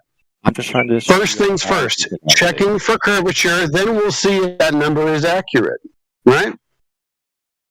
So see if we can measure curvature at all. That's fine. We'll start there. Okay, what about the curvature measurements would be the end of the conversation, Elijah. I'm not sure how you don't. I'm sorry. So ships disappearing hull first over the horizon would be in affirming the consequent phonological fallacy. That won't work for you. What's the logical fallacy? You don't know what a logical fallacy? We can't have this conversation. How old are you? What is the logical fallacy? What is it? I just told you, affirming the consequent. The Earth is curved. Okay, if the Earth is curved, ships will disappear bottom up. Oh, ships disappear bottom up, therefore the Earth is curved. It's circular logic. It's affirming the consequent. Okay, so you don't agree that if the Earth is curved, that ships would disappear bottom up. Is that what you're saying? Of course not. That would be affirming the consequence. Like I just gave you in form with an example. Stop, please. I'm going to trust science here. I'm going to trust that there's some logic behind this. I'm going to look into the logic. Hopefully I can present that to you and it'll shift your opinion. This is not science. This is not science. This is geometry. It's actually the word geo, earth, metric, measure, earth measurements. This is not science. Unless you want to give me the actual hypothesis. No, it isn't. Math is math. Science is science. They even have different words to kind of give you the clue that they're not the same. You know what I mean? In the context I was speaking, it's pretty clear to understand what I'm saying. No. Okay, what's the hypothesis for the experiment that you'll be conducting, this scientific experiment? What would be the hypothesis? I'm going to look and see what other people have said now. I just read that off as an option, and you disagreed with the underlying logic and called it a logical fallacy. So now I'm saying that, okay, well, maybe it's not a logical fallacy. Maybe there is some logic to it. And I'm asking if there is, maybe would that shift your opinion? I just gave you the example and the form of the affirming the consequent logical fallacy. I gave you the form and the example. Dude, hello. We need to go right to the bottom. If ships go over the curve, then the Earth is a globe. Then you would be able to measure that globe. All you need is to provide the measurements, and it's over. We don't need to sit and talk about How any of would this you stuff. measure it? How would you measure it? You tell me. You're the one who... Yeah, it's your claim, dude. You're the one who said... No, we didn't. We asked you if anybody had measured it. Stop. He just said that if the Earth is curved, then we would be able to measure it. And I'm asking you how you measure it if you know that. Yeah. Yes. You said it was measurable yourself, Elijah. I don't know. No, I said it was curved. I said there was a measure to say that it was curved. I don't know if there's a measure to get the actual measurement for the entire measurable curve. Well, they would need a measurement to get all of the other distances to all the other things in the sky that you believe. That religious belief that you have is based on an Earth of a certain size. So where's the measurement of the Earth, and how did they do it? Yeah, I imagine there's probably some extrapolation or something. I don't know. This is another question that's unimportant. Yes, because this is another question that's unimportant. Why are you saying you imagine? Oh, it's entirely important. Oh, you guys are... It's entirely important. You take like... Don't get upset, bro. Are you okay? Can I finish my point, man? No, just go get the curvature measurements and then we can all go home. That's it. Okay. Well, listen, I said you can move on to a different conversation, and there's crickets. Stop acting like you don't want me to talk. It wasn't crickets. You always said no. It's the people that you feel that you need to trust. What the hell else is there to say? Hey guys, can I give him a quick example of something he might want to look for?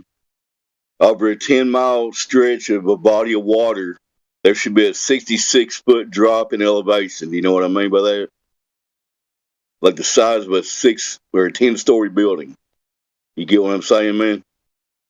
So maybe two guys went out and there's an island 10 miles off a coast, and they verified that building, that island is 66 feet below where they're shooting from the beach, you know, something like that. Go ahead, guys. Did the guy understand what Dave was saying? Who is the guy? Who are we talking to? I don't know. I forget his name. I do know that my original question from the very beginning is that we wanted measurements of Earth curve, and then he went to boats over the horizon, and we can debunk the horizon as being Earth curve in a heartbeat, but I'm still waiting for those measurements, and he has yet to provide them.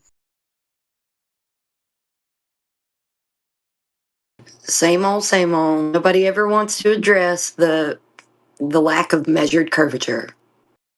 Is he gone? You there, man? He's still here. No, You guys are so annoying. Right now. You guys are so unbelievably annoying. See? You see it, called it. No, it's not annoying. What's annoying is when people say the Earth is like a star in the sky or a wandering star called a planet. That's where the word came from originally, wandering star. And it's round, and so the Earth is round. And so when we ask for measurements of the curvature of its roundness, he tells me boats over the horizon, entirely diverting from the thing that I asked for in the first place. That's annoying. Acting like a 2-year-old, like you're doing now, is annoying. Okay. So I am just agreed. I'm just giving my perspective, and you guys are fighting. No one cares. We don't need that. Nobody cares, dude. You guys are acting. Who cares? And that's Gosh, no. You're annoying because you won't have a good faith conversation with us. That's annoying. No, because I won't affirm your perspective while holding your hand. Nobody's asking you to affirm our perspective. We're asking you to go ahead and affirm your perspective, and you haven't done that. No, you're asking me to give my perspective while affirming yours by holding your hand. Do you need me to lay this all out for you? Incorrect. You claim the Earth is round like the planets. The planets are round. Is the Earth round? Is the next question. You can't find measurements of curvature. Just to be clear here, I was asked a question and I answered. It's not that I came in here looking for the argument. I was happy to just listen.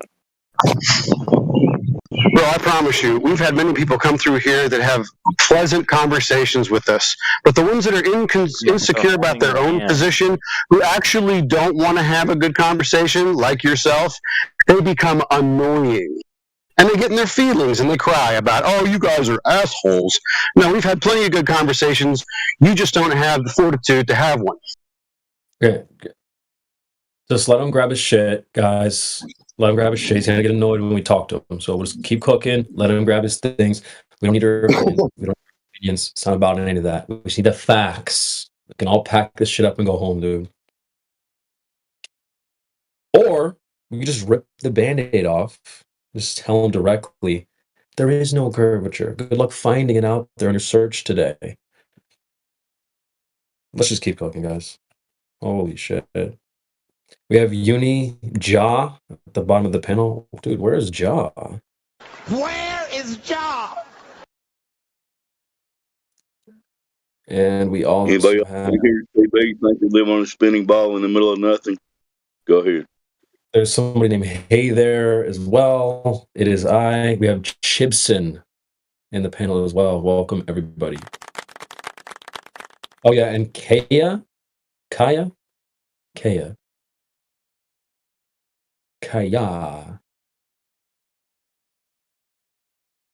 And Hush as well. We got Hush here as well, chat.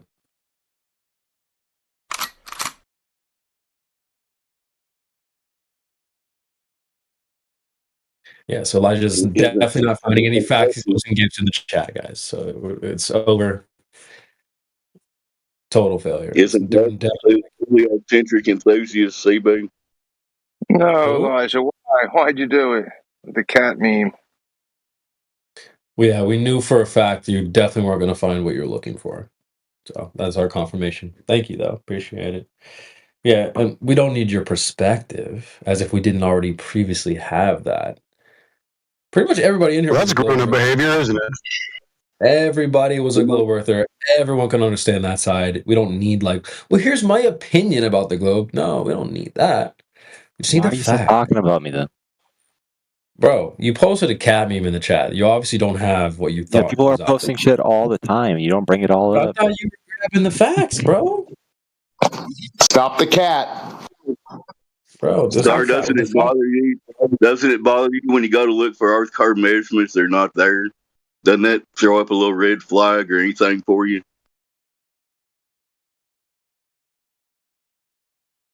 Yeah, and also when earlier I pointed out when you're like, well, just look up in the sky. That's how we know. And then the first thing you found on Google was what I pointed out, how actually we should look at the horizon. And you're like, well, we'll both go over the horizon. It's like, bro, your perspective ain't it, Chief. But we knew that already, so it's fine.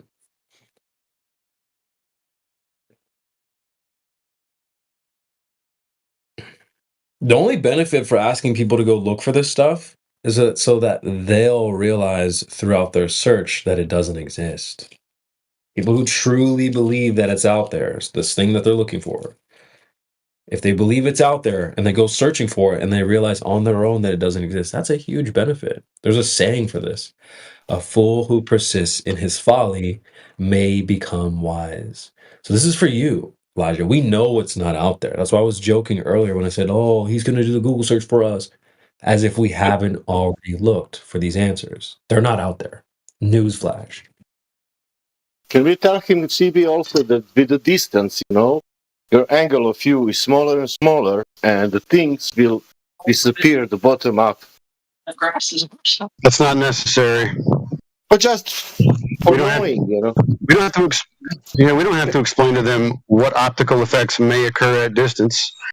Okay. All we have to do is point out that it's logically fallacious. It's not our job to tell them even why the boat disappears bottom up. Yeah. They need to know that. I mean, you looked into it, but it's not your job. It's fine. We've looked into it. I'm not going to, hold your hand like you talked about earlier. No, giving facts is actually part of a conversation. It's not holding hands. No, I don't want to give you facts until you go ahead and understand what affirming the consequent means. See, there you go. So that's a stereotype fallacy. Do you only have fallacies in this conversation? Are you so hurt? That's just what you resort to? First it was appealing to the consensus, then it was affirming the consequent, and now it's a stereotype fallacy. Rubbed in there with a little ad hom. Generally, when people get super debate bro-y with terminology, I do get frustrated. Right, so I'm pointing out the fact that in your entire time here, you've been nothing but fallacious, so that bothers you and you become rude. Is that about right?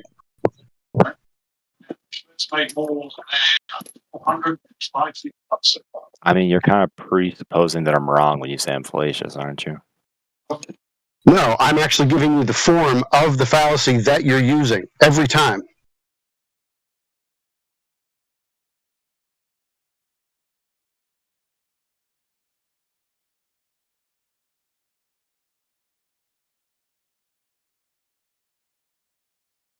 I don't even think I've given enough of an argument. Whatever.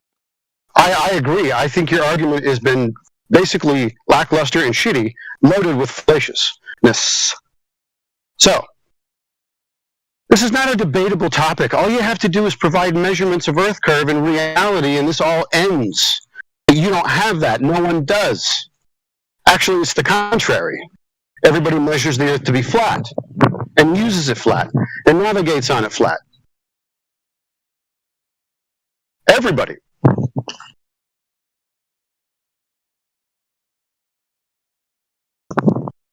I'd like to agree with that too, real quick, Terry. Or any argument you bring for the globe is going to be fallacious because that's The globe is just an idea. It does not exist. It does not match reality in any way. Go ahead, guys. I hope other people can hear him.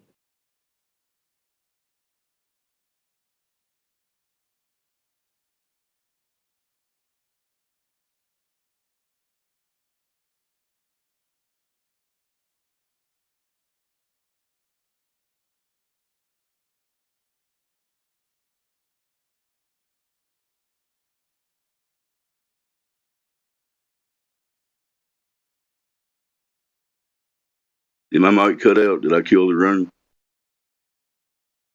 No, you're good, bro. Okay.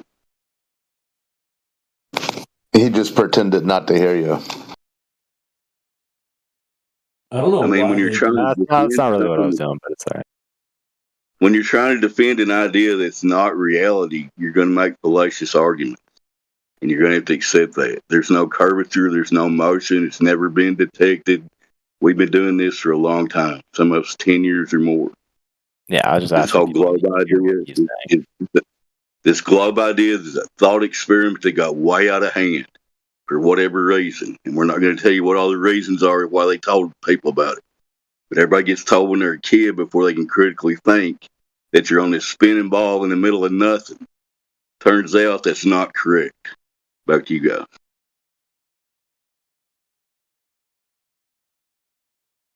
What are the chances? What are the chances that reality is just as you perceive it? That's kind of a scary question. it can't be.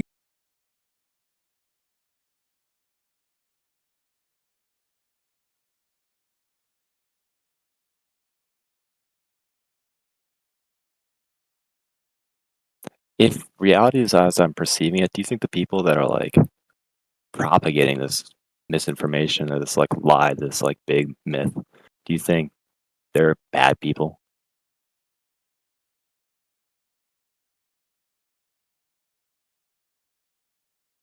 It's not about the Well, people. It's about the truth. Don't worry about people. It's not about Yeah, a us. lot It's of not about the No, I'm asking. liars. I'm asking. No, I know. I'm asking if the people who propagate that are. Well, a lot of people if believe they it, have- dude. Yes, I know. but Dude, I'm a lot of asking- people are just they're passing it on, not even realizing it's a fib.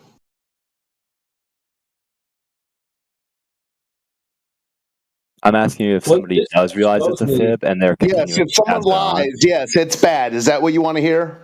No, I want you to say that they're like bad people for doing that. Like they're tricking Those are the people lies, that they're evil. No. Hey, this just shows me, chat, that people like this are not concerned with the truth. As soon as they start asking about individuals, something for the liars.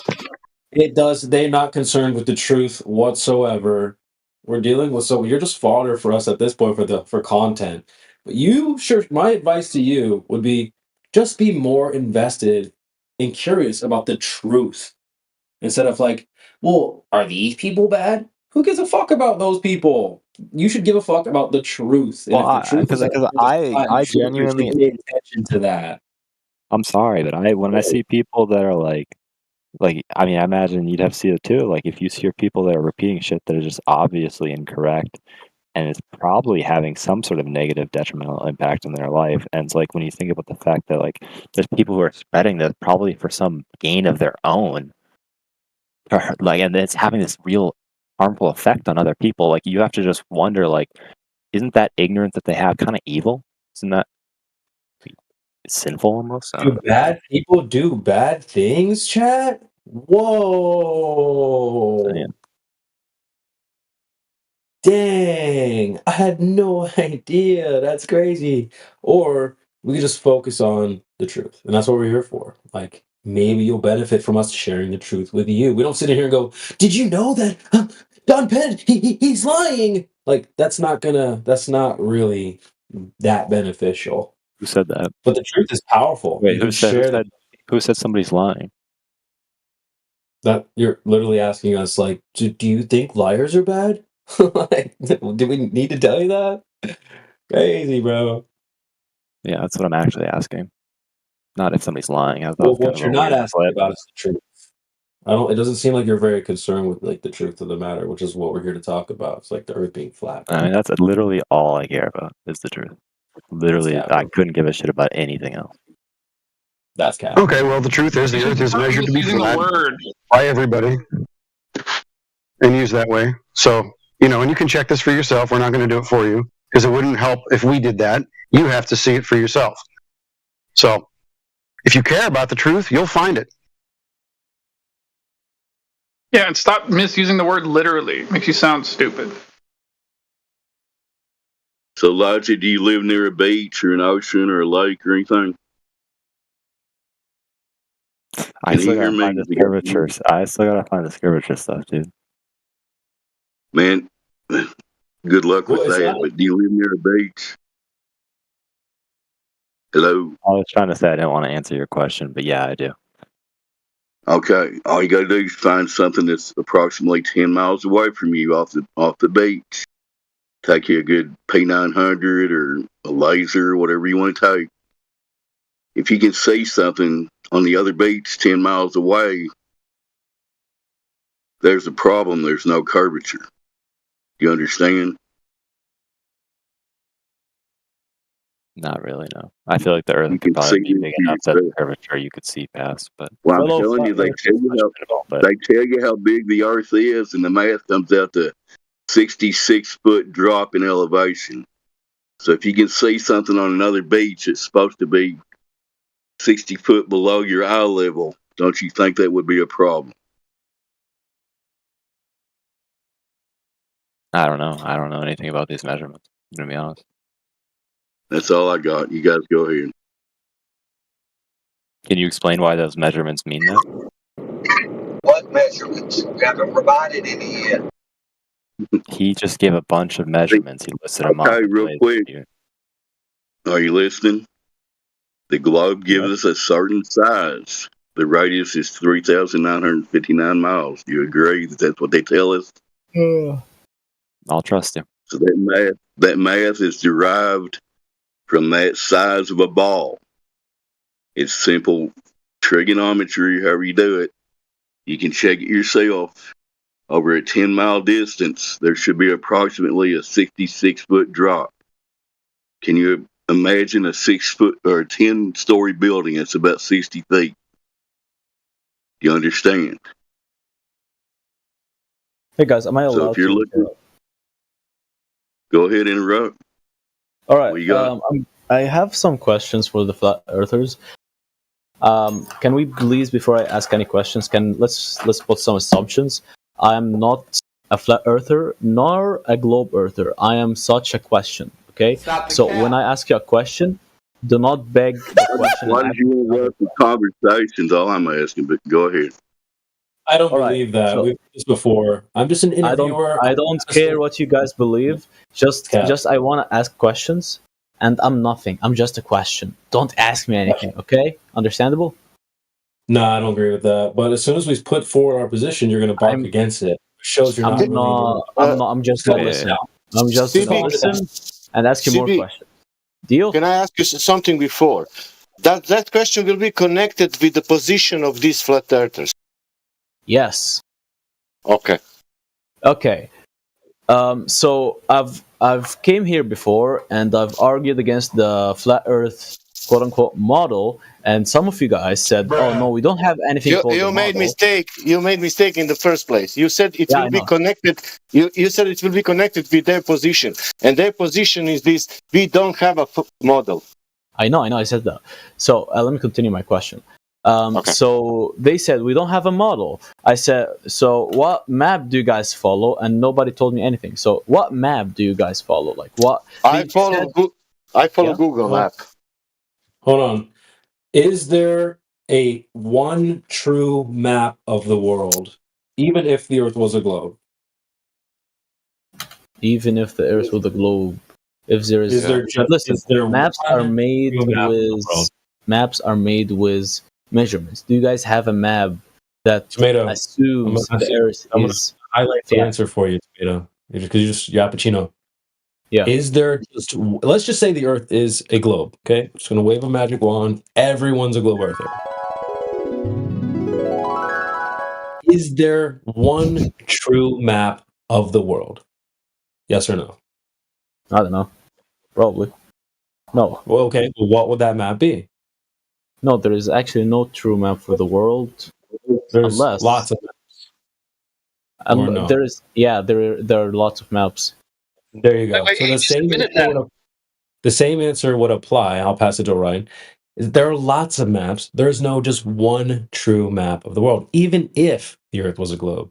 Go ahead, Ryan. Okay, there is Wait, one wait, map. hold on, bro. hold on. Why would you ask us the question you just asked us if Creation Bear just got you to admit there's no true map of the world? Like, why would you? What's the point in asking the question you just asked us? There is a true map of the globe, though. One true map. Post it in the chat. Post it in the chat. Let's take a look. I can't post in the chat. Wait, let me post. I Yeah, post posted it. for you. There is 200 projection of for you. Let me post it. If there is 200 one, projection. let's take a look, Sasha. Let him post it. Okay.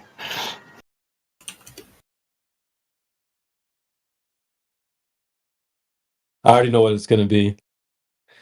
You buy a product, globe Earth map, rotating geography, ocean cloud. You talking about? So hold on. You're saying like the globe that goes on your. What the fuck link is this? What? Bro, you just post a fucking like, what is that? IP grabber? Yes, it's an IV grabber. Dude, that link is weird. Guys, do not click on that link. Wait, it doesn't work. Wait, sorry. That link brought up some weird shit, dude. Wait, it doesn't work. Let me. Are you just talking about the globe that goes on your desk? Yes, I'm talking about that. That's not a fucking map. It works as a map. It has dimensions. Okay. It has like. How many times have you had one of those mounted on your car and you use it to get around? I don't use that, but if you use that, no it will one work. uses that. Newsflash: nobody uses that. It's not a map, dude. What the fuck, bro? What is that? But let's use Google Map together. All right, you know Google Map is based on a global Earth. Yeah. Let's use that map and let's go. Let's say Florida. All right. And let's measure the elevation change on the.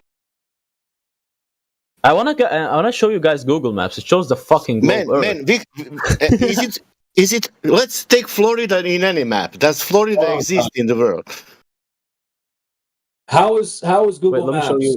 a globe Earth map? It's a freaking rectangular flat map. Yeah, that's flat map. Come on, bro. It's not a flat map. Yeah, I will prove that it is flat map, and it's corresponding with the reality. Wait, for who's example, saying- I will tell you, who's saying- Florida. Let me explain. Florida, you can find on the Google Map, Florida, and there is there. That means it's Google Map. Now the question is, does Florida it's curving or not? If Florida it's curving, then it's on the sphere map. But if Florida does not curve in reality, that means it's on the flat map and everything is correct. Do you understand? Look, I sent you DMs. Can you send it? Look, I'm sending you. Dude, does he not have image posting perms, or what's the problem? I don't know. I don't have. Also, I'm sending if you Google DMs. Maps is the map of the world, why didn't you post that first? Got him. Look, there is no one true map of the world. So if you're going to try to criticize flat earthers for not having a map, you don't have one either. You just posted a plastic globe that goes on your desk, and now you're talking about Google Maps, which is a flat map. Look in your DMs. Wait. Who's talking? Who's talking? Creation Bear. Look. Fuck it, I'll do it, bro. Goddamn. You can't post it in the. Bro? I'm doing shit. Now we will open that. That's Google Maps that you guys use. Google guys. Earth. Look. That's Google Earth. No, it's not Google Earth. That's Google Maps. Look up there. Google.com/maps. Okay, I will post something from Google Maps. This is from Google Maps, okay? Look. This is from away far. No, away. I want to post it from Google Maps. It's a Holland. It's not Florida. What's the name of that map? Show me. Sasha, at you got to it. remember It's the the point he's fucking making though. Before you go on and just make some random points, Sasha, Yeah, he's making this he's is making a data. point that predators don't have a map. So, like, that's the point we're on right now. This is from Showing my them map, out. Google Map. All right, bro. You took this very up close, brother. Look at it from afar. You guys argue about far. Look at it from afar. It looks global to me, honestly. It looks like a circle. What looks like a circle? The pictures that I sent you. Wait, let me send it in the chat. Can you resend my pictures? Because all maps Oh. have names. I don't know what's the name of it. You called it Google Maps. What is the name of it, brother? You use Google Maps. What's its name? That's a map? Or that's That's like one Google. of the... That's Google Earth, man. Dude, do you realize that that's just a reification? That's a reification Dude, of a model. zoom out. Zoom out on Google Maps. Zoom Yes, out on Google Maps. friend. Hey, bro. Listen, I understand zooming out. It's a digital reification. It's not reality. But as soon as you use the elevation profile in that program, the Earth is flat. So you're posting a flat Earth model, essentially. Oh my god. You guys are insane. You guys are insane. You guys literally said we use Google Maps. Just go ahead. For Hold to on. prove the Earth is flat, and you literally Google Maps says the Earth is round. Like that's funny. No, it doesn't. It literally says that. Look at it. Is it a Cartesian coordinate system? Is it a Cartesian coordinate system? It depends. Yeah, kinda. It depends. Yeah, kinda. Is it an XYZ coordinate system? Yes. Okay, so it's a flat Earth then. How? Because the X and Y axis, right? Yeah. Length, width, and then height. That's a flat plane. And see? Flat plane. Same as the fucking globe plane. I don't get your point, brother. No, there's no plane on a globe. All right. There's gravity. You guys. No, there's no gravity either. You guys argue that why don't plane tip their noses down when they're traveling over the curve? That's because gravity keeps them constant. Like if you are jumping, Audience, tomatoes already given up. I'm just interviewing people thing. You've already given up on that. So that was cute though. Tomato, as I said, yeah, you're back. You're back again to go ahead and just bark at us your rhetoric. What I would like for you to do is provide us a scientific experiment with gravity being the cause being manipulated in that experiment to verify that this gravity exists. So you go right ahead. All right, guys, you got me. Gravity doesn't exist. Thank you. Fucking insane, man. Imagine believing in gravity. Actually, guys, I think Earth is actually flat. You can't. You're first, man. You need to know what that it is. Wait, guys. I'm actually starting to think Earth isn't actually round, and it's actually more of a flat. Can you guys? Yeah, dude. Relax with the cappuccino. Shout out to whoever just muted your dumbass.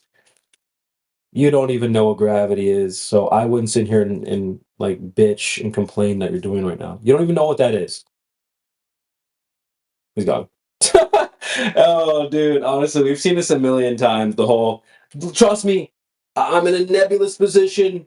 I don't have a stance. I'm just gonna ask questions. I promise I'm just an interviewer. And as soon as you give some pushback, they're like, no, like you guys are wrong. Nice one, dude. Nice one. That is never true when people say, I'm just interviewing, I'm just asking questions. Never believe that. It's always cat every time. But did you, CB? This was example that people believe more the stuff on the computer than reality itself, because he said, "Zoom it out. Look at man, it's a sphere." But of course, it's a software, man. Incredible. Well, he forgot his immediate point. Oh, well, flat earthers, you guys say you don't have a model. Cool. Yeah. All right. So where's your map? Okay. Well, where's yours? Do you have one? Well, here's a plastic desk globe. Okay. Wait. No. Here's Google Earth. Oh, what's the name of that map? I don't know. Huh. Dude, Sasha, I saw you posted like the image of like 55 maps. That's a good image to post anytime they're like trying to pin us down to having a map or whatever. It's not 55, it's 200. Holy shit. Yeah, well, there you go. Even better. You can it's even more. You can count it 1, 2, 3, 4, 5, 6, 7, 8, 9, 10. You don't have to count on the stream, bro. 16 by 20 for sure. How much is that? 360 projection is there. More than 300 is there. A lot.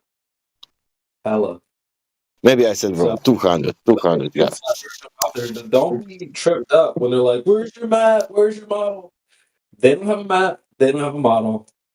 We're not going to pretend like your double standards are effective on us. No. Not only that, let's use any map and put it in reality. Let's use reality to compare map with the reality. No, don't do that. There is the software showing.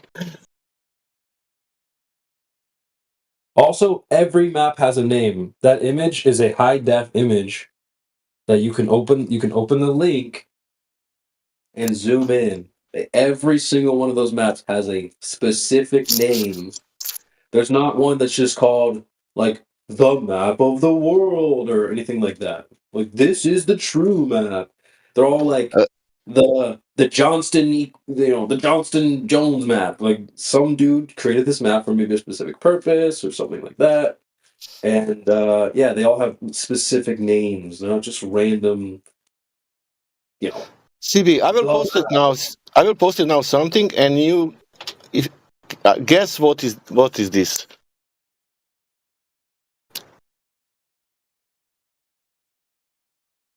That's from one of the maps or what? No. How many theories of gravity we have? Time its way. What do you say, Rado? CB, how many theory of gravity you know? I don't know, a lot, a bunch, at least 2, at least 3. I posted there is 1, 2, 3, 4, 5, 6, 7, 8, 9, 10, 11, 12, 13, 14. And I heard there is 75 of them. Golly. We are speaking about 2, last one. Maybe even not last one. You have some Tensor, it's 9070, Ni 9070, Will Northwest 9072, Rosen 9073, Rastal 9076, VMT 9077, Mond 9083, and who knows what came later. Yeah, well, I thought it was cute when he's like, imagine not believing in gravity. Yeah, that's you. You don't even know what that is to believe in. They often make up in their mind like an imaginary friend of what they think it is. Like, how are we going to deny something that you created in your head? You don't know what it is for us to deny, bro. It's scary how frequent that is. They take it as a default, their own imagination of what they think gravity is. It's like it's some sort of default position that everyone should take. You could ask them a few questions. What is gravity? Oh, mass attracting mass. You've already exposed your dumb ass. Not only that, but then later that he used like for something like improving the shape now in the content, like gravity, the aeroplanes. Then later will be container if you start to speak about the gas. The gravity will become the universal force. It's doing everything.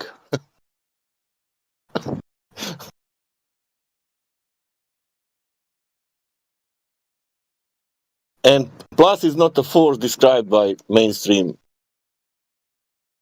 modern astrophysics.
And every time when you want to measure the Earth is tricking you with the flat surface. It's always presenting like that. It's a trick for your eyes.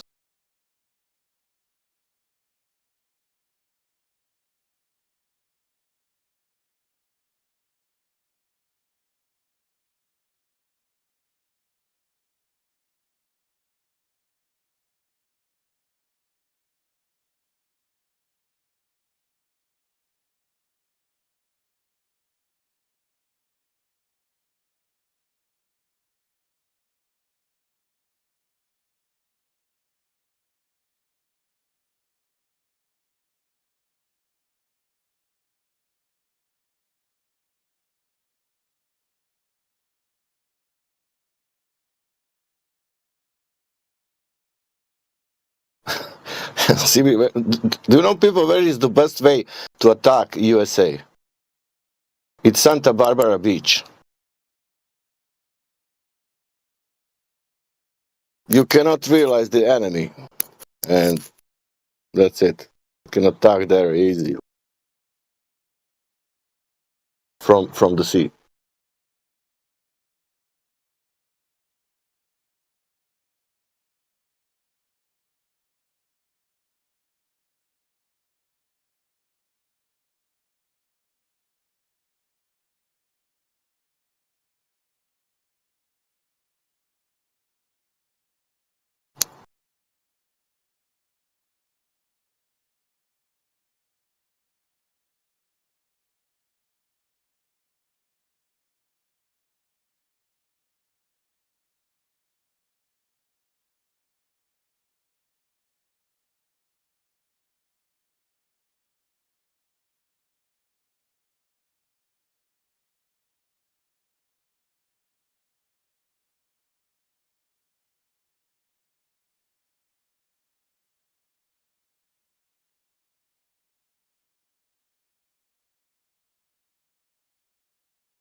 You want to know how I know the world is flat?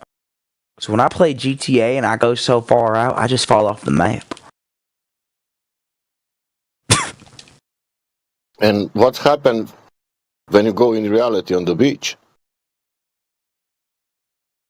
The world curves. The Earth has curvature. I don't fucking know. I think the Earth's in the shape of a Dave's triple cheeseburger. Oh, why they would call that sea level? Then they will call sea curve, man. Am I wrong about shit? The Earth's flat. With the Earth not being a chili hot dog, homeboy. Yeah, for the water, for the lake, you need some kind of, shit. Yeah, grease and ketchup.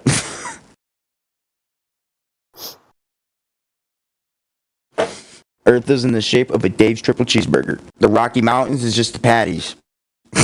What about ocean? Ever notice that?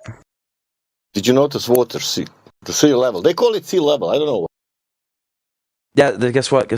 Most of the food that we consume is consistent of water.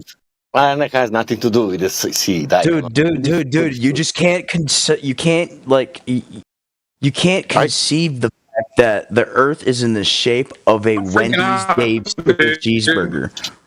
I would if he's doing that in reality. I would consider if is that happening in reality. Curved water. Hey, let's ask him the first of the three questions. Hey, Boris, do you know of any time that anyone's ever measured the Earth and detected curvature?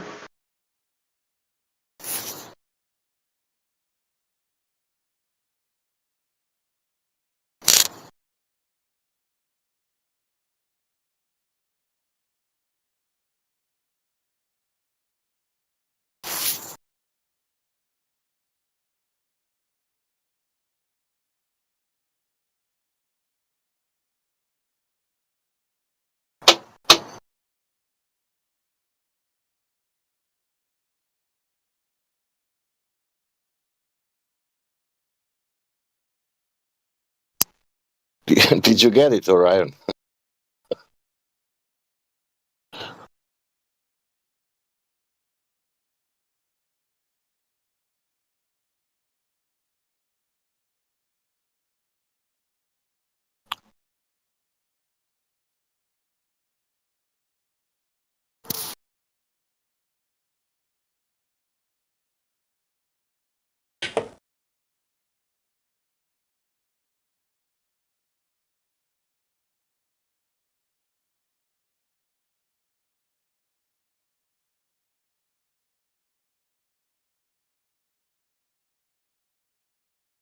Hey, Boris, are you looking for the answer? The what? Are you looking for the answer to my question I just asked? What question? Do you know of any time that anyone's ever directly measured the Earth and detected curvature? I don't know. I said the Earth is in the shape of a Dave's triple cheeseburger from Wendy's, dog. Yeah, I heard that part. That's lovely and all, but moving on from that, Boris, why if don't you Earth answer my is not, question? he doesn't know. Boris, if Earth is not a sphere, would you want to know that, or you doesn't matter? If Earth is not a sphere, do you want to know about that, or doesn't matter? Or cheeseburger?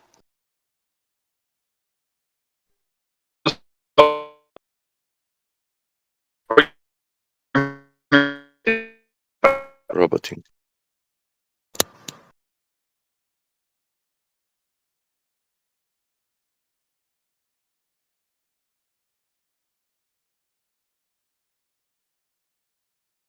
Yeah, he's doing something else.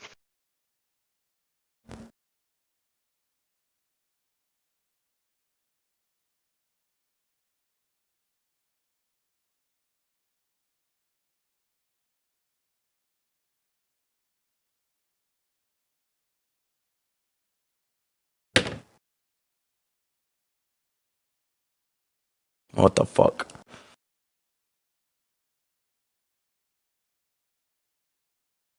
The party never ends.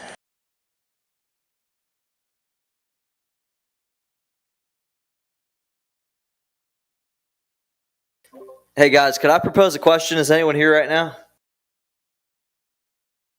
Hello? God damn, there's 24 of y'all. Is anyone here? Yeah. Oh, what's up, man? Can I ask you a question, bro? Only if he's connected with some. I don't know. Maybe I don't know the answer. Maybe you will ask me what. I don't know, man. What is the Maybe question? I'll ask you what's the best order at Burger King or something, bro. Yeah, and I don't know No. that. Yeah, or something like that. What is who won the swim in the swimming championship 1947? Right. Yeah, that I don't know. Right. So, man, like I've had a lot of mentors, man, and a couple of them have been veterans, right? And I've heard the same theory from multiple veterans from different countries, bro. And they said they think the world is really a half circle. It's a half sphere, and it's a dome. The sky is a dome, and on top of it is water. You ever heard of this before? Yeah, that's like a Bible story. Yeah. Is that real? I don't know for that. I know for something else. For example, ocean, seas, what has names. I'm born in Croatia. There is Adriatic Sea.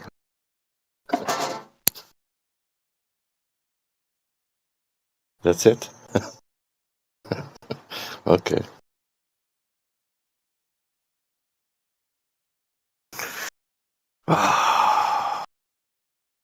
That surface always. So.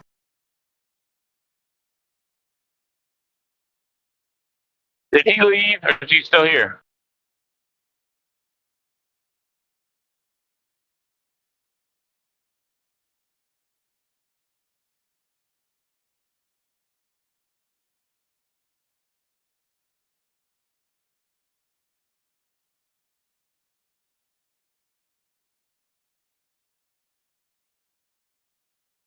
Was he ever here to begin with?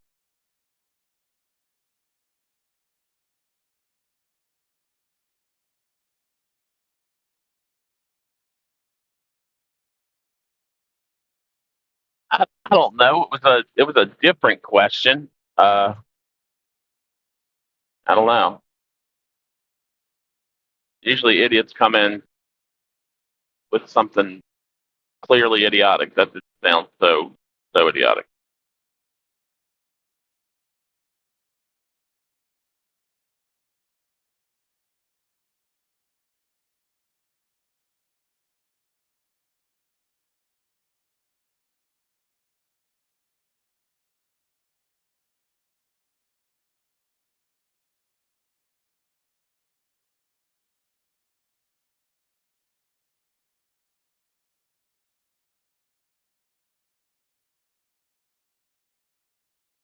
Did I misunderstand him? Didn't he ask if it was basically describing a firmament kind of?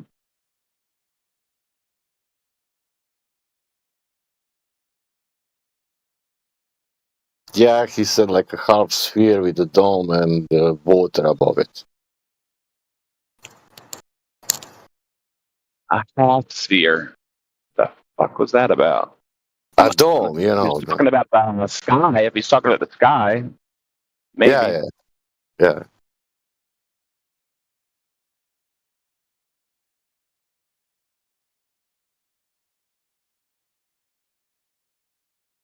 You don't have people like this. Hello. Oh, you are flat earthers. I heard something about why you people flat earthers. What is about all that stuff? Can you tell me? And no, nobody. Maybe one of 1,000.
We got somebody named It's My Name. Welcome to the room.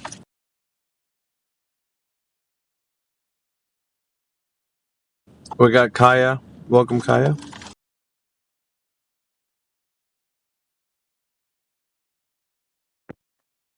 Thanks, AV.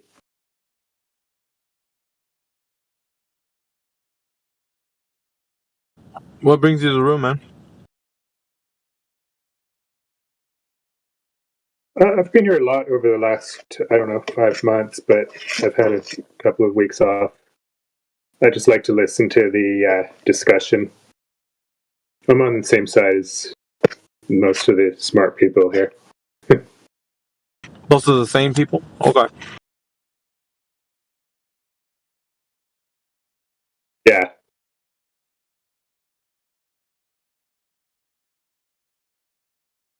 Oh, your name is actually LT. Okay. I don't know why it just showed up. It's My Name.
Is anybody here?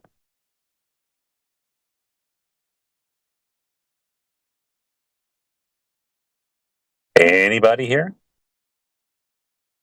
Anybody? Is anybody here?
I'd go in a nanosecond if I had the technology. Yeah, and Well, it's they're all like just actors anyway. so easy to manipulate people that way, though. Like you have all these, like these are your spokespeople. Like these are the people you know, you put your you have talking to all these the young generation and all that kind of stuff. Not just more people to indoctrinate, right?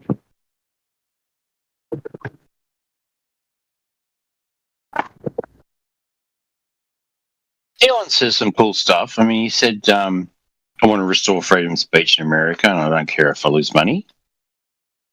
And someone asked him if it's flat, and he goes, look, I don't know. I don't know. I just know we've been to the moon like 7 or 8 times, and then we forgot how to do it.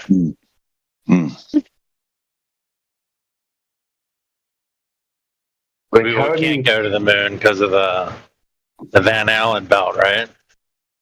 They just forgot, like, one of the that they already went to the moon several times. It's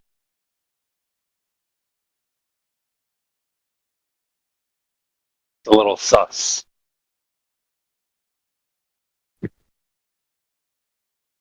Those guys would, if they actually went to space or went past the Van Allen belt, they would have gotten radiated to shreds.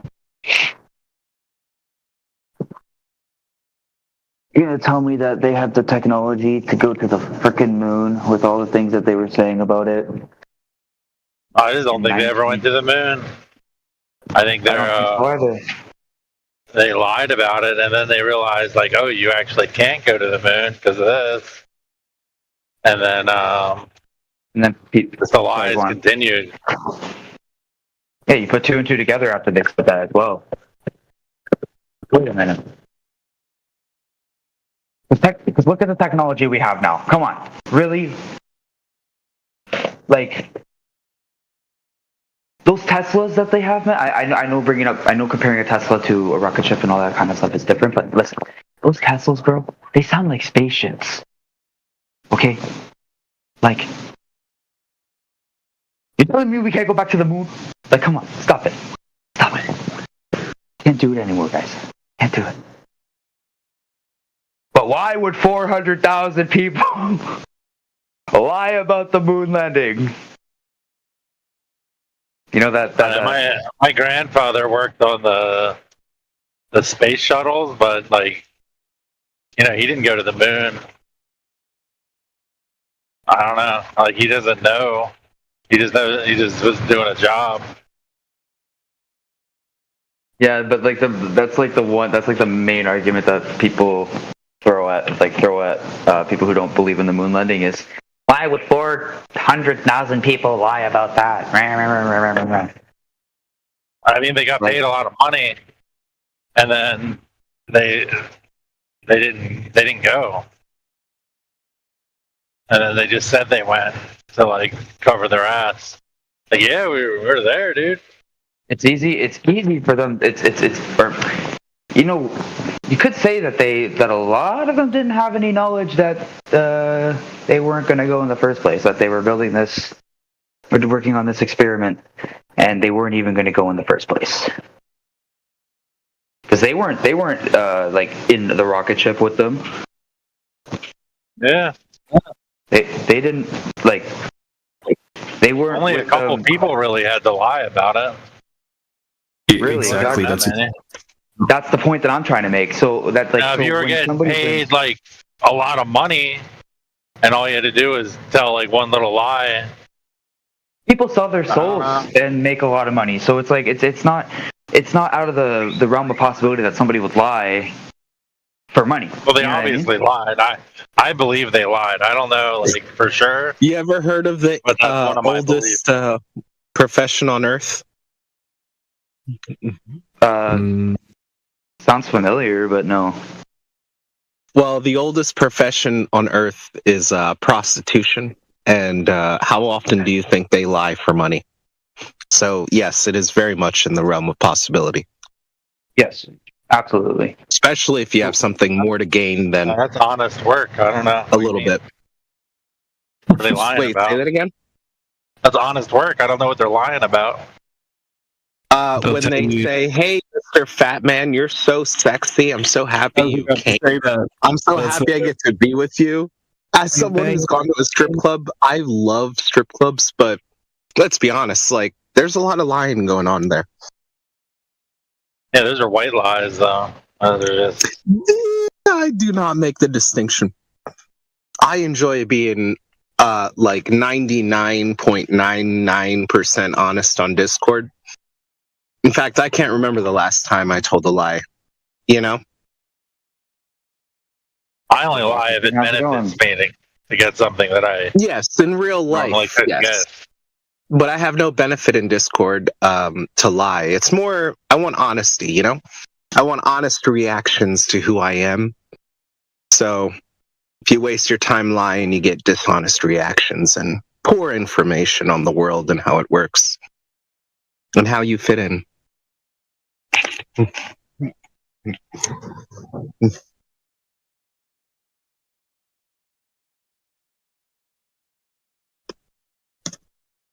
Well, yeah, at the end of the day, since we're speculating, but yeah, like when people speculate that, you know, why would 400,000 people speculate? Like when 400,000 people would lie about the moon landing, I say back to them, well, I don't believe that 400,000 people knew that they weren't going to go. So I mean, they watched it on TV. So All right, so what do you mean 400,000 people lied about the moon landing? No, I'm saying that's like, so I'm saying that like when, like they say, or NASA says that 400,000 people worked on the mission. And then when I say I don't believe that the moon landing happened, they say, well, why would 400,000 people that worked on the mission lie? And I say, well, not everybody knew that they were not going to go, and you didn't have to pay off 400,000 people to lie. Yes, no, I don't think you even had to pay 20 people to lie. Exactly. It was very tight. Only a few people knew, really. I think. Exactly. I mean, that's just speculation. Still, like maybe they fucking. I mean, I honestly have zero. I have zero knowledge of what actually happened outside of news sources. This is what I know happened. They claim there's a video of them going there. Then there's also a video of them practicing on video going there. And then they said they went there so many times, right? There's videos, whatever, blah, blah, blah. Then they lose all of the information on how to get there and just can't go back there anymore. And then they say that they can't go there because of the Van Allen belt, or whatever it's called. Van Allen, whatever belt. Radiation belt. So, like, what the fuck? All right, well, let me ask you this. Do you think humanity has been to the moon at least once or no? I don't think they actually went physically. Okay. Maybe they sent something there. I think they could send something there, but I don't know. If that is the case, dude, we're fucked. I just want you to know that. We are so fucked. Oh, I'm not fucked. Oh, I'm sorry, not you personally. I meant humanity is fucked. Yeah, humanity. What do you mean by we're fucked? If we can't even get to the moon, a lot of scientists say that if humanity cannot leave Earth and colonize, they have to leave Earth and colonize another planet, or we will literally eat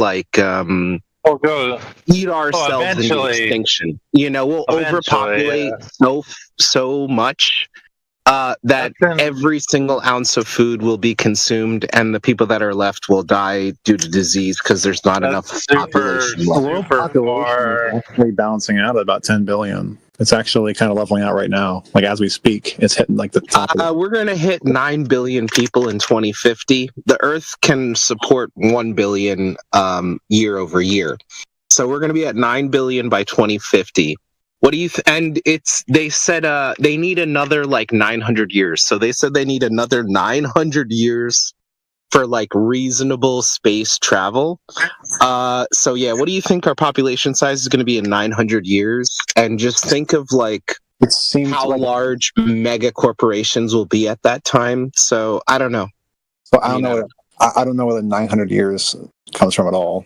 I never heard that before. But the world population, according to the UN, is about to level off at about 9 to 10 billion, and stay that way or decrease actually in the next few decades.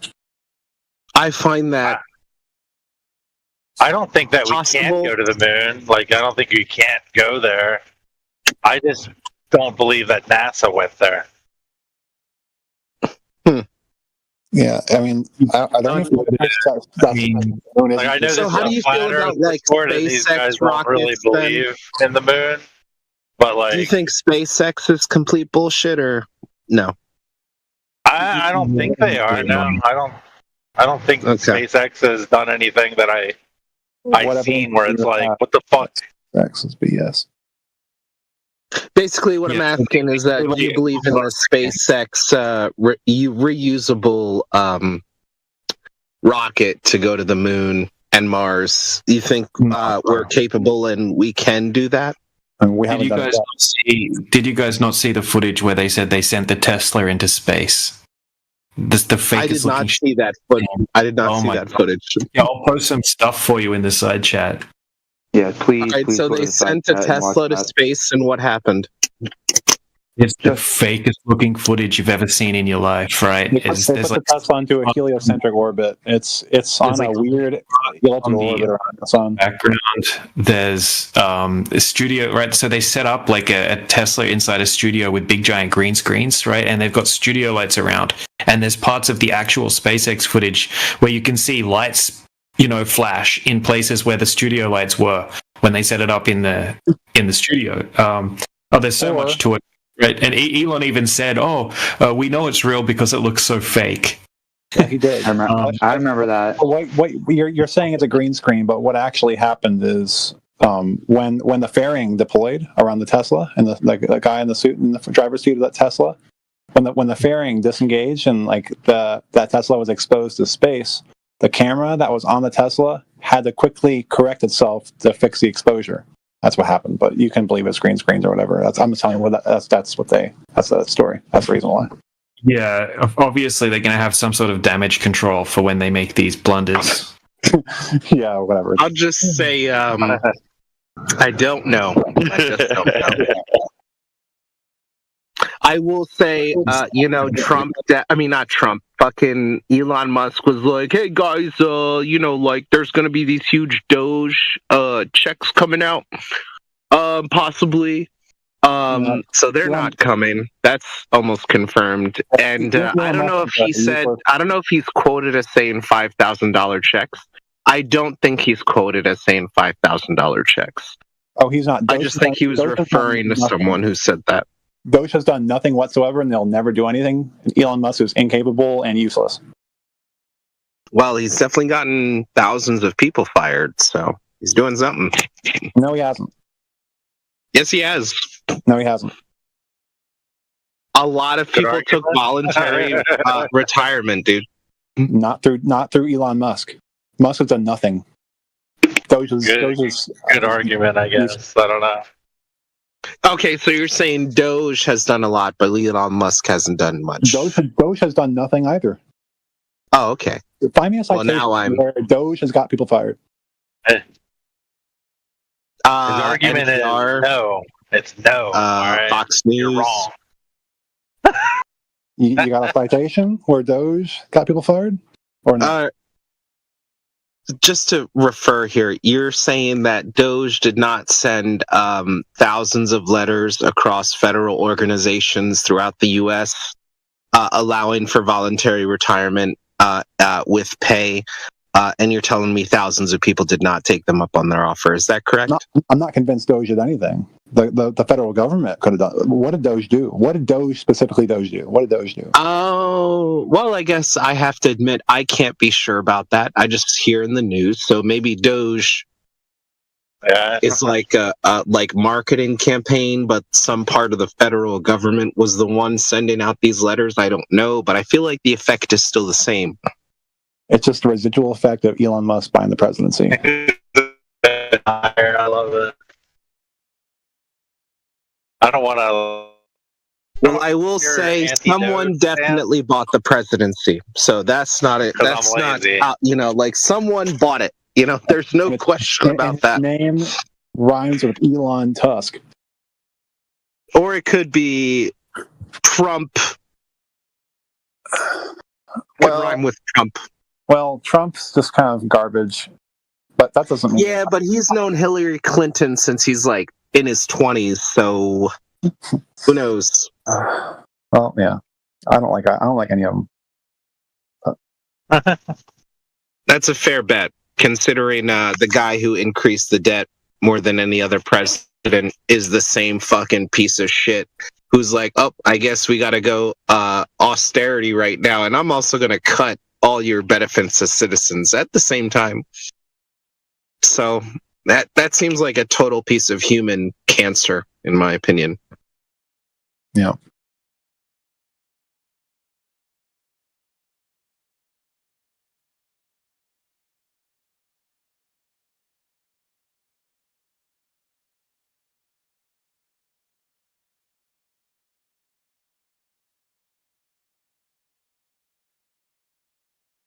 Of the state, wards of the court. They're not an adult yet, so. But if an adult hires one, it's like face me like a person, like a man or a woman, Don't hire some sort of thug to do something for you.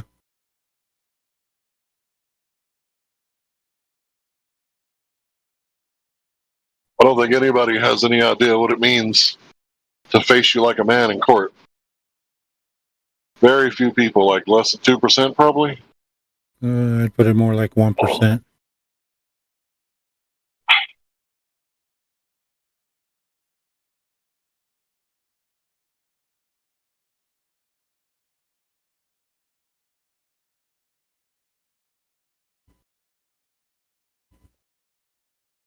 Those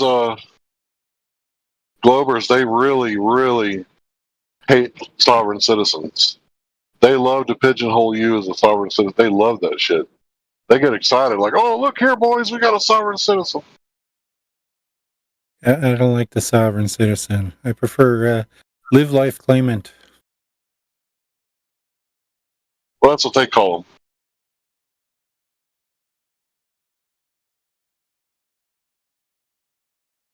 Live life claimant.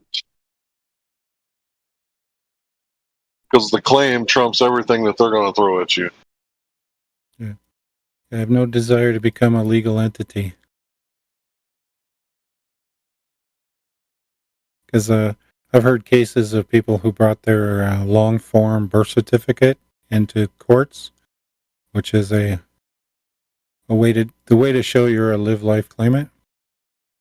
And the judges have told the people to put it away, because they don't want to see it.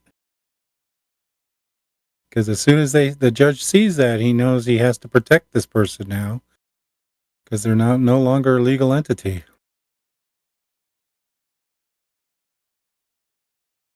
Crazy.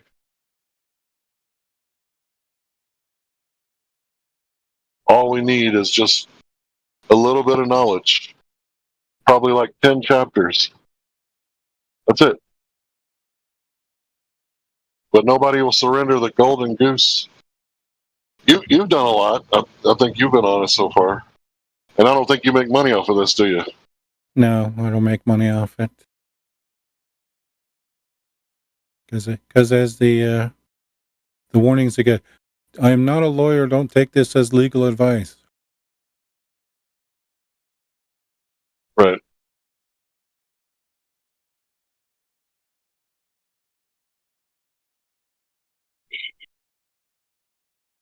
Anytime somebody tells me they're a lawyer, I'm like, oh, okay, thanks for telling me. I do not trust them. Not even, especially the constitutional lawyers, because they know the way out, but they're not going to tell you.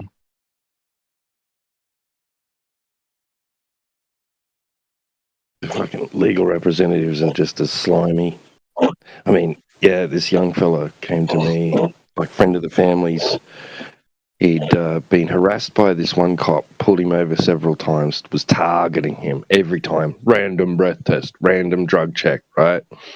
Finally got him on something. I can't even remember what it was, right? Might have even been speeding, but yeah. I went through, so I known fucking nothing. So I got out some law book or something, and I had a look through it, like online, and I found a clause that pretty much, dismissed his case. Something to do with what was it? Now he had grounds for saying he was being harassed anyway, but I mean, this one clause, his age matched the description and some other criteria. He fit, right, and it was grounds for dismissal. And I went into the, he only could afford a on the day court, in court representative, so we met with this lawyer. And I pointed this out to them, and he's like, no, don't worry about any of that, right? And I'm like, wait a second, now he goes, no, you don't know what you're talking about. That's not relevant. I'm like, but it's specifically it's a clause that is to do with his charge, right? And he's like, yeah, no, he just wouldn't hear it, did not want to fucking hear it, right? And I was like, at this point, I should have just said, no, let's just forget him. You don't need him. I'll represent you or something. I don't know. I didn't know what to do, right? But yeah, he got a little bit of a slap on the wrist. It wasn't the greatest outcome, but I mean, he could have got off with it on those grounds. But yeah, it was just so slimy. He just wanted to play the game with the court and everything. It was so dishonest. He was not there for that client, right? The lawyers love controversy, which is the number one thing that you should never do. Enter into a public controversy. You should never do that. Avoid it at all costs. Yeah, you're there to resolve disputes, not to create them. Right.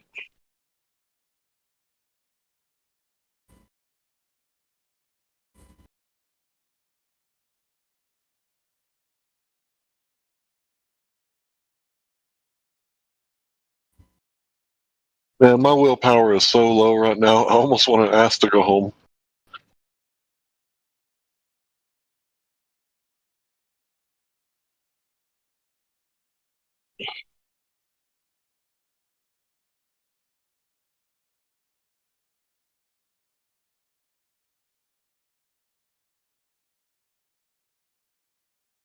What kind of coffee did you drink this morning? Be honest. I know you're out of nine. I haven't drank anything. Instant. Vending machine coffee. No, don't say it. That's actually, you know what? I know there's certain vending machine coffee. It depends on what they use. So, it's probably better than Starbucks. You're giving him a heart attack, man. He's gonna stick his fingers in his ear. Oh, I don't like hearing. I'm not hearing.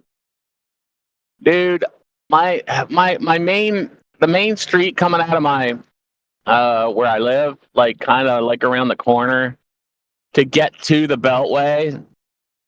Actually, I could have went the other way. They got these cones up, and there's 3 rows of cones, and the road's you can get through it. It's got this one little spot where this water main break happened, right? You can see some gravel that came out, and they got a railing up around the bad spot. So I'm like, man, you can go through here. So I pushed some cones out of the way with my front of my van, and I rolled through, and all of a sudden, there's like 4 or 5 guys that see me do it. They're freaking going through. I'm like, man, I didn't move these cones for you guys. I was the one sneaking through here. This is my neighborhood. You guys aren't from here. Oh, shit. They still haven't fixed it. I had to do it again this morning. You seen that comedian? He says, you can you have to show ID at a hobby store when you're buying paint. He said, yet you're one click away from buying 100 traffic cones on Amazon and making traffic go wherever you want. Dude, I think about that shit when they're putting them out, when the guys are sitting in back of the truck and they, they're setting them down. Like, dude, you could literally have, you could do it with like 3 people. A driver, 1 cone guy, and the guy that's doing the real freaking, You've seen the movies, right? You've seen the movies. You can jack people. You can freaking send them off to a little spot and just freaking rob everybody. They don't question a guy in a hard hat and a fluorescent vest in front of some traffic cones with a stop sign. They don't question that shit, do they? Nobody does. Yeah, it goes all the way back to the Mel Gibson movie. What was that? Was that called Conspiracy Theory? What was that called with Captain Picard? Yep, Conspiracy. Yeah. Is that what it was? Just Conspiracy. So, yeah. Or it could have been Conspiracy Theory. I can't remember now. That was a good movie. Yeah. Julia Roberts. Yeah, it was a good movie, man. Another one, this comedian says, he goes, like, can you imagine just how much trouble you could cause with a bike lock? Bike locks should be illegal. It's like you could just be walking along with a bike lock and go and see a Baskin Robbins and go, well, you're closed, right? He makes some really good points about like that shit, like. That's funny. Don't tempt me, Frodo. You guys are making me want to go watch a Hollywood film. What did I watch with Mel Gibson the other night?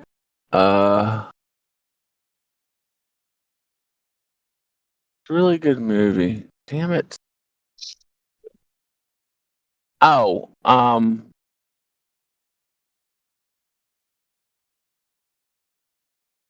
the hell is it? Did you get his kid? Damn it. Shut up behind me. I'm getting over. Quit your whining. Damn it. What movie was it? Kind of young still. What's the synopsis?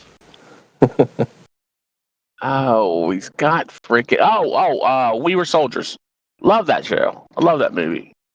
When he finally comes home at the end. Yeah, it's a freaking wild movie, man. Hey, call me ignorant, but how do you drive? Hand controls, man. Hand controls. I'm pulling for the gas right now. If I want to slam on the brakes, I push forward. Is it a bit like riding a motorbike? Huh? Is it a bit like riding a motorbike? No. Because that's a lot of hand. That's basically all hand, except for your gears. Like, it's all hand control. Brake, yeah, I used to ride motorcycles before. Clutch, brake. Well, even like you could essentially. I think some motorbikes do even have all the gear changes on the handlebars because, like, that's basically what a fucking 10-speed push bike is, right? Got all your gears, your brakes. Yeah. And if it had an engine, you could put the throttle on there too, right? Like, so. 3-wheeler. I'd like to have a 3-wheeler. A 3-wheeler would be nice, and something I could just go up on my wheelchair. I don't want something with a saddle. That's freaking weird because my hips are shot. My hips have rotted away, so I can't really sit in any other like normal seat that's really safe. because my femoral heads have rotted away and they're gone. So I really have to be on a cushion. But they do make them where you can like roll up and you're behind the tank, and I'm sure it's either an automatic. It would be nice to have something you could hold in your mouth that you'd bite and it would shift, or push in the clutch, whatever. Like paddle shifters on a freaking. It would stop you from yelling. It would stop you from yelling at people. Yeah, so I think I'd rather just go the automatic. I'd like to have like I don't know, like an old CBR 900 maybe, thrown on a freaking trike. That'd be all right. Or a Kawasaki 750, something like that. I miss bikes, man. I'd probably kill myself though. Put a motor on your wheelchair. Oh Lord. Cruise around. Put some road tires on it. Dude, I can do some pretty gnarly slides on my when I used to the old street I used to live on. I used to go down the street, pretty gnarly slides in the chair. Is your wheelchair made of old bread tags? What? Over here, now they've started using cardboard brake tags. I fucking hate the bastards, right? But bread tags? No, you know, like the old ones that like went around and they kind of moved a little bit. Or are you talking about twist ties? They're not twist ties. They're like little plastic square things, and then they've got the little hook. Yeah. I hate them because they always break. Yeah, they break and you lose them. You put them down on the bench. They're the only thing in existence that can just mysteriously disappear within a couple of seconds of you putting. Right. Yeah, I mean, I guess if you had some old guitar picks, you could and a good pair of scissors, you could make yourself a couple new ones. Yeah. I like regular twist ties. I like wire twist ties. You know, I always like those more. Because why you want to force the big bag into that little hole? Like, at least give me a little bit bigger hole, right? You got to twist that shit real tight, right? Yeah, you got to spin it, man. You got to spin that bread. Yeah, you got to spin it and then bob it around, and all of a sudden it snaps, and you're like, "Fuck! Now I got to tie it in a knot." Damn it! Or find a piece of tape and do a way worse job. We have these, ones from IKEA that they're just clips. They're like long clips. You just squeeze it over the bread thing, and it clips together at the other side. Yeah, they're cool. You know, I like the tube ones that you slide over the chips. You ever seen those? You gotta fold the chip bag in half, and then it's like this. It looks like a straw, but it's got a straw within a straw, and the outside straw's got a groove cut in it. So you're putting chips back in the cupboard? What do you mean? Yeah. Well, anything with a bag. Man, you got to finish that shit. But the whole point of me asking, was because over here, right, they were asking people collect them, and then you'd put them drop them off at a collector, like it was usually the public library. And they send them off to be recycled and to be made into wheelchairs. Out of plastic? Yeah, apparently, yeah. That's what they were saying anyway. It was like some sort of charity thing set up, like maybe some part. Yeah. I wonder if you could make a bunch of the parts, but the actual frame, that's got to be carbon fiber or steel or aluminum. You only want aluminum will break. I have reinforced because I'm pretty big. I've got like a reinforced tie light. You got like suspension. I used to have one that literally had like big rubber like suspension things that kind of look like the big rubber pieces on a truck. I don't know if you ever seen like the big rubber grommets that kind of go on the back of some truck. Like corrugated. I had one kind of like that, and I could adjust them. And no, I know what you're talking about, but these were more like cylindrical ones, and you could adjust. Bushing. Yeah, more like a bushing, right?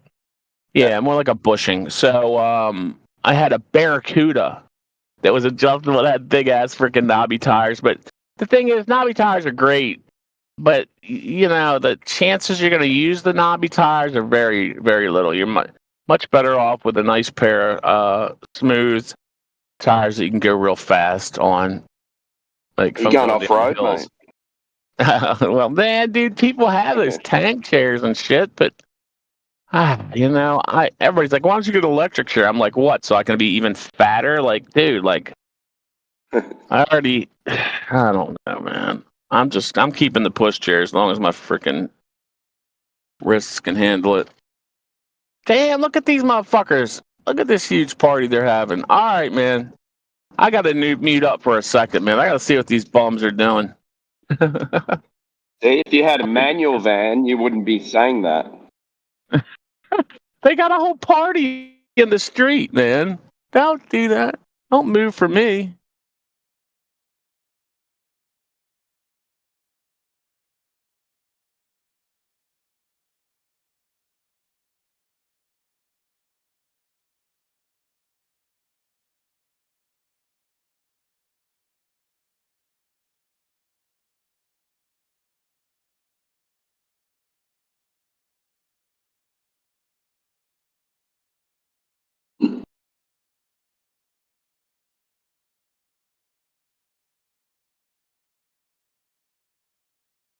That pisses me off, all that fucking this cardboard shit. I tell you what, that reminds me, I've got to fucking try and order some plastic straws from overseas.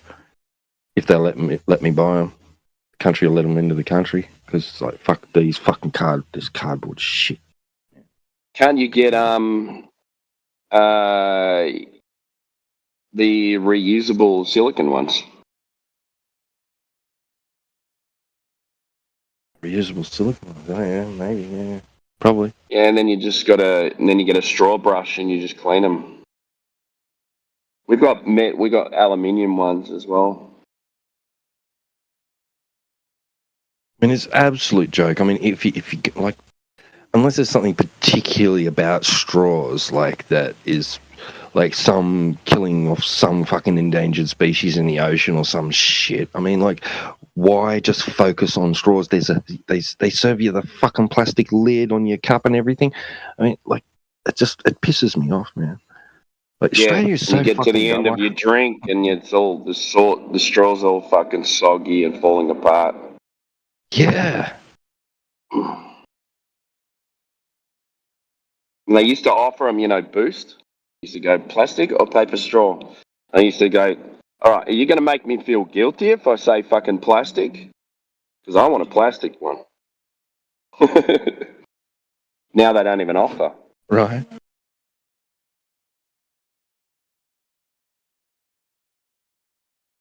Well, you can't. You got to take your own. They won't offer you plastic bags at the supermarket, but you can put all your fruit and shit in the plastic bags, and then the strawberries come in a punnet of clear plastic, hard plastic that you can't recycle because it's unrecyclable. If you take a plastic bag to the supermarket here, right? If you hand it to them for them to pack it, they'll say no. They won't. They're not allowed. Oh, really? They won't take it. So you have to stand there and hold the bag, and like as they scan it, you have to pack your own bag. So fucking stupid. But the reusable bags that you take there are all made out of plastic anyway. Yeah, I know. It's all nylon and shit. Yeah, it's fucking shit. Yeah.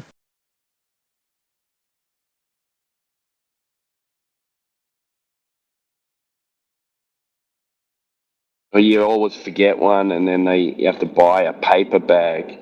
And when we were at school, I remember fucking handles break. They wanted us to stop. Yeah, or the bottom falls out when you put some meat in it.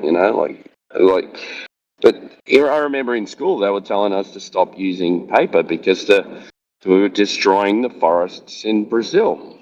Exactly. Don't support the deforestation. Yeah, exactly. Yeah, and now you must use paper. What? So now we're all right with cutting down trees.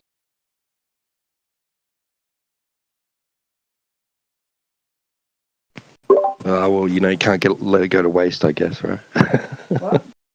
Yeah.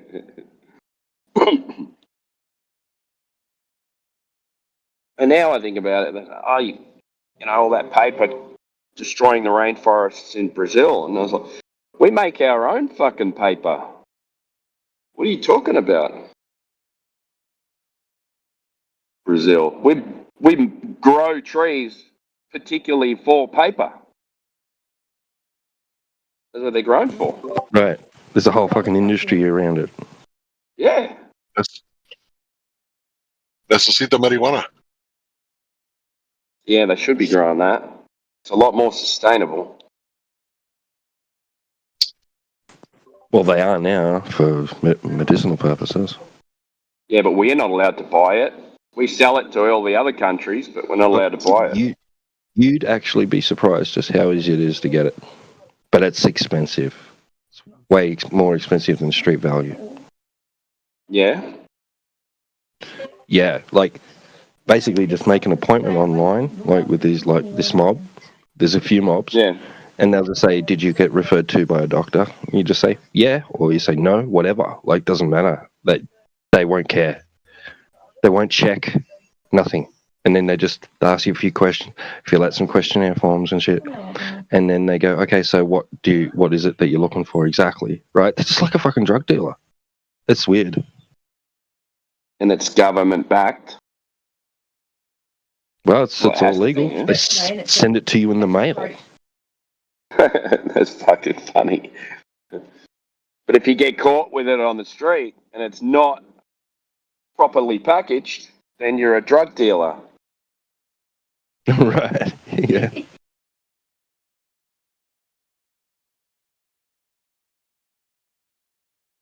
You can drive on it now.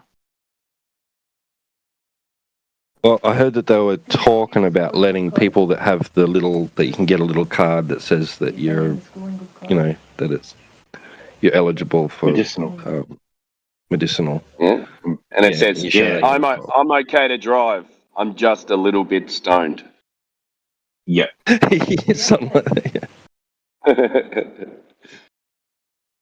Because that was a big issue going back a few years. There was this one Australian politician who was really pissed off with the amount of people that were getting fired, like simply because they were at a party and they'd inhaled secondhand smoke, and then they got pulled over the next day and drug tested and it was coming up positive, right?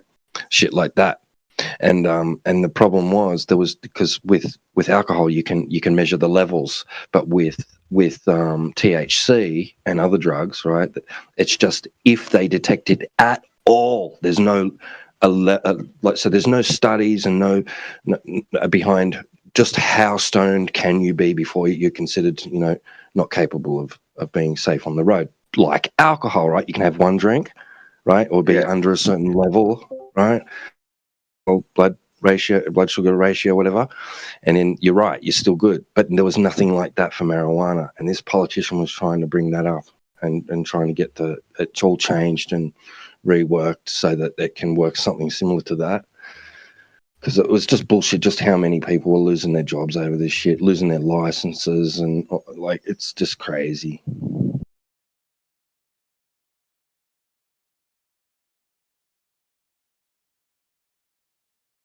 It's silly anyway. Like most people, I don't know, when they drive stoned or whatever, they're like hyper alert. Yeah, it's not like alcohol, really, is it? Yeah. Even a bit more cautious, like paranoid. They're like driving 30 k's an hour. Like, I don't want to get pulled over. Then they get pulled over because they're going too really slow. Fast. Yeah, better slow down. Man. Yeah. Everybody's looking at me. Oh shit. Maybe I need to slow down more. So a guy who was a general or whatever in Vietnam, he said I didn't want the guys smoking pot because when it came to a firefight, they were fine, but all the drunk guys were useless. There was a lot of drinking going on in Vietnam and smoking because they could perform under pressure when we were under attack.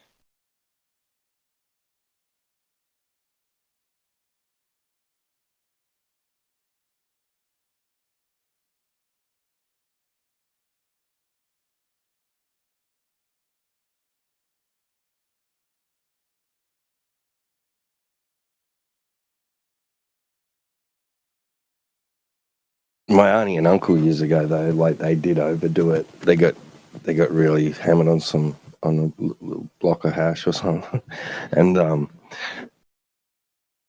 they got pulled over for going too slow. Yeah. They got in the car and went to going to this party, and yeah, they thought they were doing the normal speed or whatever, but yeah, they got pulled over because they were only doing like 20 k's an hour or 60 or something.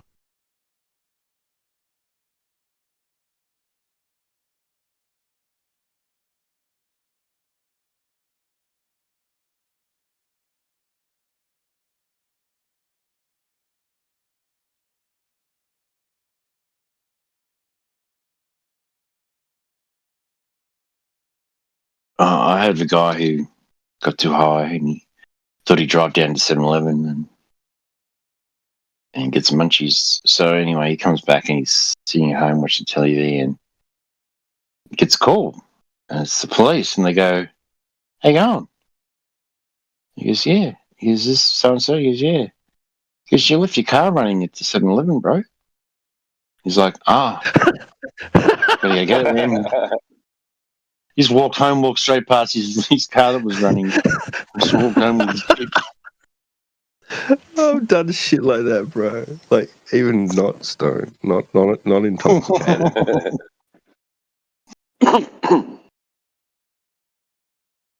I left a brand new BMX bike at the park when I was like 8 years old, man.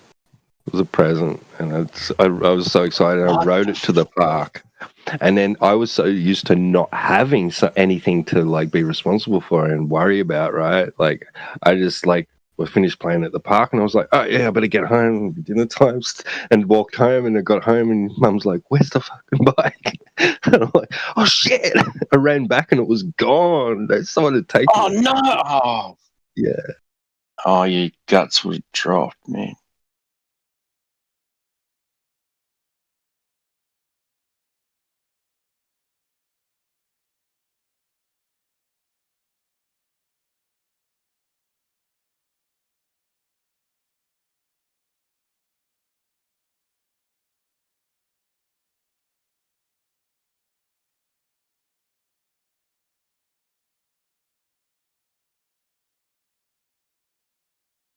And my son did that. I bought him this whiz bang scooter for fucking Christmas one year. My youngest son. And then I asked him like a month later, I said, "Oh, we're going to go to the indoor skate park. Go grab your scooters and stuff like that." And he goes, "I don't have one." What the fuck are you talking about, mate? I bought you one for Christmas. I said, "What the fuck are you talking about?" And he goes, I don't know where it is." You lost it. What? What do you mean you don't know where it is? And then there was this, they were trying to, I don't know what they were trying to do, but him and his brother were like trying to hide it from, like avoid telling me something. I was like, "Did fucking someone take it from you or what?" They're like, "Oh, no. Like, fucking don't tell Dad." You know, like I'm thinking to this day that maybe someone took it off him, you know what I mean? Like fucking my oldest son, I reckon, was saying, "Don't tell Dad, because fucking, you know, he's going to go hunting for this cunt." Going back to Dad or something, you know what I mean? Like, your son took my fucking son's scooter, and now you're going to pay, you know?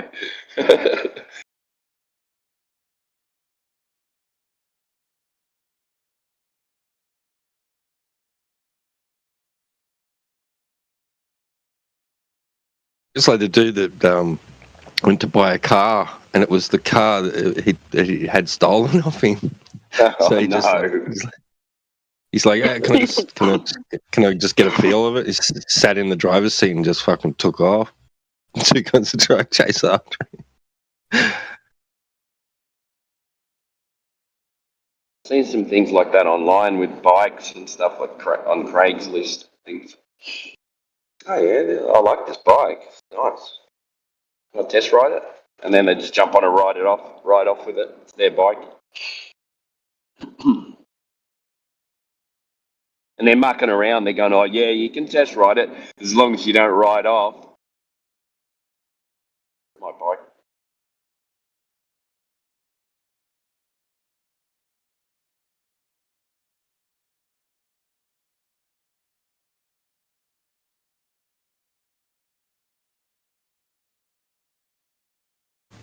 Yeah, you got to watch them meetups too. Yeah, that's right.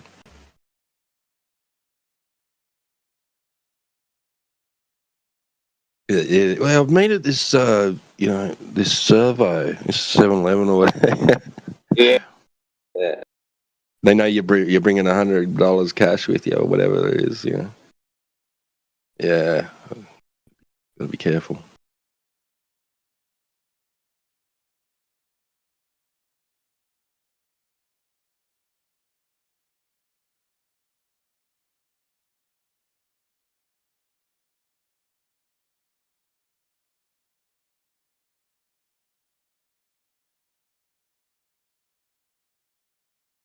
We stuff on for free.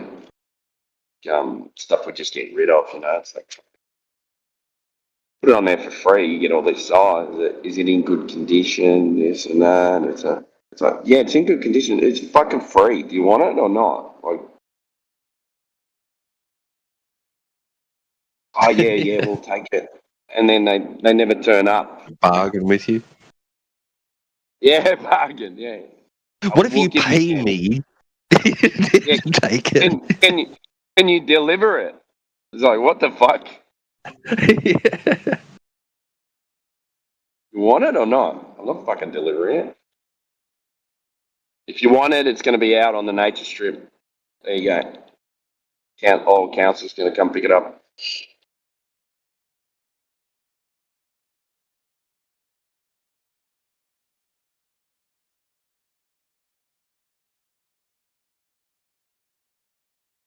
So imagine if we buy this stuff on eBay, sorry, and they get the thing and it's just a photo of what they bought.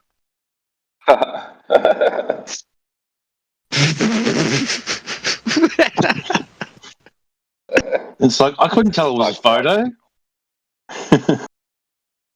Oh, it's in the description. I did it one time. I bought I was buying the youngest girl a netball ring, and it showed a picture of a netball ring. It was on Kogan, and oh, look at this one. It's a netball ring's $90. All right, sweet. So I order it. And I was like, and then I get the order, and like this thing turns up, and it's in a bag, like a little, and it was a netball net replacement. It was $90 because it got delivered from the UK. I was like, what the fuck? No way. I just paid $90 for a netball a net replacement. Oh mate, you should have seen the email I sent Kogan. Oof. They refunded my money and everything. What the hell is this? It's an Australian company. You guys are selling me a netball net replacement for $90 from the UK. I said, all right, granted, I probably didn't read it properly, but I typed in netball, netball pole and stuff like that. And they refunded my money. Said you better delete that sale item. That's really bad. And I said, and then when I got my refund, I said, I'll never be buying anything from your website ever again.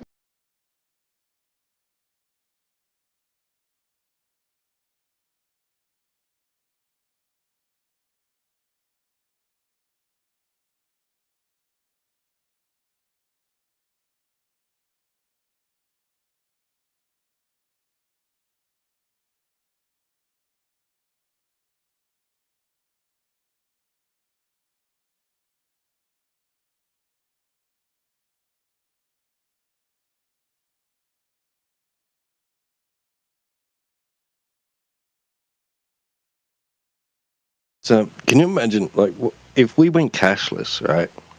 How the fuck are you going to rob people?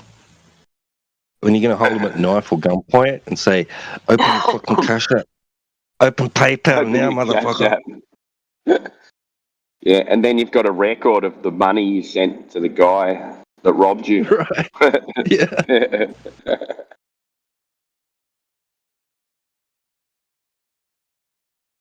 I mean, like, is everybody just going to be walking around with, like, apps on their phone to, like, transfer money? Like, how would you buy a fucking, like, how would you buy it at a garage sale, right? Or, you know, or a raffle ticket from your local fucking RSPCA or whatever, you know?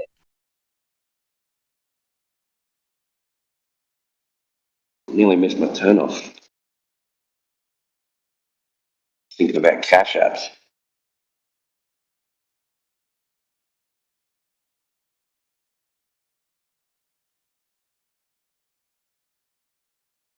It's even weird. I was speaking to a couple of the younger guys at work, right?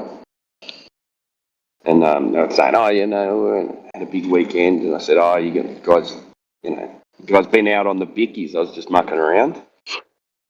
I go, "Yeah, we had a little bit." I was like, "Oh, fucking hell." And I said, "How do you fucking pay for it these days with no cash?" They're going, "Oh, you just cash app them."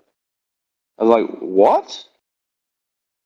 I said, "So these idiots are selling drugs and leaving trails of fucking evidence for the police in the cash app."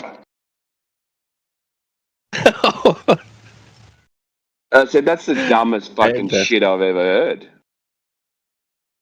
Unless you've got some sort of, you know, cover business or something. Like, you could... Yeah. Yeah. Like, you go out on... The dealer goes out on a Saturday night and he's got all these transactions for $50. Right. I was at 2 o'clock, selling hot dogs. 2 o'clock in the morning, and from 2 o'clock in the morning till 8 o'clock in the morning, you know.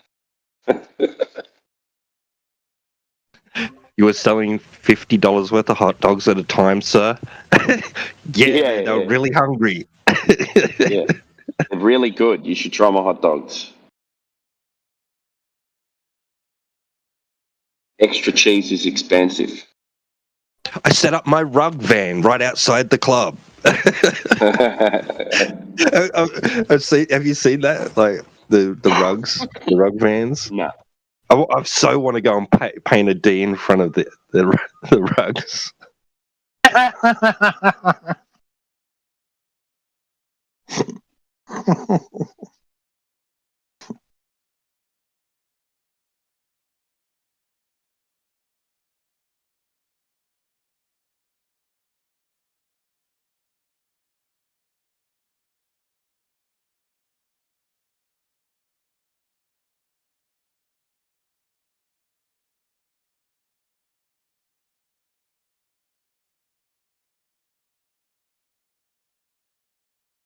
Who's 100% Globe?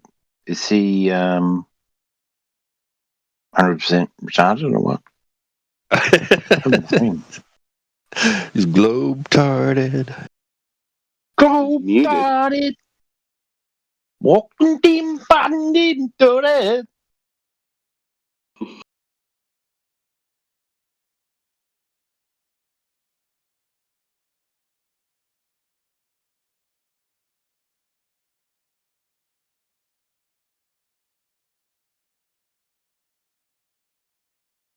Yeah, Kembo tried unmuting some guy in here earlier that had a similar name. Might be the same one.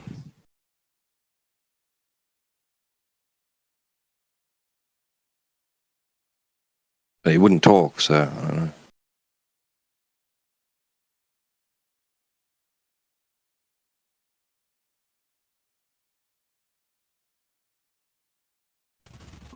Obviously, like, it's like an account designed specifically for being in flat Earth forums. I mean, because, like, who starts an account and goes, what username?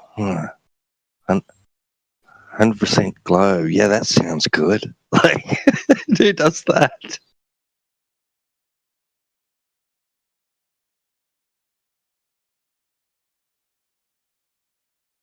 as opposed to what, like 50% globe? It's like half flat. Yeah.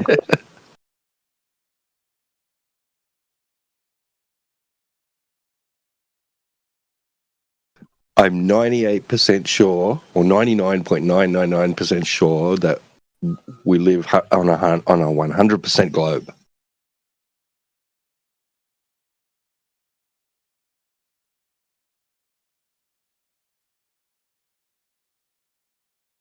Wouldn't that be 99.999? You think so, right?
You know, there's 30k speed limits in the city on some streets now.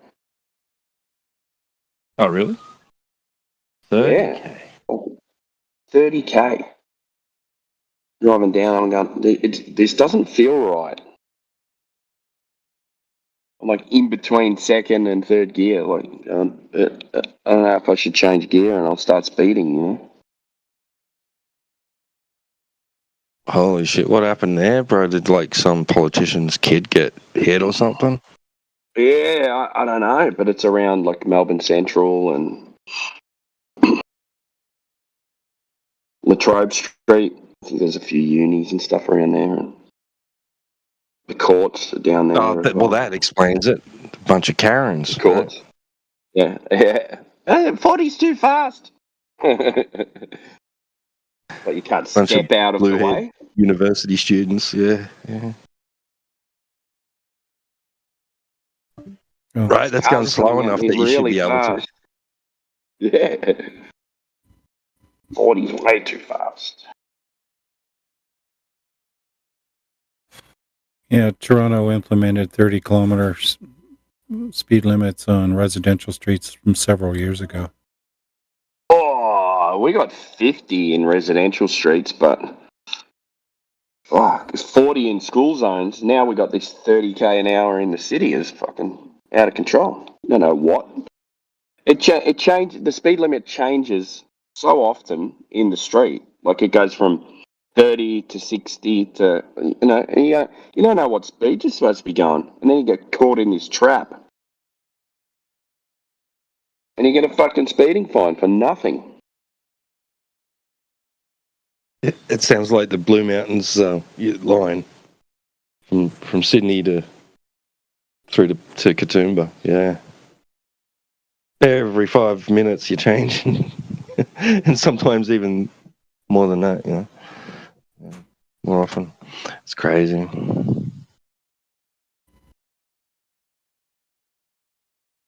And now it's back to 40.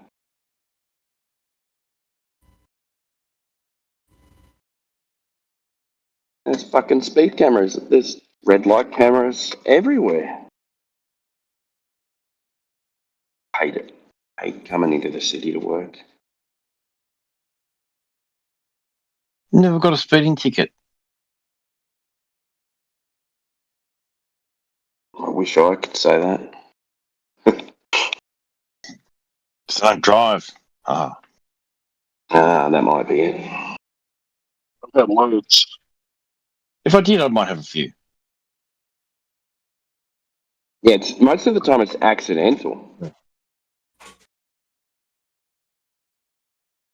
Like before you realise.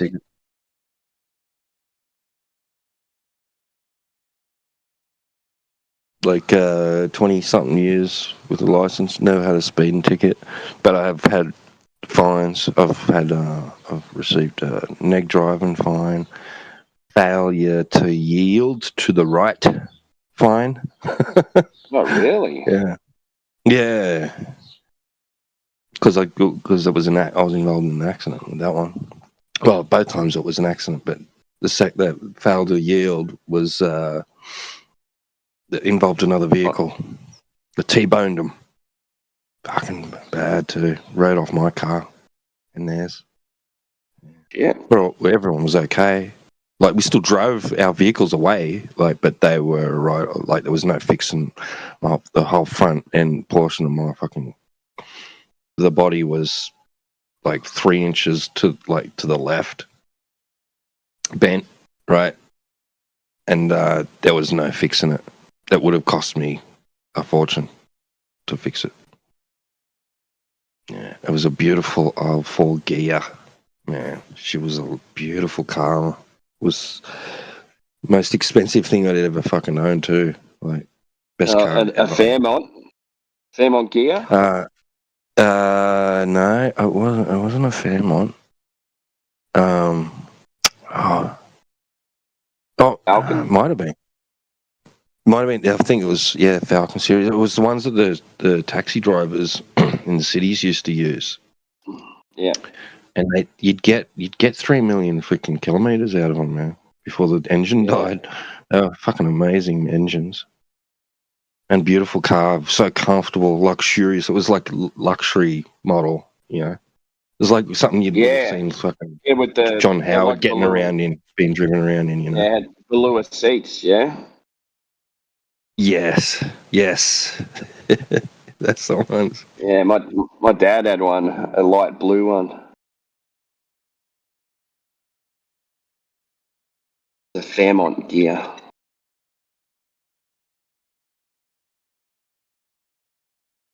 It's kind of off topic, but today I went to get a tire, and I just moved to Colorado, at the beginning of the year, so I've experienced quite a bit of culture shock. And as I'm pulling out of the parking lot after getting my tire, there's like this 60-year-old plus, like, wrinkly old lady holding a sign. And as I'm passing by, she's looking me dead in the eye, like sucking the fuck out of her thumb. And I'm like, what the fuck is going on? Like, why is she doing her thumb like that? And then after I pulled off, I realized that it was an offer. I was like, what the fuck? What? Really? Yeah. Like, she was sucking the fuck out of her thumb. Getting after it. I didn't know at first, I didn't know.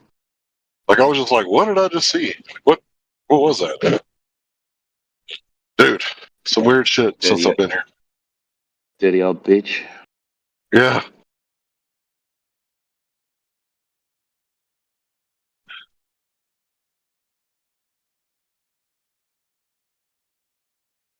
And then when I first moved here, like a few months after moving in, there was like a guy, and like, I live in like a house that has like 2 families in it, one upstairs and one downstairs, but they're not connected. So I have to knock on my neighbor's front door to get in. Well, in between our 2 front doors, there's like a common area where people that can both be there, like, I'm not trespassing into her property and she's not trespassing into mine. Anyway, oh shit, I just passed my house. Anyway, it's really interesting because I come home one night and there's a dude in my fucking house. Not in my part of the house, but in the common area. And I'm like, what are you doing here, bro? He said, well, I saw the green porch light and I always heard that meant that you could come in. I was like, what? No, that doesn't mean that. And he's like, well, that's what I heard. And he like peacefully left. So there was like no. He was there for one of them special massages, right? We don't hand those. We don't do those. But I was like freaking out because I'm thinking to myself, like, man, that could have ended really badly. So my neighbor, she tells me this morning that she woke up to a lady inside of her house.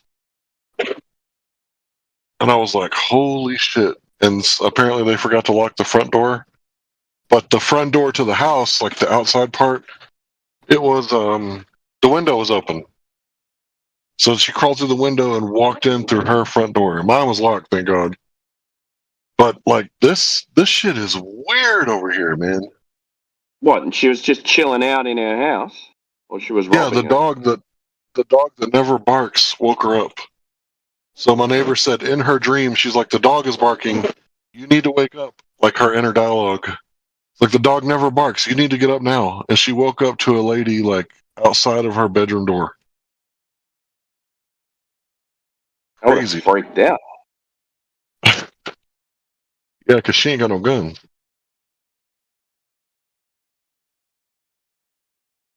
I do, but I'm never going to be the aggressive one. Like I'm never going to strike first ever. What the fuck? It's like they're just walking around checking doors. This one's I guess open. so. Yeah. That's weird. Well, you got to think. I live in like a blue area. I live in like a Democrat area.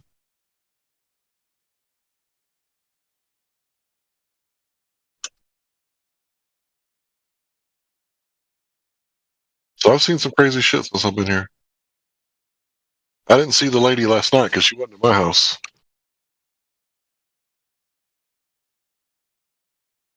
But, you know, if our country is being invaded and I live in a sanctuary city, wouldn't you consider that reconnaissance?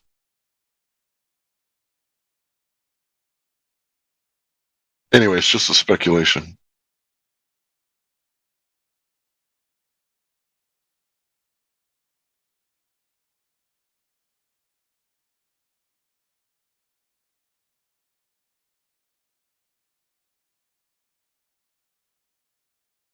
The guy that was in my house in the middle of the night, like he was literally standing next to the door frame. So when I walked in, I was in like striking distance, like punching distance. And I was like, whoa, what are you doing here? I was like, do you know the people that live here? He's like, no, I saw the green light. Always heard that means that I could come in. He was like charging his phone. Anyway, some weird shit.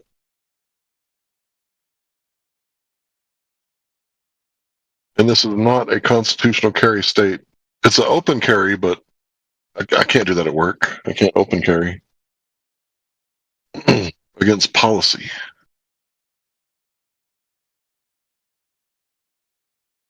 So what do you guys think? I should put up cameras and see how the British lock their doors in South London with the locks that lock the top, the bottom, and the left and right of the door?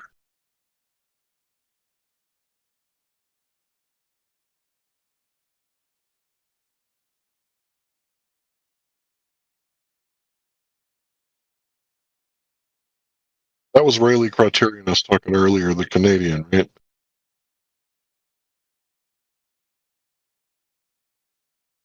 I think that's him. I'm terrible with names.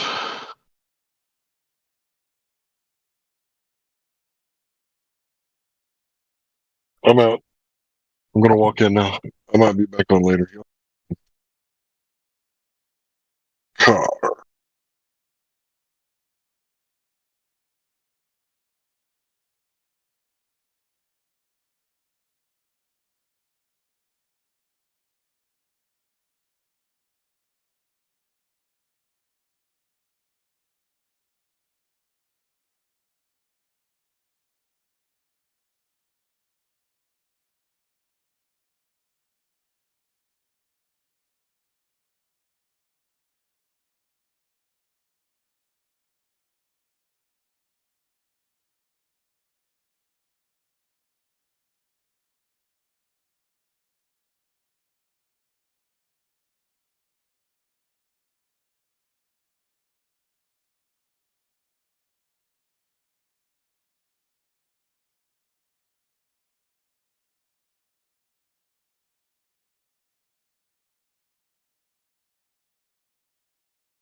So the Earth is flat. Yeah.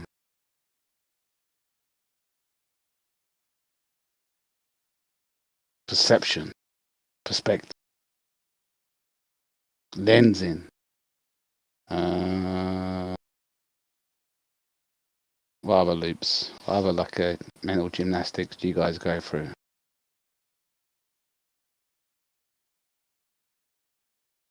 Refraction, pressure. I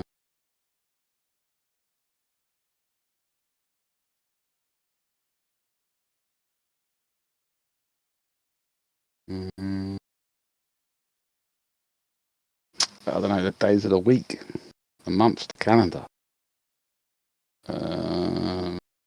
Eyewitness events. Predictions.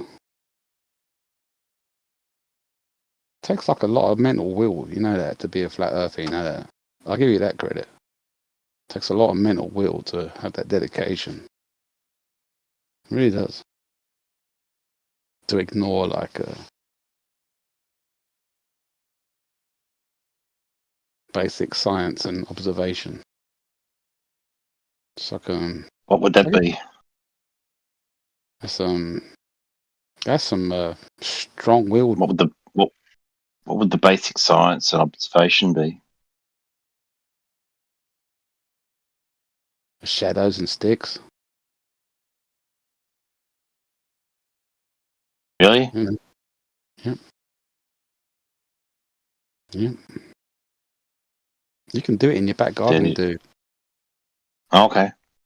Yep. Measure Earth flat. Yeah, you can. No, you can. No, you can measure. No, but that's just you can. It's moving in relation to the sun. Yep, you can do that with sticks and stones in the back garden, dude. Yep. You need a flat plane to get the angle. Can't get an angle from a curve. Like a sundial, you know? Sundial's flat. Get the angle. Have to make your garden flat then. There you go. Yep. So, what's your excuse now?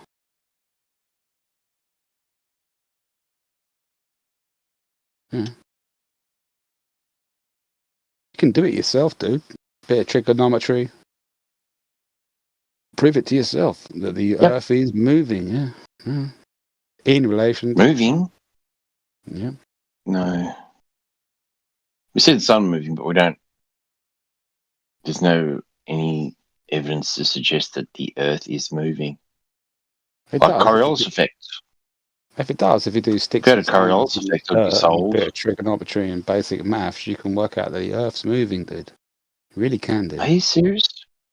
Yeah. You've got to be trolling me. Who's this? Dude, you said Coriolis effect, like that meant something.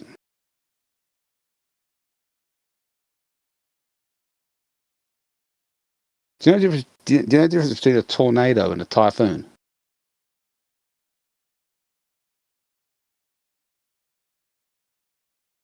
Tornado is like a twister. Yeah. Yeah.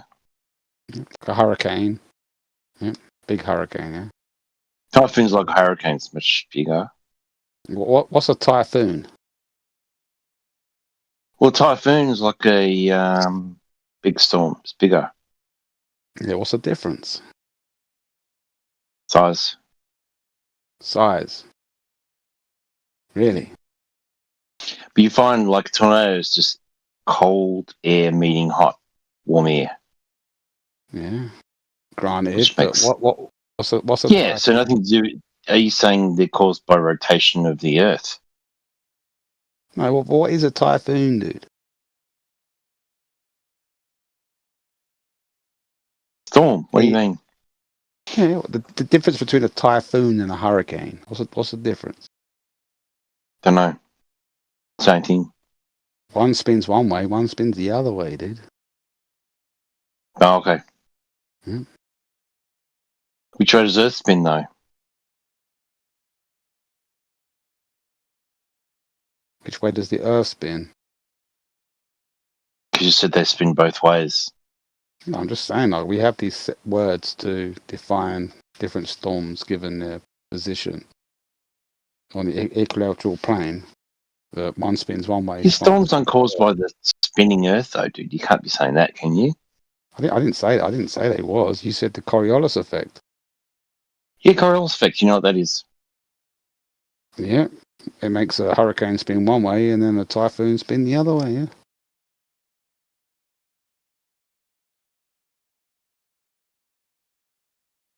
Yeah. No. Oh, what causes a typhoon to spin the other way then? Not the Coriolis I effect. don't know.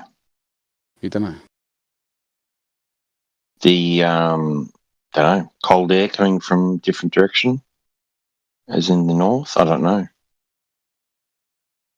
All right. So how many typhoons on record spin the other way then? I don't know. Oh. Let's think about it. But that's my guess, is that it will spin in relation to which way the cool air and the hot air is coming, I think, which might explain two different directions. But I don't know. But there's no other evidence of Earth's rotation, so it's definitely not that. Definitely not that. Can't be that. Well, no. Right. We'd see Coriolis effect in lots of other things: air flight, air travel. Where do we see the Coriolis effect separate from that? We don't. We only see it if you're on a roundabout and you throw a ball over, someone throws a ball over the roundabout in a straight line, but you see it appearing to deviate. That's the Coriolis effect. So it's a thing, but it's not got nothing to do with the Earth, though. There's no Earth-based Coriolis effect. It's just Exactly. It's still. just a visual thing. It's like it's an illusion. Oh. Right. But when you go to the other side of the planet, like it inverts and goes the other way, yeah? Just visual, though. No, there is no such thing as that. No, so it's visual. It's just visual on one side, but it's not visual on. There is no Earth-based Coriolis effect, as Dazza just told you. There's no Earth-based Coriolis effect. No. How do you know Those storms that you're saying, right? So your storms, they're actually moving. Now, for whatever reason, you want to say that because there's anticyclones, right? Anticyclones are cyclones which move in the opposite direction. So you could in the north. They're rare though. In the north, you have your storms which don't do what you're saying they do due to this rotation of the Earth. So for whatever reason, storms, right, are going to appear to turn in a certain way. Got nothing to do with motion of the Earth. There is no motion of the Earth. They're rare though, aren't they? These storms that spin the other way. They're rare though, aren't they? Yes. Rare. Anticyclones, yeah. Right, but they're rare though, yeah. No, I don't know that they're rare, but they occur. No, they are rare. It's not going to matter about the rarity of them, right? The reason a storm is turning a certain way is because the Earth is going in a direction. When a storm doesn't turn that direction that you predict, are you going to say that the Earth must have stopped and turned around and started rotating the other direction? No.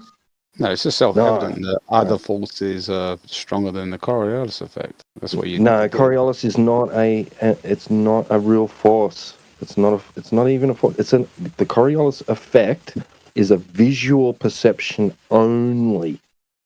It cannot make anything do something, only appear to do something. Right. So, but on the southern hemisphere, it would appear to do the opposite. Yeah, that's not Coriolis effect. That storm is actually rotating. It's not just sitting still and appearing to rotate because you're rotating. Do you know what the Coriolis effect is? Yes, it's the apparent deflection of an object in an inertial reference frame as viewed by an observer on a turning non-inertial reference frame. It's an illusion. So something in the inertial reference frame could be traveling in a straight line, but to the observer on the turning non-inertial reference frame, it will appear to deviate or deflect and curve. But it doesn't. It's not really doing that. So Just like was described to you earlier with the roundabout. So someone's on a merry-go-round. Two people are on a merry-go-round. They'll chuck a ball to each other, right? They're going to, like, so one throws the ball to the other, right? Yeah, yeah. It's not going to reach the guy on the other side because he's going to have moved out of the way. But to him, it looks like that ball curved, but really it was just going straight. Are you going to say that your twirly storms are actually going in a straight line, but they appear to be twirling and curving? No, like you hit the nail on the head, like in terms of the ball goes straight, yeah. Yeah. Yeah. So what's moving? Right, so the person, that is not Coriolis effect. It's just the visual perception of the deviation, the apparent deviation of the path of the object traveling in the inertial reference frame, which you're going to apply the Coriolis effect to, not it missing its target. No, I'm aware of that, but like as I said, cool. As we both agree that the ball moves straight, yeah. As you throw it across. Yeah, so our storms really going straight, but because we're spinning it, they appear to spiral? No, hang on. It's deal with the first premise. Are the storms actually spiraling, or they just appear to spiral? No, they are spiraling, yeah. Yeah, so not the Coriolis effect then? No, it is the Coriolis effect. No, it's not, because the Coriolis effect is the description of an object in an inertial reference frame appearing to take a different path than it really is. You don't know what the Coriolis effect is, dude. You don't know what it is. No, you don't know what the Coriolis effect is. What's moving? Like, there's a massive merry-go-round, yeah? I'm on one side, you're on the other side, yeah? It's spinning, yeah?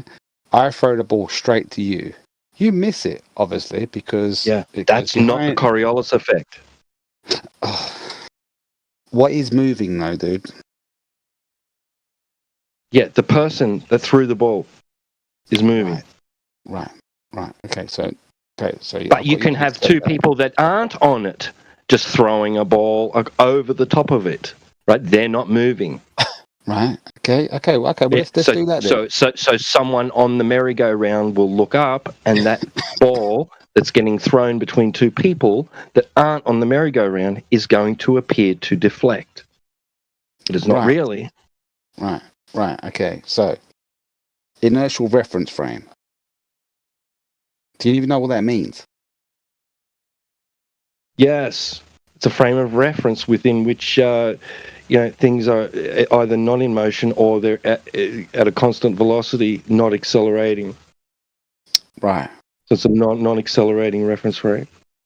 Okay, so as a storm moves closer to the equator, would you say that the inertial reference frame changes? No, there is no two. There's no two reference frames. So, all right. So at the equator... You want to make the claim. You want to make the claim there is, right? The Earth being the spinning non-inertial reference frame, and the clouds and the storm being in the inertial reference frame, right?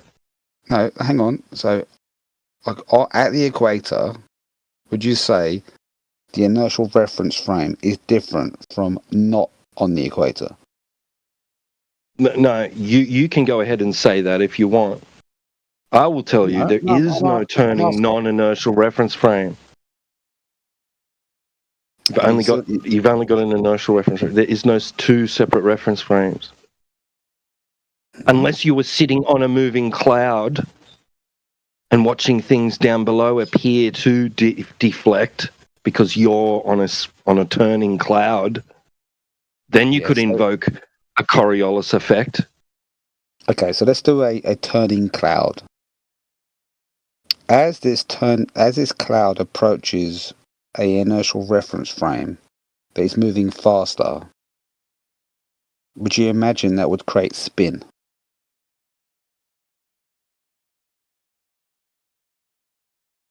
What are you talking about? A cloud. So I'm in the cloud. That's my inertial reference frame, yeah. That's a non-inertial reference frame. If you're on a spinning cloud, that's a non-inertial. That's non-inertial. It's moving closer. It's moving, dude. Is it accelerating? No, it's at a constant speed. So it's not turning then. It is turning, but it's not accelerating. Right. So then that's a turning non-inertial reference frame. No, exactly. Like it's not accelerating. It's moving. Yeah. It is. Turning is accelerating. What? How did you get that? Because it's a change in direction, bro. No, you're adding the it's not turning. It's moving. So we just have a single cloud that's just moving in a straight path. It's not turning. It's not in a spiral pattern or anything like that, like a big cyclone or a hurricane or a tornado. Just a cloud. Just a cloud. Oh, okay, right. Not accelerating, just moving to a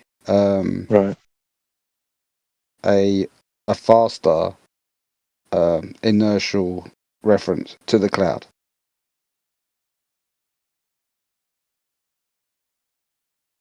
What are you talking about, bro? As if it's flowing towards a body of air that is moving faster than its inertial reference frame.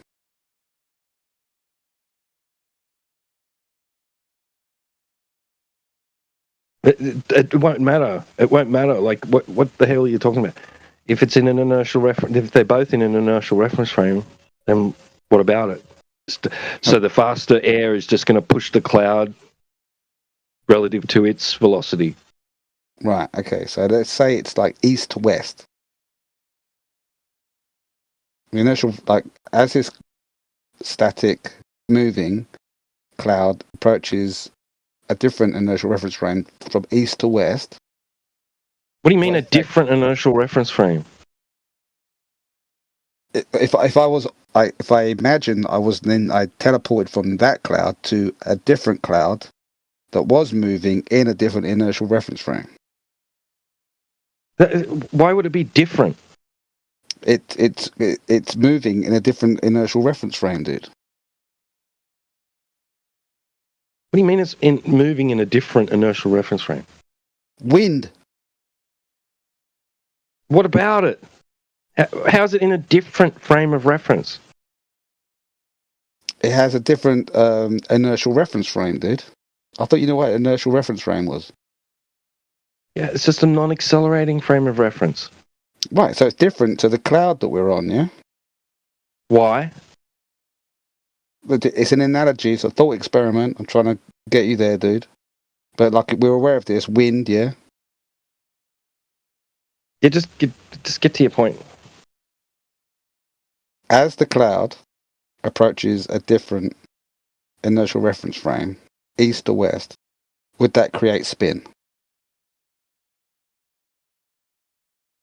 It might, but that's not the Coriolis effect. I didn't say it wasn't. I'm just trying to get you there. Yeah, okay, so you got wind affecting clouds. Okay, now what? So we have two inertial reference frames, yeah? Bro, you've just got wind affecting clouds. Now what? Now there's two different inertial reference frames though, yeah? Who cares? Now what? How does this tell you the Earth is moving? I didn't say it did. I'm just trying to get you to understand what inertial Okay, so who cares then? You said inertial reference frame like you knew what it meant. This is a pointless conversation. Right, are you trying to detail how we can look at the clouds and determine that the Earth, the ground below, is in motion or not? Well, given the fact that most typhoons move one circular momentum and hurricanes move another circular momentum, you'd imagine there is a vector of circular momentum, a circular reference frame. No, we're not going to do imagine here. We're not doing imagine here. No, I'm not doing imagine. You've either got proof that the movement of clouds details to you how the ground is in motion, or you don't. No imagining. Well, it takes a level of imagining, dude. No, we're not going into imagination. It's either verifiable through demonstration or it's not. I mean, it is verifiable by demonstration, like I said, in terms of taking measurements of typhoons and hurricanes. Right, that's just clouds, weather patterns. Okay, that's just air moving, right? How does it tell you the ground is in motion? Because there seems to be this barrier on the equator where hurricanes move in a clockwise direction and typhoons move in an anti-clockwise direction. No, we've already discussed that there are such thing as anticyclones, which don't do that. They go the other way. They are rare. Well, they are rare. Doesn't matter how rare they are. They happen. What? Like, dude, when I say rare, I mean like they're like 6%. So on a rare occasion, the Earth spins in a different direction, does it? No, there's a body of like... No, of course not. That'd be stupid, wouldn't it, to think that? It'd be stupid to think that just because a storm is going in a certain way, that must mean that the Earth is moving. Okay, those storms you're talking about, like they're like 6% of it, and they last. Who cares? They happen. Are you going to determine that the rotation of the Earth based on those rare clouds and storm fronts?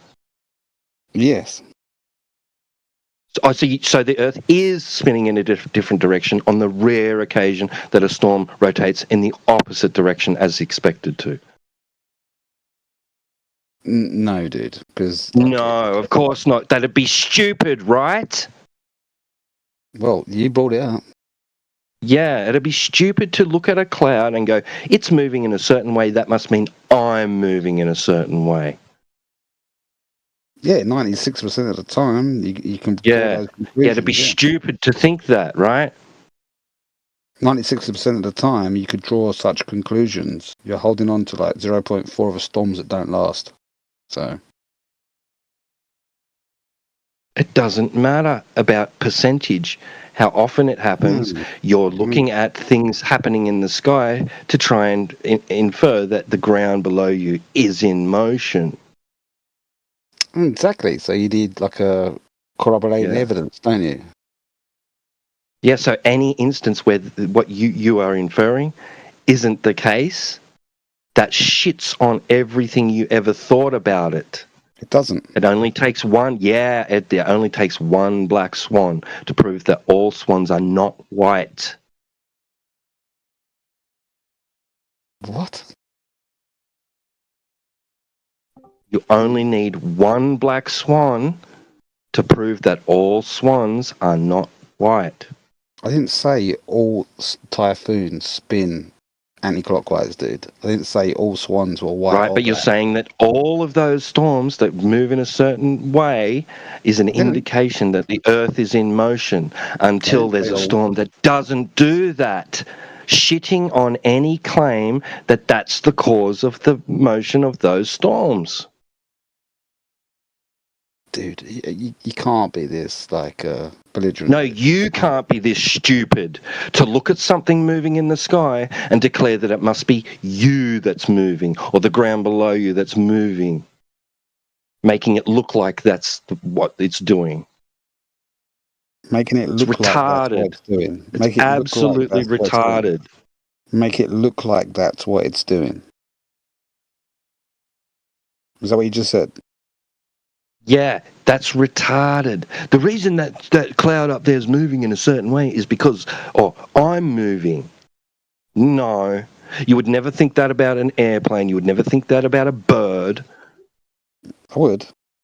Or a balloon. I would. You would? Really? Yeah. You see a plane moving across the sky and you go, that plane isn't moving. It's me that's moving. What? No, hang what? On. Why are you talking? Wait. So the plane can just take off, right, and then just hover in the air and let the Earth spin underneath it, right? And it's going to look to everybody below like it's spinning around and traveling off into the distance, spinning around, right? Just like a storm. No. What are you dribbling on about there? You wouldn't think that about an aircraft, so why would you think about that with clouds? An airplane can have 0 ground speed. Are you aware of this? Why would you think if a cloud is doing something because you're in motion, if that's not what you would apply it to anything else that enters that frame of reference? No, I said I would. Like a bird or an air. So you think that when you see an aircraft in the sky moving, that its apparent motion is only because you're moving? What are you dribbling on? Well, that's what you're saying about the clouds, bro. No, I'm talking about storms, dude. Storms, not clouds. Yeah, storms. Yeah, storms. That's what you're saying about storms made of clouds. Yeah. Yes. No. Okay. Storms. Yep. On the southern hemisphere, they go anti-clockwise. On the northern hemisphere, they go clockwise. Is that always? Is it?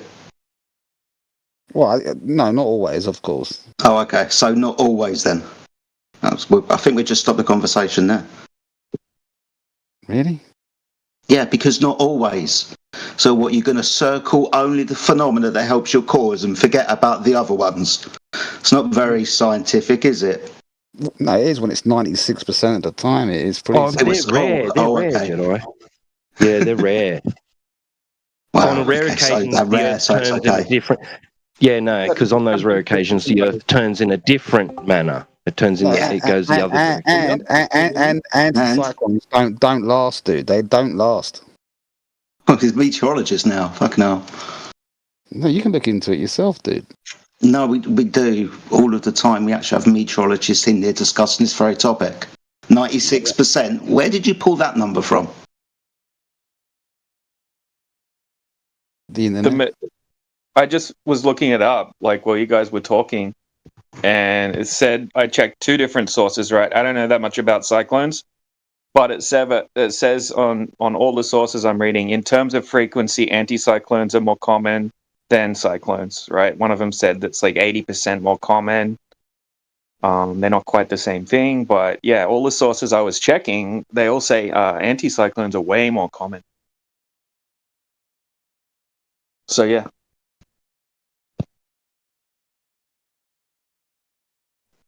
There you go. Well, I for one was unaware that there was any exceptions to that rule about northern storms and southern storms. At any rate, it would only take one occurrence of it ever happening to disprove the theory that they're doing that because the Earth is rotating in a certain direction.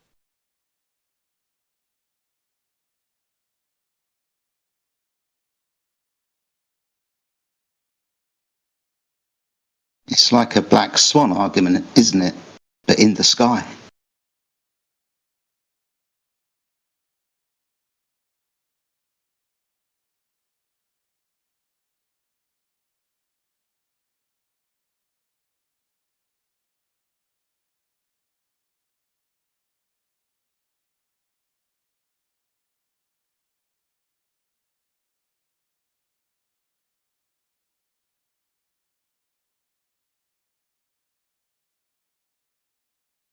What's up? What's happening, guys? We're just talking about Coriolis and wind. Yeah, his name is Cyclone. All right, nice. Cyclones arrived. Apparently, there's there you go. Which way are you spinning? Not cycling. Apparently, Cyclones. there's no Coriolis effect. Doesn't exist. No, What do you mean there's by no Coriolis? Earth-based Coriolis effect. It's, Yeah, we just went through this. Good luck cycling. It all depends on like your inertial reference frame. What is the Coriolis? Let's define it. Yeah, that's where you'd start. Well, it depends on What your is it? inertial reference frame, doesn't it? No, just define what the Coriolis effect is. Don't say, well, it depends in which reference frame I am. Let's start talking about the reference frames and what it actually is. Well, What is it? It depends on your inertial reference frame, dude. How I'm going to try. No, to explain define what Coriolis effect is. When I look it up, it doesn't say, well, it depends which one you're in. I'm not going to be able to define it until you step into a reference frame. Just define it. Well, how am I going to explain it is I need to know your reference frame. Would you like me to fucking give you an example? Well, it doesn't exist, so it seems pointless. It doesn't exist. So the Coriolis effect doesn't exist. So when I'm on a roundabout, rotating on the roundabout, and my two friends that are not attached to the roundabout are throwing a ball between them over the roundabout, the path of the ball from their point of view is actually straight, but as I rotate underneath it, the ball appears to deviate. That would be the Coriolis effect. That doesn't exist, does it? What? So how many times does he need this explained to you? So Daz has explained it to you. I've explained it to you. Now Jedi's explained it to you. Do you think you could reiterate it now? Well, it depends on your inertial reference frame. Oh, he's an idiot. Sounds like a switch reset. So are you trying to claim, or are you not trying to claim that the Earth is moving? Is that the point in this? Well, you can measure it very easily with sticks and shadows. So measure what? The Earth is moving. You measure the Earth is moving with sticks and shadows. How'd you do that? Like a sundial? Yeah, you put a stick in, put a stone on it, put a stick. Like a sundial. Some distance away. Right. And you, some trigonometry, some algebra. Oh my God. Right. So I put a stick in the ground. My stick's standing up. Now what? You mark it. I mark it. You put a stone, like a stick and stone, like some distance away. Stick and a stone. So 2 sticks. Yeah, sticks. Plural. Okay. No, one stick and a couple of stones. Plural. And a couple One of stick stones. and a couple of stones. Cyclone. Okay. The ground is still not. Okay, but the ground's still not moving, as far as I can tell. That's the light in the sky that's moving, changing the position of the shadow over time, like a sundial. No, the point. Sounds like he bought a stick and got stoned. The point is, like, you give it some time. Yeah, we know. Right. And then you mark, sundial, it changes over time. We know this. And then you mark it. Yeah, he's just going to keep saying it, isn't he? Okay. How do you prove that that's the Earth moving and not the sun? No, is the Earth moving in reference to the sun? Yes. No, there's 2 choices here. So either the Earth is stationary and the sun's moving, or the sun is stationary and the Earth is moving. It can cause the same effect. So how do you determine which one it is? The angles of the maths, you can work out. Angles? The angles of the maths, Jedi. Yeah. Shit, me. Basic maths, yeah. So Basic you're just angles and looking at the trigonometry, shadows moving. Yeah. Yep. So that's not the Earth. But that's not the Earth moving. Why? How is this proving that the Earth is moving? The angle of the shadows and stones. Because the angle. Yeah. How does that prove that the Earth is moving? In reference to the sun. What do you mean? Because you have a different angle given time. Oh my God. So the sun's moving. Just shut up. Don't do that. Who's that? Guy at the bottom. Don't speak like that. That's disgusting and weird. Wait, but is what? Shush. I'll put it in the chat for you because it seemed like we understand what happens to the shadow over time. We've tried to reiterate this 3 times back to you, and you keep saying it's because of that angle that we can prove that the Earth is in motion because of the angle that we measure. Really? You're just measuring the same phenomena. You're not determining which one's causing the phenomena yet. In reference to the sun, the Earth is moving. Yes. How do you determine that? That's what we're looking for some evidence for. You still haven't given us any evidence that the Earth is moving. So far, you've just looked at a stick casting a shadow and the sun's moving. You've never done this experiment. What? I've observed that the sun moves. if it wasn't the sun that was moving, if it wasn't the Earth that was moving, if the Earth was not moving and it was the sun that was moving, would you get a different angle measurement? Yes. Yes. What would the difference That's be? it. Coffee time for me. Yeah. Yeah, you're just begging the question that the Earth is moving so far. You haven't actually evidenced the Earth moving. You're just assuming it. No, the claim is that the sun moves in reference to the sun. The sun moves in reference to the sun. No, the sun doesn't move in reference to the sun, dude. Well, yeah, that's what you just said. That's why I'm repeating it. I said the Earth moves in reference to the sun. The Earth moves in reference to the sun. Okay, what's your evidence for that? I understand that's a claim, Sticks and but shadows. what's the evidence? Yeah, that doesn't show sticks and shadows doesn't prove that the Earth's in motion. How does it do that? In reference to the sun, it proves it's in motion. No, you keep saying in reference to the sun as if that somehow makes your argument. No, the Earth appears to be still and the sun appears to move. Yeah. Or either or, like in reference to the sun. Oh, either or. So it could be either or. It could be that we're still and the sun's moving, or it could be that we're moving and the sun's still. I didn't make the claim, dude. I'm just saying, like, it appears to be when you do sticks and stones, like the Earth is moving in reference. No. It doesn't appear that the Earth is moving. The Earth appears still, doesn't it? No, in reference to the sun, it appears. Well, when the sun appears to move, doesn't it? No. No, the sun doesn't appear to move through the sky. Not when you do sticks and stones on the Earth. I haven't done. Not when you do sticks and so if I put sticks into the ground, the sun no longer moves east to west across the sky. I haven't done sticks and stones on the sun, dude. Have you? Oh Jesus! What have you been drinking tonight? Is that what's going on? No, I don't know. You're just trying to like get me on the English. You've been drinking too much. You've been drinking too much, bro. No, you're not even thinking straight. No, I'm speaking plain It's English. incomprehensible. Incomprehensible. You're saying the sun doesn't move if you put sticks in the ground. Listen to yourself. No, of course it doesn't, because like when you do take the measurements, it appears that the sun is. Does the sun appear to move east to west across the sky? In reference to the Earth, yes. What do you mean? Does it or doesn't it? Why do you keep trying to use some rhetorical device saying in reference to? Dude, I spoke to the other fella before. From your perspective,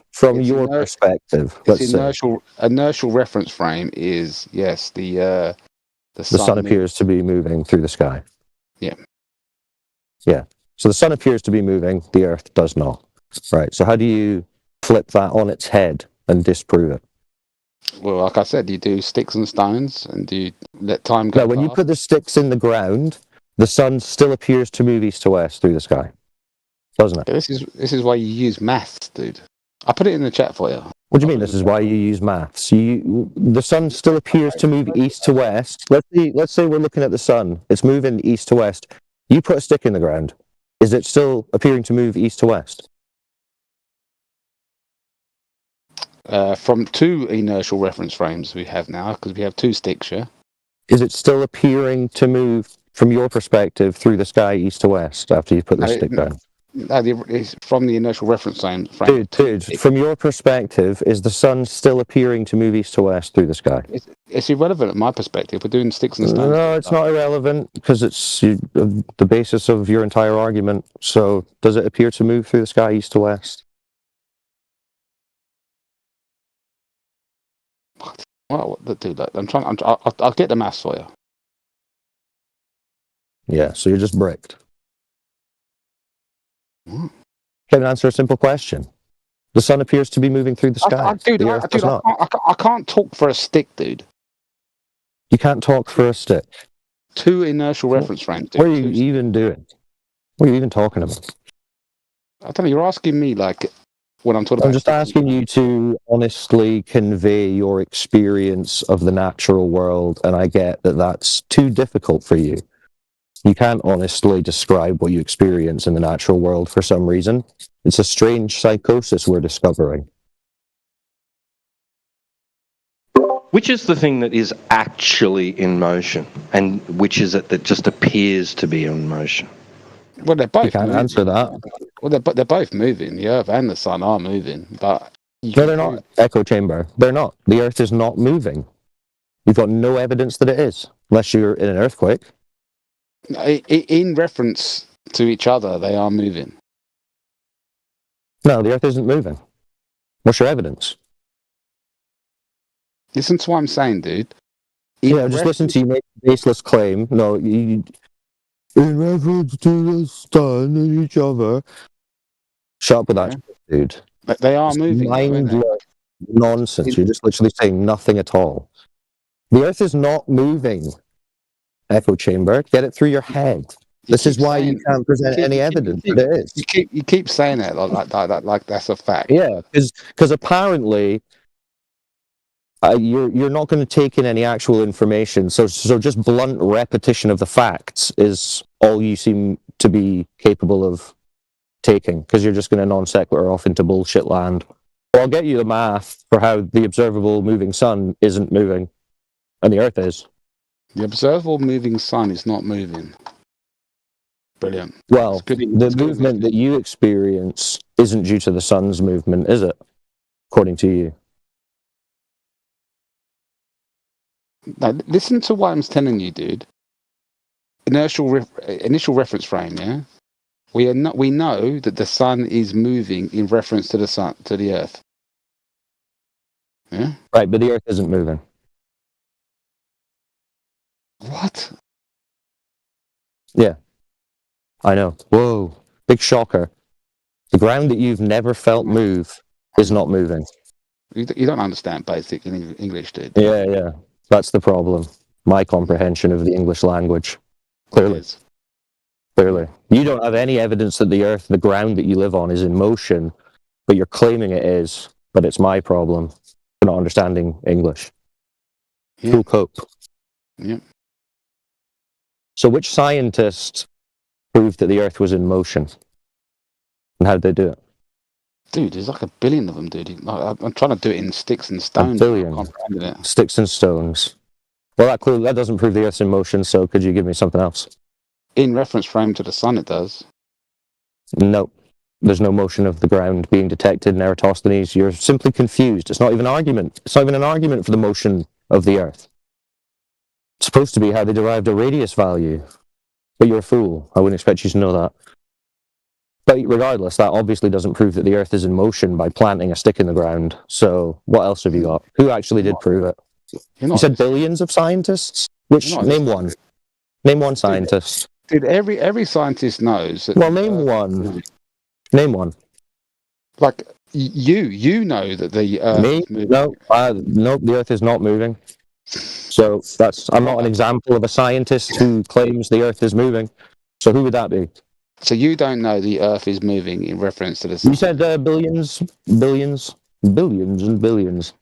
Could you name one scientist? Everyone knows that the Earth is moving in reference to the sun. Everyone knows, but no one knows who has the evidence, apparently. The other guy's got it. Some other guy. I don't know. Ask him. No, you've got it, dude. I don't know. You witnessed the sun. No, all I've got is a motionless... Oh, I witnessed the sun moving. Not the Earth, though. So you're aware that the Earth is moving in reference to the sun? No, Earth isn't moving. You just said you observed the sun moving, remember? Oh, Jesus. You don't I agree. We observed the sun moving. I'm with you. Okay, so we've got the sun moving. Now what? Dude, you can't comprehend basic English, dude. This is getting boring. Well, no, I agree with you. We've got the sun. We observed the sun moving. So now what? So you agree that the Earth is moving in reference frame? No. No, the sun you said. You said you observed the sun moving. It's the same difference, dude. No, the sun is not the ground beneath your feet, is it? I don't know what that's meant to prove. I know you don't. So, but we accept that, these. It's okay. You're not following anything at all. We get it. What's up, Pizza Cheat? There's a lot of people here. Why are we all muted? What's going on? Because we're listening to a conversation that's taken place. Yeah, because audible conversations, it's like 2 people, 3 people, but like one at a time. You know, you can't have everyone talking at the same time, or it's just chaos. So what's up? How did you find the channel? Some girl with big titties invited me here from a different server. And did you know anything about the topic before this imaginary Yes. female came on? Yeah, actually, there's some random guy that sent me like a whole like binary different type of like a whole like polyphera of different proofs of plethora different proofs of the flat Earth. And So you understand I that the Earth honestly was isn't- trying. I don't understand it. No, I don't, because it seems very. There's one thing that I don't understand. When you're in a hot air balloon, why is the world so when you're flying up in a hot air balloon, you're going up. Yeah. Before we get into all this, though, let's set some like basic groundwork, because if you're really new to this, you might not understand what we're even talking about or what we're claiming or saying here. So, for starters, have you seen when you hear the term flat Earth, what are you picturing? Like, what are you imagining the Earth to be? Like a disc in space? The way it is right now. Okay, From my point of view. That's a good answer, but I mean in like the grander scale, you know, because if you type in flat Earth on Google, you'll see like a disc floating in space with an ice wall or water falling off it or some shit, you know? You seen Why those? would I talk about something that I He's have no asking idea you about? what I don't you want think to. we think. What I think I'm you just- think? I I'm don't know trying what to you think. establish. Well, this is what I'm trying to find out if you do know what we think, because we don't think that the Earth is a floating disc in space. Okay. We're not Okay, talking well, that's about what that. you think. No, that's I not never what we. asked you. That's not what we think. That's what I'm just letting you know. You're Well, that's not floating what a I disc think. in That's what I space. know. That's not what I think. We figured that out, dude. You don't have to keep repeating it.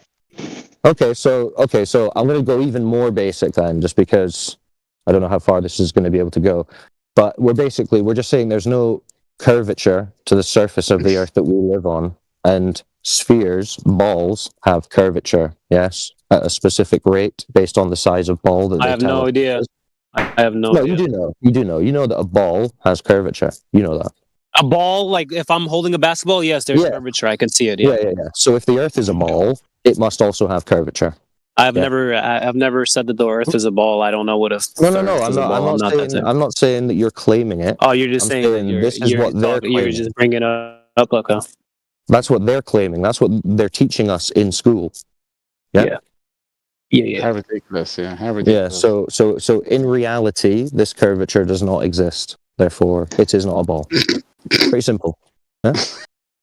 Well, how do you know it doesn't exist, sir? How do you know that? Because it's observed, measured, and practically used as flat in all applications. Well, yeah, maybe. Probably. Yeah. You're definitely riding an airplane, yeah, for sure. Yeah, they treat it as flat and motionless in an airplane. Yeah. Yeah.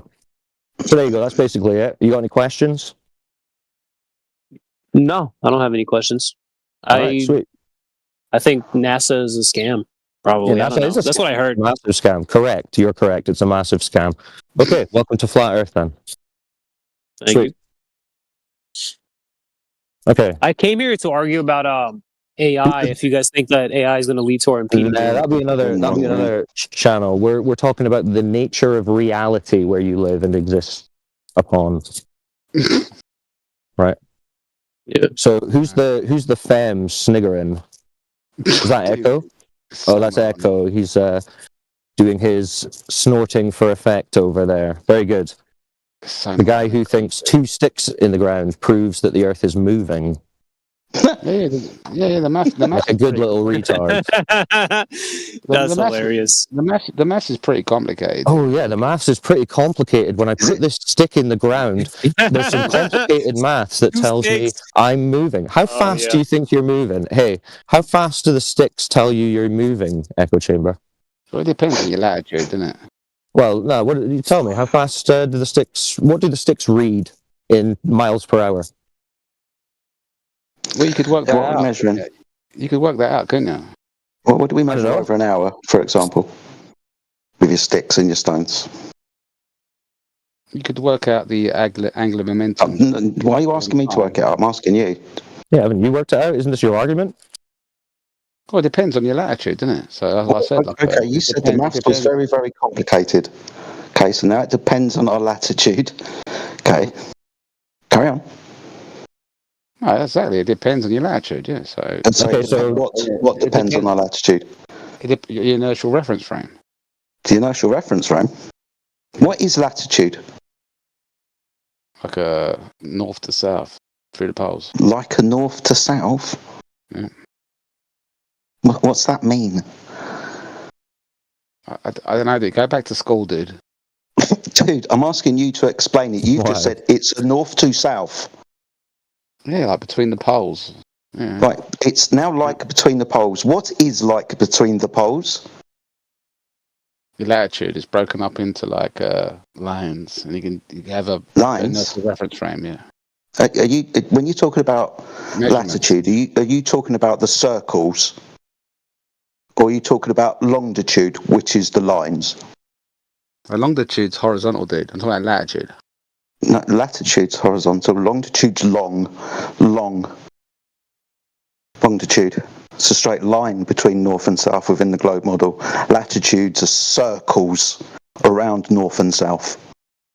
No. That's your latitude. Your longitude is derived from the sun. That's where you get your time from. That's why I asked you what do you measure over an hour, and you just spoke about latitude. Yeah, exactly. Like what your inertial reference frame. Yeah. What inertial reference frame?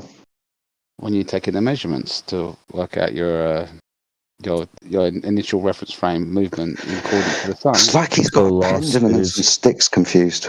Yeah. So you don't know how fast the sticks are telling you you're moving. No, you can work that. No, you can work that out. Yeah, well, it's your claim, dude. I'm not going to work out your claim. No, you can work that out. So please enlighten us. Is it your claim or is it not your claim? How'd you work it out? You have like an hour goes past. How fast does the stick? An hour? How do we know when an hour's gone past? You can work out the speed. Yeah. He said how fast the stick moves. How do we know when an hour's gone past? With a watch, dude. Okay, we've got sticks and shadows. At the moment, the shadows are caused by time. It's going to depend on where we are on the Earth to show what the angle is going to be. I'm asking you, what do we measure over time and how do we measure the time? You've got a sundial. See, you've not figured this out yet. It's the first thing I've said to you. You've got a sundial here. No, we use yeah, exactly. So sundials have a different. So what do you measure over an hour? The distance of the angle. What's the angle that you measure? After an hour, given the time. So if the angle is greater, then you're going faster. Basic, dude. How many degrees are in the circle? No, you're angle of what? Angle of what? Guys, he's just confusing Aristophanes because he doesn't know his arguments, and because this has nothing to do with sticks or shadows. He's just looking at the sun or the results from the sun, and then assuming that the sun's motion is Earth moving. It's the same argument. He's just so convoluted because he doesn't know his arguments. Yeah. I was going to ask as well because you said it's like a sundial, yeah. No, I didn't say it was a sundial, dude. Yeah, you said it's like a sundial. Why is it called a sundial? I don't know why the guy called it a sundial. I don't know why. You don't know why he called it the sundial. And a shadow that changes over time. Could you take a guess? Why do you think he called it a sundial? Two sticks, dude. 2 sticks. Hold on, Echo. Take a guess. Why do you think he called it a sundial? Because he's a retard. He thinks the Earth's flat. There we go. So. Oh wow. Yeah. So you should submit a request to change the name. What would you change the name to? I don't want to talk about sundial. What would you change the name to? You just said that was a retarded name, a sundial. That's retarded. So when you go and see a sundial and you think, God, retarded sundial, you should be called what? What you honestly believe like a sundial? Hold on, Echo Chamber. What would you call it? What would you call it? Why? I can't answer the question. Do you think a sundial gives us? Why is it called a why? Well, you said it shouldn't be called a sundial. What should it be called? I don't want to talk about sundials. Why is it retarded that it's called a sundial? I don't want to talk about sundials, dude. Well, you said it was retarded. I'm curious why you think a sundial is retarded. No, the fact that you're bringing up a sundial when I'm talking about... No. Why is it retarded? Why is the sundial retarded? You said some retard called it a sundial. Why is that retarded? I didn't say a sundial was retarded. I was saying... You did. I said, why is it called a sundial? And you said, I don't know, because some retard flat earther called it that. Why would he be a retard for calling it a sundial? Because I'm not talking about a sundial. Yeah, you just were. You said, so the guy who came up with it must be retarded. Why would he be retarded? It's like he forgot why he had the stones in his example earlier. Dude, I'm not talking about one stick. I'm talking about 2 sticks. Oh, he can't answer. You had stones earlier as well at the end of the shadows that you placed over time. Yep. So then you can like Jedi. You're getting it. You're getting it. You're getting it. You're getting it. Like, just pay attention. You're measuring an angle, aren't you? Pay attention, dude, and it will. You're measuring an angle, aren't you? Jedi, pay attention. Are you measuring an angle? Yeah, of course, yeah. Cool. How do you achieve measuring an angle if your adjacent is curved? No, the angle is curved, evidently. You can't have curved angles. What are you talking about? It's not an angle. Can't have curved angles. Like, you can't. Shock horror. An angle is defined as the meeting of 2 straight lines at a vertex where you can measure the separation of those straight lines in degrees. Like when you have a triangle, that's 3 straight sides meet at 3 vertices that you can measure the interior angles and add them together and get 180. Straight lines.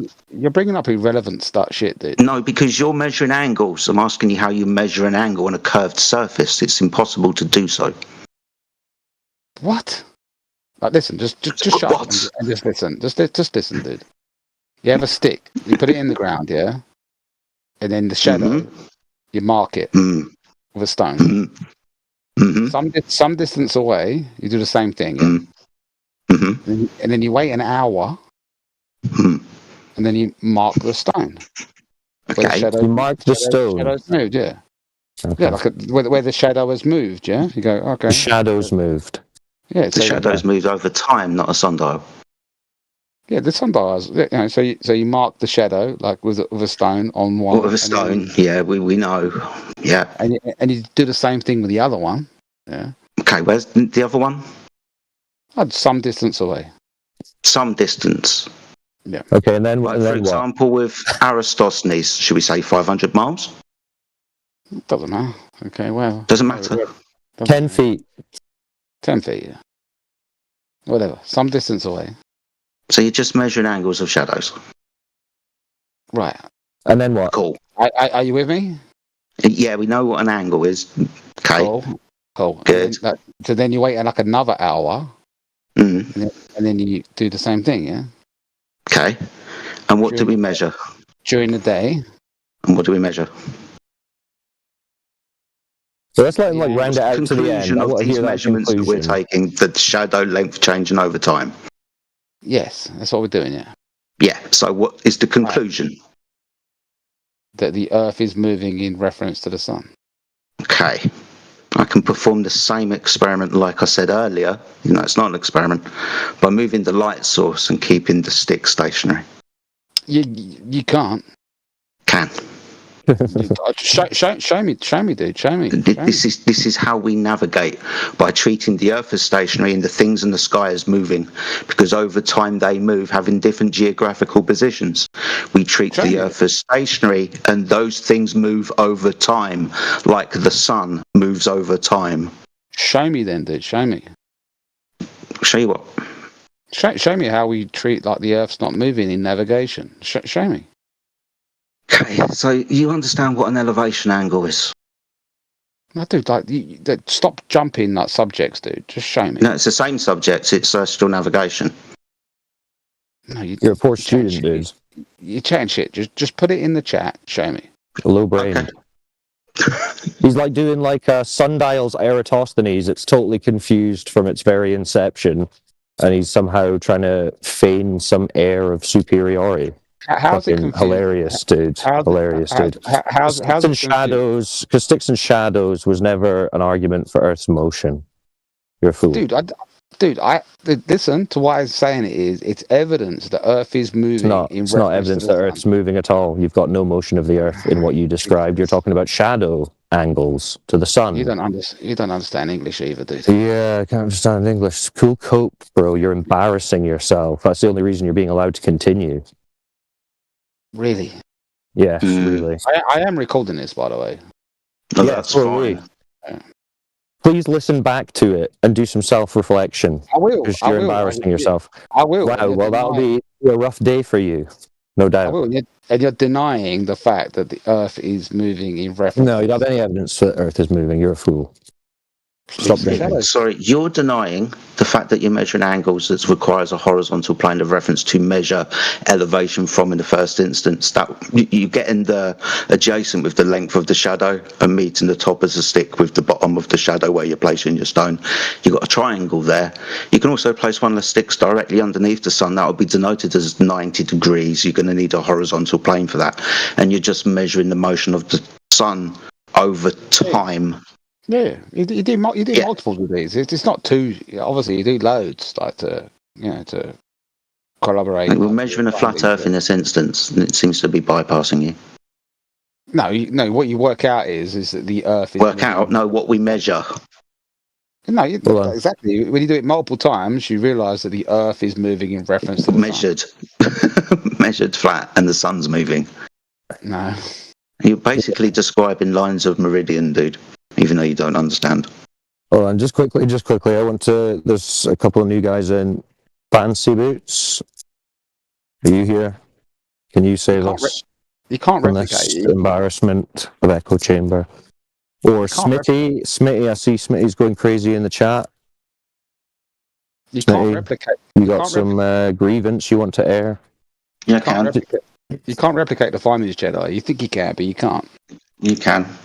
You can't do exactly the same thing. Any other light source, you can create a triangle with the length of the shadow. It's a triangle, dude. Show me then, dude. Show me. What a triangle? It's what Aristosthenes does. It's what you're doing. You can have two sticks, one directly underneath the sun, one some distance away, let's say 500 miles. You've got 3 points of your triangle, the sun, the stick, and the other stick. Between the two sticks is a horizontal plane for you to know 90 degrees underneath, and the elevation angle up to the sun because of the length of the shadow. Okay, so if you can't get a no shadow under the sun, say you're in the northern hemisphere, explain that. You're not. I can quite easily. If you stand underneath the light source in the middle of your living room and then walk away from it, you'll notice your shadow will increase in distance. Have you ever walked down a street at night? Right. What? It's a light source that's directly above your head, and then when you lift your feet up, because the light source is directly above you, the shadow's underneath you, but it's cast in no direction until you move away from being underneath the light source. You can put a stick down if you want to, and it will cast a shadow, because it's not directly underneath the light source. 3 points on your triangle, the two sticks on the fucking floor, and the light source. Do you think we've only ever measured this with two sticks? Dude, what the fuck? You can measure it with as many sticks as you bloody want. You're still measuring angles. Exactly. That's what I'm saying. I don't think he understands English.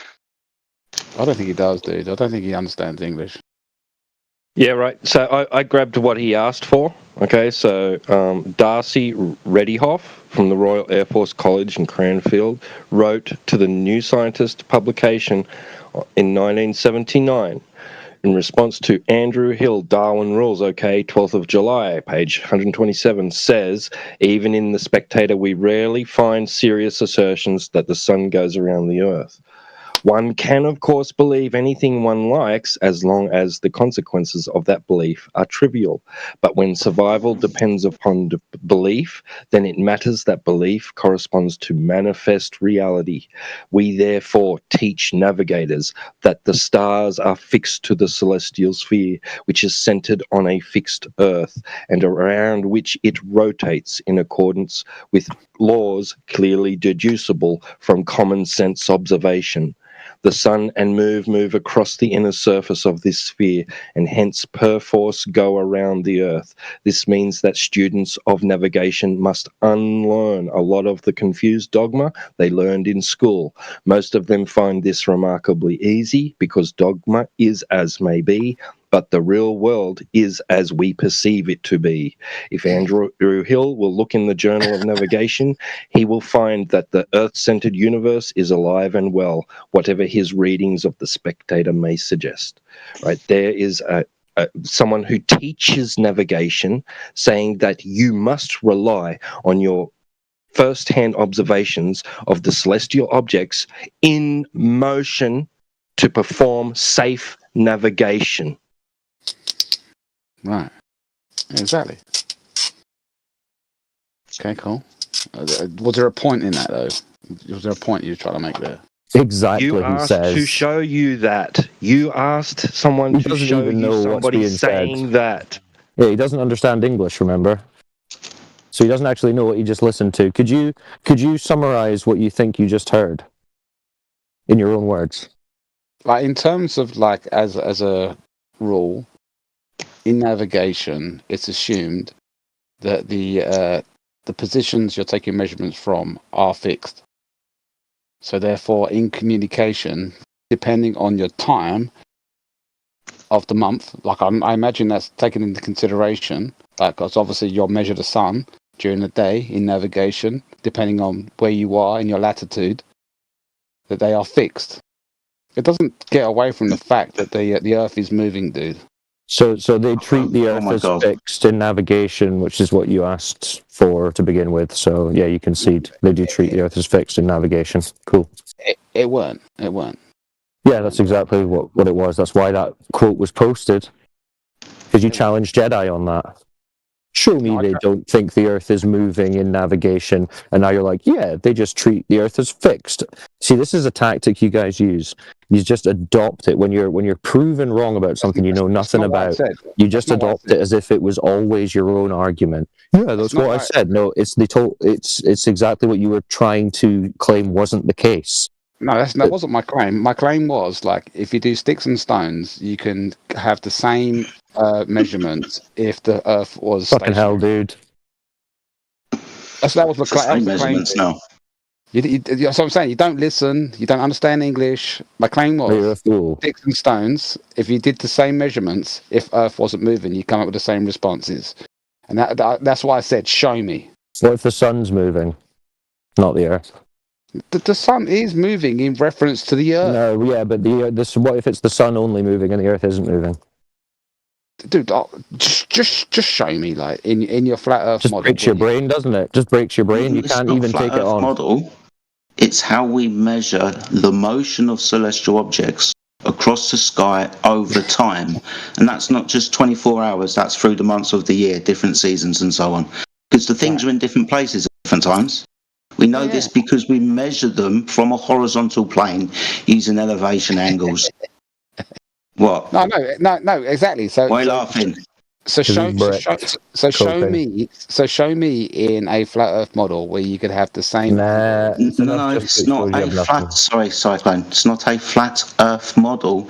This is how we take the measurements from a horizontal plane. That's what the measurements show us. You're missing what I'm trying to explain to you. You're not explaining. You're asking. Well, I am asking. There's an asking explanation. Yeah. Yeah, and it's not a claim to a model here. It's how we measure these things. Right, good luck with this one, Jedi. I'm going to peace out. Good to hear you all. Echo, you're a fool. Carry on. You're an idiot. You think the Earth's flat, so you're an idiot. So that's Cyclone. Anyway, so show me how there is any other explanations how we come up with the sticks and shadows foundations if the Earth isn't moving in reference frame to the sun. Sun moves. You can watch the sun move across the sky and make your measurements and infer because you observe the sun moving across the sky. That's actually what's happening. The sun is moving across the sky. Remember, you're saying that this is not what we observe. The phenomenon is because the thing we're standing on is moving. I'm just pointing out to you that you've got two alternatives. However, you can't, hold on, you can't take the type of measurement in question from a curved surface. You're not listening to what I'm asking. I'm not listening, dude. With the basic understanding, it is the same thing, bro. Well, show me. Just do your fucking experiment. I've done it. That's dude. not an experiment. I've done it, dude, and it turns out you can take it either way. This was detailed to you by Jedi right from the start, from the moment he started listening to you. He said, this can be interpreted two ways, as we experience it to be, as the sun in the sky moving, or as having a fixed sun and the earth moving. So how do you tell the difference? Right. T-Dub is actually listening to the words used. I appreciate you, T-Dub. Oh, I've been saying this. I've said it 5 times. Shut up, you prick. You haven't. I have. Are you drinking? No, you're an idiot. No, I'm not. I'm clearly... See, this is now why I'm frustrated, because I'm clearly following this conversation. We all heard him repeat it back to you. Like, there might be some issue with his British accent and you not understanding it or something, but he clearly heard you. It keeps saying that the Earth is not moving in the reference frame of the sun, dude. It keeps saying it over and over. T-Dub just said it could be taken either way. So T-Dub is listening, Jedi isn't. I said this was the first thing I said. It's either way, dude. However, you can't take the type of measurement, which is an angle, from a curved surface. I've been saying this from the beginning, you haven't listened. I know. I don't know why you add that on. Like that's an impossibility. It's just retardedness, dude. Of course you can. You think you can measure an angle if one of the lines is curved? Yes. Doesn't fit the definition of an angle to begin with. Oh my god! Dude, this is just like it's too retarded. So I'm saying that, Jedi. You're too retarded, man. Sorry. Let me ask you like this: if I got a triangle, and one of the lines in the triangle is curved, can I measure the interior angle, and when I add those angles together, reach 180 degrees? No. No, but all no. Angles, why? All angles you could though. All angles you could though. Sorry. You're talking about 2D angles. Angles, yes. Angles. 2D angles. Oh dear. They can be horizontal, they can be vertical. What the fuck? They're two straight lines. 2D. Two straight lines. Yeah, 2D. Yeah, two straight lines. You have a three-dimensional fucking angle. Right, okay, all right, okay, 2D angles, yes, you're right, okay, amazing. But you're saying a statement like a curved surface, you can't do angles. No, you can't, because that means one of your lines is curved. Sorry, is a curved line the same as a straight line? Dude, honestly, you're bringing it down too retarded. I'm trying to make progress with T-Dub here, dude. You're bringing it too retarded. Yeah. At the moment, you don't understand simple geometry. Yeah, you are not schooling anyone here, you idiot. You're talking about 2D, like 2D for some reason. 2D. Yeah. Oh my God, he keeps bringing it up. What else would you be talking about when you're talking about angles? Well, you can work out angles in a 3D space, dude. Believe it or not. With a curved surface? Yeah. Get him to define what an angle is. He doesn't know what an angle is. Oh, Jesus. Anyway, he's not going to help you. You're just obfuscating, to be honest. No, we're talking about these measurements. You're saying that they make the Earth move. We, including myself, have been pointing out right at the beginning. No, it can be because of the sun's motion or the Earth's motion relative to each other stationary. But I'm pointing out that the actual measurement that is taken requires a horizontal plane and adjacent for you to measure an elevation angle, which you're doing with your stick in its shadow length. Are you assuming that in the mathematics that we are like what the trigonometry? Yeah, triangles, straight lines. Yeah, within the mathematics, you're going to need a horizontal plane to make the measurements from, yes. So are you assuming that in the calculations we're assuming a curved surface? No, in the measurement we're measuring a horizontal surface. Right. So what is your point, dude? When we measure a horizontal Earth, the Earth can't be a sphere moving. Oh Jesus, fuck me! Like, this is how I know, like, these low IQ individuals end up flat Earth. Like. What? We've just measured a horizontal Earth, and you're saying that it's moving in reference frame to the sun? Yes. But we've pointed out, and you agreed with T-Dub, it can be either or. Right. You agreed with T-Dub? Yeah, right. Exactly. So how are you proving it's the Earth then? Right. So how are you proving it's the Earth? We're making progress, dude. We're making progress. How are you proving it's the Earth? That you've just measured flat, by the way. You can take measurements, like, on the other hemisphere at the same time. Hemisphere? Yes. What's a hemisphere? The other side of the Earth. Begging the question that we're on a ball, even though we've been measuring angles all fucking day.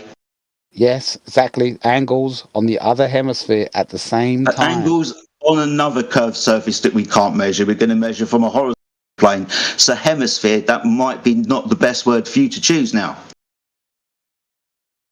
No, Jedi, you're pretty retarded, dude. You're not listening. Sorry, you've just begged the question that the Earth is a ball by invoking hemisphere, and we've just measured a horizontal plane with angle. And I'm retarded. Change your latitude then, Jedi. Latitude is measured with elevation angles to Polaris. Longitude is measured by elevation angles to the sun. You're making this conversation retarded, Jedi. Well, we keep measuring a flat Earth. No, you are.